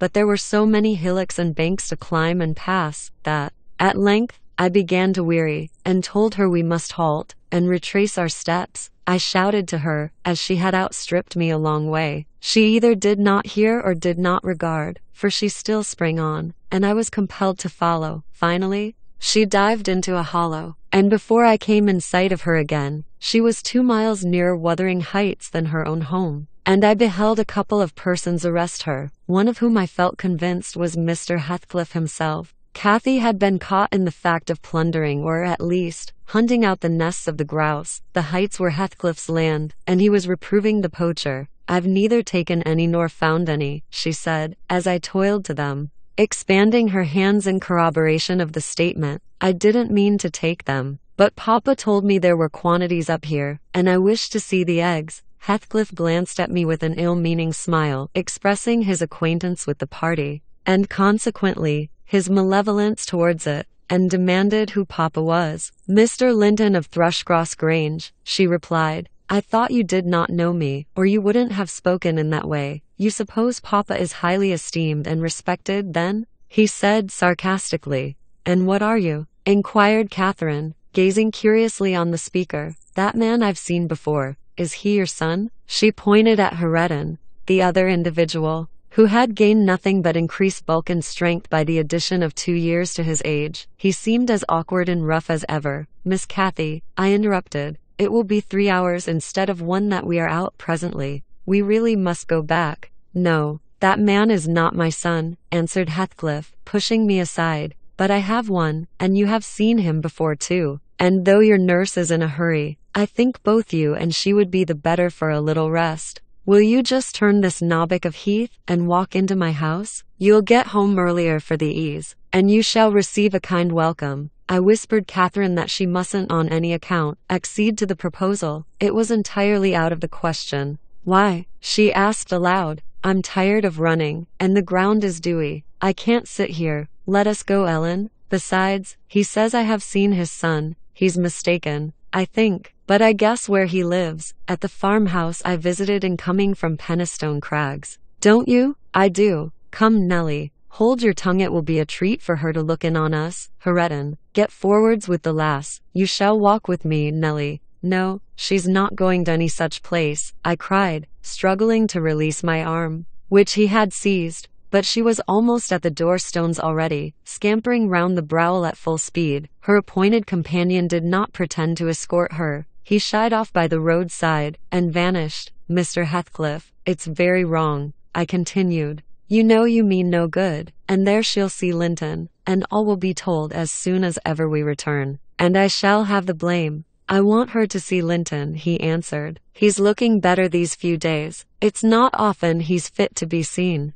and we'll soon persuade her to keep the visit secret. Where is the harm of it? The harm of it is that her father would hate me if he found I suffered her to enter your house, and I am convinced you have a bad design in encouraging her to do so. I replied, my design is as honest as possible. I'll inform you of its whole scope, he said, that the 2 cousins may fall in love and get married. I'm acting generously to your master. His young chit has no expectations. One, and should she second my wishes, she'll be provided for at once as joint successor with Linton. If Linton died, I answered, and his life is quite uncertain, Catherine would be the heir. No, she would not, he said. There is no clause in the will to secure it so. His property would go to me. But to prevent disputes, I desire their union, and am resolved to bring it about. And I'm resolved she shall never approach your house with me again, I returned. As we reached the gate, where Miss Cathy waited our coming, Heathcliff bade me be quiet, and preceding us up the path, hastened to open the door. My young lady gave him several looks, as if she could not exactly make up her mind what to think of him.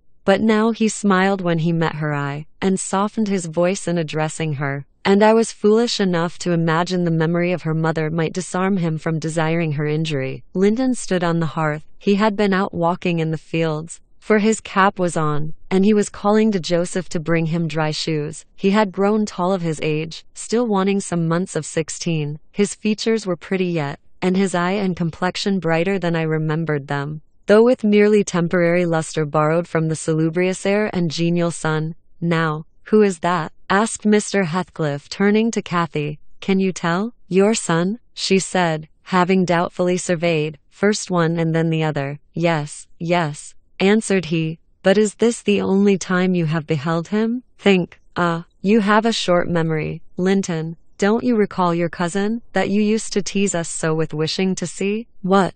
Linton, cried Cathy, kindling into joyful surprise at the name. Is that little Linton? He's taller than I am. Are you Linton? The youth stepped forward, and acknowledged himself. She kissed him fervently, and they gazed with wonder at the change time had wrought in the appearance of each. Catherine had reached her full height. Her figure was both plump and slender, elastic as steel, and her whole aspect sparkling with health and spirits. Linton's looks and movements were very languid, and his form extremely slight. But there was a grace in his manner that mitigated these defects, and rendered him not unpleasing. After exchanging numerous marks of fondness with him, his cousin went to Mr. Heathcliff, who lingered by the door, dividing his attention between the objects inside and those that lay without, pretending, that is, to observe the latter, and really noting the former alone. "And you are my uncle, then?" she cried, reaching up to salute him. "I thought I liked you, though you were cross at first. Why don't you visit at the Grange with Linton? To live all these years such close neighbors, and never see us, is odd. What have you done so for?" "I visited it once or twice too often before you were born," he answered. "There, damn it, if you have any kisses to spare, give them to Linton. They are thrown away on me." "Naughty Ellen!" exclaimed Catherine, flying to attack me next with her lavish caresses. "Wicked Ellen, to try to hinder me from entering. But I'll take this walk every morning in future, may I, uncle? And sometimes bring papa. Won't you be glad to see us?" "Of course," replied the uncle with a hardly suppressed grimace, resulting from his deep aversion to both the proposed visitors. "But stay," he continued, turning towards the young lady. "Now I think of it, I'd better tell you. Mr. Linton has a prejudice against me. We quarreled at one time of our lives, with unchristian ferocity, and if you mention coming here to him, he'll put a veto on your visits altogether. Therefore, you must not mention it, unless you be careless of seeing your cousin hereafter. You may come, if you will, but you must not mention it." "Why did you quarrel?" asked Catherine, considerably crestfallen. "He thought me too poor to wed his sister," answered Heathcliff, "and was grieved that I got her. His pride was hurt, and he'll never forgive it." "That's wrong," said the young lady. "Some time I'll tell him so. But Linton and I have no share in your quarrel." "I'll not come here then." "He shall come to the Grange. It will be too far for me," murmured her cousin. "To walk 4 miles would kill me. No, come here, Miss Catherine, now and then, not every morning, but once or twice a week." The father launched towards his son a glance of bitter contempt. "I am afraid, Nellie, I shall lose my labor," he muttered to me. "Miss Catherine, as the ninny calls her, will discover his value, and send him to the devil. Now, if it had been Hareton, do you know that, 20 times a day, I covet Hareton, with all his degradation? I'd have loved the lad had he been someone else, but I think he's safe from her love. I'll pit him against that paltry creature. Unless it bestir itself briskly, we calculate it will scarcely last till it is 18. Oh, confound the vapid thing. He's absorbed in drying his feet, and never looks at her." "Linton." "Yes, father," answered the boy. "Have you nothing to show your cousin anywhere about? Not even a rabbit or a weasel's nest? Take her into the garden, before you change your shoes, and into the stable to see your horse." "Wouldn't you rather sit here?" asked Linton, addressing Kathy in a tone which expressed reluctance to move again. "I don't know," she replied, casting a longing look to the door, and evidently eager to be active. He kept his seat, and shrank closer to the fire. Heathcliff rose, and went into the kitchen, and from thence to the yard, calling out for Hareton. Hareton responded, and presently the two re-entered. The young man had been washing himself, as was visible by the glow on his cheeks and his wetted hair. "Oh, I'll ask you, uncle," cried Miss Cathy, recollecting the housekeeper's assertion.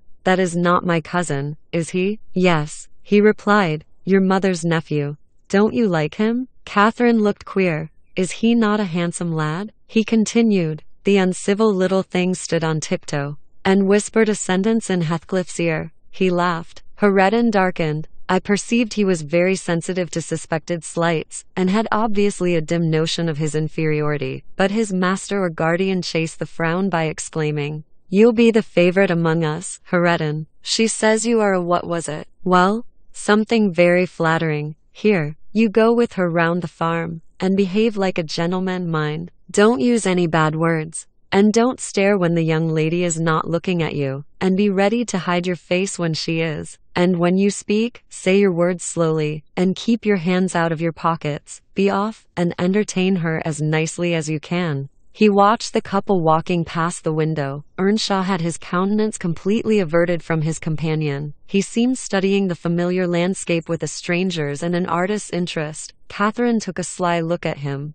expressing small admiration. She then turned her attention to seeking out objects of amusement for herself, and tripped merrily on, lilting a tune to supply the lack of conversation. I've tied his tongue, observed Heathcliff. He'll not venture a single syllable all the time. Nelly, you recollect me at his age, nay, some years younger. Did I ever look so stupid, so gomless, as Joseph calls it? Worse, I replied, because more sullen with it. I've a pleasure in him, he continued, reflecting aloud. He has satisfied my expectations. If he were a born fool I should not enjoy it half so much. But he's no fool, and I can sympathize with all his feelings. Having felt them myself, I know what he suffers now, for instance. Exactly. It is merely a beginning of what he shall suffer, though, and he'll never be able to emerge from his bathos of coarseness and ignorance. I've got him faster than his scoundrel of a father secured me, and lower, for he takes a pride in his brutishness. I've taught him to scorn everything extra Nimlin as silly and weak. Don't you think Hindley would be proud of his son, if he could see him? Almost as proud as I am of mine.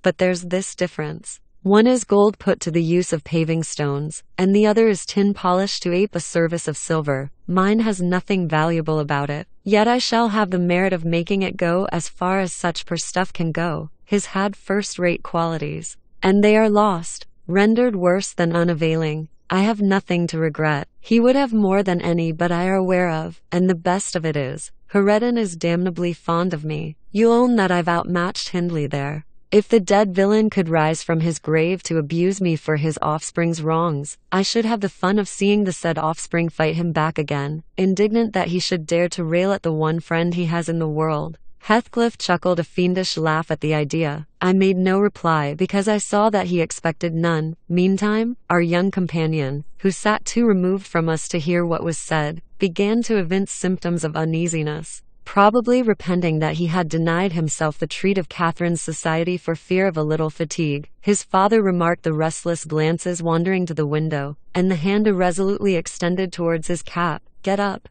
you idle boy, he exclaimed, with assumed heartiness. Away after them. They are just at the corner, by the stand of hives. Lyndon gathered his energies, and left the hearth. The lattice was open, and as he stepped out, I heard Cathy inquiring of her unsociable attendant what was that inscription over the door. Heredin stared up, and scratched his head like a true clown. It's some damnable writing, he answered. I cannot read it. Can't read it? Cried Catherine. I can read it, it's English, but I want to know why it is there. Lyndon giggled, the first appearance of mirth he had exhibited. He does not know his letters, he said to his cousin. Could you believe in the existence of such a colossal dunce? Is he all as he should be? Asked Miss Cathy seriously. Or is he simple? Not right. I've questioned him twice now, and each time he looked so stupid I think he does not understand me. I can hardly understand him, I'm sure. Linton repeated his laugh, and glanced at Heredin tauntingly, who certainly did not seem quite clear of comprehension at that moment. There's nothing the matter but laziness. Is there, Earnshaw? He said. My cousin fancies you are an idiot. There you experience the consequence of scorning book-learning, as you would say. Have you noticed, Catherine, his frightful Yorkshire pronunciation? Why, where the devil is the use on't? Growled Heredin, more ready in answering his daily companion. He was about to enlarge further, but the two youngsters broke into a noisy fit of merriment, my giddy miss being delighted to discover that she might turn his strange talk to matter of amusement. Where is the use of the devil in that sentence? Tittered Lyndon. Papa told you not to say any bad words, and you can't open your mouth without one. Do try to behave like a gentleman. Now do. If thou weren't more a lass than a lad, I'd fell thee this minute. I would. Pitiful lath of a crater. Yo, retorted the angry boor, retreating, while his face burnt with mingled rage and mortification, for he was conscious of being insulted, and embarrassed how to resent it. Heathcliff, having overheard the conversation, as well as I, smiled when he saw him go, but immediately afterwards cast a look of singular aversion on the flippant pair, who remained chattering in the doorway, the boy finding animation enough while discussing Heredin's faults and deficiencies, and relating anecdotes of his goings-on, and the girl relishing his pert and spiteful sayings, without considering the ill nature they evinced. I began to dislike, more than to compassionate Linton, and to excuse his father in some measure for holding him cheap. We stayed till afternoon, I could not tear Miss Cathy away sooner. But happily my master had not quitted his apartment, and remained ignorant of our prolonged absence. As we walked home, I would fain have enlightened my charge on the characters of the people we had quitted,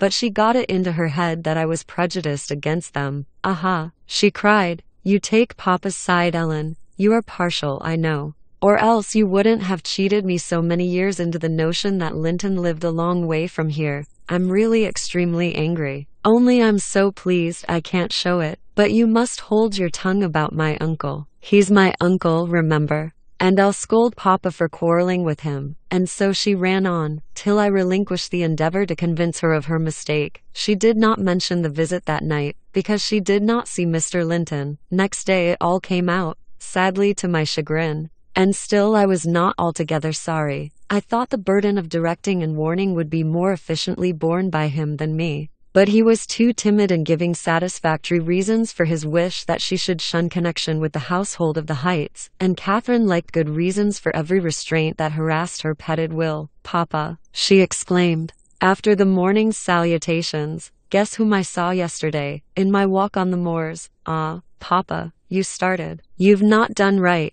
have you now? I saw, but listen, and you shall hear how I found you out. And Ellen, who is in league with you, and yet pretended to pity me so, when I kept hoping, and was always disappointed about Linton's coming back. She gave a faithful account of her excursion and its consequences, and my master, though he cast more than one reproachful look at me, said nothing till she had concluded. Then he drew her to him, and asked if she knew why he had concealed Linton's near neighborhood from her. Could she think it was to deny her a pleasure that she might harmlessly enjoy? It was because you disliked Mr. Heathcliff, she answered. Then you believe I care more for my own feelings than yours, Cathy? He said, no, it was not because I disliked Mr. Heathcliff, but because Mr. Heathcliff dislikes me, and is a most diabolical man, delighting to wrong and ruin those he hates, if they give him the slightest opportunity. I knew that you could not keep up an acquaintance with your cousin without being brought into contact with him, and I knew he would detest you on my account.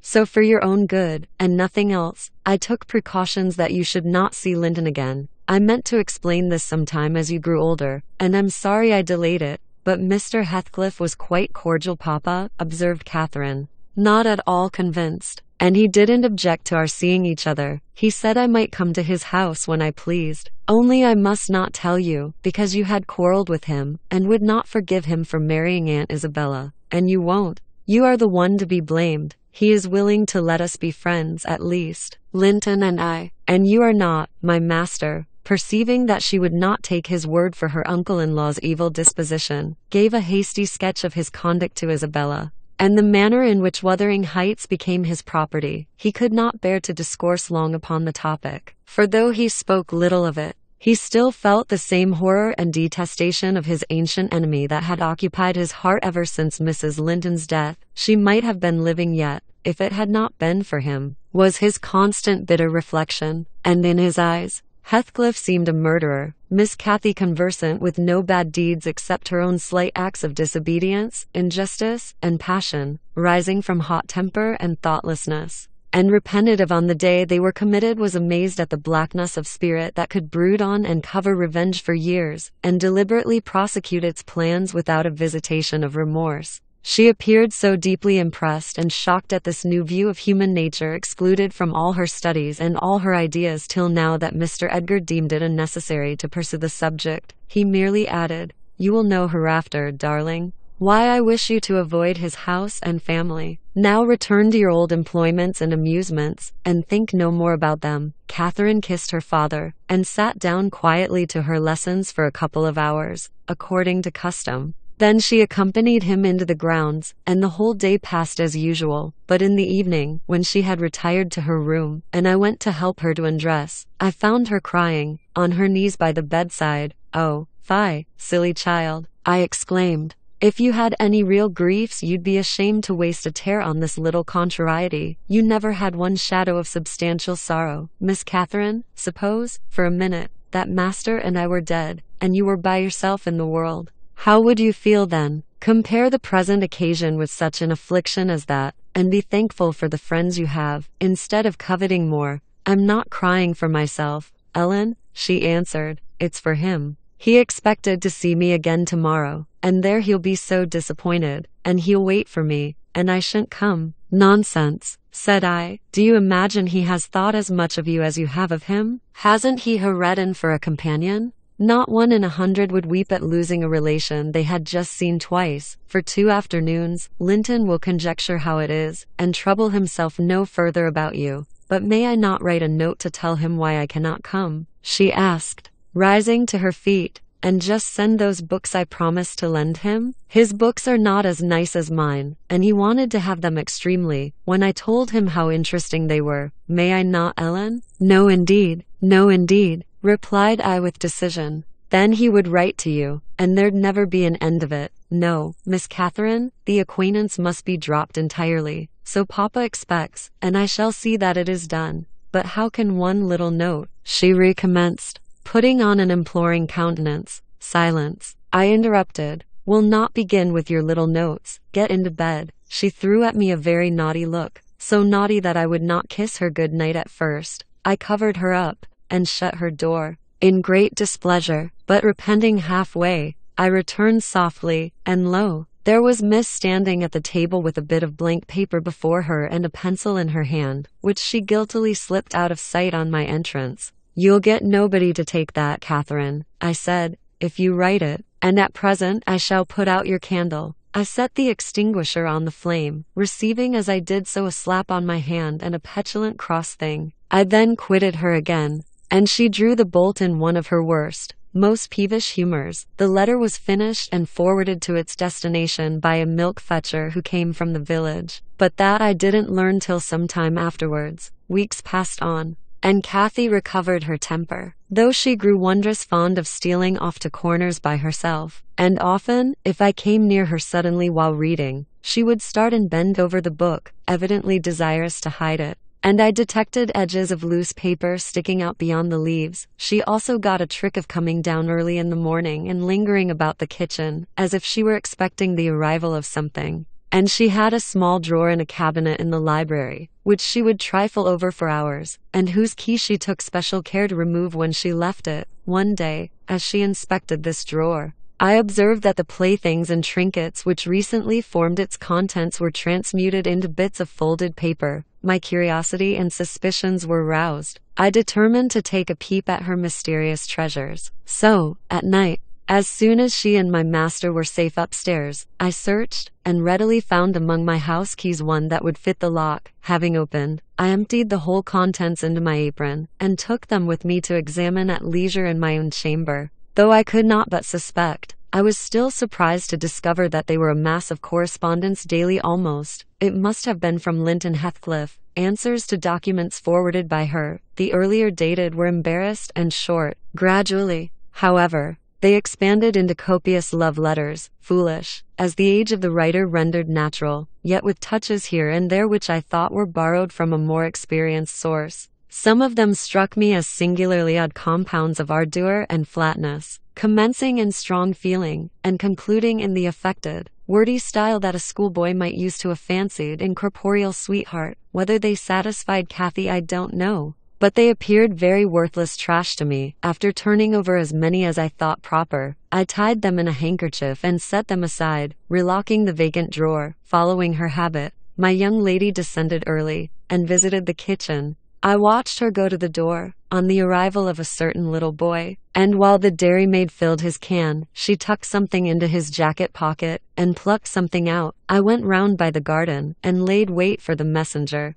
who fought valorously to defend his trust, and we spilt the milk between us. But I succeeded in abstracting the epistle, and threatening serious consequences if he did not look sharp home. I remained under the wall and perused Miss Cathy's affectionate composition. It was more simple and more eloquent than her cousin's, very pretty and very silly. I shook my head, and went meditating into the house, the day being wet. She could not divert herself with rambling about the park, so, at the conclusion of her morning studies, she resorted to the solace of the drawer. Her father sat reading at the table, and I, on purpose, had sought a bit of work in some unripped fringes of the window curtain, keeping my eye steadily fixed on her proceedings. Never did any bird flying back to a plundered nest, which it had left brimful of chirping young ones, express more complete despair, in its anguished cries and flutterings, than she by her single oh, and the change that transfigured her late happy countenance. Mr. Linton looked up. "What is the matter, love? Have you hurt yourself?" he said.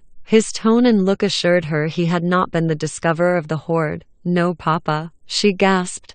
Ellen, come upstairs, I'm sick." I obeyed her summons, and accompanied her out. "Oh, Ellen, you have got them," she commenced immediately, dropping on her knees when we were enclosed alone. "Oh, give them to me, and I'll never do so again. Don't tell Papa." "You have not told Papa, Ellen? Say you have not?" "I've been exceedingly naughty, but I won't do it any more." With a grave severity in my manner I bade her stand up. "So," I exclaimed, "Miss Catherine, you are tolerably far on, it seems. You may well be ashamed of them. A fine bundle of trash you study in your leisure hours, to be sure. Why, it's good enough to be printed. And what do you suppose the master will think when I display it before him? I haven't shown it yet, but you needn't imagine I shall keep your ridiculous secrets. For shame. And you must have led the way in writing such absurdities. He would not have thought of beginning, I'm certain." I didn't, sobbed Kathy, fit to break her heart. "I didn't once think of loving him till—" "Loving?" cried I, as scornfully as I could utter the word. "Loving? Did anybody ever hear the like? I might just as well talk of loving the miller who comes once a year to buy our corn. Pretty loving indeed. And both times together you have seen Linton hardly 4 hours in your life. Now here is the babyish trash. I'm going with it to the library, and we'll see what your father says to such loving." She sprang at her precious epistles, but I held them above my head, and then she poured out further frantic entreaties that I would burn them, do anything rather than show them. And being really fully as much inclined to laugh as scold, for I esteemed it all girlish vanity, I at length relented in a measure, and asked, "If I consent to burn them, will you promise faithfully neither to send nor receive a letter again, nor a book, for I perceive you have sent him books, nor locks of hair, nor rings, nor playthings?" "We don't send playthings," cried Catherine, her pride overcoming her shame. "Nor anything at all then, my lady?" I said, "unless you will. Here I go." "I promise, Ellen," she cried, catching my dress. "Oh, put them in the fire, do."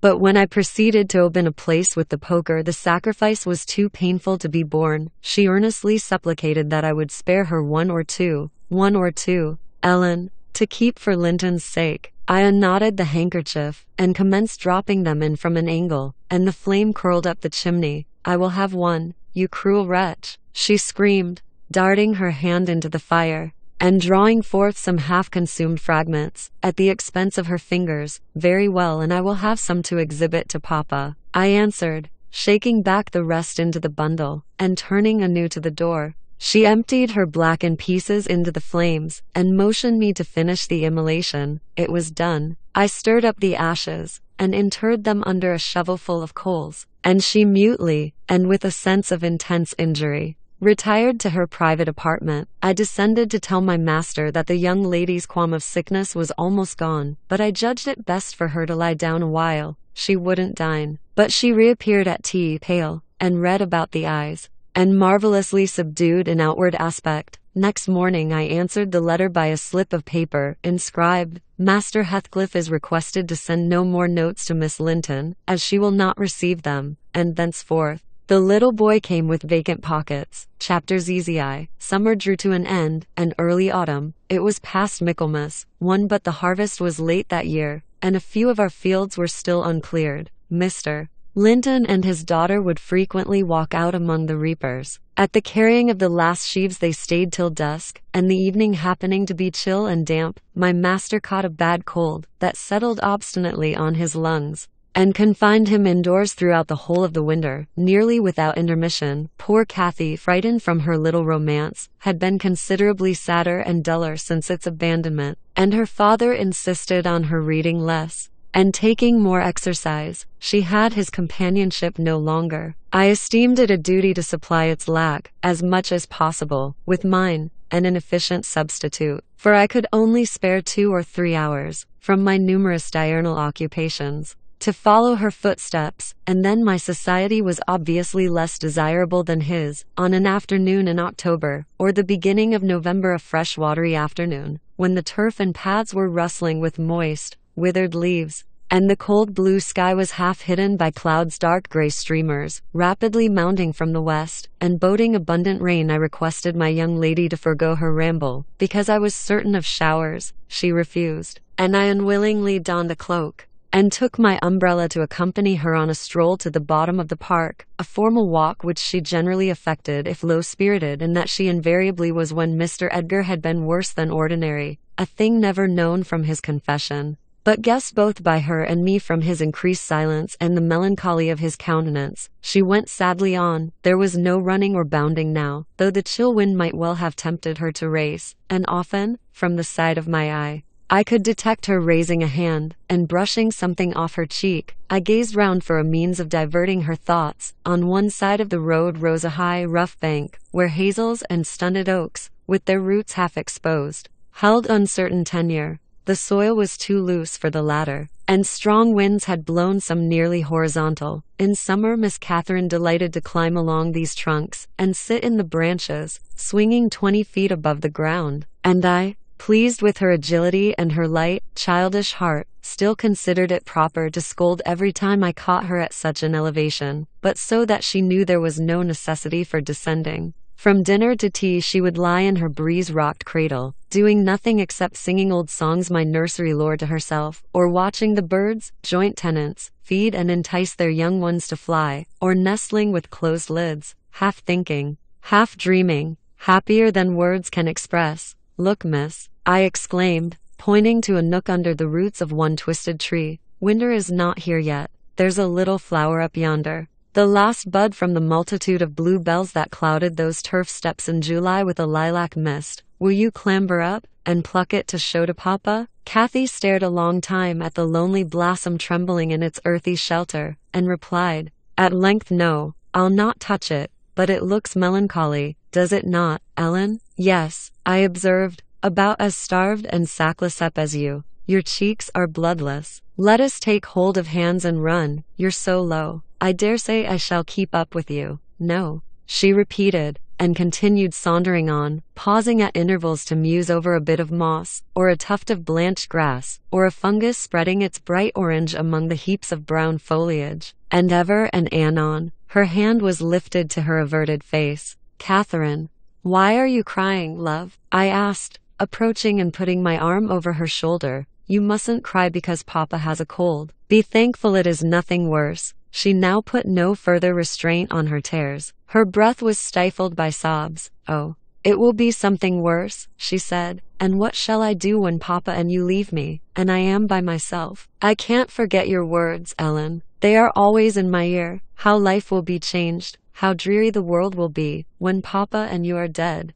"None can tell whether you won't die before us," I replied. "It's wrong to anticipate evil. We'll hope there are years and years to come before any of us go. Master is young, and I am strong, and hardly 45. My mother lived till 80. A Candiac dame to the last, and suppose Mr. Linton were spared till he saw 60. That would be more years than you have counted, miss, and would it not be foolish to mourn a calamity above 20 years beforehand?" "But Aunt Isabella was younger than Papa," she remarked, gazing up with timid hope to seek further consolation. "Aunt Isabella had not you and me to nurse her," I replied. "She wasn't as happy as Master. She hadn't as much to live for. All you need do is to wait well on your father, and cheer him by letting him see you cheerful, and avoid giving him anxiety on any subject. Mind that, Kathy. I'll not disguise, but you might kill him if you were wild and reckless, and cherished a foolish, fanciful affection for the son of a person who would be glad to have him in his grave, and allowed him to discover that you fretted over the separation he has judged it expedient to make." "I fret about nothing on earth except Papa's illness,"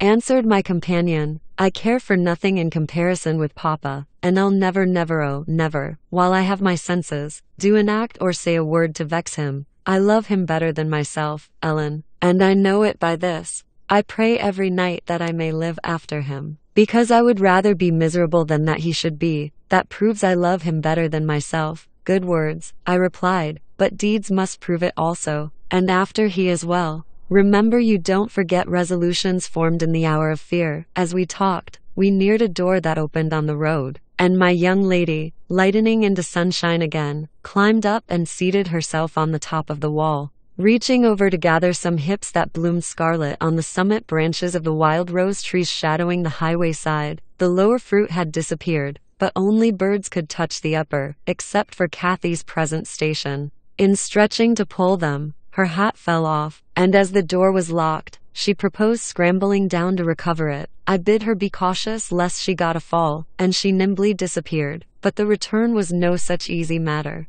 The stones were smooth and neatly cemented, and the rose bushes and blackberry stragglers could yield no assistance in reascending. I, like a fool, didn't recollect that, till I heard her laughing and exclaiming, "Ellen, you'll have to fetch the key, or else I must run round to the porter's lodge. I can't scale the ramparts on this side." "Stay where you are," I answered. "I have my bundle of keys in my pocket. Perhaps I may manage to open it. If not, I'll go." Catherine amused herself with dancing to and fro before the door, while I tried all the large keys in succession. I had applied the last, and found that none would do, so, repeating my desire that she would remain there, I was about to hurry home as fast as I could, when an approaching sound arrested me. It was the trot of a horse. Kathy's dance stopped also. "Who is that?" I whispered. "Ellen, I wish you could open the door," whispered back my companion anxiously. "Ho, Miss Linton," cried a deep voice, the writer's. "I'm glad to meet you.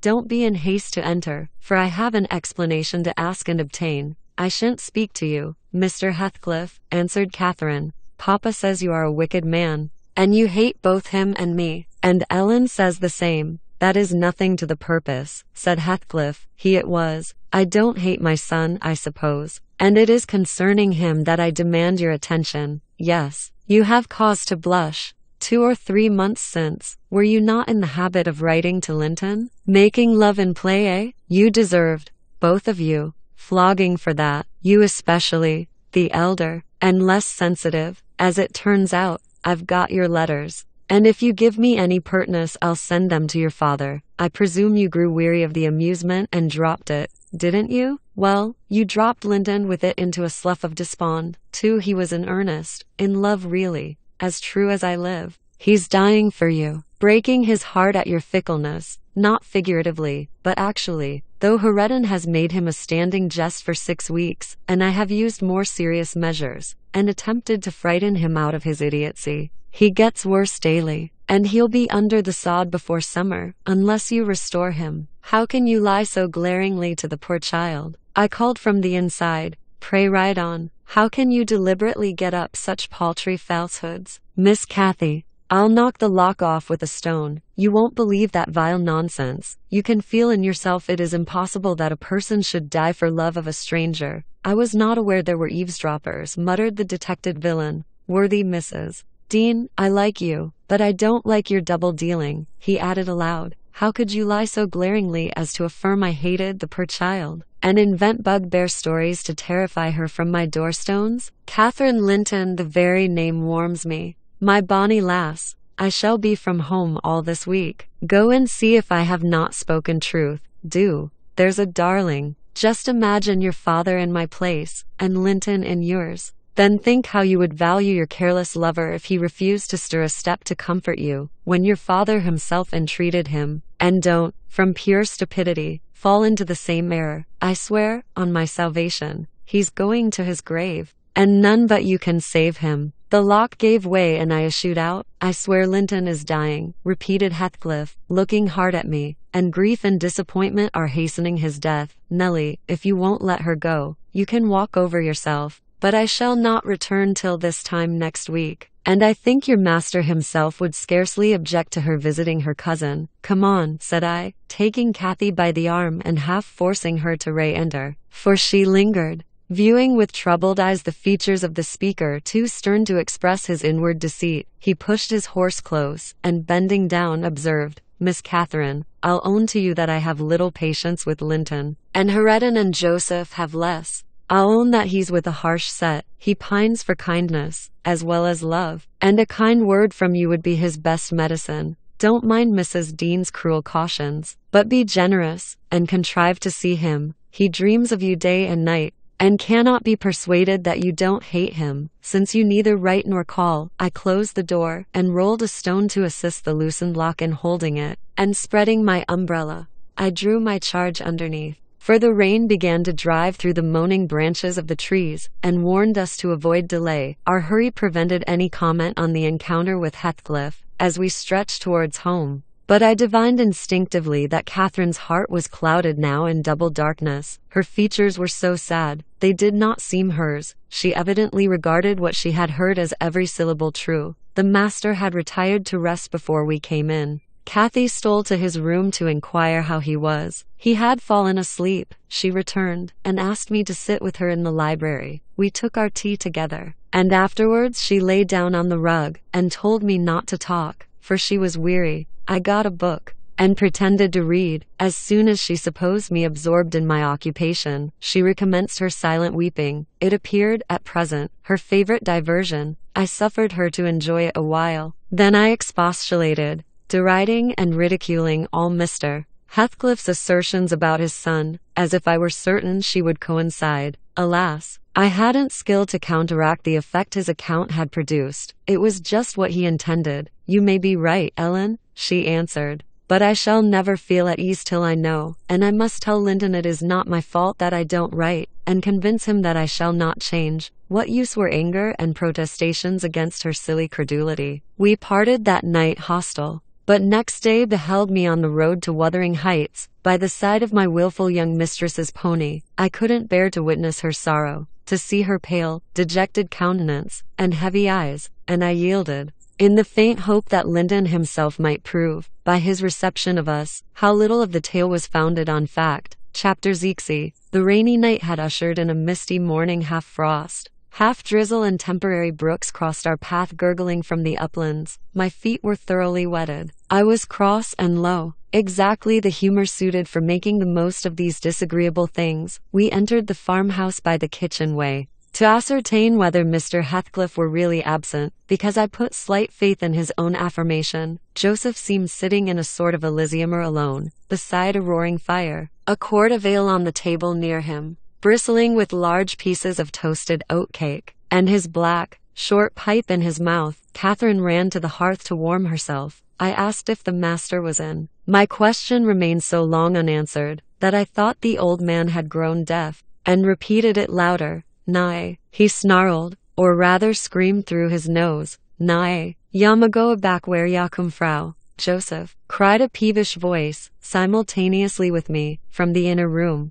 "How often am I to call you? There are only a few red ashes now. Joseph, come this moment." Vigorous puffs, and a resolute stare into the grate, declared he had no ear for this appeal. The housekeeper and Hareton were invisible, one gone on an errand, and the other at his work. Probably. We knew Linton's tones and entered. "Oh, I hope you'll die in a garret, starved to death," said the boy, mistaking our approach for that of his negligent attendant. He stopped on observing his error. His cousin flew to him. "Is that you, Miss Linton?" he said, raising his head from the arm of the great chair, in which he reclined. "No, don't kiss me. It takes my breath. Dear me. Papa said you would call," continued he, after recovering a little from Catherine's embrace, while she stood by looking very contrite. "Will you shut the door, if you please? You left it open, and those detestable creatures won't bring coals to the fire. It's so cold." I stirred up the cinders and fetched a scuttleful myself.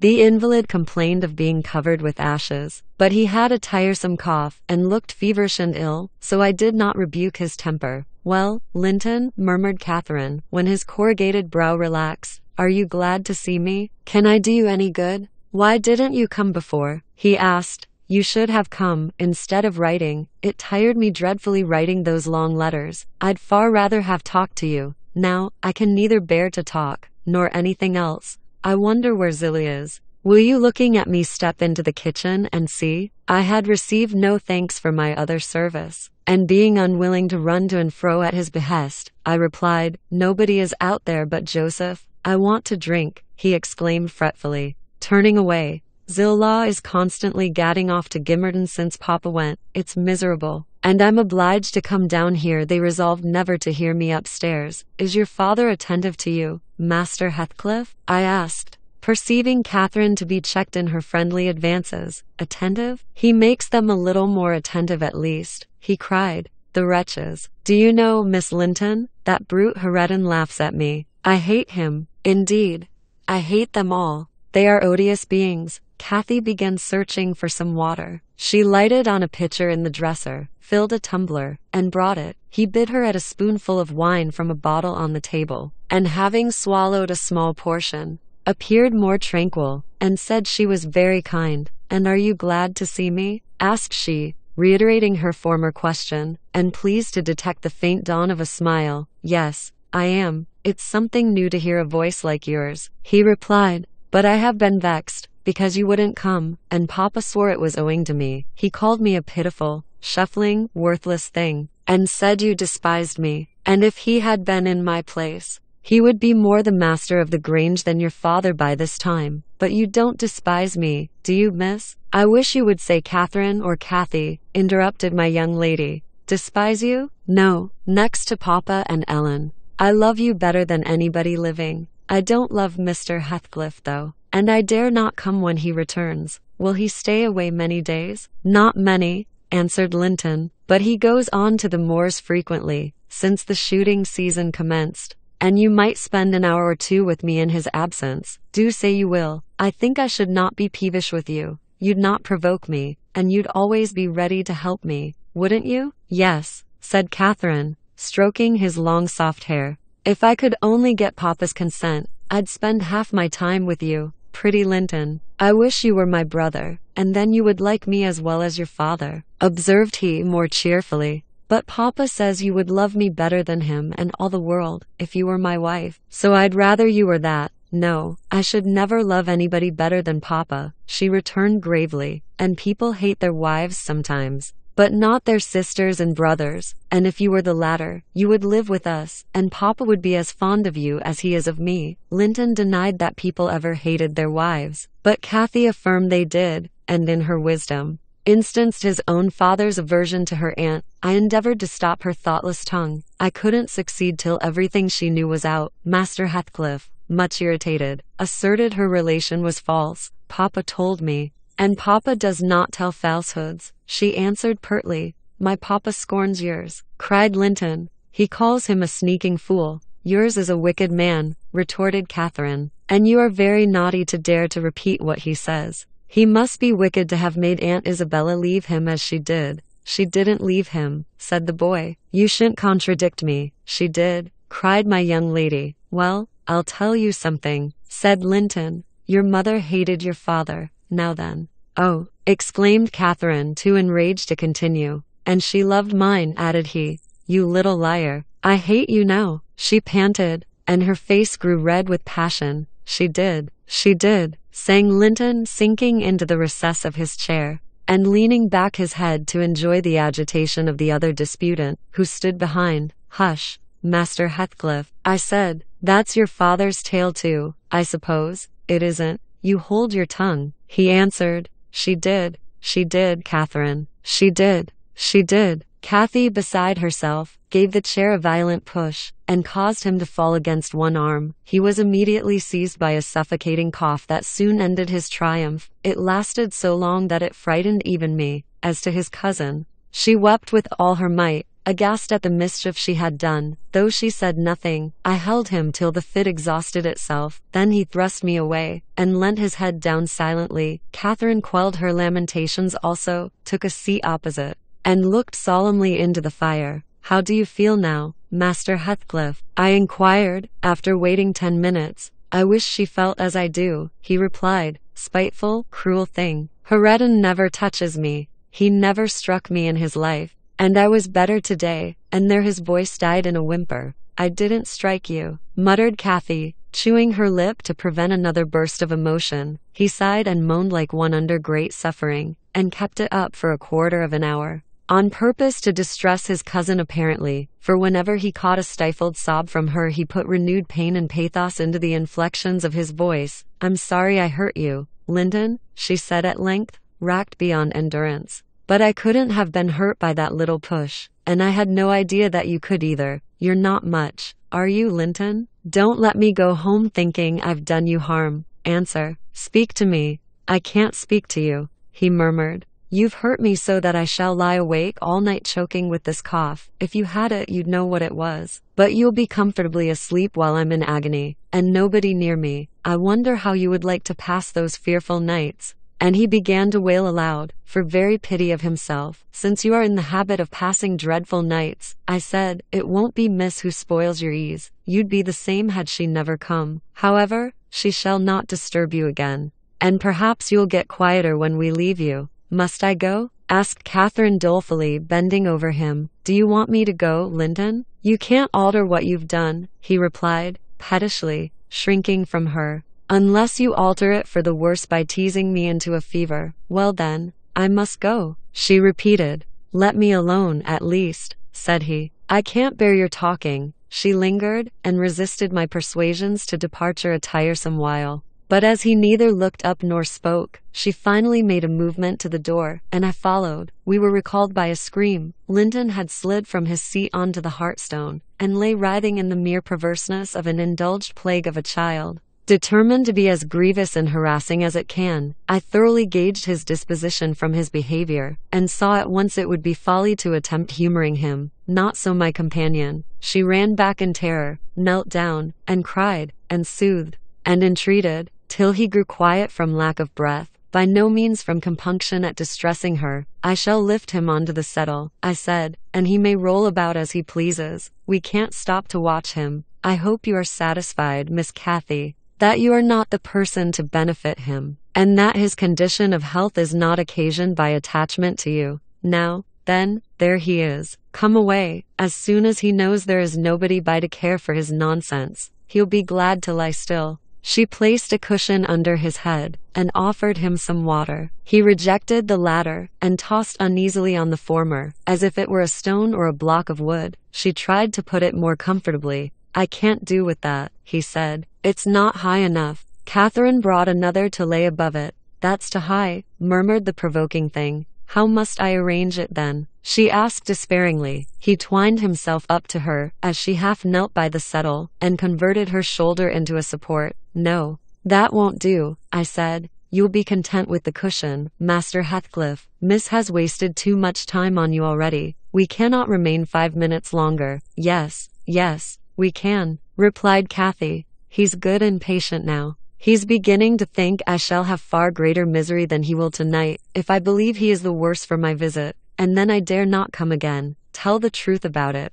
Linton, for I mustn't come. If I have hurt you, you must come, to cure me. He answered, you ought to come, because you have hurt me. You know you have extremely. I was not as ill when you entered as I am at present, was I? But you've made yourself ill by crying and being in a passion. I didn't do it all, said his cousin. However, we'll be friends now, and you want me. You would wish to see me sometimes, really? I told you I did, he replied impatiently. Sit on the settle and let me lean on your knee. That's as Mamma used to do, whole afternoons together. Sit quite still and don't talk, but you may sing a song, if you can sing, or you may say a nice long interesting ballad, one of those you promised to teach me, or a story. I'd rather have a ballad though. Begin. Catherine repeated the longest she could remember. The employment pleased both mightily. Linton would have another, and after that another, notwithstanding my strenuous objections. And so they went on until the clock struck 12,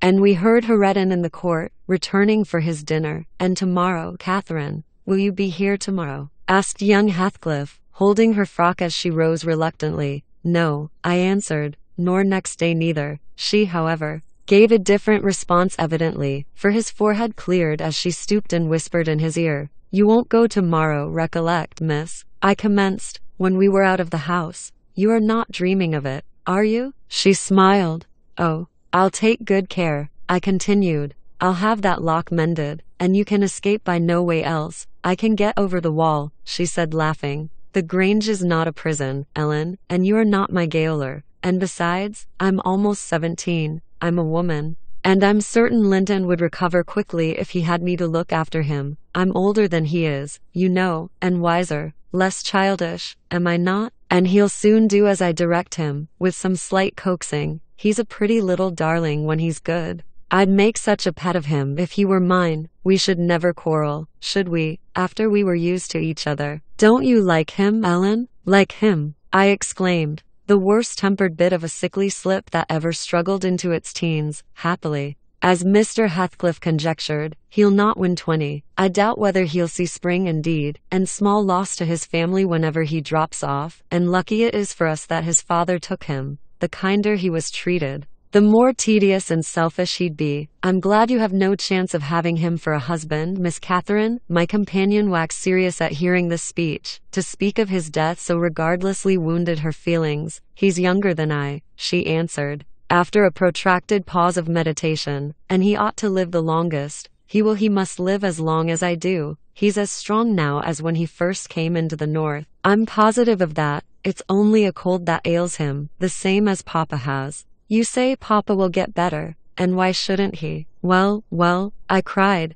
after all, we needn't trouble ourselves. For listen, miss, and mind, I'll keep my word. If you attempt going to Wuthering Heights again, with or without me, I shall inform Mr. Linton, and unless he allow it, the intimacy with your cousin must not be revived. It has been revived, muttered Cathy sulkily. Must not be continued then, I said. We'll see, was her reply, and she set off at a gallop, leaving me to toil in the rear. We both reached home before our dinner time. My master supposed we had been wandering through the park, and therefore he demanded no explanation of our absence. As soon as I entered, I hastened to change my soaked shoes and stockings. But sitting such a while at the Heights had done the mischief. On the succeeding morning I was laid up, and during 3 weeks I remained incapacitated for attending to my duties, a calamity never experienced prior to that period, and never, I am thankful to say since, my little mistress behaved like an angel in coming to wait on me, and cheer my solitude. The confinement brought me exceedingly low. It is wearisome, to a stirring active body.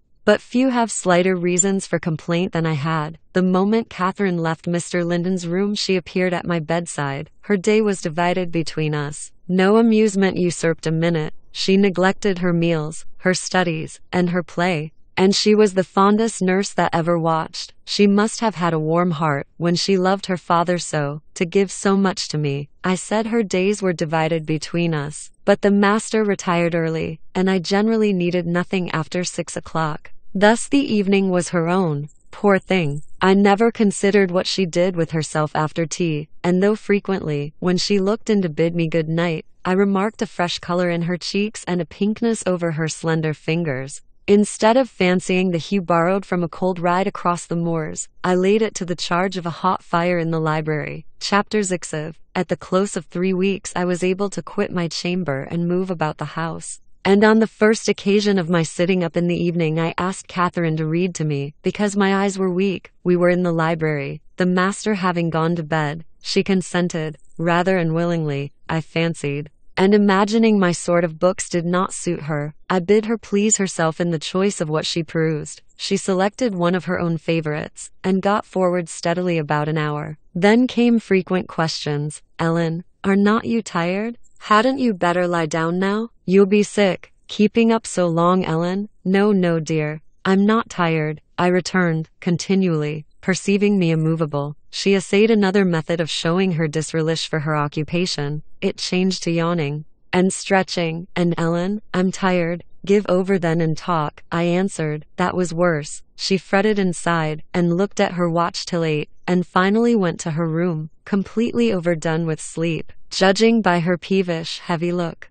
and the constant rubbing she inflicted on her eyes. The following night she seemed more impatient still, and on the 3rd from recovering my company she complained of a headache, and left me. I thought her conduct odd, and having remained alone a long while, I resolved on going and inquiring whether she were better, and asking her to come and lie on the sofa, instead of upstairs in the dark. No Catherine could I discover upstairs, and none below. The servants affirmed they had not seen her. I listened at Mr. Edgar's door. All was silence. I returned to her apartment, extinguished my candle, and seated myself in the window. The moon shone bright. A sprinkling of snow covered the ground, and I reflected that she might, possibly, have taken it into her head to walk about the garden. For refreshment, I did detect a figure creeping along the inner fence of the park, but it was not my young mistress. On its emerging into the light, I recognized one of the grooms. He stood a considerable period, viewing the carriage road through the grounds, then started off at a brisk pace, as if he had detected something, and reappeared presently,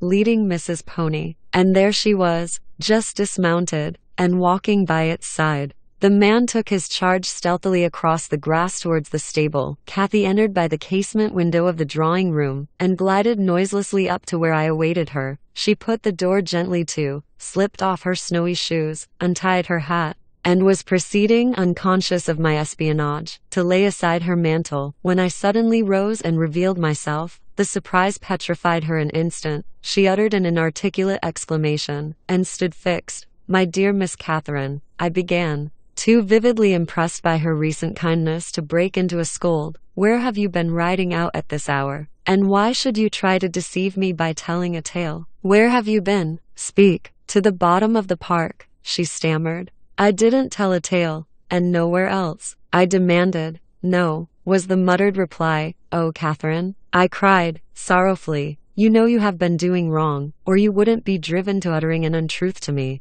That does grieve me.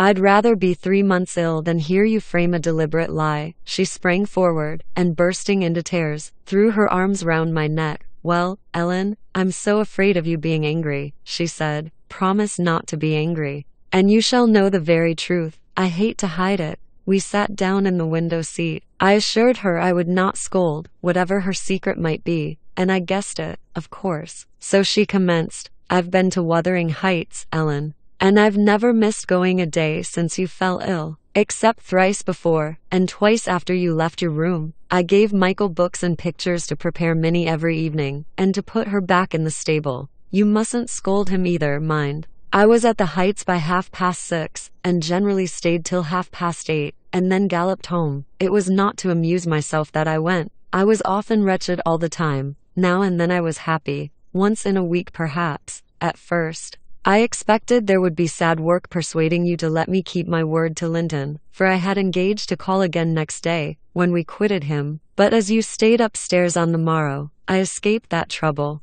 While Michael was fastening the lock of the park door in the afternoon, I got possession of the key, and told him how my cousin wished me to visit him, because he was sick, and couldn't come to the Grange, and how Papa would object to my going. And then I negotiated with him about the pony. He is fond of reading, and he thinks of leaving soon to get married. So he offered, if I would lend him books out of the library, to do what I wished, but I preferred giving him my own, and that satisfied him better. On my second visit Linton seemed in lively spirits, and Zillah, that is their housekeeper, made us a clean room and a good fire, and told us that, as Joseph was out at a prayer meeting and Hareton Earnshaw was off with his dogs robbing our woods of pheasants, as I heard afterwards, we might do what we liked. She brought me some warm wine and gingerbread, and appeared exceedingly good-natured. And Linton sat in the armchair, and I in the little rocking chair on the hearthstone, and we laughed and talked so merrily, and found so much to say. We planned where we would go, and what we would do in summer.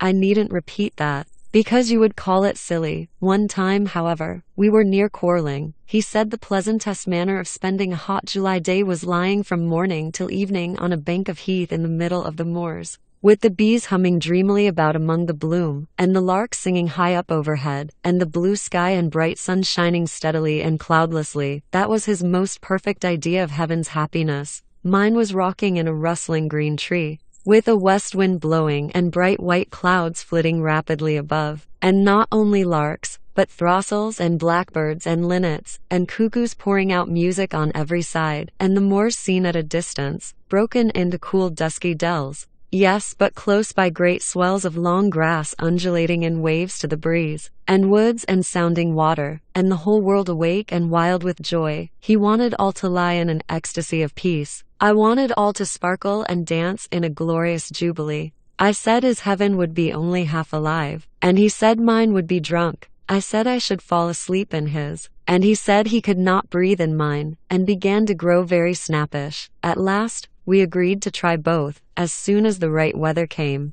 And then we kissed each other and were friends. After sitting still an hour, I looked at the great room with its smooth uncarpeted floor, and thought how nice it would be to play in if we removed the table. And I asked Linton to call Zilla in to help us. And we'd have a game at blindman's buff. She should try to catch us. You used to, you know, Ellen. He wouldn't. There was no pleasure in it, he said. But he consented to play at ball with me. We found 2 in a cupboard, among a heap of old toys, tops, and hoops and battledorset and shuttlecocks. One was marked C, and the other H. I wished to have the C because that stood for Catherine, and the H might be for Heathcliff, his name. But the Brenou came out of H, and Linton didn't like it. I beat him constantly, and he got cross again, and coughed, and returned to his chair. That night, though, he easily recovered his good humor. He was charmed with 2 or 3 pretty songs, your songs, Ellen. And when I was obliged to go, he begged and entreated me to come the following evening. And I promised, Minnie, and I went flying home as light as air. And I dreamed of Wuthering Heights and my sweet darling cousin, till morning. On the morrow I was sad, partly because you were poorly, and partly that I wished my father knew and approved of my excursions. But it was beautiful moonlight after tea, and as I rode on, the gloom cleared. I shall have another happy evening, I thought to myself, and what delights me more, my pretty Linton will. I trotted up their garden, and was turning round to the back, when that fellow Earnshaw met me, took my bridle, and bid me go in by the front entrance. He patted Minnie's neck, and said she was a bonny beast, and appeared as if he wanted me to speak to him. I only told him to leave my horse alone, or else it would kick him. He answered in his vulgar accent, it wouldn't do much of hurt if it did, and surveyed its legs with a smile. I was half inclined to make it try. However, he moved off to open the door, and as he raised the latch, he looked up to the inscription above and said, with a stupid mixture of awkwardness and elation, Miss Catherine. I can read yon now. Wonderful, I exclaimed. Pray let us hear you, you are grown clever. He spelt, and drawled over by syllables, the name Hareton Earnshaw, and the figures? I cried encouragingly, perceiving that he came to a dead halt. I cannot tell them yet, he answered. Oh, you dunce, I said, laughing heartily at his failure. The fool stared, with a grin hovering about his lips, and a scowl gathering over his eyes, as if uncertain whether he might not join in my mirth, whether it were not pleasant familiarity, or what it really was, contempt. I settled his doubts by suddenly retrieving my gravity and desiring him to walk away, for I came to see Linton, not him. He reddened. I saw that by the moonlight, dropped his hand from the latch, and skulked off, a picture of mortified vanity. He imagined himself to be as accomplished as Linton, I suppose, because he could spell his own name, and was marvelously discomfited that I didn't think the same. Stop,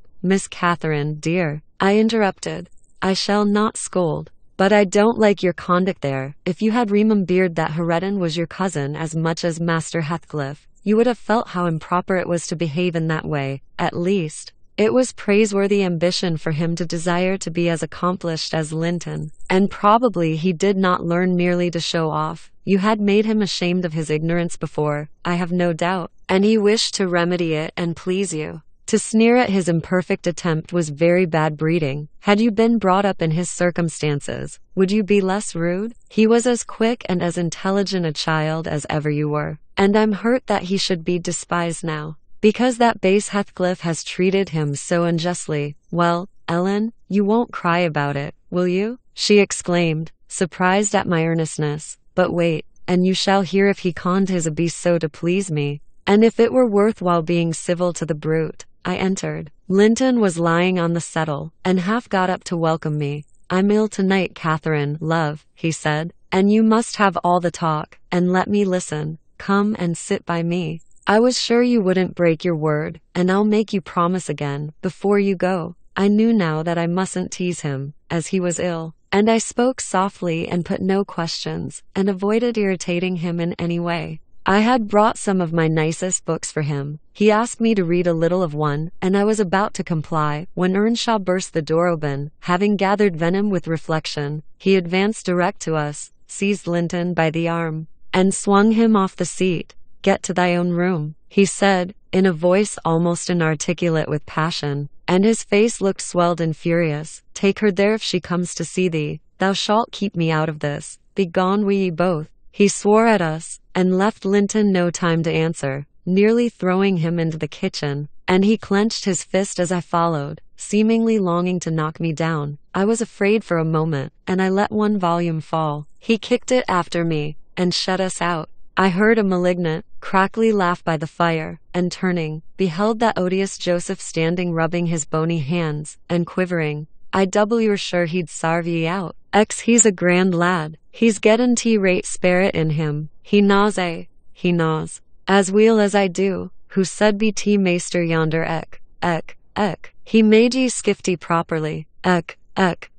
Where must we go? I asked of my cousin, disregarding the old wretch's mockery. Linton was white and trembling. He was not pretty then, Ellen. Oh no. He looked frightful, for his thin face and large eyes were wrought into an expression of frantic, powerless fury. He grasped the handle of the door, and shook it. It was fastened inside. If you don't let me in, I'll kill you. If you don't let me in, I'll kill you. He rather shrieked than said, Devil, devil, I'll kill you, I'll kill you. Joseph uttered his croaking laugh again. There, that's father, he cried. That's father. We've allus summit o' either side in us. Neither heed, Heredin. Lad dunnot be feared he cannot get at thee. I took hold of Linton's hands, and tried to pull him away, but he shrieked so shockingly that I dared not proceed. At last his cries were choked by a dreadful fit of coughing. Blood gushed from his mouth, and he fell on the ground. I ran into the yard, sick with terror, and called for Zillah, as loud as I could. She soon heard me. She was milking the cows in a shed behind the barn, and hurrying from her work, she inquired what there was to do. I hadn't breath to explain. Dragging her in, I looked about for Linton. Earnshaw had come out to examine the mischief he had caused, and he was then conveying the poor thing upstairs. Zillah and I ascended after him. But he stopped me at the top of the steps, and said I shouldn't go in. I must go home. I explained that he had killed Linton, and I would enter. Joseph locked the door, and declared I should do no such stuff, and asked me whether I were born as to be as mad as him. I stood crying till the housekeeper reappeared. She affirmed he would be better in a bit, but he couldn't do with that shrieking and din, and she took me, and nearly carried me into the house. Ellen, I was ready to tear my hair off my head. I sobbed and wept so that my eyes were almost blind. And the ruffian you have such sympathy with stood opposite, presuming every now and then to bid me wished, and denying that it was his fault. And finally, frightened by my assertions that I would tell Papa, and that he should be put in prison and hanged, he commenced blubbering himself, and hurried out to hide his cowardly agitation. Still, I was not rid of him, when at length they compelled me to depart, and I had got some 100 yards off the premises. He suddenly issued from the shadow of the roadside, and checked Minnie and took hold of me. Miss Catherine, I'm ill-grieved, he began, but it's rather too bad. I gave him a cut with my whip. Thinking perhaps he would murder me, he let go, thundering one of his horrid curses, and I galloped home more than half out of my senses. I didn't bid you good night that evening, and I didn't go to Wuthering Heights the next. I wished to go exceedingly, but I was strangely excited, and dreaded to hear that Linton was dead sometimes, and sometimes shuddered at the thought of encountering Heredin. On the third day I took courage. At least, I couldn't bear longer suspense, and stole off once more. I went at 5 o'clock, and walked, fancying I might manage to creep into the house, and up to Linton's room unobserved. However, the dogs gave notice of my approach. Zillah received me, and saying the lad was mending nicely, showed me into a small tidy, carpeted apartment where, to my inexpressible joy, I beheld Linton laid on a little sofa, reading one of my books, but he would neither speak to me nor look at me, through a whole hour. Ellen, he has such an unhappy temper, and what quite confounded me, when he did open his mouth, it was to utter the falsehood that I had occasioned the uproar, and Heredin was not to blame. Unable to reply, except passionately, I got up and walked from the room. He sent after me a faint Catherine. He did not reckon on being answered so, but I wouldn't turn back, and the morrow was the second day on which I stayed at home, nearly determined to visit him no more. But it was so miserable going to bed and getting up, and never hearing anything about him, that my resolution melted into air before it was properly formed. It had appeared wrong to take the journey once. Now it seemed wrong to refrain. Michael came to ask if he must saddle Minnie. I said yes, and considered myself doing a duty as she bore me over the hills. I was forced to pass the front windows to get to the court. It was no use trying to conceal my presence. "Young master is in the house," said Zillah, as she saw me making for the parlor. I went in. Earnshaw was there also, but he quitted the room directly. Linton sat in the great armchair half asleep. Walking up to the fire, I began in a serious tone, partly meaning it to be true. "As you don't like me, Linton, and as you think I come on purpose to hurt you, and pretend that I do so every time, this is our last meeting. Let us say goodbye, and tell Mr. Heathcliff that you have no wish to see me, and that he mustn't invent any more falsehoods on the subject." "Sit down and take your hat off, Catherine," he answered. "You are so much happier than I am. You ought to be better. Papa talks enough of my defects, and shows enough scorn of me, to make it natural I should doubt myself. I doubt whether I am not altogether as worthless as he calls me frequently, and then I feel so cross and bitter. I hate everybody. I am worthless, and bad in temper, and bad in spirit, almost always. And if you choose, you may say goodbye. You'll get rid of an annoyance. Only, Catherine, do me this justice. Believe that if I might be as sweet, and as kind, and as good as you are, I would be, as willingly, and more so, than as happy and as healthy. And believe that your kindness has made me love you deeper than if I deserved your love. And though I couldn't, and cannot help showing my nature to you, I regret it and repent it, and shall regret and repent it till I die." I felt he spoke the truth, and I felt I must forgive him, and though we should quarrel the next moment, I must forgive him again. We were reconciled, but we cried, both of us, the whole time I stayed. Not entirely for sorrow, yet I was sorry Linton had that distorted nature. He'll never let his friends be at ease, and he'll never be at ease himself. I have always gone to his little parlor, since that night, because his father returned the day after. About 3 times, I think, we have been merry and hopeful, as we were the first evening. The rest of my visits were dreary and troubled, now with his selfishness and spite, and now with his sufferings. But I've learned to endure the former with nearly as little resentment as the latter. Mr. Heathcliff purposely avoids me. I have hardly seen him at all. Last Sunday, indeed, coming earlier than usual, I heard him abusing poor Linton cruelly for his conduct of the night before. I can't tell how he knew of it, unless he listened. Linton had certainly behaved provokingly. However, it was the business of nobody but me, and I interrupted Mr. Heathcliff's lecture by entering and telling him so. He burst into a laugh, and went away, saying he was glad I took that view of the matter. Since then, I've told Linton he must whisper his bitter things. Now, Ellen, you have heard all. I can't be prevented from going to Wuthering Heights, except by inflicting misery onto people. Whereas, if you'll only not tell Papa, my going need disturb the tranquility of none. You'll not tell, will you? It will be very heartless, if you do. I'll make up my mind on that point by tomorrow, Miss Catherine, I replied. It requires some study, and so I'll leave you to your rest, and go think it over. I thought it over aloud, in my master's presence, walking straight from her room to his, and relating the whole story, with the exception of her conversations with her cousin, and any mention of Hareton. Mr. Linton was alarmed and distressed, more than he would acknowledge to me. In the morning, Catherine learnt my betrayal of her confidence, and she learnt also that her secret visits were to end. In vain she wept and writhed against the interdict, and implored her father to have pity on Linton.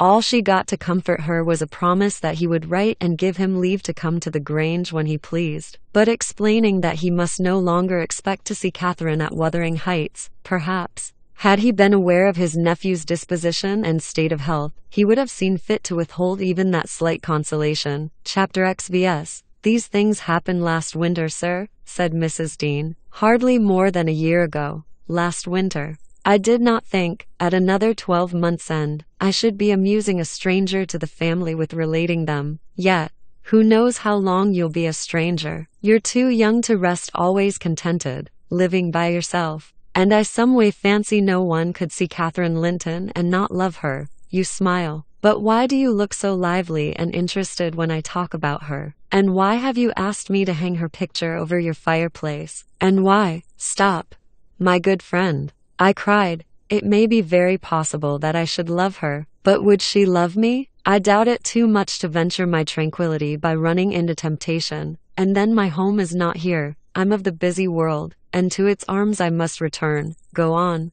Was Catherine obedient to her father's commands? She was, continued the housekeeper. Her affection for him was still the chief sentiment in her heart, and he spoke without anger. He spoke in the deep tenderness of one about to leave his treasure amid perils and foes, where his remembered words would be the only aid that he could bequeath to guide her. He said to me, a few days afterwards, "I wish my nephew would write, Ellen, or call. Tell me sincerely what you think of him. Is he changed for the better, or is there a prospect of improvement, as he grows a man?" "He's very delicate, sir," I replied, "and scarcely likely to reach manhood. But this I can say, he does not resemble his father, and if Miss Catherine had the misfortune to marry him, he would not be beyond her control, unless she were extremely and foolishly indulgent. However, master, you'll have plenty of time to get acquainted with him and see whether he would suit her. It wants 4 years and more to his being of age." Edgar sighed, and walking to the window, looked out towards Gimmerton Kirk. It was a misty afternoon,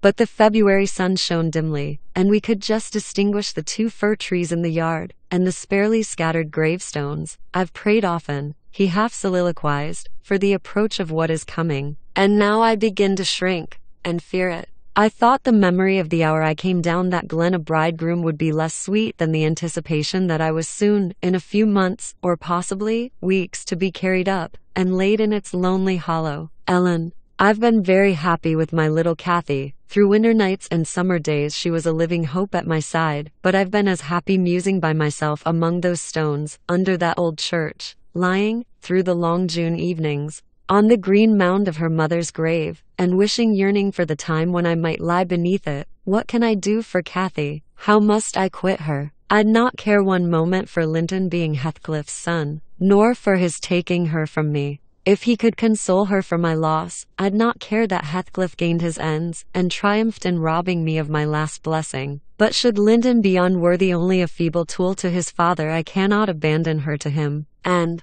hard though it be to crush her buoyant spirit, I must persevere in making her sad while I live, and leaving her solitary when I die. Darling, I'd rather resign her to God, and lay her in the earth before me. Resign her to God as it is, sir, I answered. And if we should lose you, which may he forbid under his providence, I'll stand her friend and counselor to the last. Miss Catherine is a good girl. I don't fear that she will go wilfully wrong, and people who do their duty are always finally rewarded. Spring advanced, yet my master gathered no real strength, though he resumed his walks in the grounds with his daughter. To her inexperienced notions, this itself was a sign of convalescence, and then his cheek was often flushed, and his eyes were bright. She felt sure of his recovering. On her 17th birthday, he did not visit the churchyard. It was raining, and I observed, "You'll surely not go out tonight, sir?" He answered, "No, I'll defer it this year a little longer." He wrote again to Linton,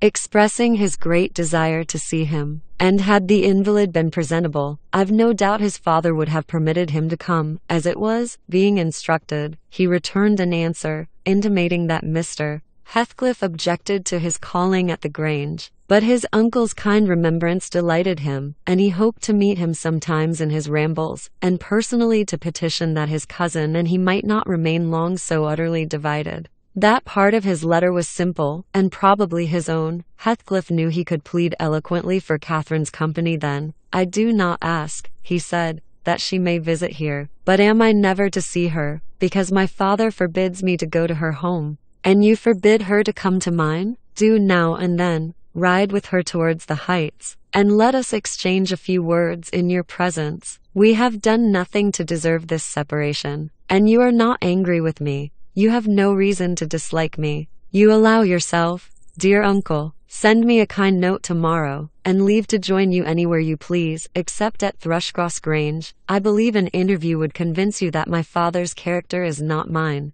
He affirms I am more your nephew than his son, and though I have faults which render me unworthy of Catherine, she has excused them, and for her sake, you should also. You inquire after my health, it is better, but while I remain cut off from all hope, and doomed to solitude, or the society of those who never did and never will like me, how can I be cheerful and well?" Edgar, though he felt for the boy, could not consent to grant his request, because he could not accompany Catherine. He said, "In summer, Perhaps they might meet. Meantime, he wished him to continue writing at intervals, and engaged to give him what advice and comfort he was able by letter. Being well aware of his hard position in his family, Linton complied, and had he been unrestrained, would probably have spoiled all by filling his epistles with complaints and lamentations, but his father kept a sharp watch over him, and of course, insisted on every line that my master sent being shown. So, instead of penning his peculiar personal sufferings and distresses, the themes constantly uppermost in his thoughts, he harped on the cruel obligation of being held asunder from his friend and love, and gently intimated that Mr.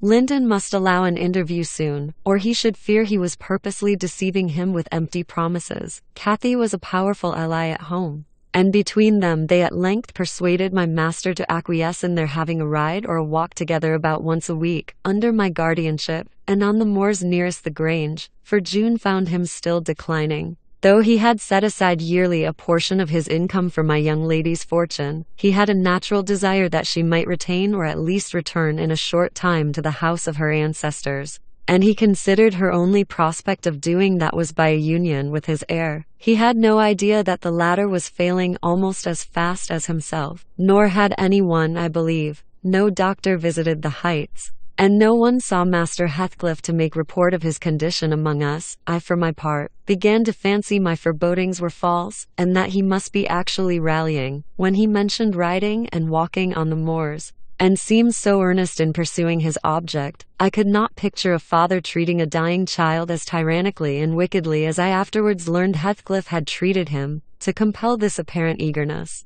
His efforts redoubling the more imminently his avaricious and unfeeling plans were threatened with defeat by death. Chapter XV. Summer was already past its prime, when Edgar reluctantly yielded his assent to their entreaties, and Catherine and I set out on our first ride to join her cousin. It was a close, sultry day, devoid of sunshine, but with a sky too dappled and hazy to threaten rain, and our place of meeting had been fixed at the guide stone, by the cross roads. On arriving there, however, a little herd boy, dispatched as a messenger, told us that Maester Linton were just o' this side Heights, and he'd be mitch obleeged to us to gang on a bit further. Then Master Linton has forgot the first injunction of his uncle, I observed. He bid us keep on the Grange land, and here we are off at once. Well, we'll turn our horses' heads round when we reach him, answered my companion. Our excursion shall lie towards home, but when we reached him, and that was scarcely a quarter of a mile from his own door, we found he had no horse, and we were forced to dismount, and leave ours to graze. He lay on the heath, awaiting our approach, and did not rise till we came within a few yards. Then he walked so feebly, and looked so pale, that I immediately exclaimed, "Why, Master Heathcliff, you are not fit for enjoying a ramble this morning. How ill you do look!" Catherine surveyed him with grief and astonishment. She changed the ejaculation of joy on her lips to one of alarm, and the congratulation on their long-postponed meeting to an anxious inquiry whether he were worse than usual. "No, better," he panted, trembling, and retaining her hand as if he needed its support, while his large blue eyes wandered timidly over her, the hollowness round them transforming to haggard wildness the languid expression they once possessed. "But you have been worse," persisted his cousin. "Worse than when I saw you last. You are thinner, and I'm tired," he interrupted hurriedly. "It is too hot for walking. Let us rest here, and in the morning, I often feel sick. Papa says I grow so fast." Badly satisfied, Kathy sat down, and he reclined beside her. "This is something like your paradise," said she, making an effort at cheerfulness. "You recollect the 2 days we agreed to spend in the place and weigh each thought pleasantest. This is nearly yours. Only there are clouds, but then they are so soft and mellow. It is nicer than sunshine. Next week, if you can, we'll ride down to the Grange Park, and try mine." Linton did not appear to remember what she talked of, and he had evidently great difficulty in sustaining any kind of conversation. His lack of interest in the subjects she started, and his equal incapacity to contribute to her entertainment, were so obvious that she could not conceal her disappointment. An indefinite alteration had come over his whole person and manner. The pettishness that might be caressed into fondness had yielded to a listless apathy. There was less of the peevish temper of a child which frets and teases on purpose to be soothed, and more of the self-absorbed moroseness of a confirmed invalid, repelling consolation, and ready to regard the good-humored mirth of others as an insult. Catherine perceived, as well as I did, that he held it rather a punishment than a gratification to endure our company, and she made no scruple of proposing presently to depart. That proposal unexpectedly roused Linton from his lethargy and threw him into a strange state of agitation. He glanced fearfully towards the Heights,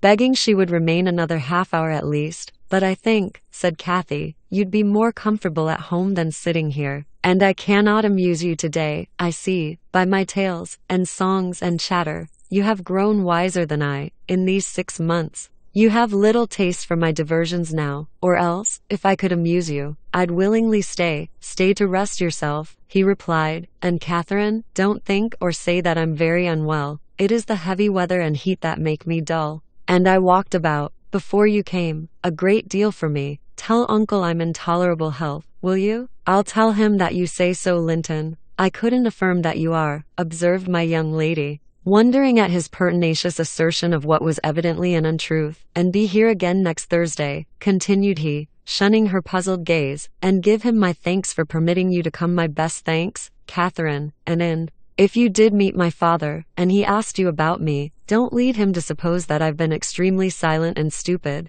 Don't look sad and downcast, as you are doing. He'll be angry. I care nothing for his anger, exclaimed Kathy, imagining she would be its object. But I do, said her cousin, shuddering. Don't provoke him against me, Catherine, for he is very hard. Is he severe to you, Master Heathcliff? I inquired. Has he grown weary of indulgence, and passed from passive to active hatred? Linton looked at me, but did not answer, and after keeping her seat by his side another 10 minutes, during which his head fell drowsily on his breast, and he uttered nothing except suppressed moans of exhaustion or pain, Kathy began to seek solace in looking for bilberries, and sharing the produce of her researches with me. She did not offer them to him, for she saw further notice would only weary and annoy. Is it half an hour now, Ellen? She whispered in my ear at last. I can't tell why we should stay. He's asleep, and Papa will be wanting us back. Well, we must not leave him asleep, I answered.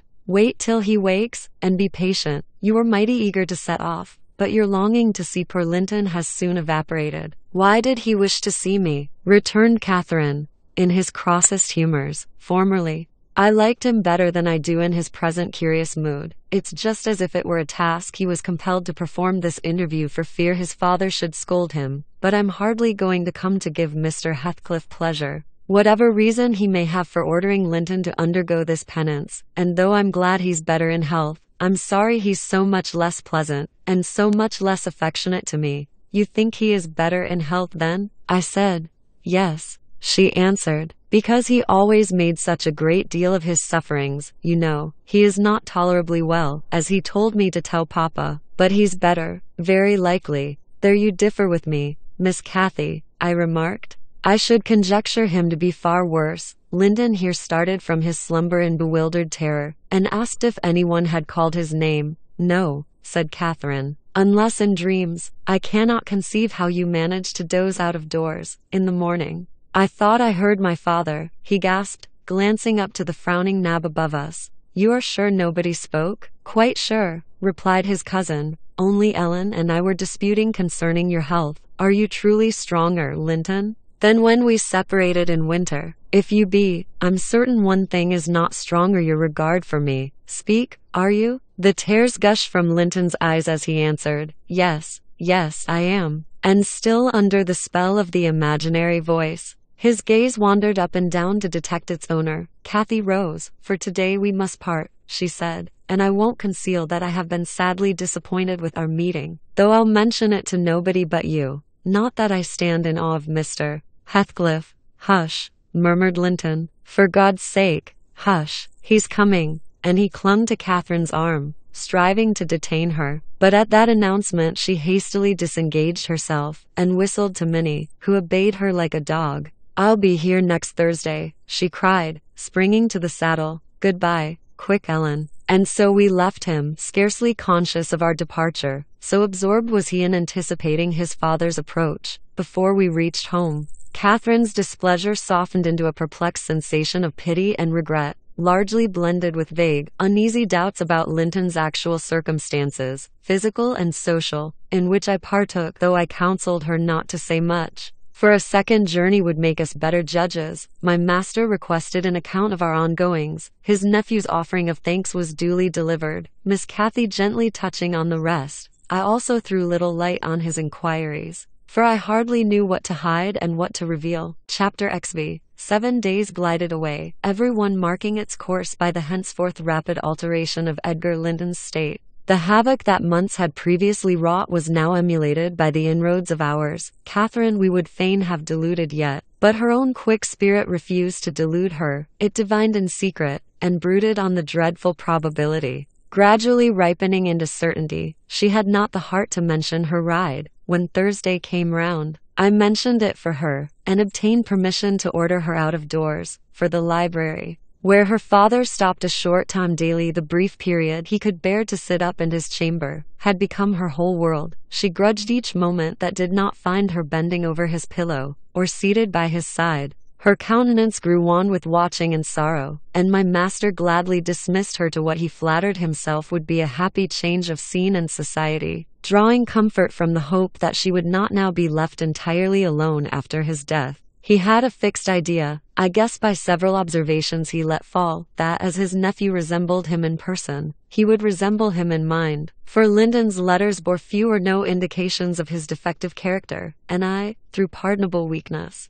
refrained from correcting the error, asking myself what good there would be in disturbing his last moments with information that he had neither power nor opportunity to turn to account. We deferred our excursion till the afternoon. A golden afternoon of August, every breath from the hills so full of life that it seemed whoever respired it, though dying, might revive. Catherine's face was just like the landscape shadows and sunshine flitting over it in rapid succession. But the shadows rested longer, and the sunshine was more transient, and her poor little heart reproached itself for even that passing forgetfulness of its cares. We discerned Linton watching at the same spot he had selected before. My young mistress alighted, and told me that, as she was resolved to stay a very little while, I had better hold the pony and remain on horseback. But I dissented. I wouldn't risk losing sight of the charge committed to me a minute, so we climbed the slope of heath together. Master Heathcliff received us with greater animation on this occasion,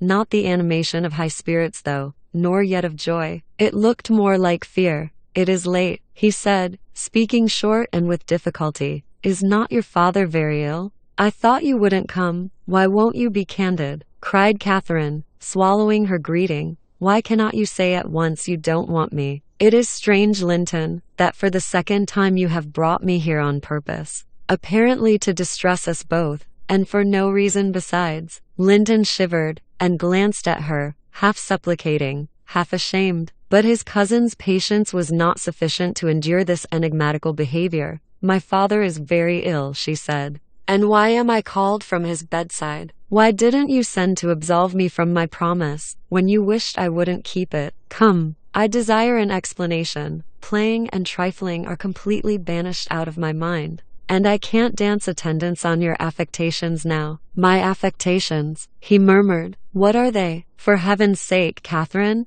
don't look so angry. Despise me as much as you please. I am a worthless, cowardly wretch. I can't be scorned enough. But I'm too mean for your anger. Hate my father, and spare me for contempt." "Nonsense," cried Catherine, in a passion. "Foolish, silly boy. And there, he trembles, as if I were really going to touch him. You needn't bespeak contempt, Linton. Anybody will have it spontaneously at your service. Get off. I shall return home. It is folly dragging you from the Hearthstone, and pretending. What do we pretend? Let go my frock. If I pitied you for crying and looking so very frightened, you should spurn such pity. Ellen, tell him how disgraceful this conduct is. Rise, and don't degrade yourself into an abject reptile. Don't." With streaming face and an expression of agony, Linton had thrown his nerveless frame along the ground. He seemed convulsed with exquisite terror. "Oh," he sobbed, "I cannot bear it. Catherine, Catherine, I'm a traitor too, and I dare not tell you. But leave me, and I shall be killed. Dear Catherine, my life is in your hands, and you have said you loved me. And if you did, it wouldn't harm you. You'll not go then? Kind, sweet, good Catherine, and perhaps you will consent and he'll let me die with you. My young lady, on witnessing his intense anguish, stooped to raise him. The old feeling of indulgent tenderness overcame her vexation, and she grew thoroughly moved and alarmed. Consent to what? She asked. To stay. Tell me the meaning of this strange talk, and I will. You contradict your own words, and distract me. Be calm and frank, and confess at once all that weighs on your heart. You wouldn't injure me, Linton, would you? You wouldn't let any enemy hurt me if you could prevent it? I'll believe you are a coward for yourself, but not a cowardly betrayer of your best friend. But my father threatened me, gasped the boy, clasping his attenuated fingers, and I dread him, I dread him. I dare not tell. Oh, well, said Catherine, with scornful compassion, keep your secret. I'm no coward. Save yourself. I'm not afraid. Her magnanimity provoked his tears. He wept wildly, kissing her supporting hands, and yet could not summon courage to speak out. I was cogitating what the mystery might be, and determined Catherine should never suffer to benefit him or anyone else by my good will, when hearing a rustle among the ling, I looked up and saw Mr. Heathcliff almost close upon us, descending the heights. He didn't cast a glance towards my companions, though they were sufficiently near for Linton's sobs to be audible, but hailing me in the most hearty tone he assumed to none besides, and the sincerity of which I couldn't avoid doubting, he said, "It is something to see you so near my house, Nelly. How are you at the Grange? Let us hear. The rumor goes," he added, in a lower tone, "that Edgar Linton is on his deathbed. Perhaps they exaggerate his illness?" "No, my master is dying," I replied. "It is true enough. A sad thing it will be for us all, but a blessing for him. How long will he last,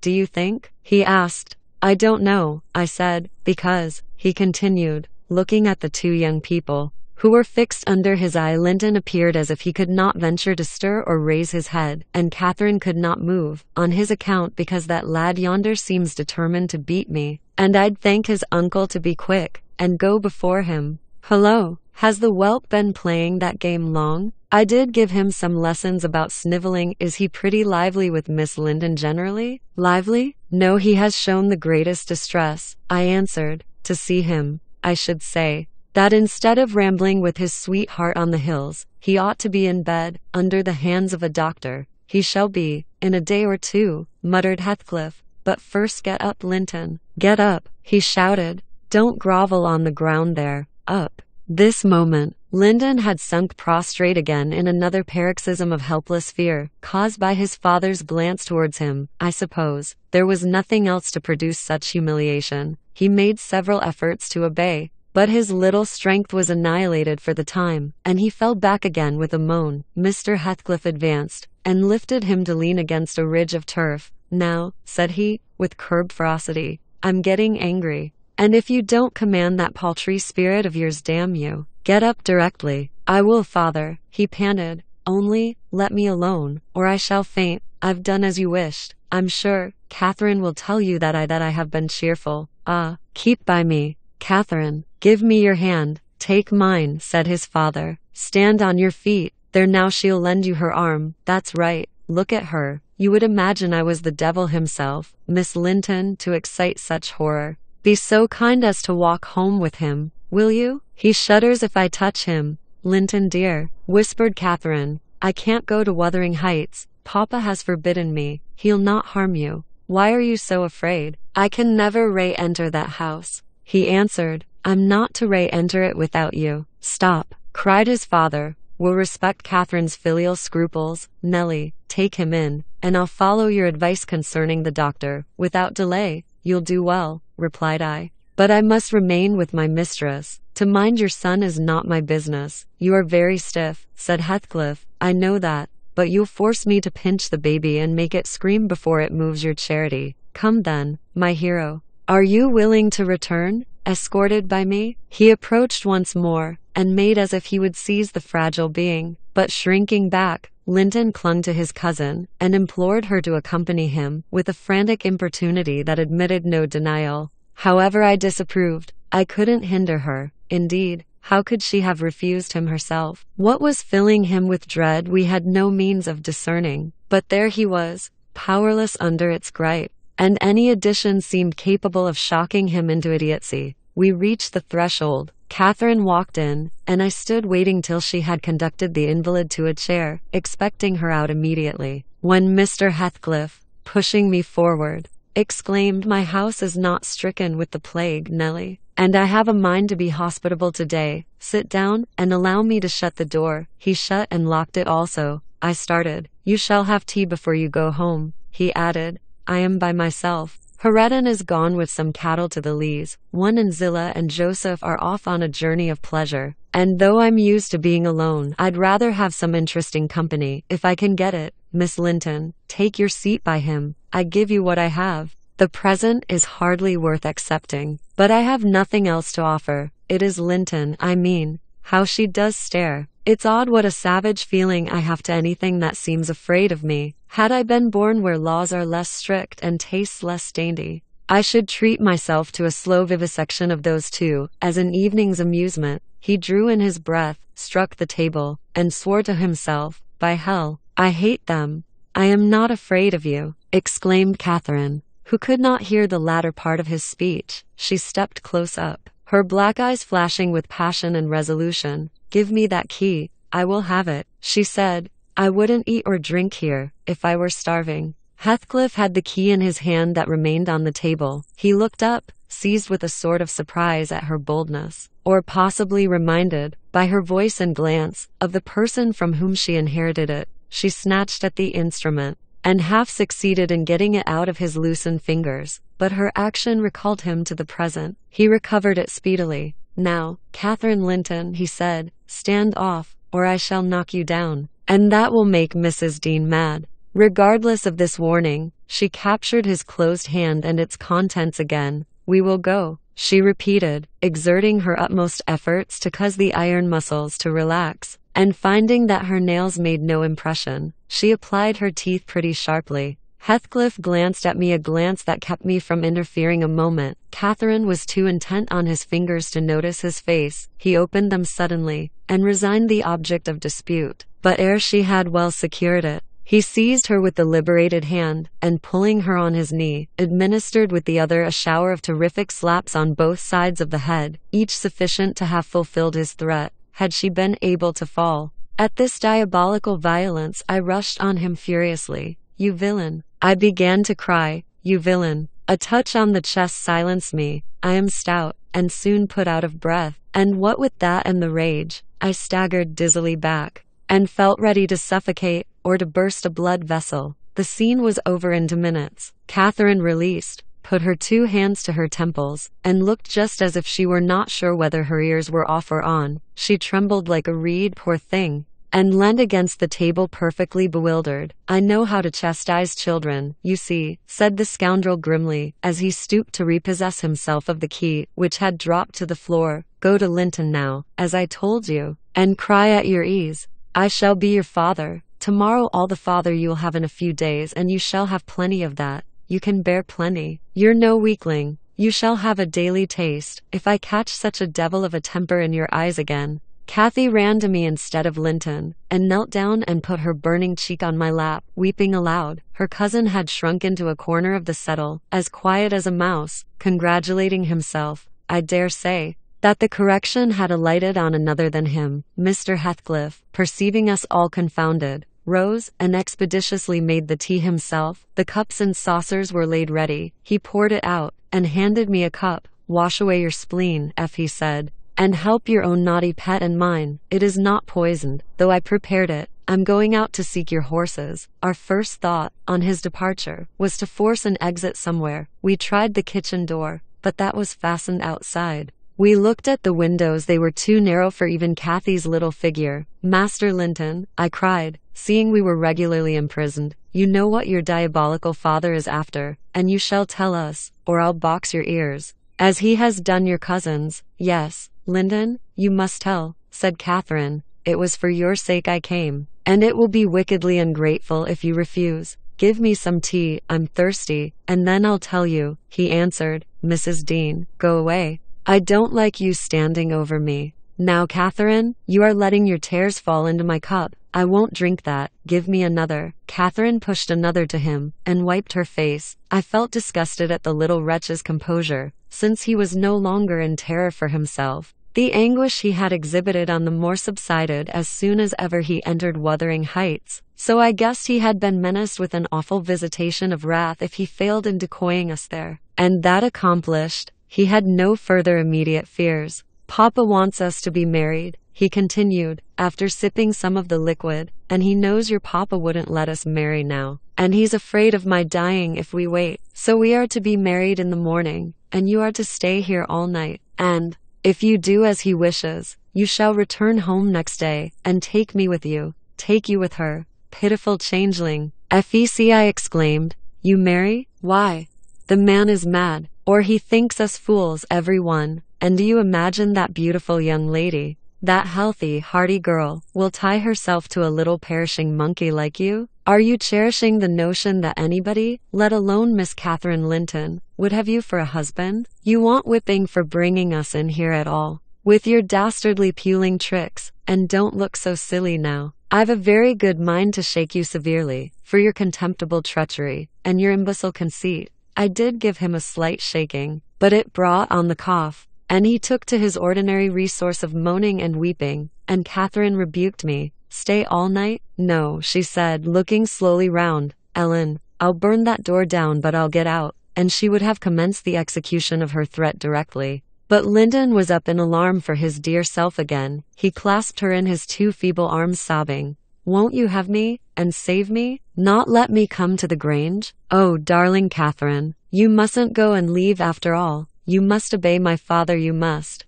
I must obey my own, she replied, and relieve him from this cruel suspense. The whole night. What would he think? He'll be distressed already. I'll either break or burn away out of the house. Be quiet. You're in no danger. But if you hinder me, Linton, I love Papa better than you. The mortal terror he felt of Mr. Heathcliff's anger restored to the boy his coward's eloquence. Catherine was near distraught. Still, she persisted that she must go home, and tried entreaty in her turn, persuading him to subdue his selfish agony. While they were thus occupied, our jailer Ray entered. Your beasts have trotted off, he said. And now Linton, snivelling again? What has she been doing to you? Come, have done, and get to bed. In a month or two, my lad, you'll be able to pay her back her present tyrannies with a vigorous hand. You're pining for pure love, are you not? Nothing else in the world, and she shall have you. There, to bed. Zillah won't be here tonight. You must undress yourself. Hush, hold your noise. Once in your own room, I'll not come near you. You needn't fear. By chance, you've managed tolerably. I'll look to the rest. He spoke these words, holding the door open for his son to pass,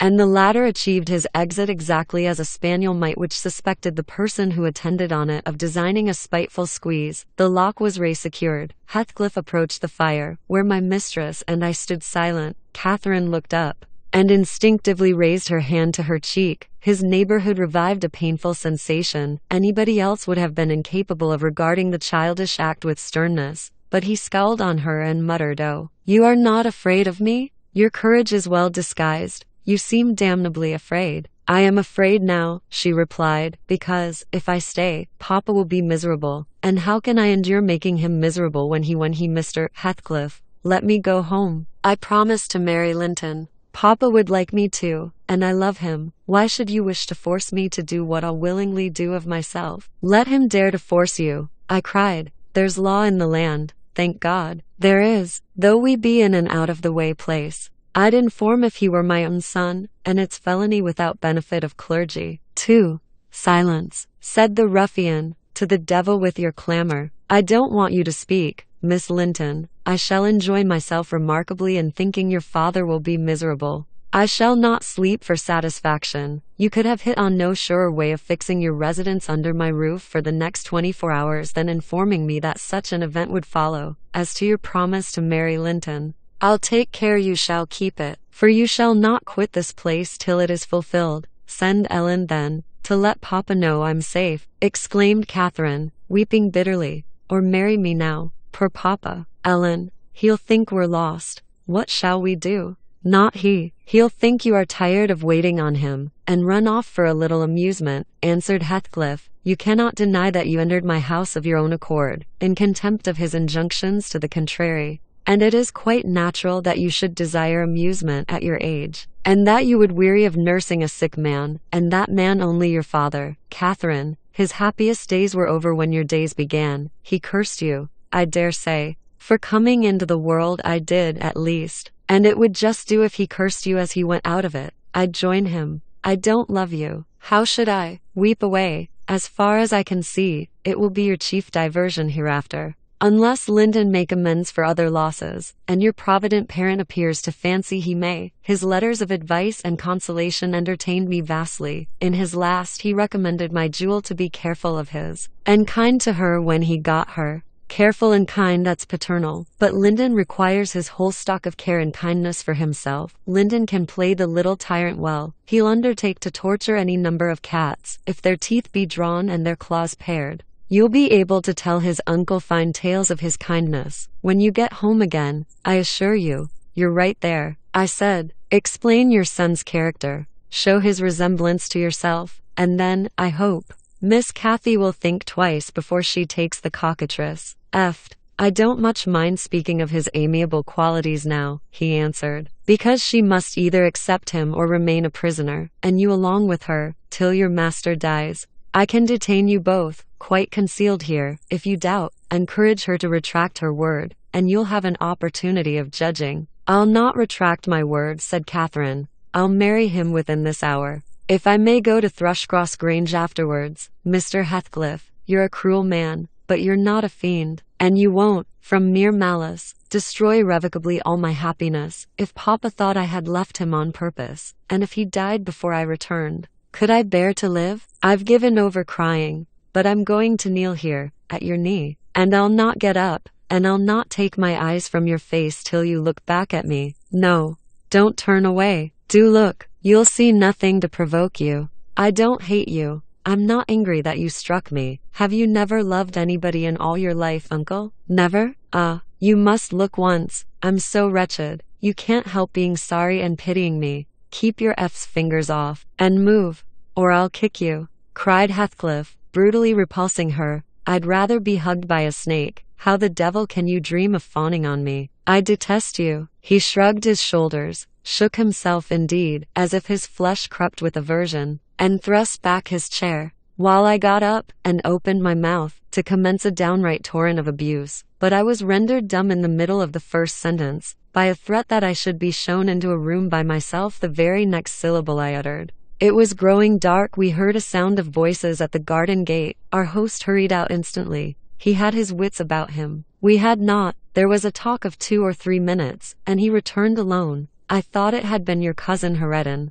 I observed to Catherine, I wish he would arrive. Who knows but he might take our part. It was 3 servants sent to seek you from the Grange, said Heathcliff, overhearing me. You should have opened a lattice and called out. But I could swear that Chit is glad you didn't. She's glad to be obliged to stay, I'm certain. At learning the chance we had missed, we both gave vent to our grief without control, and he allowed us to wail until 9 o'clock. Then he bid us go upstairs, through the kitchen, to Zilla's chamber, and I whispered my companion to obey. Perhaps we might contrive to get through the window there, or into a garret, and out by its skylight. The window, however, was narrow, like those below, and the garret trap was safe from our attempts, for we were fastened, and as before, we neither of us lay down. Catherine took her station by the lattice, and watched anxiously for morning, a deep sigh being the only answer I could obtain to my frequent entreaties that she would try to rest. I seated myself in a chair, and rocked to and fro, passing harsh judgment on my many derelictions of duty, from which,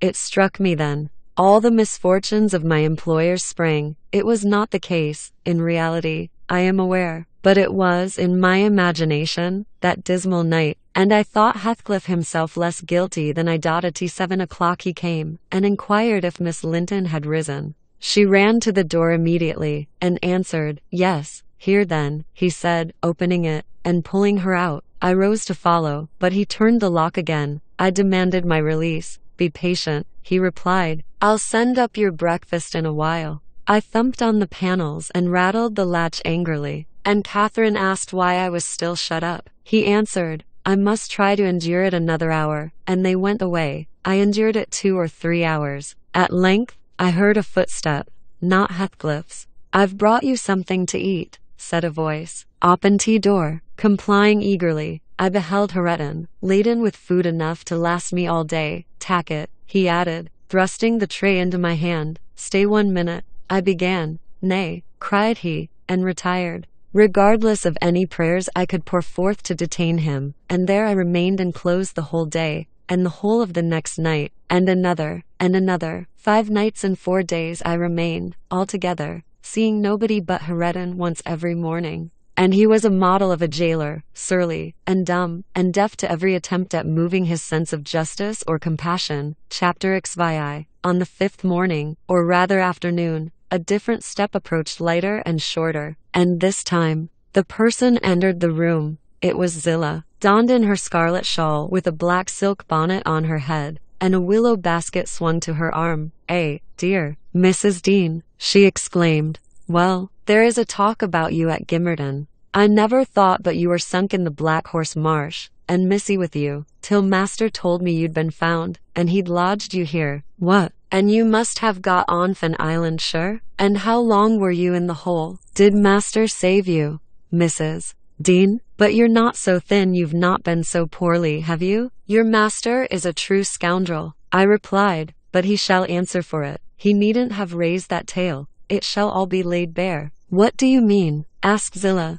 It's not his tale. They tell that in the village about your being lost in the marsh. And I calls to Earnshaw, when I come in, they's queer things, Mr. Hareton, happened since I went off. It's a sad pity of that likely young lass, and can't Nellie Dean. He stared. I thought he had not heard aught, so I told him the rumor. The master listened, and he just smiled to himself, and said, if they have been in the marsh, they are out now. Zillah, Nellie Dean is lodged at this minute, in your room. You can tell her to flit. When you go up, here is the key. The bog water got into her head, and she would have run home quite flighty, but I fixed her till she came round to her senses. You can bid her go to the Grange at once, if she be able, and carry a message from me, that her young lady will follow in time to attend the squire's funeral. Mr. Edgar is not dead? I gasped. Oh, Zillah, no, sit you down, my good mistress, she replied. You're right sickly yet.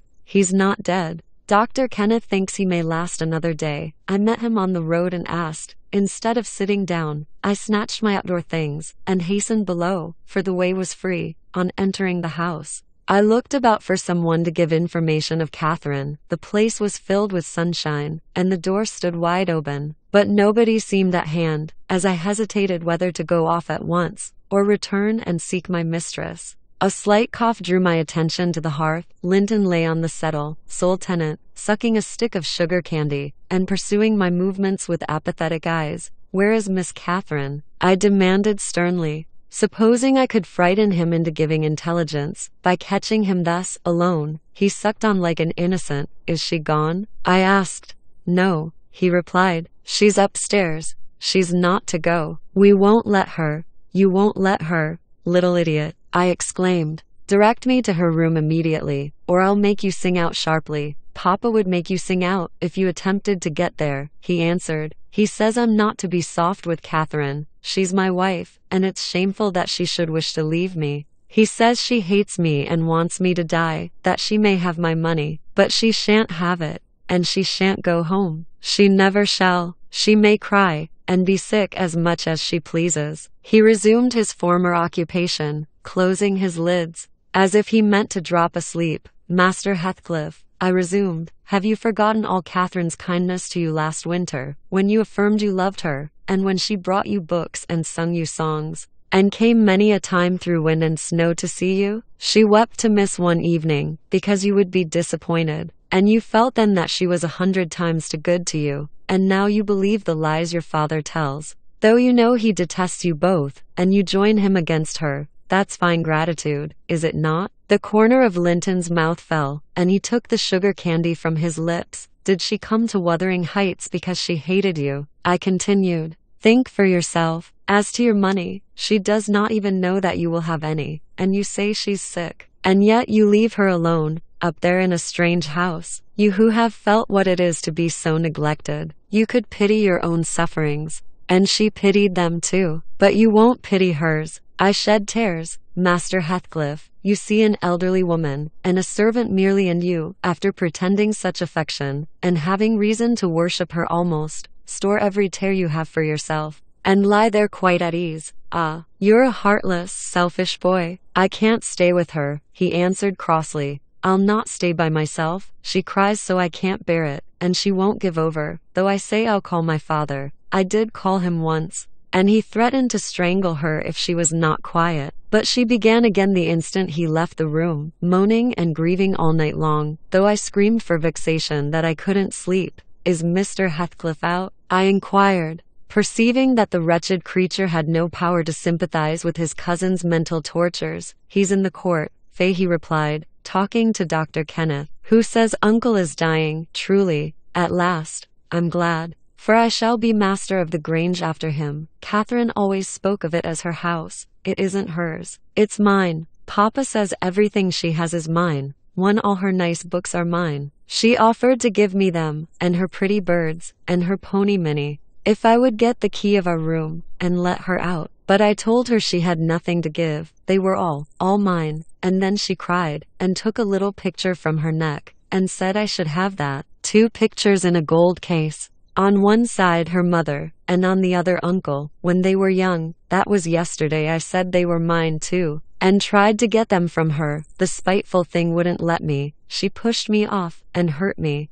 I shrieked out. That frightens her. She heard Papa coming, and she broke the hinges and divided the case, and gave me her mother's portrait. The other she attempted to hide, but Papa asked what was the matter, and I explained it. He took the one I had away, and ordered her to resign hers to me. She refused, and he struck her down, and wrenched it off the chain, and crushed it with his foot. And were you pleased to see her struck? I asked, having my designs and encouraging his talk. I winked. He answered, I wink to see my father strike a dog or a horse. He does it so hard. Yet I was glad at first. She deserved punishing for pushing me, but when Papa was gone, she made me come to the window and showed me her cheek cut on the inside, against her teeth, and her mouth filling with blood. And then she gathered up the bits of the picture, and went and sat down with her face to the wall, and she has never spoken to me since, and I sometimes think she can't speak for pain. I don't like to think so, but she's a naughty thing for crying continually, and she looks so pale and wild. I'm afraid of her. And you can get the key if you choose? I said,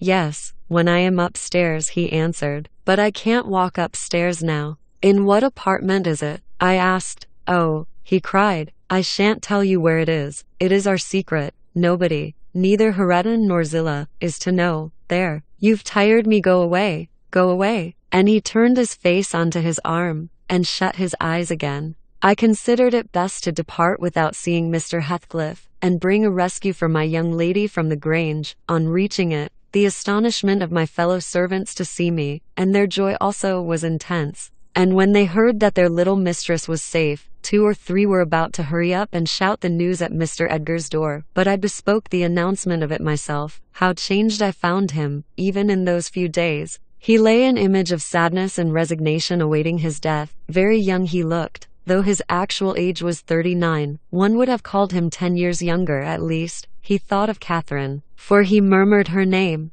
I touched his hand, and spoke. Catherine is coming, dear master, I whispered. She is alive and well, and will be here, I hope, tonight. I trembled at the first effects of this intelligence. He half rose up, looked eagerly round the apartment, and then sank back in a swoon. As soon as he recovered, I related our compulsory visit, and detention at the Heights. I said Heathcliff forced me to go in, which was not quite true. I uttered as little as possible against Linton, nor did I describe all his father's brutal conduct, my intentions being to add no bitterness, if I could help it, to his already overflowing cup. He divined that one of his enemy's purposes was to secure the personal property, as well as the estate, to his son, or rather himself. Yet why he did not wait till his decease was a puzzle to my master, because ignorant how nearly he and his nephew would quit the world together. However, he felt that his will had better be altered. Instead of leaving Catherine's fortune at her own disposal, he determined to put it in the hands of trustees for her use during life, and for her children, if she had any, after her. By that means, it could not fall to Mr. Heathcliff should Linton die. Having received his orders, I dispatched a man to fetch the attorney, and 4 more, provided with serviceable weapons, to demand my young lady of her jailer. Both parties were delayed very late. The single servant returned first. He said Mr. Green, the lawyer, was out when he arrived at his house, and he had to wait 2 hours for his re-entrance. And then Mr. Green told him he had a little business in the village that must be done, but he would be at Thrushcross Grange before morning. The 4 men came back unaccompanied also. They brought word that Catherine was ill, too ill to quit her room, and Heathcliff would not suffer them to see her. I scolded the stupid fellows well for listening to that tale, which I would not carry to my master, resolving to take a whole bevy up to the Heights, at daylight, and storm it literally, unless the prisoner were quietly surrendered to us. Her father shall see her, I vowed, and vowed again.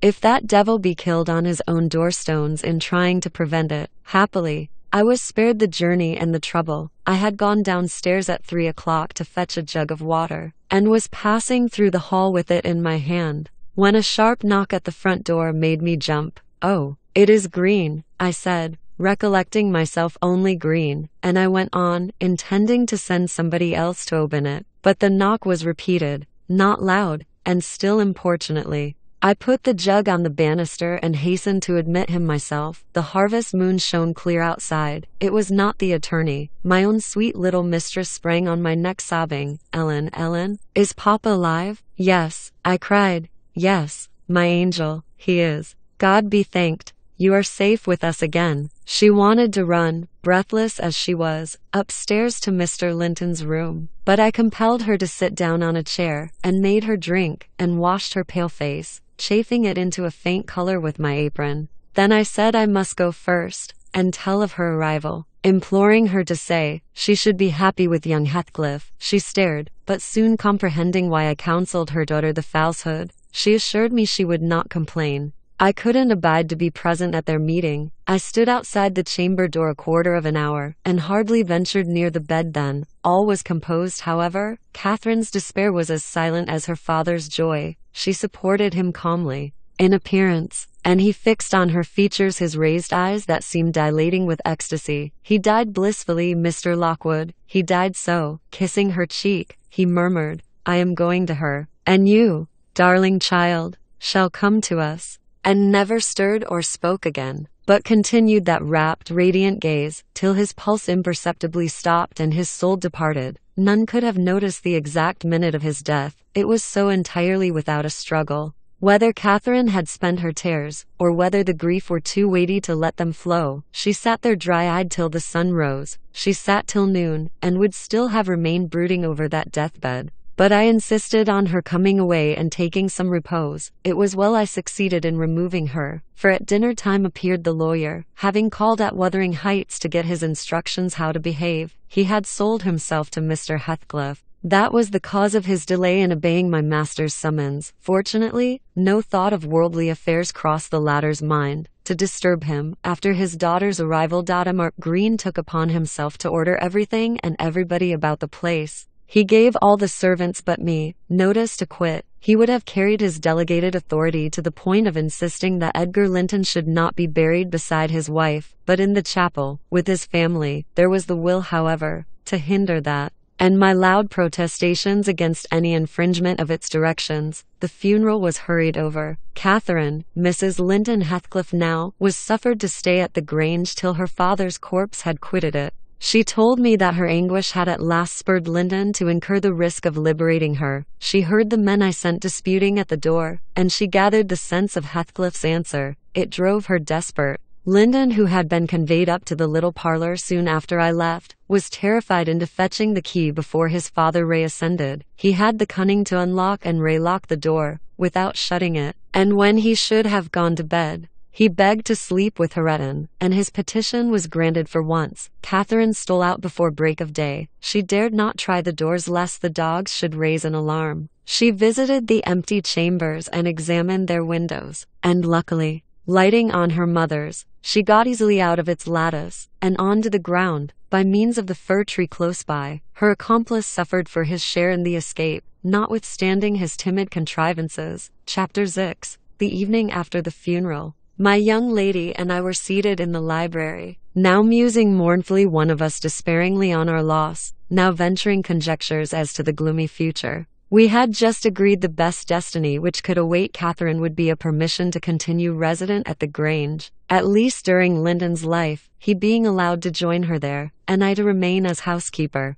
That seemed rather too favorable an arrangement to be hoped for, and yet I did hope, and began to cheer up under the prospect of retaining my home and my employment, and above all, my beloved young mistress, when a servant, one of the discarded ones, not yet departed, rushed hastily in, and said that Devil Heathcliff was coming through the court. Should he fasten the door in his face? If we had been mad enough to order that proceeding, we had not time. He made no ceremony of knocking or announcing his name. He was master, and availed himself of the master's privilege to walk straight in, without saying a word. The sound of our informant's voice directed him to the library. He entered, and motioning him out, shut the door. It was the same room into which he had been ushered as a guest 18 years before. The same moon shone through the window, and the same autumn landscape lay outside. We had not yet lighted a candle, but all the apartment was visible, even to the portraits on the wall, the splendid head of Mrs. Linton, and the graceful one of her husband. Heathcliff advanced to the hearth. Time had little altered his person either. There was the same man, his dark face rather sallower and more composed, his frame a stone or two heavier perhaps, and no other difference. Catherine had risen with an impulse to dash out, when she saw him. "Stop," he said, resting her by the arm. "No more runnings away. Where would you go? I'm come to fetch you home. And I hope you'll be a dutiful daughter and not encourage my son to further disobedience." I was embarrassed how to punish him when I discovered his part in the business. He's such a cobweb. A pinch would annihilate him. But you'll see by his look that he has received his due. I brought him down one evening, the day before yesterday, and just set him in a chair, and never touched him afterwards. I sent Hareton out, and we had the room to ourselves in 2 hours. I called Joseph to carry him up again, and since then my presence is as potent on his nerves as a ghost, and I fancy he sees me often, though I am not near. Hareton says he wakes and shrieks in the night by the hour together, and calls you to protect him from me. And whether you like your precious mate or not, you must come.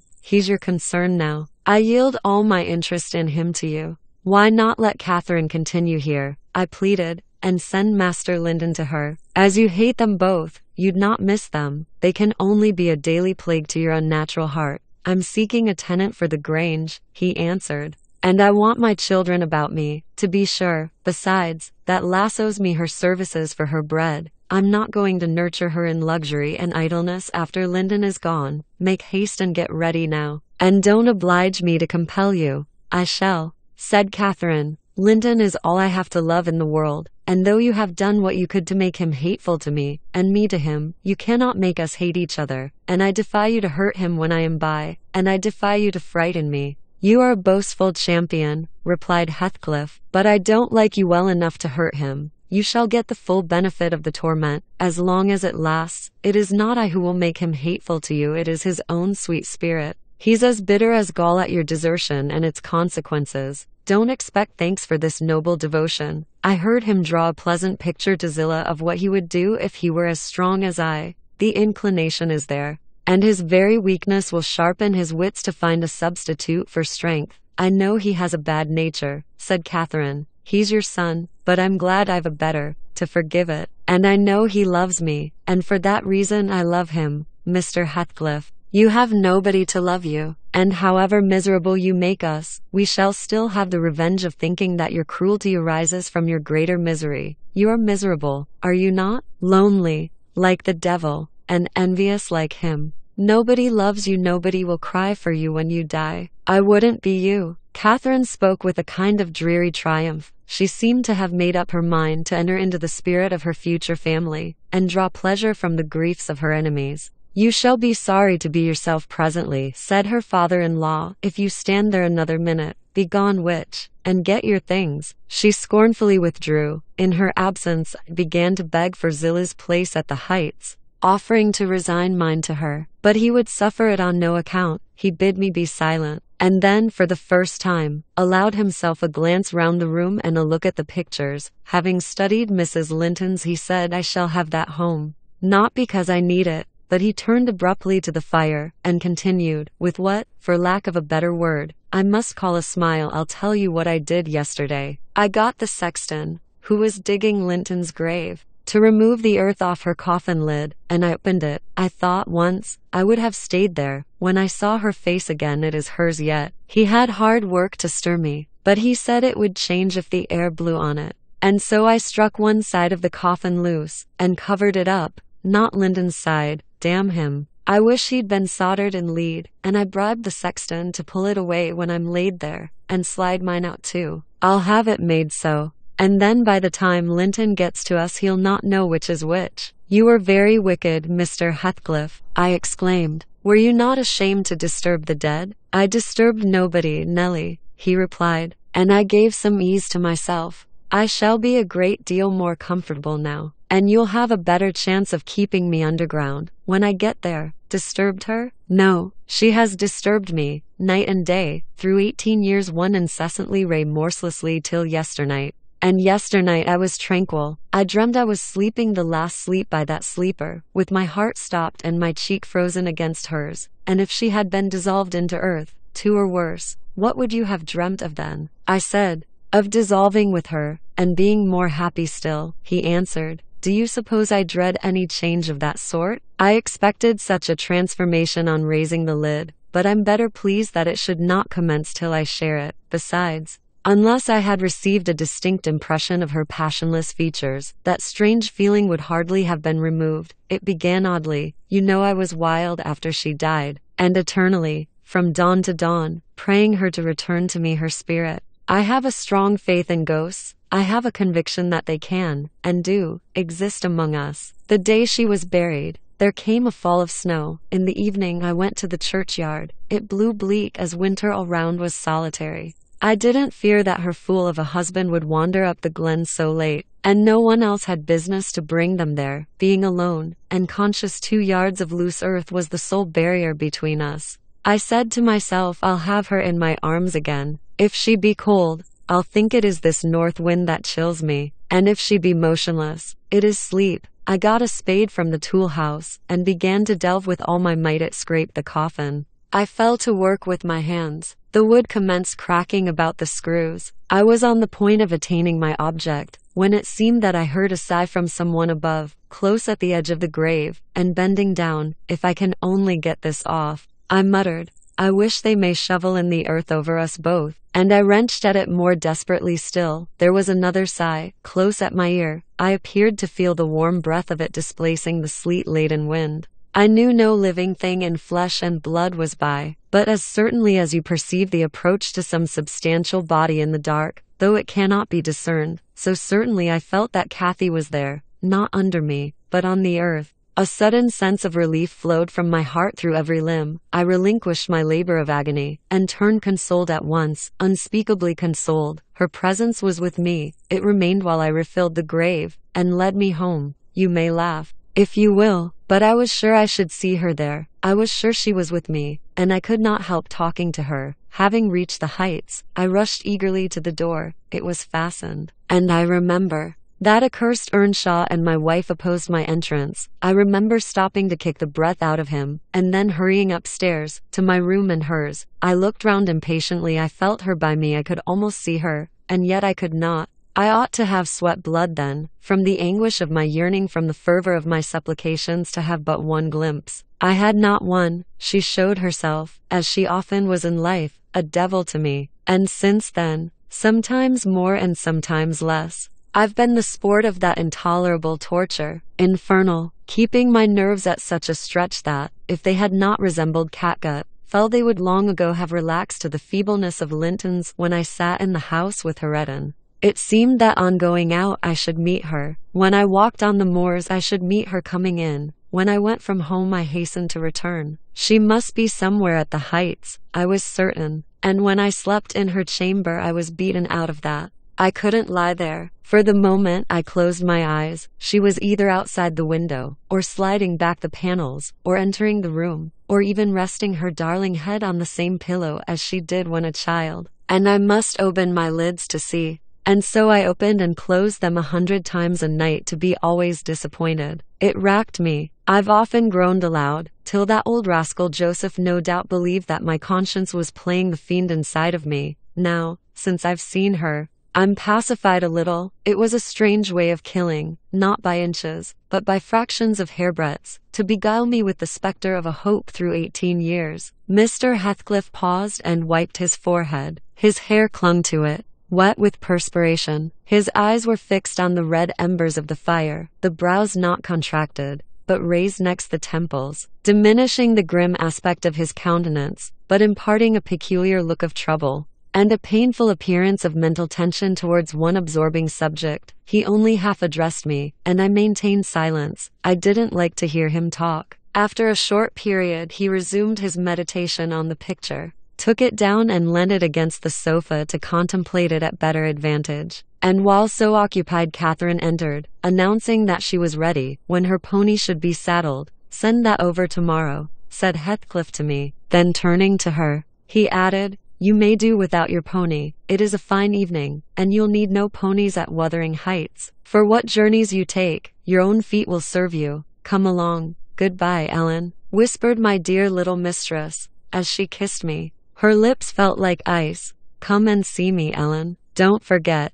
Take care you do no such thing, Mrs. Dean," said her new father. "When I wish to speak to you I'll come here. I want none of your prying at my house." He signed her to precede him, and casting back a look that cut my heart, she obeyed. I watched them, from the window, walk down the garden. Heathcliff fixed Catherine's arm under his, though she disputed the act at first evidently, and with rapid strides he hurried her into the alley, whose trees concealed them. Chapter XXX. I have paid a visit to the Heights, but I have not seen her since she left. Joseph held the door in his hand when I called to ask after her, and wouldn't let me pass. He said Mrs. Linton was thraying. FM and the master was not in. Zillah has told me something of the way they go on, otherwise I should hardly know who was dead and who living. She thinks Catherine haughty, and does not like her. I can guess by her talk. My young lady asked some aid of her when she first came, but Mr. Heathcliff told her to follow her own business, and let his daughter-in-law look after herself, and Zillah willingly acquiesced, being a narrow-minded, selfish woman. Catherine evinced a child's annoyance at this neglect, repaid it with contempt, and thus enlisted my informant among her enemies, as securely as if she had done her some great wrong. I had a long talk with Zillah about 6 weeks ago, a little before you came, one day when we foregathered Edfin on the moor, and this is what she told me. The first thing Mrs. Linton did, she said, on her arrival at the Heights, was to run upstairs, without even wishing good evening to me and Joseph. She shut herself into Linton's room, and remained till morning. Then, while the master and Earnshaw were at breakfast, she entered the house, and asked all in a quiver if the doctor might be sent for. "Her cousin was very ill, we know that," answered Heathcliff, "but his life is not worth a farthing, and I won't spend a farthing on him. But I cannot tell how to do," she said, "and if nobody will help me, he'll die." "Walk out of the room," cried the master, "and let me never hear a word more about him. None here care what becomes of him. If you do,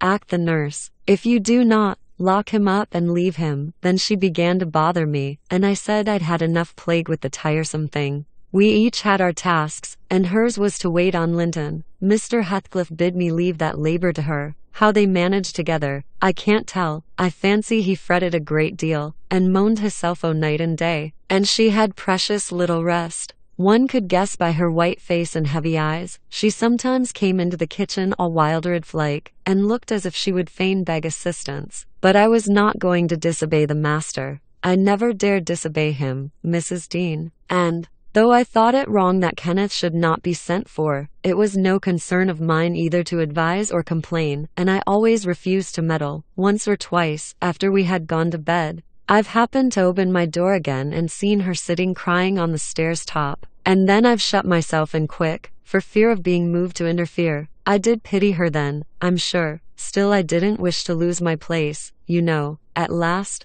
One night she came boldly into my chamber, and frightened me out of my wits, by saying, "Tell Mr. Heathcliff that his son is dying. I'm sure he is. This time, get up, instantly, and tell him." Having uttered this speech, she vanished again. I lay a quarter of an hour listening and trembling. Nothing stirred. The house was quiet. She's mistaken, I said to myself. He's got over it. I needn't disturb them. And I began to doze. But my sleep was marred a second time by a sharp ringing of the bell, the only bell we have, put up on purpose for Linton. And the master called to me to see what was the matter, and informed them that he wouldn't have that noise repeated. I delivered Catherine's message. He cursed to himself, and in a few minutes came out with a lighted candle, and proceeded to their room. I followed. Mrs. Heathcliff was seated by the bedside, with her hands folded on her knees. Her father-in-law went up, held the light to Linton's face, looked at him, and touched him. Afterwards he turned to her. "Now, Catherine," he said, "how do you feel?" She was dumb.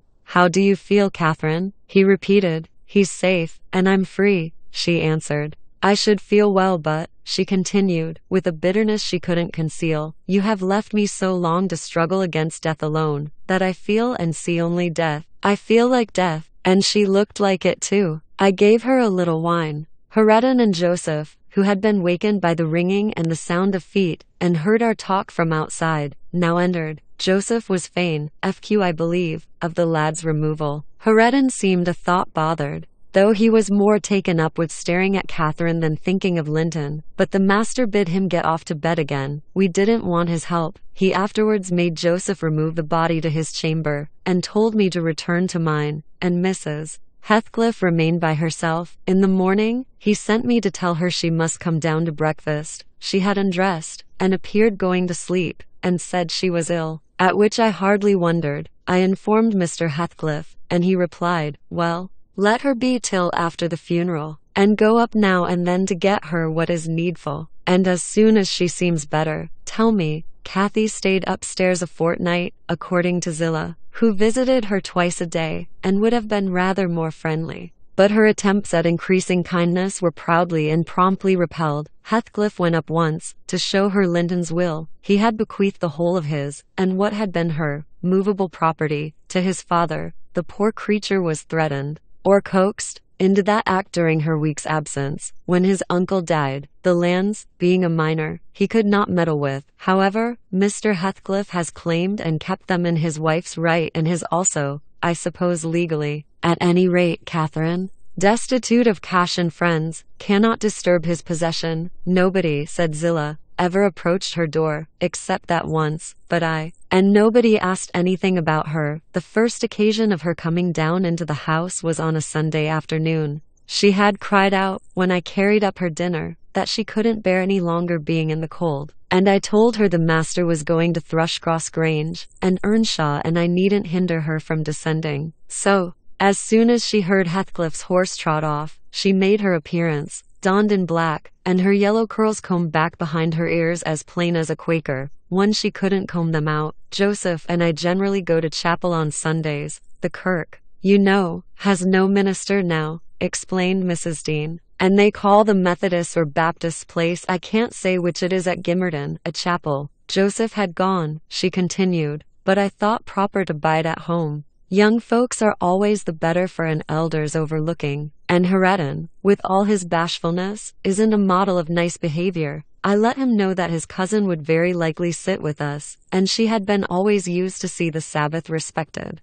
So he had as good leave his guns and bits of indoor work alone. While she stayed, he colored up at the news, and cast his eyes over his hands and clothes. The train oilfur and gunpowder were shoved out of sight in a minute. I saw he meant to give her his company, and I guessed, by his way, he wanted to be presentable. So, laughing, as I durst not laugh when the master is by, I offered to help him, if he would, and joked at his confusion. He grew sullen, and began to swear. Now, Mrs. Dean, Zillah went on, seeing me not pleased by her manner, you happen think your young lady to fine for Mr. Hareton, and happen you're right, but I own I should love well to bring her pride a peg lower. And what will all her learning and her daintiness do for her now? She's as poor as you or I, poorer, I'll be bound. You're saving, and I'm doing my little all that road. Hareton allowed Zillah to give her aid. and she flattered him into a good humor. So, when Catherine came, half forgetting her former insults, he tried to make himself agreeable. By the housekeeper's account, Mrs. walked in, she said, as chill as an icicle, and as high as a princess. I got up and offered her my seat in the armchair. No. She turned up her nose at my civility. Earnshaw rose too, and bid her come to the settle, and sit close by the fire. He was sure she was starved. I've been starved a month and more, she answered, resting on the word as scornful as she could. And she got a chair for herself, and placed it at a distance from both of us. Having sat till she was warm, she began to look round, and discovered a number of books on the dresser. She was instantly upon her feet again, stretching to reach them. But they were too high up. Her cousin, after watching her endeavors a while, at last summoned courage to help her. She held her frock, and he filled it with the first that came to hand. That was a great advance for the lad. She didn't thank him. Still, he felt gratified that she had accepted his assistance, and ventured to stand behind as she examined them, and even to stoop and point out what struck his fancy in certain old pictures which they contained. Nor was he daunted by the saucy style in which she jerked the page from his finger. He contented himself with going a bit farther back and looking at her instead of the book. She continued reading, or seeking for something to read. His attention became, by degrees, quite centered in the study of her thick silky curls. Her face he couldn't see, and she couldn't see him, and perhaps, not quite awake to what he did, but attracted like a child to a candle. At last he proceeded from staring to touching. He put out his hand and stroked one curl, as gently as if it were a bird. He might have stuck a knife into her neck. She started round in such a taking. Get away this moment. How dare you touch me? Why are you stopping there? She cried, in a tone of disgust. I can't endure you. I'll go upstairs again, if you come near me. Mr. Heredin recoiled, looking as foolish as he could do. He sat down in the settle very quiet, and she continued turning over her volumes another half hour. Finally, Earnshaw crossed over, and whispered to me, Will you ask her to read to us, Zillah? I'm stalled of doing naught, FS, and I do like I could like to hear her. Done it say I wanted it, but ask of yoursen. Mr. Heredin wishes you would read to us, ma'am. I said immediately, he'd take it very kind, he'd be much obliged. She frowned, and looked up, answered, Mr. Heredin and the whole set of you will be good enough to understand that I reject any pretense at kindness you have the hypocrisy to offer. I despise you, and will have nothing to say to any of you. When I would have given my life for one kind word, even to see one of your faces, you all kept off, but I won't complain to you. I'm driven down here by the cold, not either to amuse you or enjoy your society. What could I ha' done? Began Earnshaw. How was I to blame? Oh, you are an exception, answered Mrs. Heathcliff. I never missed such a concern as you, but I offered more than once, and asked, he said, kindling up at her pertness, I asked Mr. Heathcliff to let me wake forth you. Be silent. I'll go out of doors or anywhere, rather than have your disagreeable voice in my ear, said my lady. Heredin muttered she might go to hell for him, and unslinging his gun, restrained himself from his Sunday occupations no longer. He talked now, freely enough, and she presently saw fit to retreat to her solitude. But the frost had set in, and in spite of her pride, she was forced to condescend to our company, more and more. However, I took care there should be no further scorning at my good nature. Ever since, I've been as stiff as herself, and she has no lover or like among us, and she does not deserve one. For, let them say the least word to her, and she'll curl back without respect of any one. She'll snap at the master himself, and as good as dares him to thrash her. And the more hurt she gets, the more venomous she grows. At first, on hearing this account from Zillah, I determined to leave my situation, take a cottage, and get Catherine to come and live with me. But Mr. Heathcliff would as soon permit that as he would set up Heredin in an independent house, and I can see no remedy, at present, unless she could marry again, and that scheme it does not come within my province to arrange. Thus ended Mrs. Dean's story. Notwithstanding the doctor's prophecy, I am rapidly recovering strength, and though it be only the second week in January, I propose getting out on horseback in a day or two, and riding over to Wuthering Heights, to inform my landlord that I shall spend the next 6 months in London, and if he likes, he may look out for another tenant to take the place after October. I would not pass another winter here for much. Chapter XE. Yesterday was bright, calm, and frosty. I went to the Heights as I proposed. My housekeeper entreated me to bear a little note from her to her young lady, and I did not refuse. For the worthy woman was not conscious of anything odd in her request. The front door stood open, but the jealous gate was fastened, as at my last visit. I knocked and invoked Earnshaw from among the garden beds. He unchained it, and I entered. The fellow is as handsome a rustic as need be seen. I took particular notice of him this time. But then he does his best apparently to make the least of his advantages. I asked if Mr. Heathcliff were at home. He answered no, but he would be in at dinner time. It was 11 o'clock, and I announced my intention of going in and waiting for him, at which he immediately flung down his tools and accompanied me, in the office of watchdog, not as a substitute for the host. We entered together. Catherine was there, making herself useful in preparing some vegetables for the approaching meal. She looked more sulky and less spirited than when I had seen her first. She hardly raised her eyes to notice me, and continued her employment with the same disregard to common forms of politeness as before, never returning my bow and good morning by the slightest acknowledgement. She does not seem so amiable, I thought, as Mrs. Dean would persuade me to believe. She's a beauty, it is true, but not an angel. Earnshaw surlily bid her remove her things to the kitchen. Remove them yourself, she said, pushing them from her as soon as she had done, and retiring to a stool by the window, where she began to carve figures of birds and beasts out of the turnip parings in her lap. I approached her, pretending to desire a view of the garden, and as I fancied, adroitly dropped Mrs. Dean's note onto her knee. Unnoticed by Heredin, but she asked aloud, "What is that?" and chucked it off. "A letter from your old acquaintance, the housekeeper at the Grange," I answered, annoyed at her exposing my kind deed, and fearful lest it should be imagined a missive of my own. She would gladly have gathered it up at this information, but Heredin beat her. He seized and put it in his waistcoat, saying Mr. Heathcliff should look at it first. Thereat, Catherine silently turned her face from us, and very stealthily drew out her pocket handkerchief and applied it to her eyes, and her cousin, after struggling a while to keep down his softer feelings, pulled out the letter and flung it on the floor beside her, as ungraciously as he could. Catherine caught and perused it eagerly. Then she put a few questions to me concerning the inmates, rational and irrational, of her former home, and gazing towards the hills, murmured in soliloquy, "I should like to be riding Minnie down there. I should like to be climbing up there. Oh, I'm tired, I'm stalled, Heredin." And she leant her pretty head back against the sill, with half a yawn and half a sigh, and lapsed into an aspect of abstracted sadness, neither caring nor knowing whether we remarked her. "Mrs. Heathcliff," I said, after sitting some time mute, "you are not aware that I am an acquaintance of yours? So intimate that I think it strange you won't come and speak to me. My housekeeper never wearies of talking about and praising you, and she'll be greatly disappointed if I return with no news of or from you, except that you received her letter and said nothing." She appeared to wonder at this speech, and asked, "Does Ellen like you?" "Yes, very well," I replied, hesitatingly. "You must tell her," she continued, "that I would answer her letter, but I have no materials for writing, not even a book from which I might tear a leaf." "No books!" I exclaimed.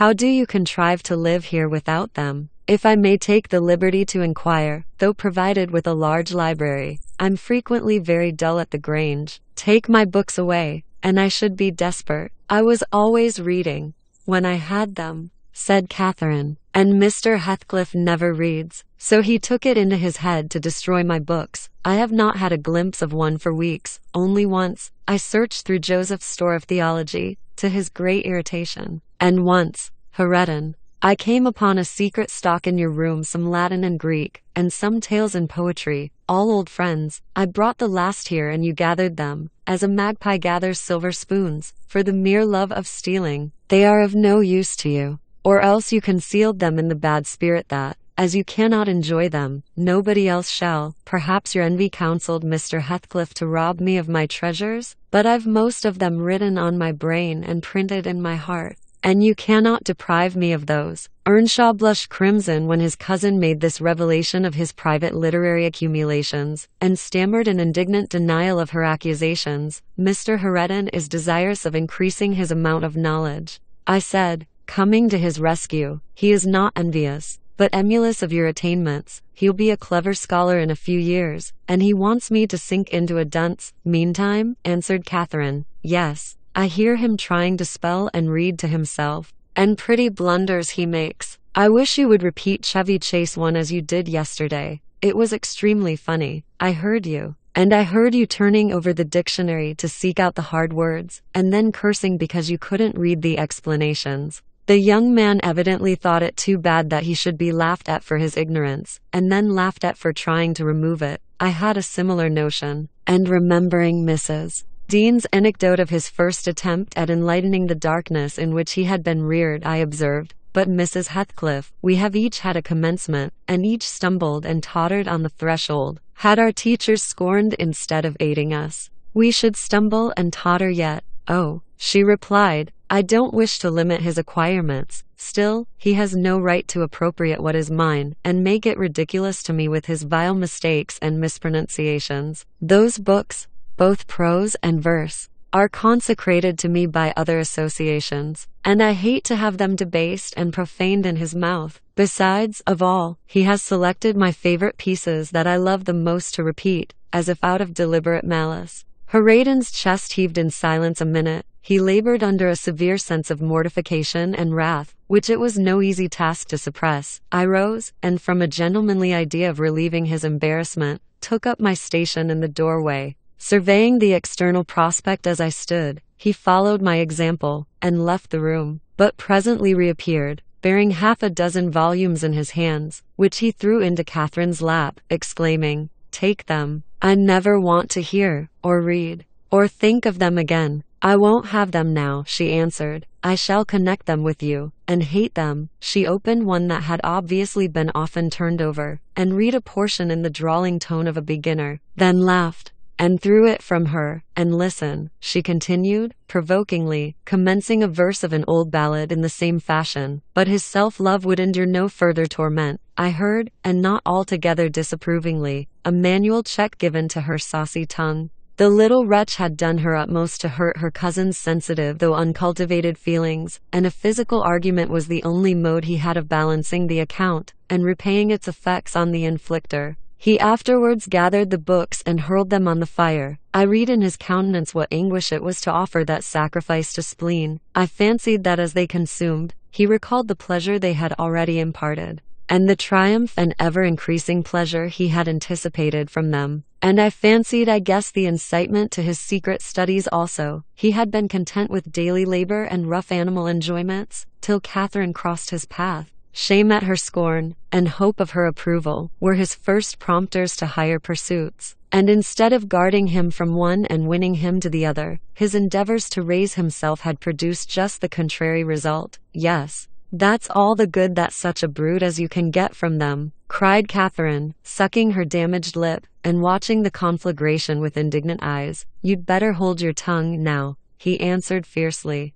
and his agitation precluded further speech. He advanced hastily to the entrance, where I made way for him to pass, but ere he had crossed the door-stones, Mr. Heathcliff, coming up the causeway, encountered him, and laying hold of his shoulder asked, What's to do now, my lad? Not, he said, and broke away to enjoy his grief and anger in solitude. Heathcliff gazed after him, and sighed. It will be odd if I thwart myself, he muttered, unconscious that I was behind him. But when I look for his father in his face, I find her every day more. How the devil is he so like? I can hardly bear to see him. He bent his eyes to the ground, and walked moodily in. There was a restless, anxious expression in his countenance I had never remarked there before, and he looked sparer in person. His daughter-in-law, on perceiving him through the window, immediately escaped to the kitchen, so that I remained alone. I'm glad to see you out of doors again, Mr. Lockwood, he said, in reply to my greeting. From selfish motives partly.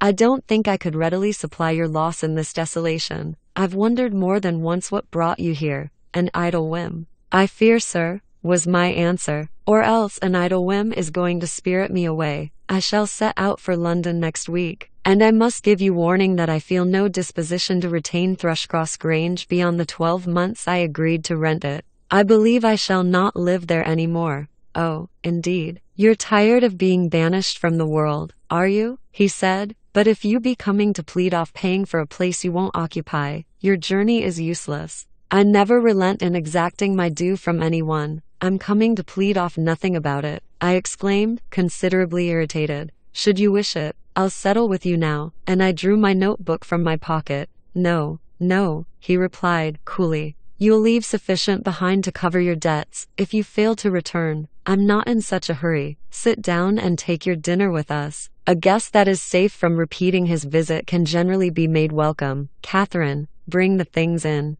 Where are you? Catherine reappeared, bearing a tray of knives and forks. You may get your dinner with Joseph, muttered Heathcliff, aside, and remain in the kitchen till he is gone. She obeyed his directions very punctually. Perhaps she had no temptation to transgress. Living among clowns and misanthropists, she probably cannot appreciate a better class of people when she meets them, with Mr. Heathcliff, grim and saturnine, on the one hand, and Hareton, absolutely dumb, on the other. I made a somewhat cheerless meal, and bade adieu early. I would have departed by the back way, to get a last glimpse of Catherine and annoy old Joseph, but Hareton received orders to lead up my horse, and my host himself escorted me to the door, so I could not fulfill my wish. How dreary life gets over in that house, I reflected, while riding down the road. What a realization of something more romantic than a fairy tale it would have been for Mrs. Linton Heathcliff, had she and I struck up an attachment, as her good nurse desired, and migrated together into the stirring atmosphere of the town. Chapter XEI 1802. This September I was invited to devastate for the moors of a friend in the north, and on my journey to his abode, I unexpectedly came within 15 miles of Gimmerton. The ostler at a roadside public house was holding a pail of water to refresh my horses, when a cart of very green oats, newly reaped, passed by, and he remarked, Jans Frau Gimmerton, na, there alles 3 week after other folk weet their harvest. F.V. Gimmerton. I repeated. My residence in that locality had already grown dim and dreamy. Ah, I know. How far is it from this? Happen 14 mile o'er hills, and a rough road, he answered. A sudden impulse seized me to visit Thrushcross Grange. It was scarcely noon, and I conceived that I might as well pass the night under my own roof as in an inn. Besides, I could spare a day easily to arrange matters with my landlord, and thus save myself the trouble of invading the neighborhood again. Having rested a while, I directed my servant to inquire the way to the village, and with great fatigue to our beasts, we managed the distance in some 3 hours. I left him there, and proceeded down the valley alone. The grey church looked greyer, and the lonely churchyard lonelier. I distinguished a more sheep cropping the short turf on the graves. It was sweet, warm weather, too warm for traveling, but the heat did not hinder me from enjoying the delightful scenery above and below. Had I seen it nearer August, I'm sure it would have tempted me to waste a month among its solitudes. In winter nothing more dreary, in summer nothing more divine, than those glens shut in by hills, and those bluff, bold swells of heath. I reached the Grange before sunset, and knocked for admittance, but the family had retreated into the back premises, I judged by one thin blue wreath curling from the kitchen chimney, and they did not hear. I rode into the court. Under the porch, a girl of 9 or 10 sat knitting, and an old woman reclined on the house steps, smoking a meditative pipe. Is Mrs. Dean within? I demanded of the dame. Mistress Dean? Nay, she answered, she doesn't bide here. She's up at Heights. Are you the housekeeper then? I continued. Yeah, I keep house, she replied. Well, I'm Mr. Lockwood, the master. Are there any rooms to lodge me in, I wonder? I wish to stay all night. Tea meester, she cried in astonishment. What? Woiver knew ya were coming? Ya said ha send word. They's nout norther dry nor mensful about tea place. Nout there isn't. Efks. She threw down her pipe and bustled in. The girl followed, and I entered too, soon perceiving that her report was true, and moreover, that I had almost upset her wits by my unwelcome apparition. I bade her be composed. I would go out for a walk, and, meantime, she must try to prepare a corner of a sitting room for me to sup in, and a bedroom to sleep in. No sweeping and dusting, only good fire and dry sheets were necessary. She seemed willing to do her best, though she thrust the hearth brush into the grates in mistake for the poker, and malappropriated several other articles of her craft. But I retired, confiding in her energy for a resting place against my return. Wuthering Heights was the goal of my proposed excursion, and afterthought brought me back. When I had quitted the court, all well at the Heights, I inquired of the woman, "Ia, effer out ina?" Fy, she answered, scurrying away with a pan of hot cinders. I would have asked why Mrs. Dean had deserted the Grange, but it was impossible to delay her at such a crisis, so I turned away and made my exit, rambling leisurely along, with the glow of a sinking sun behind, and the mild glory of a rising moon in front, one fading, and the other brightening as I quitted the park, and climbed the stony by-road branching off to Mr. Heathcliff's dwelling. Before I arrived in sight of it, all that remained of day was a beamless amber light along the west, but I could see every pebble on the path, and every blade of grass. By that splendid moon, I had neither to climb the gate nor to knock it yielded to my hand. That is an improvement, I thought, and I noticed another. By the aid of my nostrils, a fragrance of stocks and wallflowers wafted on the air from amongst the homely fruit trees. Both doors and lattices were open, and yet, as is usually the case in a cold district, a fine red fire illumined the chimney. The comfort which the eye derives from it renders the extra heat endurable, but the house of Wuthering Heights is so large that the inmates have plenty of space for withdrawing out of its influence, and accordingly what inmates there were had stationed themselves not far from one of the windows. I could both see them and hear them talk before I entered, and looked and listened in consequence, being moved there by a mingled sense of curiosity and envy, that grew as I lingered. "Contrary," said a voice as sweet as a silver bell, "that for the third time, you dunce. I'm not going to tell you again, recollect, or I'll pull your hair." "Contrary then," answered another, in deep but softened tones, "and now, kiss me, for minding so well. No, read it over first correctly." Without a single mistake, the male speaker began to read. He was a young man, respectably dressed and seated at a table, having a book before him. His handsome features glowed with pleasure, and his eyes kept impatiently wandering from the page to a small white hand over his shoulder, which recalled him by a smart slap on the cheek. Whenever its owner detected such signs of inattention, its owner stood behind, her light, shining ringlets blending at intervals with his brown locks, as she bent to superintend his studies. And her face, it was lucky he could not see her face, or he would never have been so steady. I could, and I bit my lip in spite at having thrown away the chance I might have had of doing something besides staring at its smiting beauty. The task was done,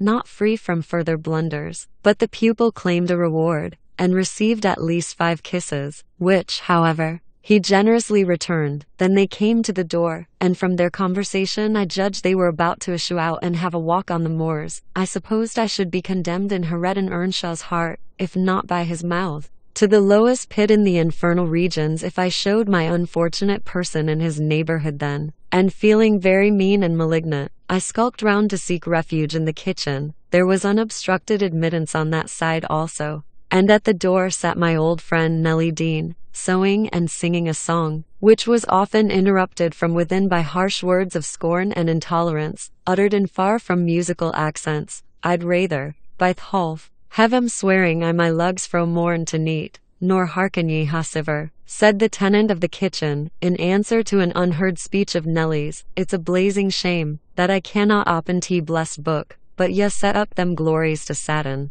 and all t' flaysome wickednesses that iver were born into th' world. Oh, ye're a rate now, and shoes another, and that poor lad'll be lost atween ye. Poor lad," he added, with a groan, "he's witched. I'm sartin on't, oh, Lord, judge 'em, for there's norther law nor justice among your rullers. Fz.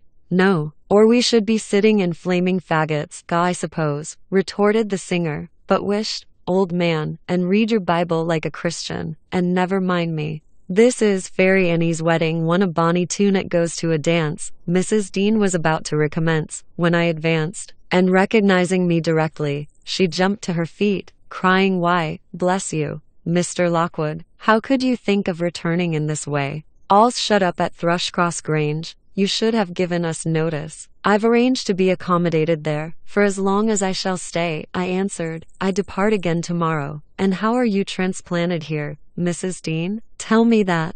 "Zillah left, and Mr. Heathcliff wished me to come, soon after you went to London, and stay till you returned. But step in, pray. Have you walked from Gimmerton this evening?" "From the Grange," I replied, and while they make me lodging room there, I want to finish my business with your master, because I don't think of having another opportunity in a hurry. What business, sir? Said Nellie, conducting me into the house. He's gone out at present, and won't return soon. About the rent, I answered. Oh, then it is with Mrs. Heathcliff you must settle, she observed, or rather with me. She has not learnt to manage her affairs yet, and I act for her. There's nobody else. I looked surprised. Ah, you have not heard of Heathcliff's death, I see, she continued. Heathcliff dead? I exclaimed, astonished. How long ago? 3 months since. But sit down, and let me take your hat, and I'll tell you all about it. Stop. You have had nothing to eat, have you? I want nothing.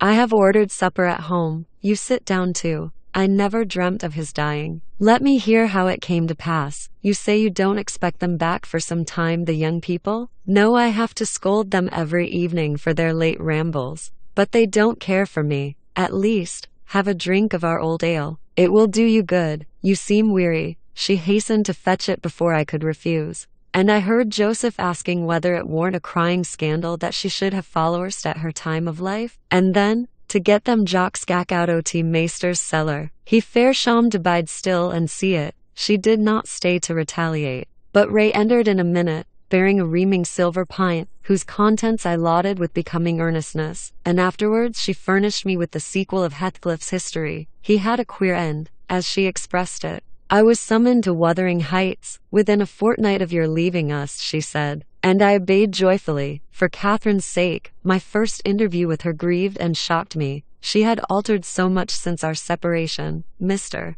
Heathcliff did not explain his reasons for taking a new mind about my coming here. He only told me he wanted me, and he was tired of seeing Catherine. I must make the little parlor my sitting room, and keep her with me. It was enough if he were obliged to see her once or twice a day. She seemed pleased at this arrangement, and by degrees, I smuggled over a great number of books and other articles that had formed her amusement at the Grange, and flattered myself we should get on in tolerable comfort. The delusion did not last long. Catherine, contented at first, in a brief space grew irritable and restless. For one thing, she was forbidden to move out of the garden, and it fretted her sadly to be confined to its narrow bounds as spring drew on. For another, in following the house, I was forced to quit her frequently, and she complained of loneliness. She preferred quarreling with Joseph in the kitchen to sitting at peace in her solitude. I did not mind their skirmishes, but Heredin was often obliged to seek the kitchen also, when the master wanted to have the house to himself.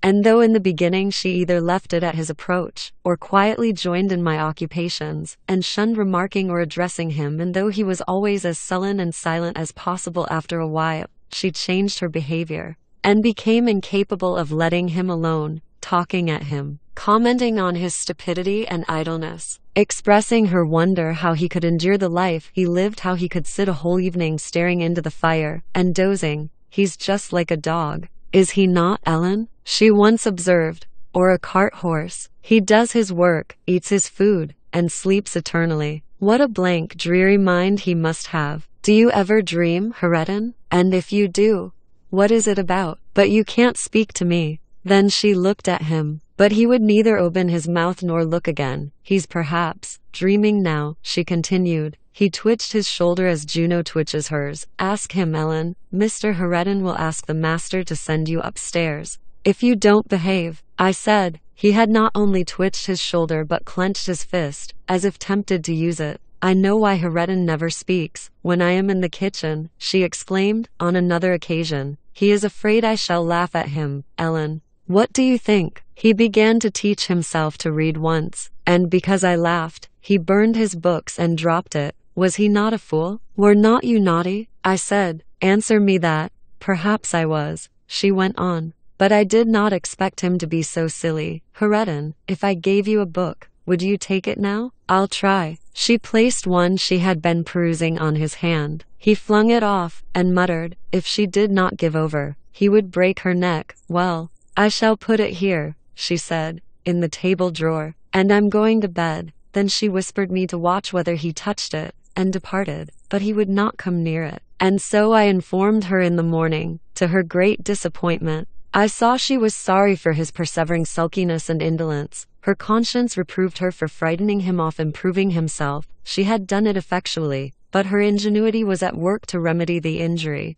while I ironed, or pursued other such stationary employments as I could not well do in the parlor. She would bring some pleasant volume and read it aloud to me. When Heredin was there, she generally paused in an interesting part, and left the book lying about. That she did repeatedly, but he was as obstinate as a mule, and instead of snatching at her bait, in wet weather he took to smoking with Joseph, and they sat like automatons, one on each side of the fire. The elder happily too deaf to understand her wicked nonsense, as he would have called it, the younger doing his best to seem to disregard it. On fine evenings the latter followed his shooting expeditions, and Catherine yawned and sighed, and teased me to talk to her, and ran off into the court or garden the moment I began, and as a last resource cried, and said she was tired of living. Her life was useless. Heathcliff, who grew more and more disinclined to society, had almost banished Earnshaw from his apartment, owing to an accident at the commencement of March. He became for some days a fixture in the kitchen. His gun burst while out on the hills by himself. A splinter cut his arm,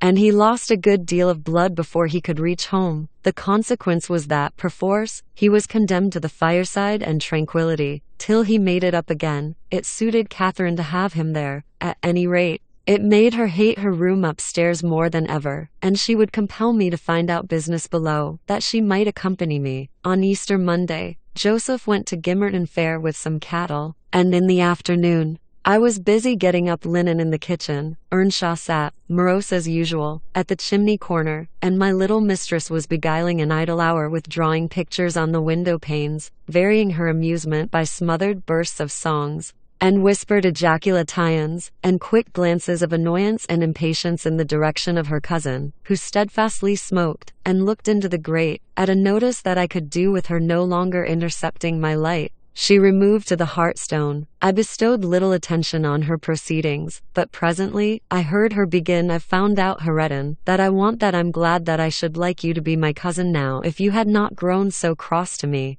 and so rough." Heredin returned no answer. Heredin, Heredin, Heredin, do you hear? She continued.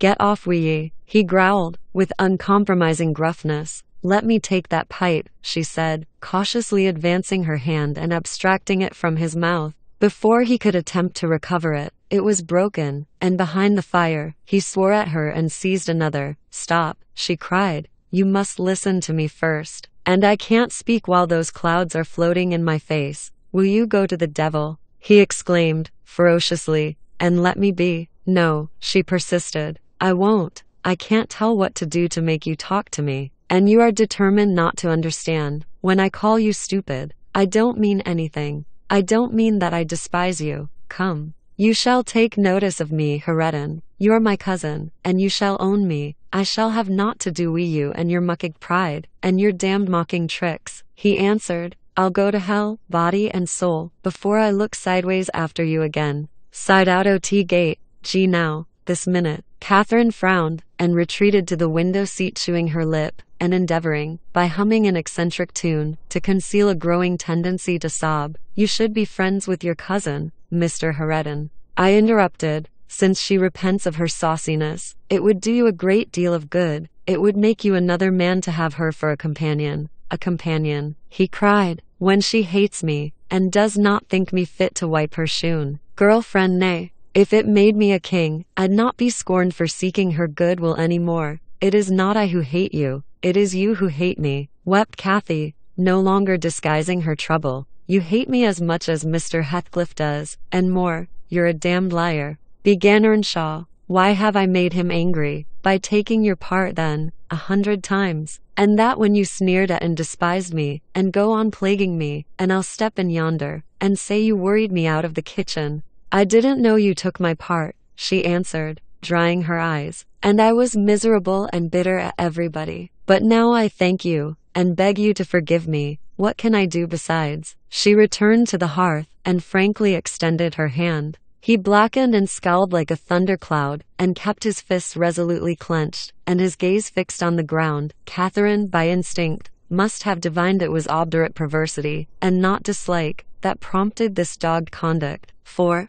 After remaining an instant undecided, she stooped and impressed on his cheek a gentle kiss. The little rogue thought I had not seen her, and drawing back, she took her former station by the window, quite demurely. I shook my head reprovingly. And then she blushed and whispered, "Well, what should I have done, Ellen? He wouldn't shake hands, and he wouldn't look. I must show him some way that I like him, that I want to be friends." Whether the kiss convinced Heredin, I cannot tell. He was very careful, for some minutes, that his face should not be seen, and when he did raise it, he was sadly puzzled where to turn his eyes. Catherine employed herself in wrapping a handsome book neatly in white paper, and having tied it with a bit of ribbon, and addressed it to Mr. Heredin Earnshaw, she desired me to be her ambassadress, and convey the present to its destined recipient, and tell him, if he'll take it, I'll come and teach him to read it right, she said, and if he refuse it, I'll go upstairs, and never tease him again. I carried it,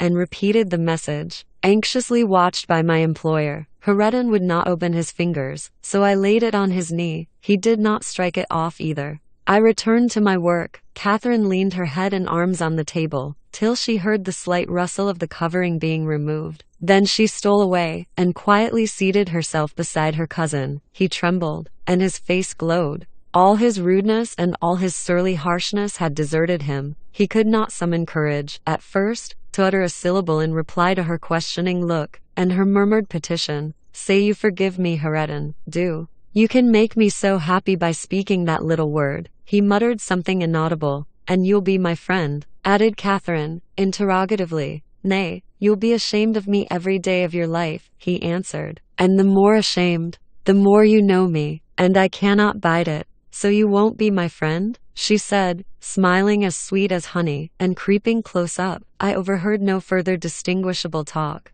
but on looking round again, I perceived two such radiant countenances bent over the page of the accepted book, that I did not doubt the treaty had been ratified on both sides, and the enemies were thenceforth sworn allies. The work they studied was full of costly pictures, and those in their position had charm enough to keep them unmoved till Joseph came home. He, poor man, was perfectly aghast at the spectacle of Catherine seated on the same bench with Heredin Earnshaw, leaning her hand on his shoulder, and confounded at his favourite's endurance of her proximity. It affected him too deeply to allow an observation on the subject that night. His emotion was only revealed by the immense sighs he drew, as he solemnly spread his large Bible on the table, and overlaid it with dirty bank notes from his pocket-book, the produce of the day's transactions. At length he summoned Heredin from his seat. "Tak these into tea, measter lad," he said, "and bide there. I's gang up to my own ram. This hoile's neither mensfolk nor seemly for us. We mun side out the and see ark another." "Come, Catherine," I said, "we must side out too.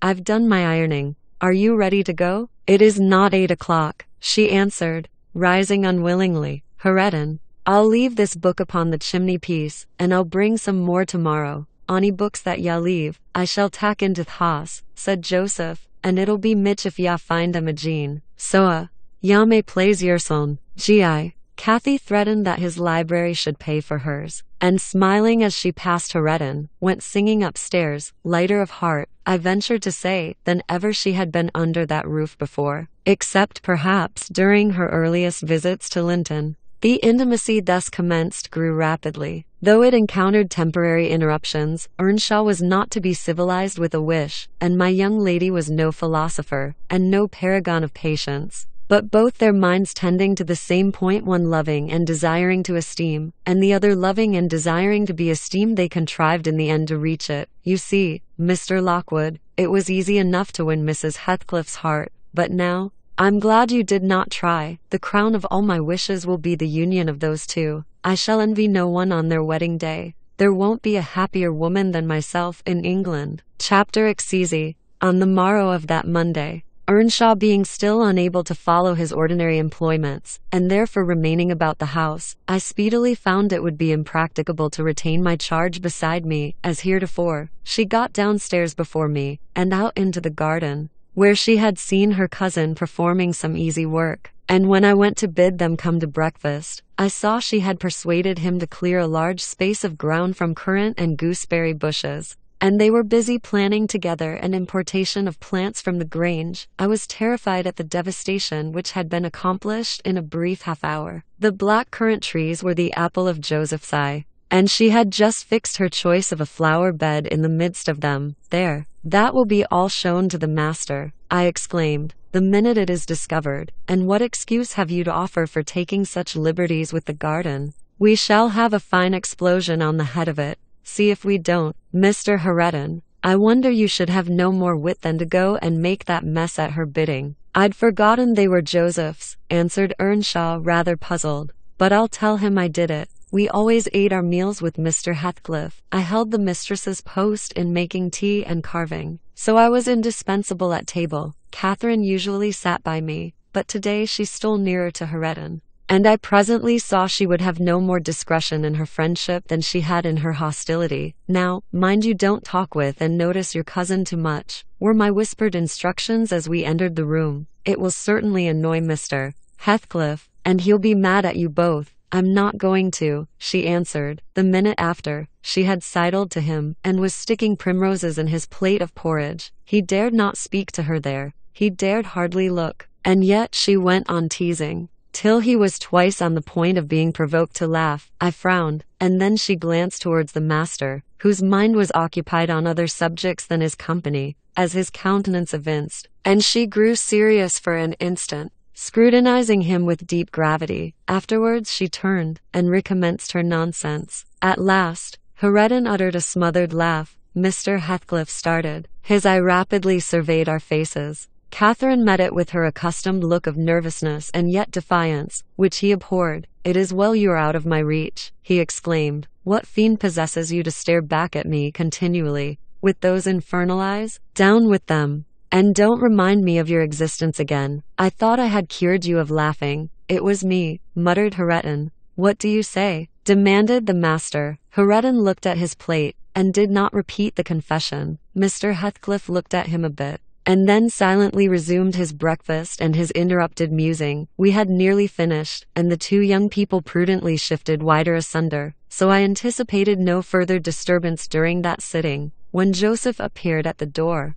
revealing by his quivering lip and furious eyes that the outrage committed on his precious shrubs was detected. He must have seen Cathy and her cousin about the spot before he examined it, for while his jaws worked like those of a cow chewing its cud, and rendered his speech difficult to understand, he began, I mun have my wage, and I mun goa. I aim to dee where I'd sarved for 60 year, and I thought I'd lug my books up into tea garret, and all my bits o' stuff, and they sud have tea kitchen to Thyrson. For tea sake o' quietness, it were hard to gie up my own hearthstone, but I thought I could do that. But na, shoes ton my garden fro me, and by th' heart, maester, I cannot stand it. Ya may bend to th' yoke and ye will I known used to tea, and an old man doesn't soon get used to new barthens. I'd rather arn my bite and my sup wi' a hammer in th' road. GJ. Now, idiot, interrupted Heathcliff. Cut it short. What's your grievance? I'll interfere in no quarrels between you and Nellie. She may thrust you into the coal hole for anything I care. It's known Nellie, answered Joseph. I sudden't shift for Nellie nasty ill now as shoo is. Thank God. Shoo cannot stale tea solo nobdy. Shoo, W or niver so a handsome, but what a body mudlock at her bout winking. It's yon flaysome, graceless queen, that's witched our lad. We her boldeen and her forward ways till nay. It fair brusts my heart. Gak he's forgotten all I've done for him, and made on him, and gone and riven up a whole row o' tea grandest currant trees I tea garden. And here he lamented outright, unmanned by a sense of his bitter injuries, and Earnshaw's ingratitude and dangerous condition. Is the fool drunk? Asked Mr. Heathcliff. Hareton, is it you he's finding fault with? I've pulled up 2 or 3 bushes, replied the young man, but I'm going to set 'em again. And why have you pulled them up? Said the master.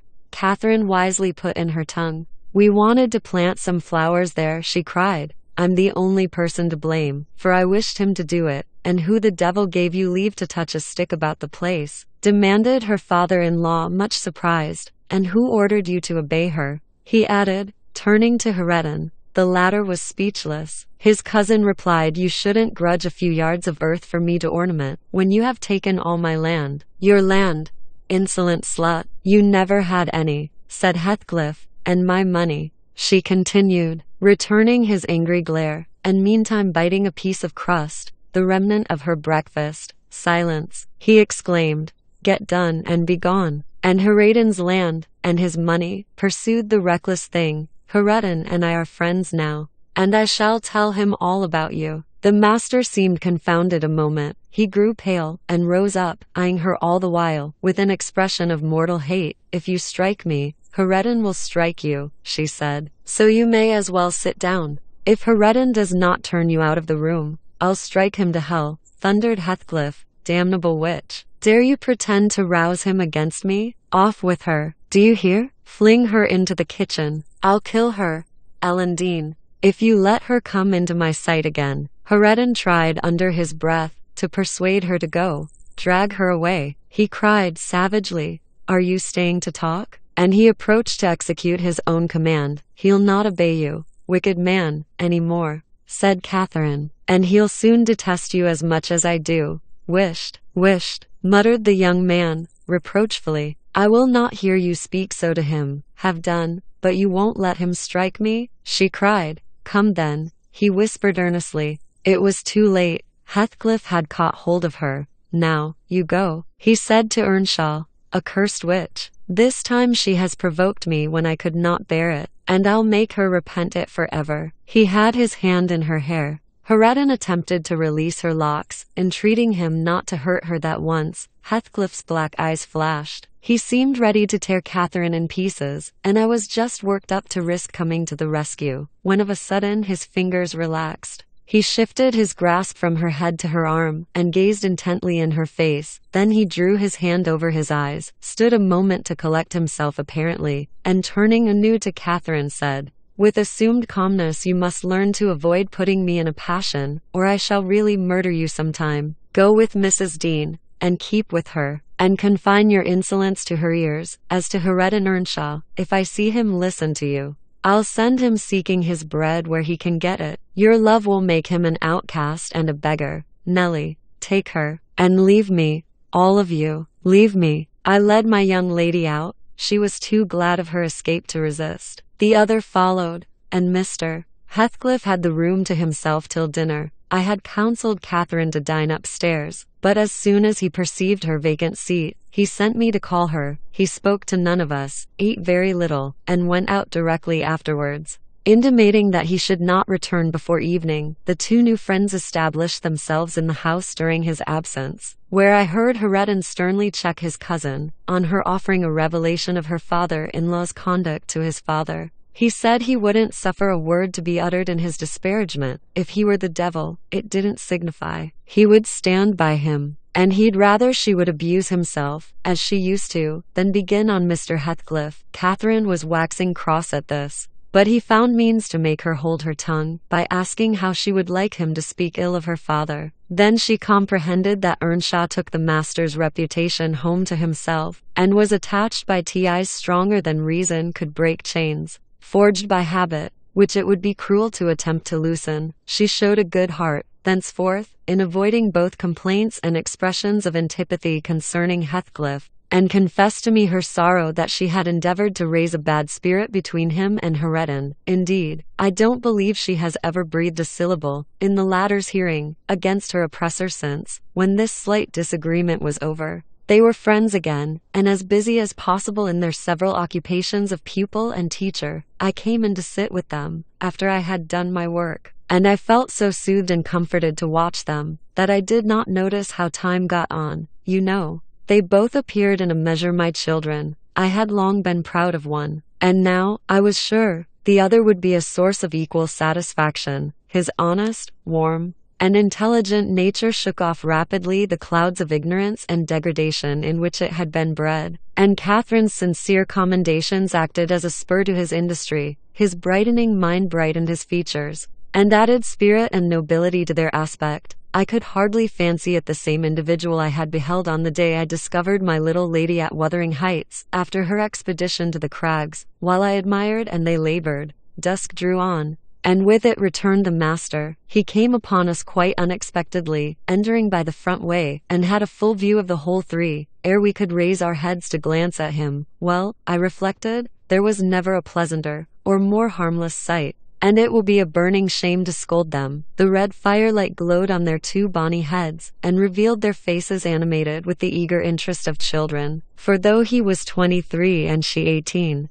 each had so much of novelty to feel and learn, that neither experienced nor evinced the sentiments of sober disenchanted maturity. They lifted their eyes together, to encounter Mr. Heathcliff. Perhaps you have never remarked that their eyes are precisely similar, and they are those of Catherine Earnshaw. The present Catherine has no other likeness to her, except a breadth of forehead, and a certain arch of the nostril that makes her appear rather haughty, whether she will or not. With Hareton the resemblance is carried farther. It is singular at all times. Then it was particularly striking, because his senses were alert, and his mental faculties wakened to unwonted activity. I suppose this resemblance disarmed Mr. Heathcliff. He walked to the hearth in evident agitation, but it quickly subsided as he looked at the young man, or, I should say, altered its character, for it was there yet. He took the book from his hand, and glanced at the open page, then returned it without any observation, merely signing Catherine away. Her companion lingered very little behind her, and I was about to depart also.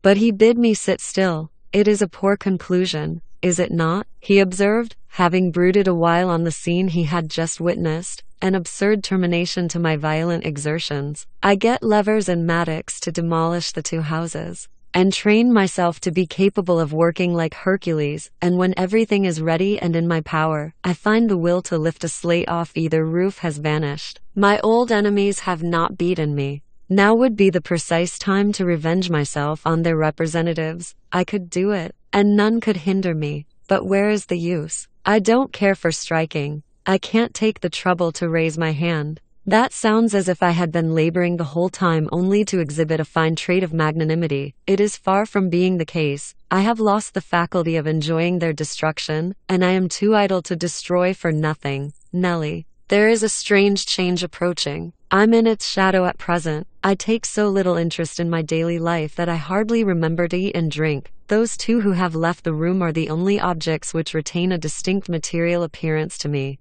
and that appearance causes me pain, amounting to agony. About her I won't speak, and I don't desire to think, but I earnestly wish she were invisible. Her presence invokes only maddening sensations. He moves me differently. And yet if I could do it without seeming insane, I'd never see him again. You'll perhaps think me rather inclined to become so, he added, making an effort to smile, if I try to describe the thousand forms of past associations and ideas he awakens or embodies, but you'll not talk of what I tell you, and my mind is so eternally secluded in itself, it is tempting at last to turn it out to another. 5 minutes ago Hareton seemed a personification of my youth, not a human being. I felt to him in such a variety of ways, that it would have been impossible to have accosted him rationally. In the first place, his startling likeness to Catherine connected him fearfully with her. That, however, which you may suppose the most potent to arrest my imagination, is actually the least, for what is not connected with her to me, and what does not recall her? I cannot look down to this floor, but her features are shaped in the flags, in every cloud, in every tree filling the air at night, and caught by glimpses in every object by day. I am surrounded with her image. The most ordinary faces of men and women, my own features mock me with a resemblance. The entire world is a dreadful collection of memoranda that she did exist, and that I have lost her. Well, Hareton's aspect was the ghost of my immortal love, of my wild endeavors to hold my right, my degradation, my pride, my happiness, and my anguish. But it is frenzy to repeat these thoughts to you, only it will let you know why, with a reluctance to be always alone, his society is no benefit, rather an aggravation of the constant torment I suffer, and it partly contributes to render me regardless how he and his cousin go on together. I can give them no attention any more. But what do you mean by a change, Mr. Heathcliff? I said, alarmed at his manner, though he was neither in danger of losing his senses, nor dying. According to my judgment, he was quite strong and healthy, and as to his reason, from childhood he had a delight in dwelling on dark things. and entertaining odd fancies. He might have had a monomania on the subject of his departed idol, but on every other point his wits were as sound as mine. "I shall not know that till it comes," he said. "I'm only half conscious of it now." "You have no feelings of illness, have you?" I asked. "No, Nellie, I have not," he answered. "Then you are not afraid of death?" I pursued. "Afraid? No," he replied. "I have neither a fear, nor a presentiment, nor a hope of death. Why should I? With my hard constitution and temperate mode of living, and unperilous occupations, I ought to, and probably shall, remain above ground till there is scarcely a black hair on my head, and yet I cannot continue in this condition. I have to remind myself to breathe, almost to remind my heart to beat, and it is like bending back a stiff spring. It is by compulsion that I do the slightest act not prompted by one thought, and by compulsion that I notice anything alive or dead, which is not associated with one universal idea. I have a single wish, and my whole being and faculties are yearning to attain it. They have yearned towards it so long, and so unwaveringly, that I'm convinced it will be reached and soon, because it has devoured my existence. I am swallowed up in the anticipation of its fulfillment. My confessions have not relieved me, but they may account for some otherwise unaccountable phases of humor which I show. Oh God, it is a long fight. I wish it were over. He began to pace the room, muttering terrible things to himself, till I was inclined to believe, as he said Joseph did, that conscience had turned his heart to an earthly hell. One, I wondered greatly how it would end, though he seldom before had revealed this state of mind, even by looks. It was his habitual mood, I had no doubt. He asserted it himself, but not a soul, from his general bearing, would have conjectured the fact. You did not when you saw him, Mr. Lockwood, and at the period of which I speak, he was just the same as then, only fonder of continued solitude, and perhaps still more laconic in company. Chapter Exive. For some days after that evening, Mr. Heathcliff shunned meeting us at meals, yet he would not consent formally to exclude Hareton and Cathy. He had an aversion to yielding so completely to his feelings,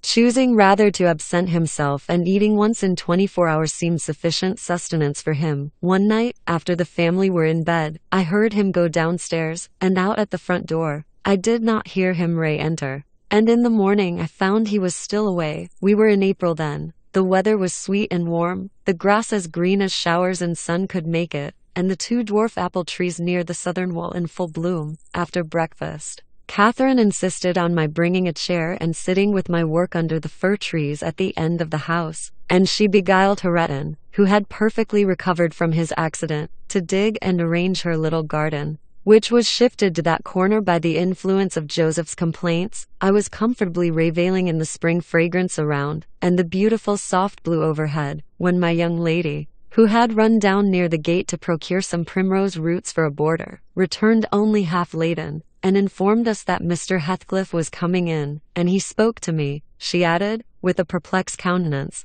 "What did he say?" asked Hareton. "He told me to be gone as fast as I could," she answered, "but he looked so different from his usual look that I stopped a moment to stare at him." "How?" he inquired. "Why, almost bright and cheerful." "No, almost nothing, very much excited, and wild, and glad," she replied. "Night walking amuses him, then," I remarked, affecting a careless manner, in reality as surprised as she was, and anxious to ascertain the truth of her statement, for to see the master looking glad would not be an everyday spectacle. I framed an excuse to go in. Heathcliff stood at the open door. He was pale, and he trembled, yet certainly, he had a strange joyful glitter in his eyes, that altered the aspect of his whole face. "Will you have some breakfast?" I said.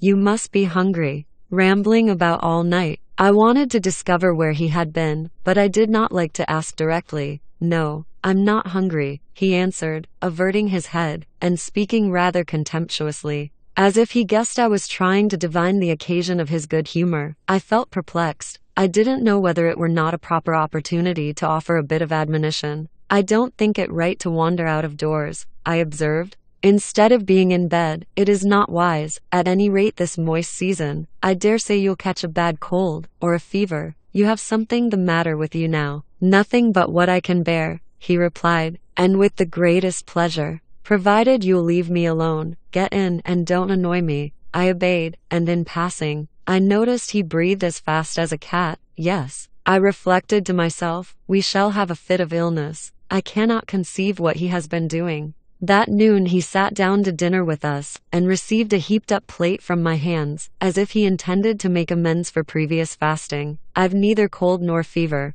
Nellie, he remarked, in allusion to my morning's speech, and I'm ready to do justice to the food you give me. He took his knife and fork, and was going to commence eating, when the inclination appeared to become suddenly extinct. He laid them on the table, looked eagerly towards the window, then rose and went out. We saw him walking to and fro in the garden while we concluded our meal, and Earnshaw said he'd go and ask why he would not dine. He thought we had grieved him some way. Well, is he coming? Cried Catherine, when her cousin returned. Nay, he answered, but he's not angry. He seemed rarely pleased indeed. Only I made him impatient by speaking to him twice, and then he bid me be off to you. He wondered how I could want the company of anybody else. I set his plate to keep warm on the fender, and after an hour or two he re-entered, when the room was clear, in no degree calmer, the same unnatural appearance of joy under his black brows, the same bloodless hue, and his teeth visible,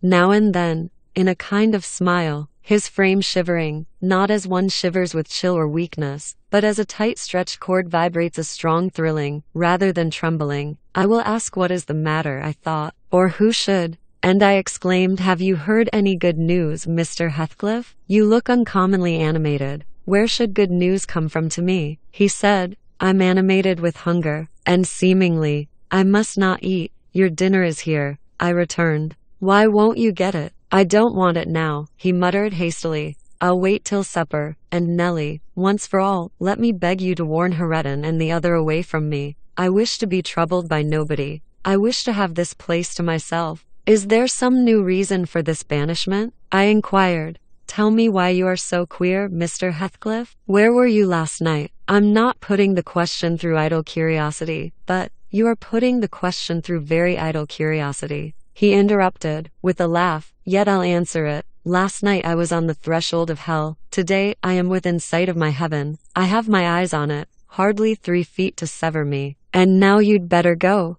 You'll neither see nor hear anything to frighten you, if you refrain from prying. Having swept the hearth and wiped the table, I departed, more perplexed than ever. He did not quit the house again that afternoon, and no one intruded on his solitude, till, at 8 o'clock, I deemed it proper, though unsummoned, to carry a candle and his supper to him. He was leaning against the ledge of an open lattice, but not looking out. His face was turned to the interior gloom. The fire had smoldered to ashes. The room was filled with the damp, mild air of the cloudy evening, and so still, that not only the murmur of the beck down Gimmerton was distinguishable, but its ripples and its gurgling over the pebbles, or through the large stones which it could not cover. I uttered an ejaculation of discontent at seeing the dismal grate, and commenced shutting the casements, one after another, till I came to his. Must I close this? I asked, in order to rouse him, for he would not stir. The light flashed on his features as I spoke. Oh, Mr. Lockwood, I cannot express what a terrible start I got by the momentary view. Those deep black eyes, that smile,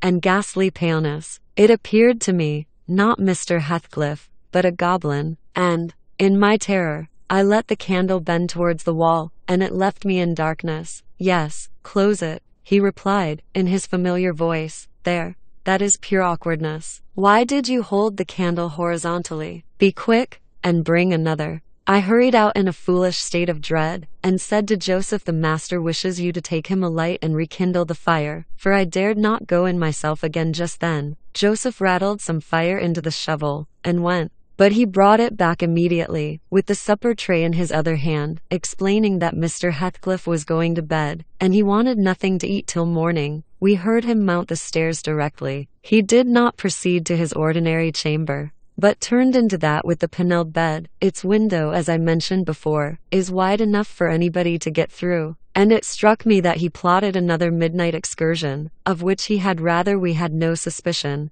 Is he a ghoul or a vampire? I mused. I had read of such hideous incarnate demons, and then I set myself to reflect how I had tended him in infancy, and watched him grow to youth, and followed him almost through his whole course. And what absurd nonsense it was to yield to that sense of horror. But where did he come from? The little dark thing, harbored by a good man to his bane. Muttered superstition, as I dozed into unconsciousness, and I began, half dreaming, to weary myself with imagining some fit parentage for him. And repeating my waking meditations, I tracked his existence over again, with grim variations. At last, picturing his death and funeral, of which, all I can remember is, being exceedingly vexed at having the task of dictating an inscription for his monument, and consulting the sexton about it. And as he had no surname, and we could not tell his age, we were obliged to content ourselves with the single word, Heathcliff. That came true. We were, if you enter the kirkyard, you read, on his headstone, only that, and the date of his death. Dawn restored me to common sense. I rose, and went into the garden, as soon as I could see,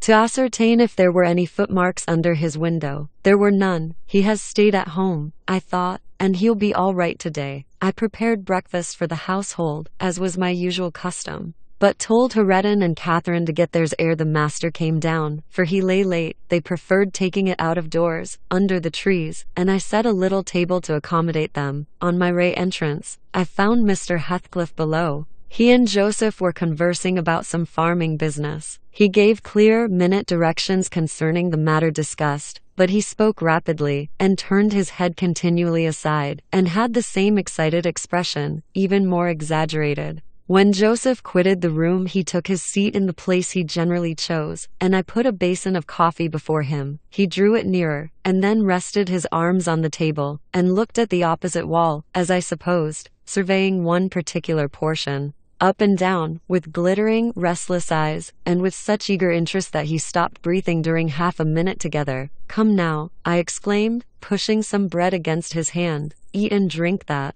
while it is hot. It has been waiting near an hour." He didn't notice me, and yet he smiled. I'd rather have seen him gnash his teeth than smile so. "Mr. Heathcliff." "Master," I cried, "don't, for God's sake, stare as if you saw an unearthly vision. Don't, for goodness sake, shout so loud," he replied. "Turn round, and tell me, are we by ourselves?" "Of course," was my answer. "Of course we are." Still, I involuntarily obeyed him, as if I was not quite sure. With a sweep of his hand he cleared a vacant space in front among the breakfast things, and leant forward to gaze more at his ease. Now, I perceived he was not looking at the wall, for when I regarded him alone, it seemed exactly that he gazed at something within 2 yards distance, and whatever it was, it communicated, apparently, both pleasure and pain in exquisite extremes. At least the anguished, yet raptured, expression of his countenance suggested that idea. The fancied object was not fixed either. His eyes pursued it with unwearied diligence, and even in speaking to me, were never weaned away. I vainly reminded him of his protracted abstinence from food.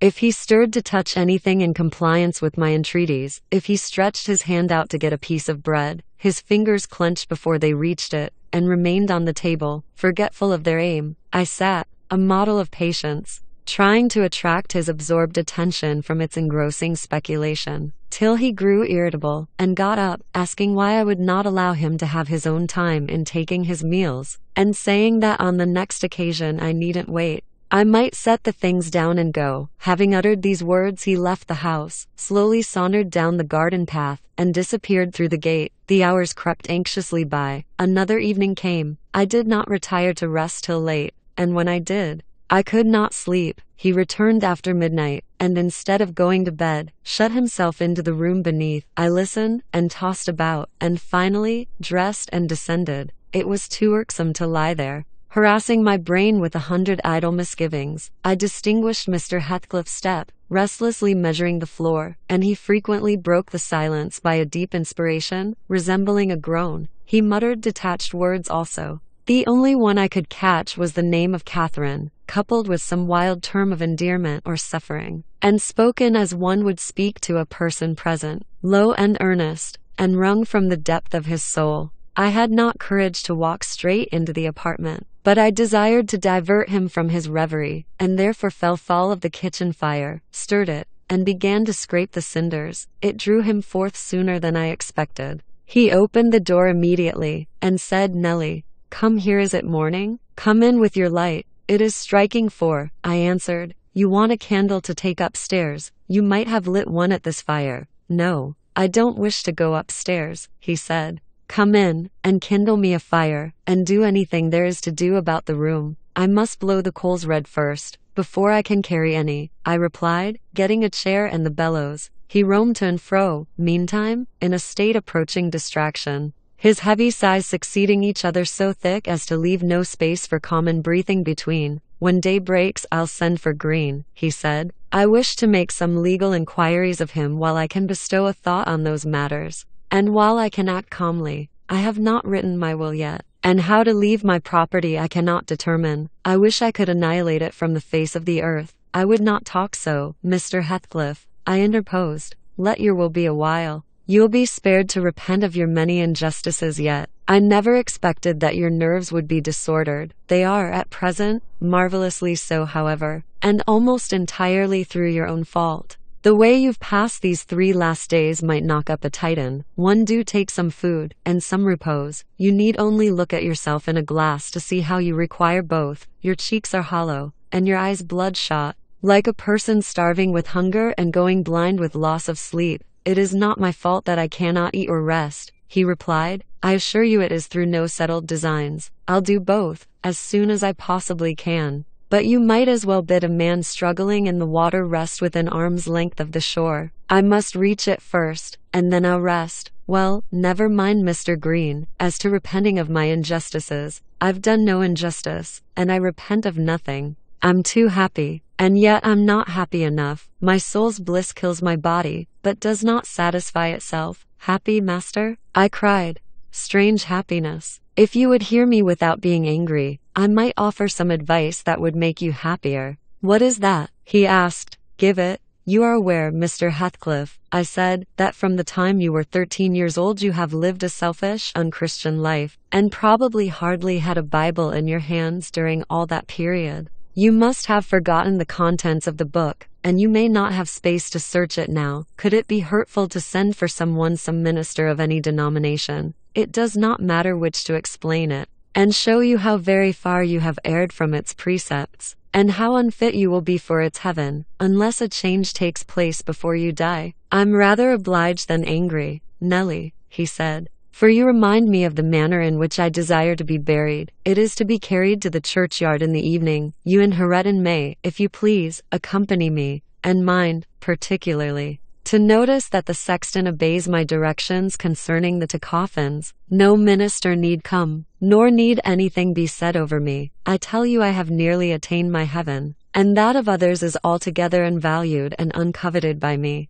And supposing you persevered in your obstinate fast, and died by that means, and they refused to bury you in the precincts of the kirk, I said, shocked at his godless indifference, how would you like it? They won't do that, he replied. If they did, you must have me removed secretly, and if you neglect it you shall prove, practically, that the dead are not annihilated. As soon as he heard the other members of the family stirring he retired to his den, and I breathed freer. But in the afternoon, while Joseph and Hareton were at their work, he came into the kitchen again, and with a wild look, bid me come and sit in the house. He wanted somebody with him. I declined, telling him plainly that his strange talk and manner frightened me, and I had neither the nerve nor the will to be his companion alone. I believe you think me a fiend, he said, with his dismal laugh, something too horrible to live under a decent roof. Then turning to Catherine, who was there, and who drew behind me at his approach, he added, half sneeringly,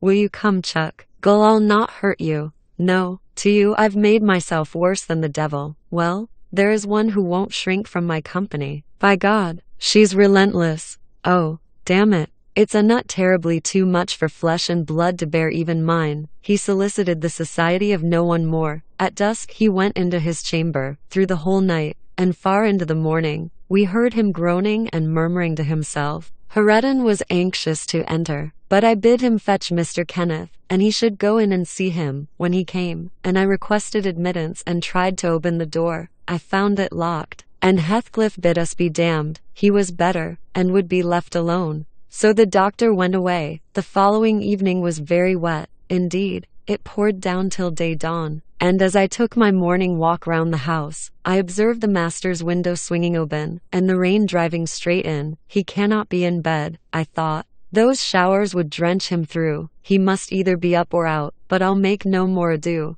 I'll go boldly and look. Having succeeded in obtaining entrance with another key, I ran to unclose the panels, for the chamber was vacant. Quickly pushing them aside, I peeped in. Mr. Heathcliff was there laid on his back. His eyes met mine so keen and fierce, I started. And then he seemed to smile. I could not think him dead, but his face and throat were washed with rain. The bedclothes dripped, and he was perfectly still. The lattice, flapping to and fro, had grazed one hand that rested on the sill. No blood trickled from the broken skin, and when I put my fingers to it, I could doubt no more. He was dead and stark. I hasped the window. I combed his black long hair from his forehead. I tried to close his eyes, to extinguish, if possible, that frightful, lifelike gaze of exultation before anyone else beheld it. They would not shut. They seemed to sneer at my attempts. And his parted lips and sharp white teeth sneered too. Taken with another fit of cowardice, I cried out for Joseph. Joseph shuffled up and made a noise, but resolutely refused to meddle with him. Deville's heriage off his soul, he cried, and he may have his carcass into T-bargain, for aught I care. Ugh, what a wicked un he looks, grinning at death. Gien and the old sinner grinned in mockery. I thought he intended to cut a caper round the bed, but suddenly composing himself, he fell on his knees, and raised his hands, and returned thanks that the lawful master and the ancient stock were restored to their rights. I felt stunned by the awful event, and my memory unavoidably recurred to former times with a sort of oppressive sadness. But poor Hareton, the most wronged, was the only one who really suffered much. He sat by the corpse all night, weeping in bitter earnest. He pressed its hand, and kissed the sarcastic, savage face that everyone else shrank from contemplating, and bemoaned him with that strong grief which springs naturally from a generous heart, though it be tough as tempered steel. Mr. Kenneth was perplexed to pronounce of what disorder the master died. I concealed the fact of his having swallowed nothing for days, fearing it might lead to trouble, and then, I am persuaded, he did not abstain on purpose. It was the consequence of his strange illness, not the cause. We buried him, to the scandal of the whole neighborhood, as he wished. Earnshaw and I, the sexton, and 6 men to carry the coffin, comprehended the whole attendance. The 6 men departed when they had let it down into the grave. We stayed to see it covered. Hareton, with a streaming face, dug green sods, and laid them over the brown mold himself. At present it is as smooth and verdant as its companion mounds, and I hope its tenant sleeps as soundly. But the country folks, if you ask them, would swear on the Bible that he walks. There are those who speak to having met him near the church, and on the moor, and even within this house. Idle tales, you'll say, and so say I, yet that old man by the kitchen fire affirms he has seen to Onham, looking out of his chamber window on every rainy night since his death. And an odd thing happened to me about a month ago. I was going to the Grange one evening, a dark evening, threatening thunder, and just at the turn of the heights, I encountered a little boy with a sheep and 2 lambs before him. He was crying terribly, and I suppose the lambs were skittish, and would not be guided. "What is the matter, my little man?" I asked. "There's Heathcliff and a woman yonder, under T-nab," he blubbered, "and I darn't pass 'em." I saw nothing, but neither the sheep nor he would go on. So I bid him take the road lower down. He probably raised the phantoms from thinking, as he traversed the moors alone, on the nonsense he had heard his parents and companions repeat. Yet, still, I don't like being out in the dark now, and I don't like being left by myself in this grim house. I cannot help it. I shall be glad when they leave it, and shift to the Grange. "They are going to the Grange, then?" I said. "Yes," answered Mrs. Dean, "as soon as they are married, and that will be on New Year's Day." "And who will live here then?" "Why, Joseph will take care of the house, and perhaps a lad to keep him company. They will live in the kitchen, and the rest will be shut up, for the use of such ghosts as choose to inhabit it," I observed. "No, Mr. Lockwood," said Nellie, shaking her head. "I believe the dead are at peace, but it is not right to speak of them with levity." At that moment the garden gate swung to. The ramblers were returning. "They are afraid of nothing," I grumbled, watching their approach through the window. Together, they would brave Satan and all his legions, as they stepped onto the doorstones, and halted to take a last look at the moon, or, more correctly, at each other by her light, I felt irresistibly impelled to escape them again. And pressing a remembrance into the hand of Mrs. Dean, and disregarding her expostulations at my rudeness, I vanished through the kitchen as they opened the house door, and so should have confirmed Joseph in his opinion of his fellow servants' gay indiscretions, had he not fortunately recognized me for a respectable character by the sweet ring of a sovereign go at his feet. My walk home was lengthened by a diversion in the direction of the kirk, when beneath its walls, I perceived decay had made progress. Even in 7 months, many a window showed black gaps deprived of glass, and slates jutted off, here and there, beyond the right line of the roof, to be gradually worked off in coming autumn storms. I saw, and soon discovered, the 3 headstones on the slope next the moor, the middle one grey, and half buried in heath. Edgar Linton's only harmonized by the turf and moss creeping up its foot. Heathcliff's still bare. I lingered round them, under that benign sky, watched the moths fluttering among the heath and harebells, listened to the soft wind breathing through the grass, and wondered how anyone could ever imagine unquiet slumbers for the sleepers in that quiet earth. End of Wuthering Heights. End notes. Biographical notice. 1pxe The book was printed. Poems by Currer Ellis and Acton Bell appeared in May of 1846, printed at the sisters' expense. The volume sold only 2 copies. 2pxe critics failed to do them justice. Samples of the critical reception of Wuthering Heights can be found in comments and questions. Emily retained portions of several reviews. 3pxe One writer, the critic Sidney Dobell, published a favorable review in September of 1850, that is, after Emily's death. Extracts from this review can be found in comments and questions. 4pxe This is the interpretation thereof. Charlotte alludes to a story in the book of Daniel in which writing on the wall appears before King Belshazzar, when the astrologers, the Chaldeans, and the soothsayers Belshazzar summons to shew him the interpretation thereof. 5-7 fail to do so. Daniel is brought before the king. He translates and interprets the Aramaic words, stating, "This is the interpretation of the thing, mean, God hath numbered thy kingdom, and finished it. Tekel, thou art weighed in the balances, and art found wanting. Peres, thy kingdom is divided, and given to the Medes and Persians." 5:26-28, 5p. Xezy Terrible effects of talents misused and faculties abused. Charlotte refers to her brother, Branwell Brant, who showed great promise as a young man but was given to dissipation. He died of alcohol and drug poisoning in September 1848.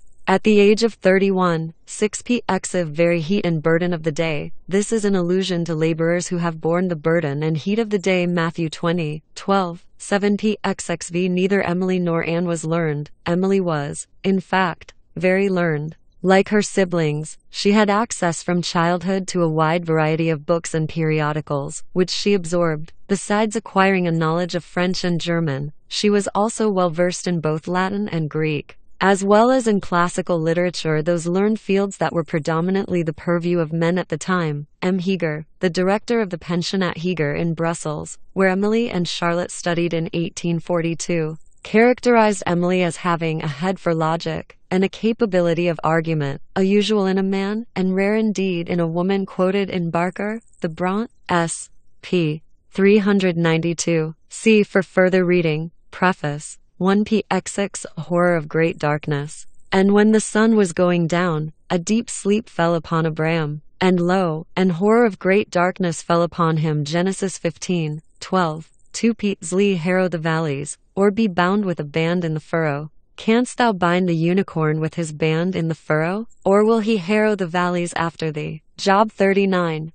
3p laughs at the multitude of the city, and regards not the crying of the driver. He scorneth the multitude of the city, neither regardeth he the crying of the driver. Job 39:7. 4p a Pluto or a Jove, a Tisiphone or a Psyche. Jove, or Jupiter, was the supreme deity of Roman mythology, corresponding to the Greek Zeus. Pluto was the god of the underworld, or Hades, as it was known to the Greeks. Tisiphone was one of the 3 Furies who guarded the entrance to Hades. She was sometimes depicted dressed in a bloody robe and carrying a whip. Psyche was the beloved of Cupid. Abandoned by Cupid after she disobeyed his injunction never to look upon him, Psyche wandered the world in search of him until Aphrodite, the Greek goddess of love, reunited them and immortalized Psyche. Chapter I. 1p. 3. In setting the narrative back in time, Emily Bront was following a practice that was common among 19th-century novelists, including Charles Dickens and George Eliot.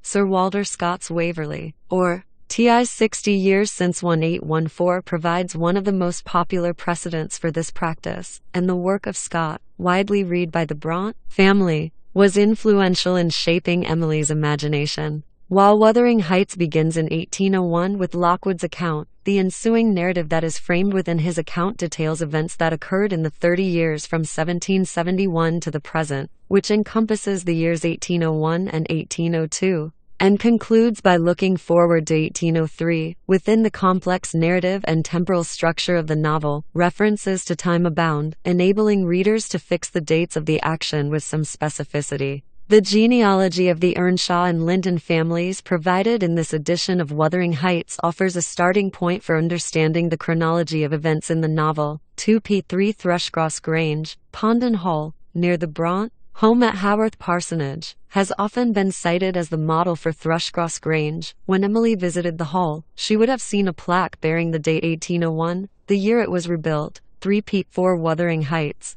One source for Wuthering Heights may be Law Hill, the school near Halifax where Emily taught for several months in the mid-1830s. Another may be High Sunderland, a dilapidated house nearby that Emily visited in April 1838. p6 I Never Told My Love. Lockwood is quoting from Shakespeare's Twelfth Night Act 2, Scene 4, in which Viola never told her love, but let concealment like a wormith bud feed on her damask cheek. 5p7 The Herd of Possessed Swine. The allusion is to a story that Luke tells of a man who was named Legion, meaning multitude, because many devils were entered into him. 8:30. Through Christ's intervention, the devils were transferred to a herd of swine, which subsequently drowned themselves in a lake. Chapter EI. 1p9 My request that I might be served at 5. Lockwood is pointedly identifying himself as a southern and urbane gentleman, who typically dined in the evening, in contradistinction to the country people amongst whom he finds himself and whose dinner hour was at midday. 2p9 Joseph, Emily Bront, became familiar with the Yorkshire dialect Joseph speaks through Tabitha Aykroyd, a servant at Haworth Parsonage for many years, while Tabby, as she was known, may also have been a living source for some of the superstitions and lore that figure in Wuthering Heights. Literary precedents for the combination of dialect and religious cant in Joseph's utterances can be found in Walter Scott's Rob Roy 1817 and James Hogg's Private Memoirs and Confessions of a Justified Sinner 18-4. 3p18 Smacked of King Lear. Shakespeare's Lear announces, I will have such revenges, that all the world shall I will do such things, what they are, yet I know not, but they shall be, the terrors of the earth. King Lear, Act 2, Scene 4. Chapter E. 1p. 20 Every morsel of blank that the printer had left, Emily too, used every blank space of paper for writing, including the margins of books. 2p. 22 Helmet o' Salvation. While this is apparently a fictitious religious tract, the title echoes Ephesians, and take the helmet of salvation, and the sword of the Spirit, which is the word of God. 6:17. 3p. 22 T Brood Way to Destruction. The title of another fictional tract. This one alludes to Matthew. Enter ye in at the strait gate, for wide is the gate, and broad is the way, that leadeth to destruction, and many there be which go in thereat. 7:14. 4p. 23 70 times 7. When Peter asks, Lord, how oft shall my brother sin against me, and I forgive him? Till 7 times? Christ replies, I say not unto thee, until 7 times, but until 70 times 7. Matthew 18:21-22. 5p. 23 First of the 71st. This is the unforgivable sin. See previous note. 6p. 24 That the place which knows him may know him no more. He shall return no more to his house, neither shall his place know him any more. Job 7. 10. 7p. 24 Thou art the man. And Nathan said to David, Thou art the man. 2 Samuel 12. 7. 8p. 24 The judgment written. To execute upon them the judgment written. This honor have all his saints. Psalm 1:9. 9p. 25 Every man's hand was against his neighbor. His hand will be against every man, and every man's hand against him. Genesis 16. 12. 10p. 29 Grimalkin. A term for an old she-cat. Grimalkin can also be a derogative expression for an old woman or hag. Grey Malkin is the name of one of the familiars, or spirits, that serve the witches in Macbeth Act 1, Scene 1, Lockwood's remark, at the end of the previous paragraph, that a brindled grey cat saluted me with a querulous mew echoes Macbeth, thrice the brinded cat hath mewed. Act 4, Scene 1, Chapter Iv, 1p34. Her husband was her cousin also. Marriage between cousins was acceptable throughout much of the 19th century, when such arrangements consolidated family property. Realistic in this regard,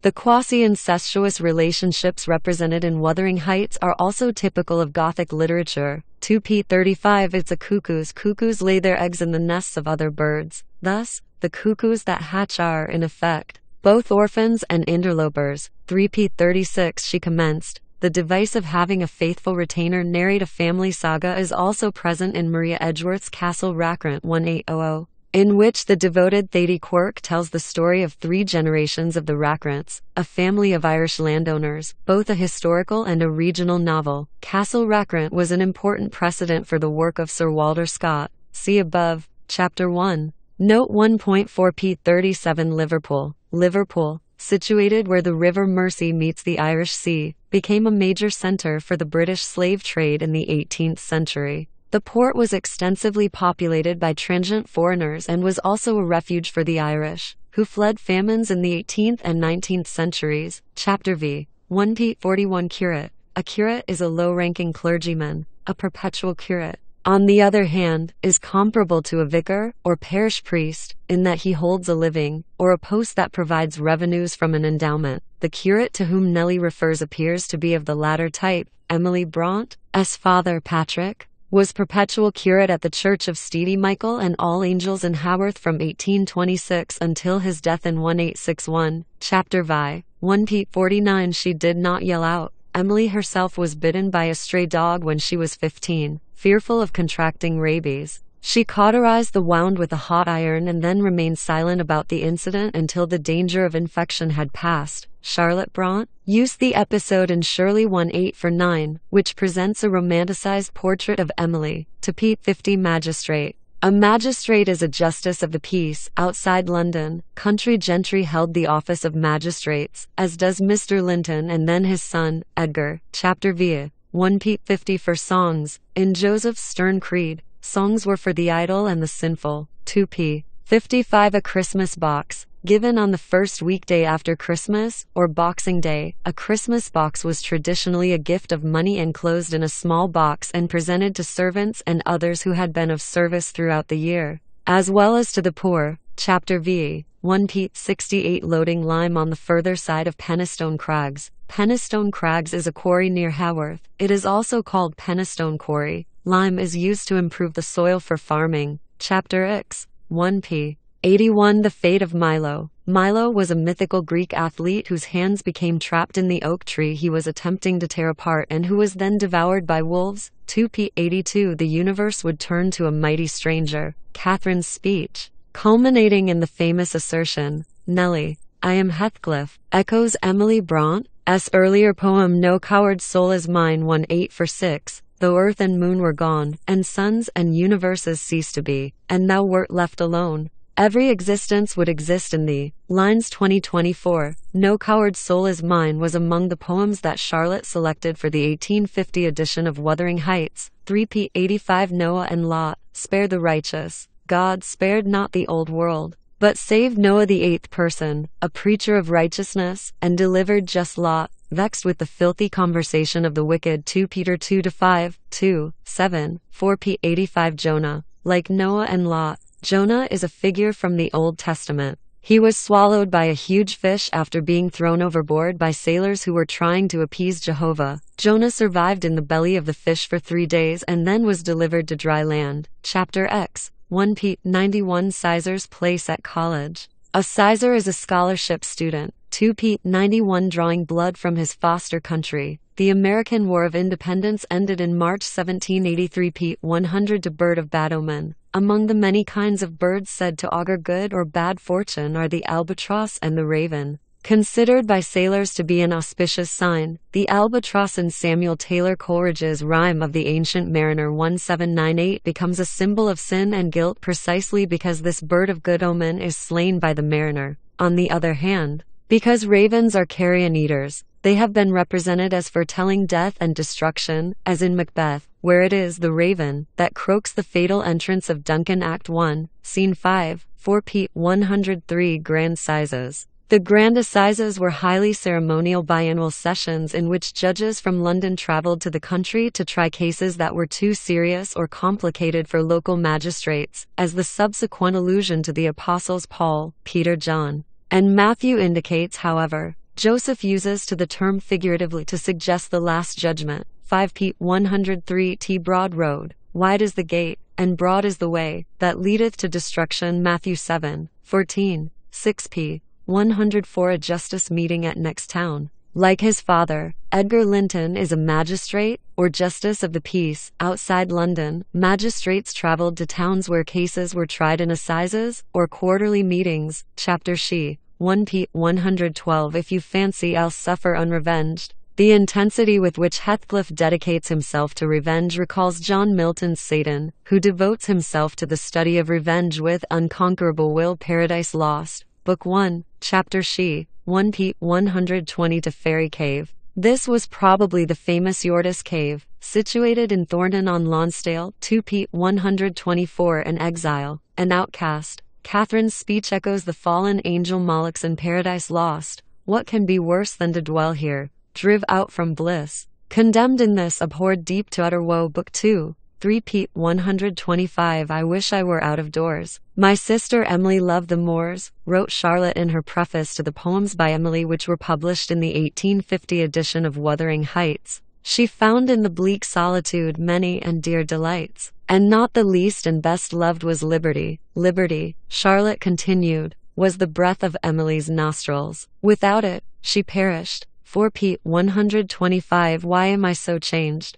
Catherine's question again echoes Paradise Lost. Oh, how fallen, how changed. Book 1, cries Beelzebub to Satan after their expulsion from heaven. 5 p. 125 A sad heart to travel it. The phrase alludes to a song in Shakespeare's Winter's Tale. A merry heart goes all the day, your sad tires in a mile. Act 4, Scene 3, Chapter Z. 1 p. 143 Well done, Miss Cathy. In this sarcastic remark, Joseph may be either suggesting a similarity between Isabella and Catherine or congratulating the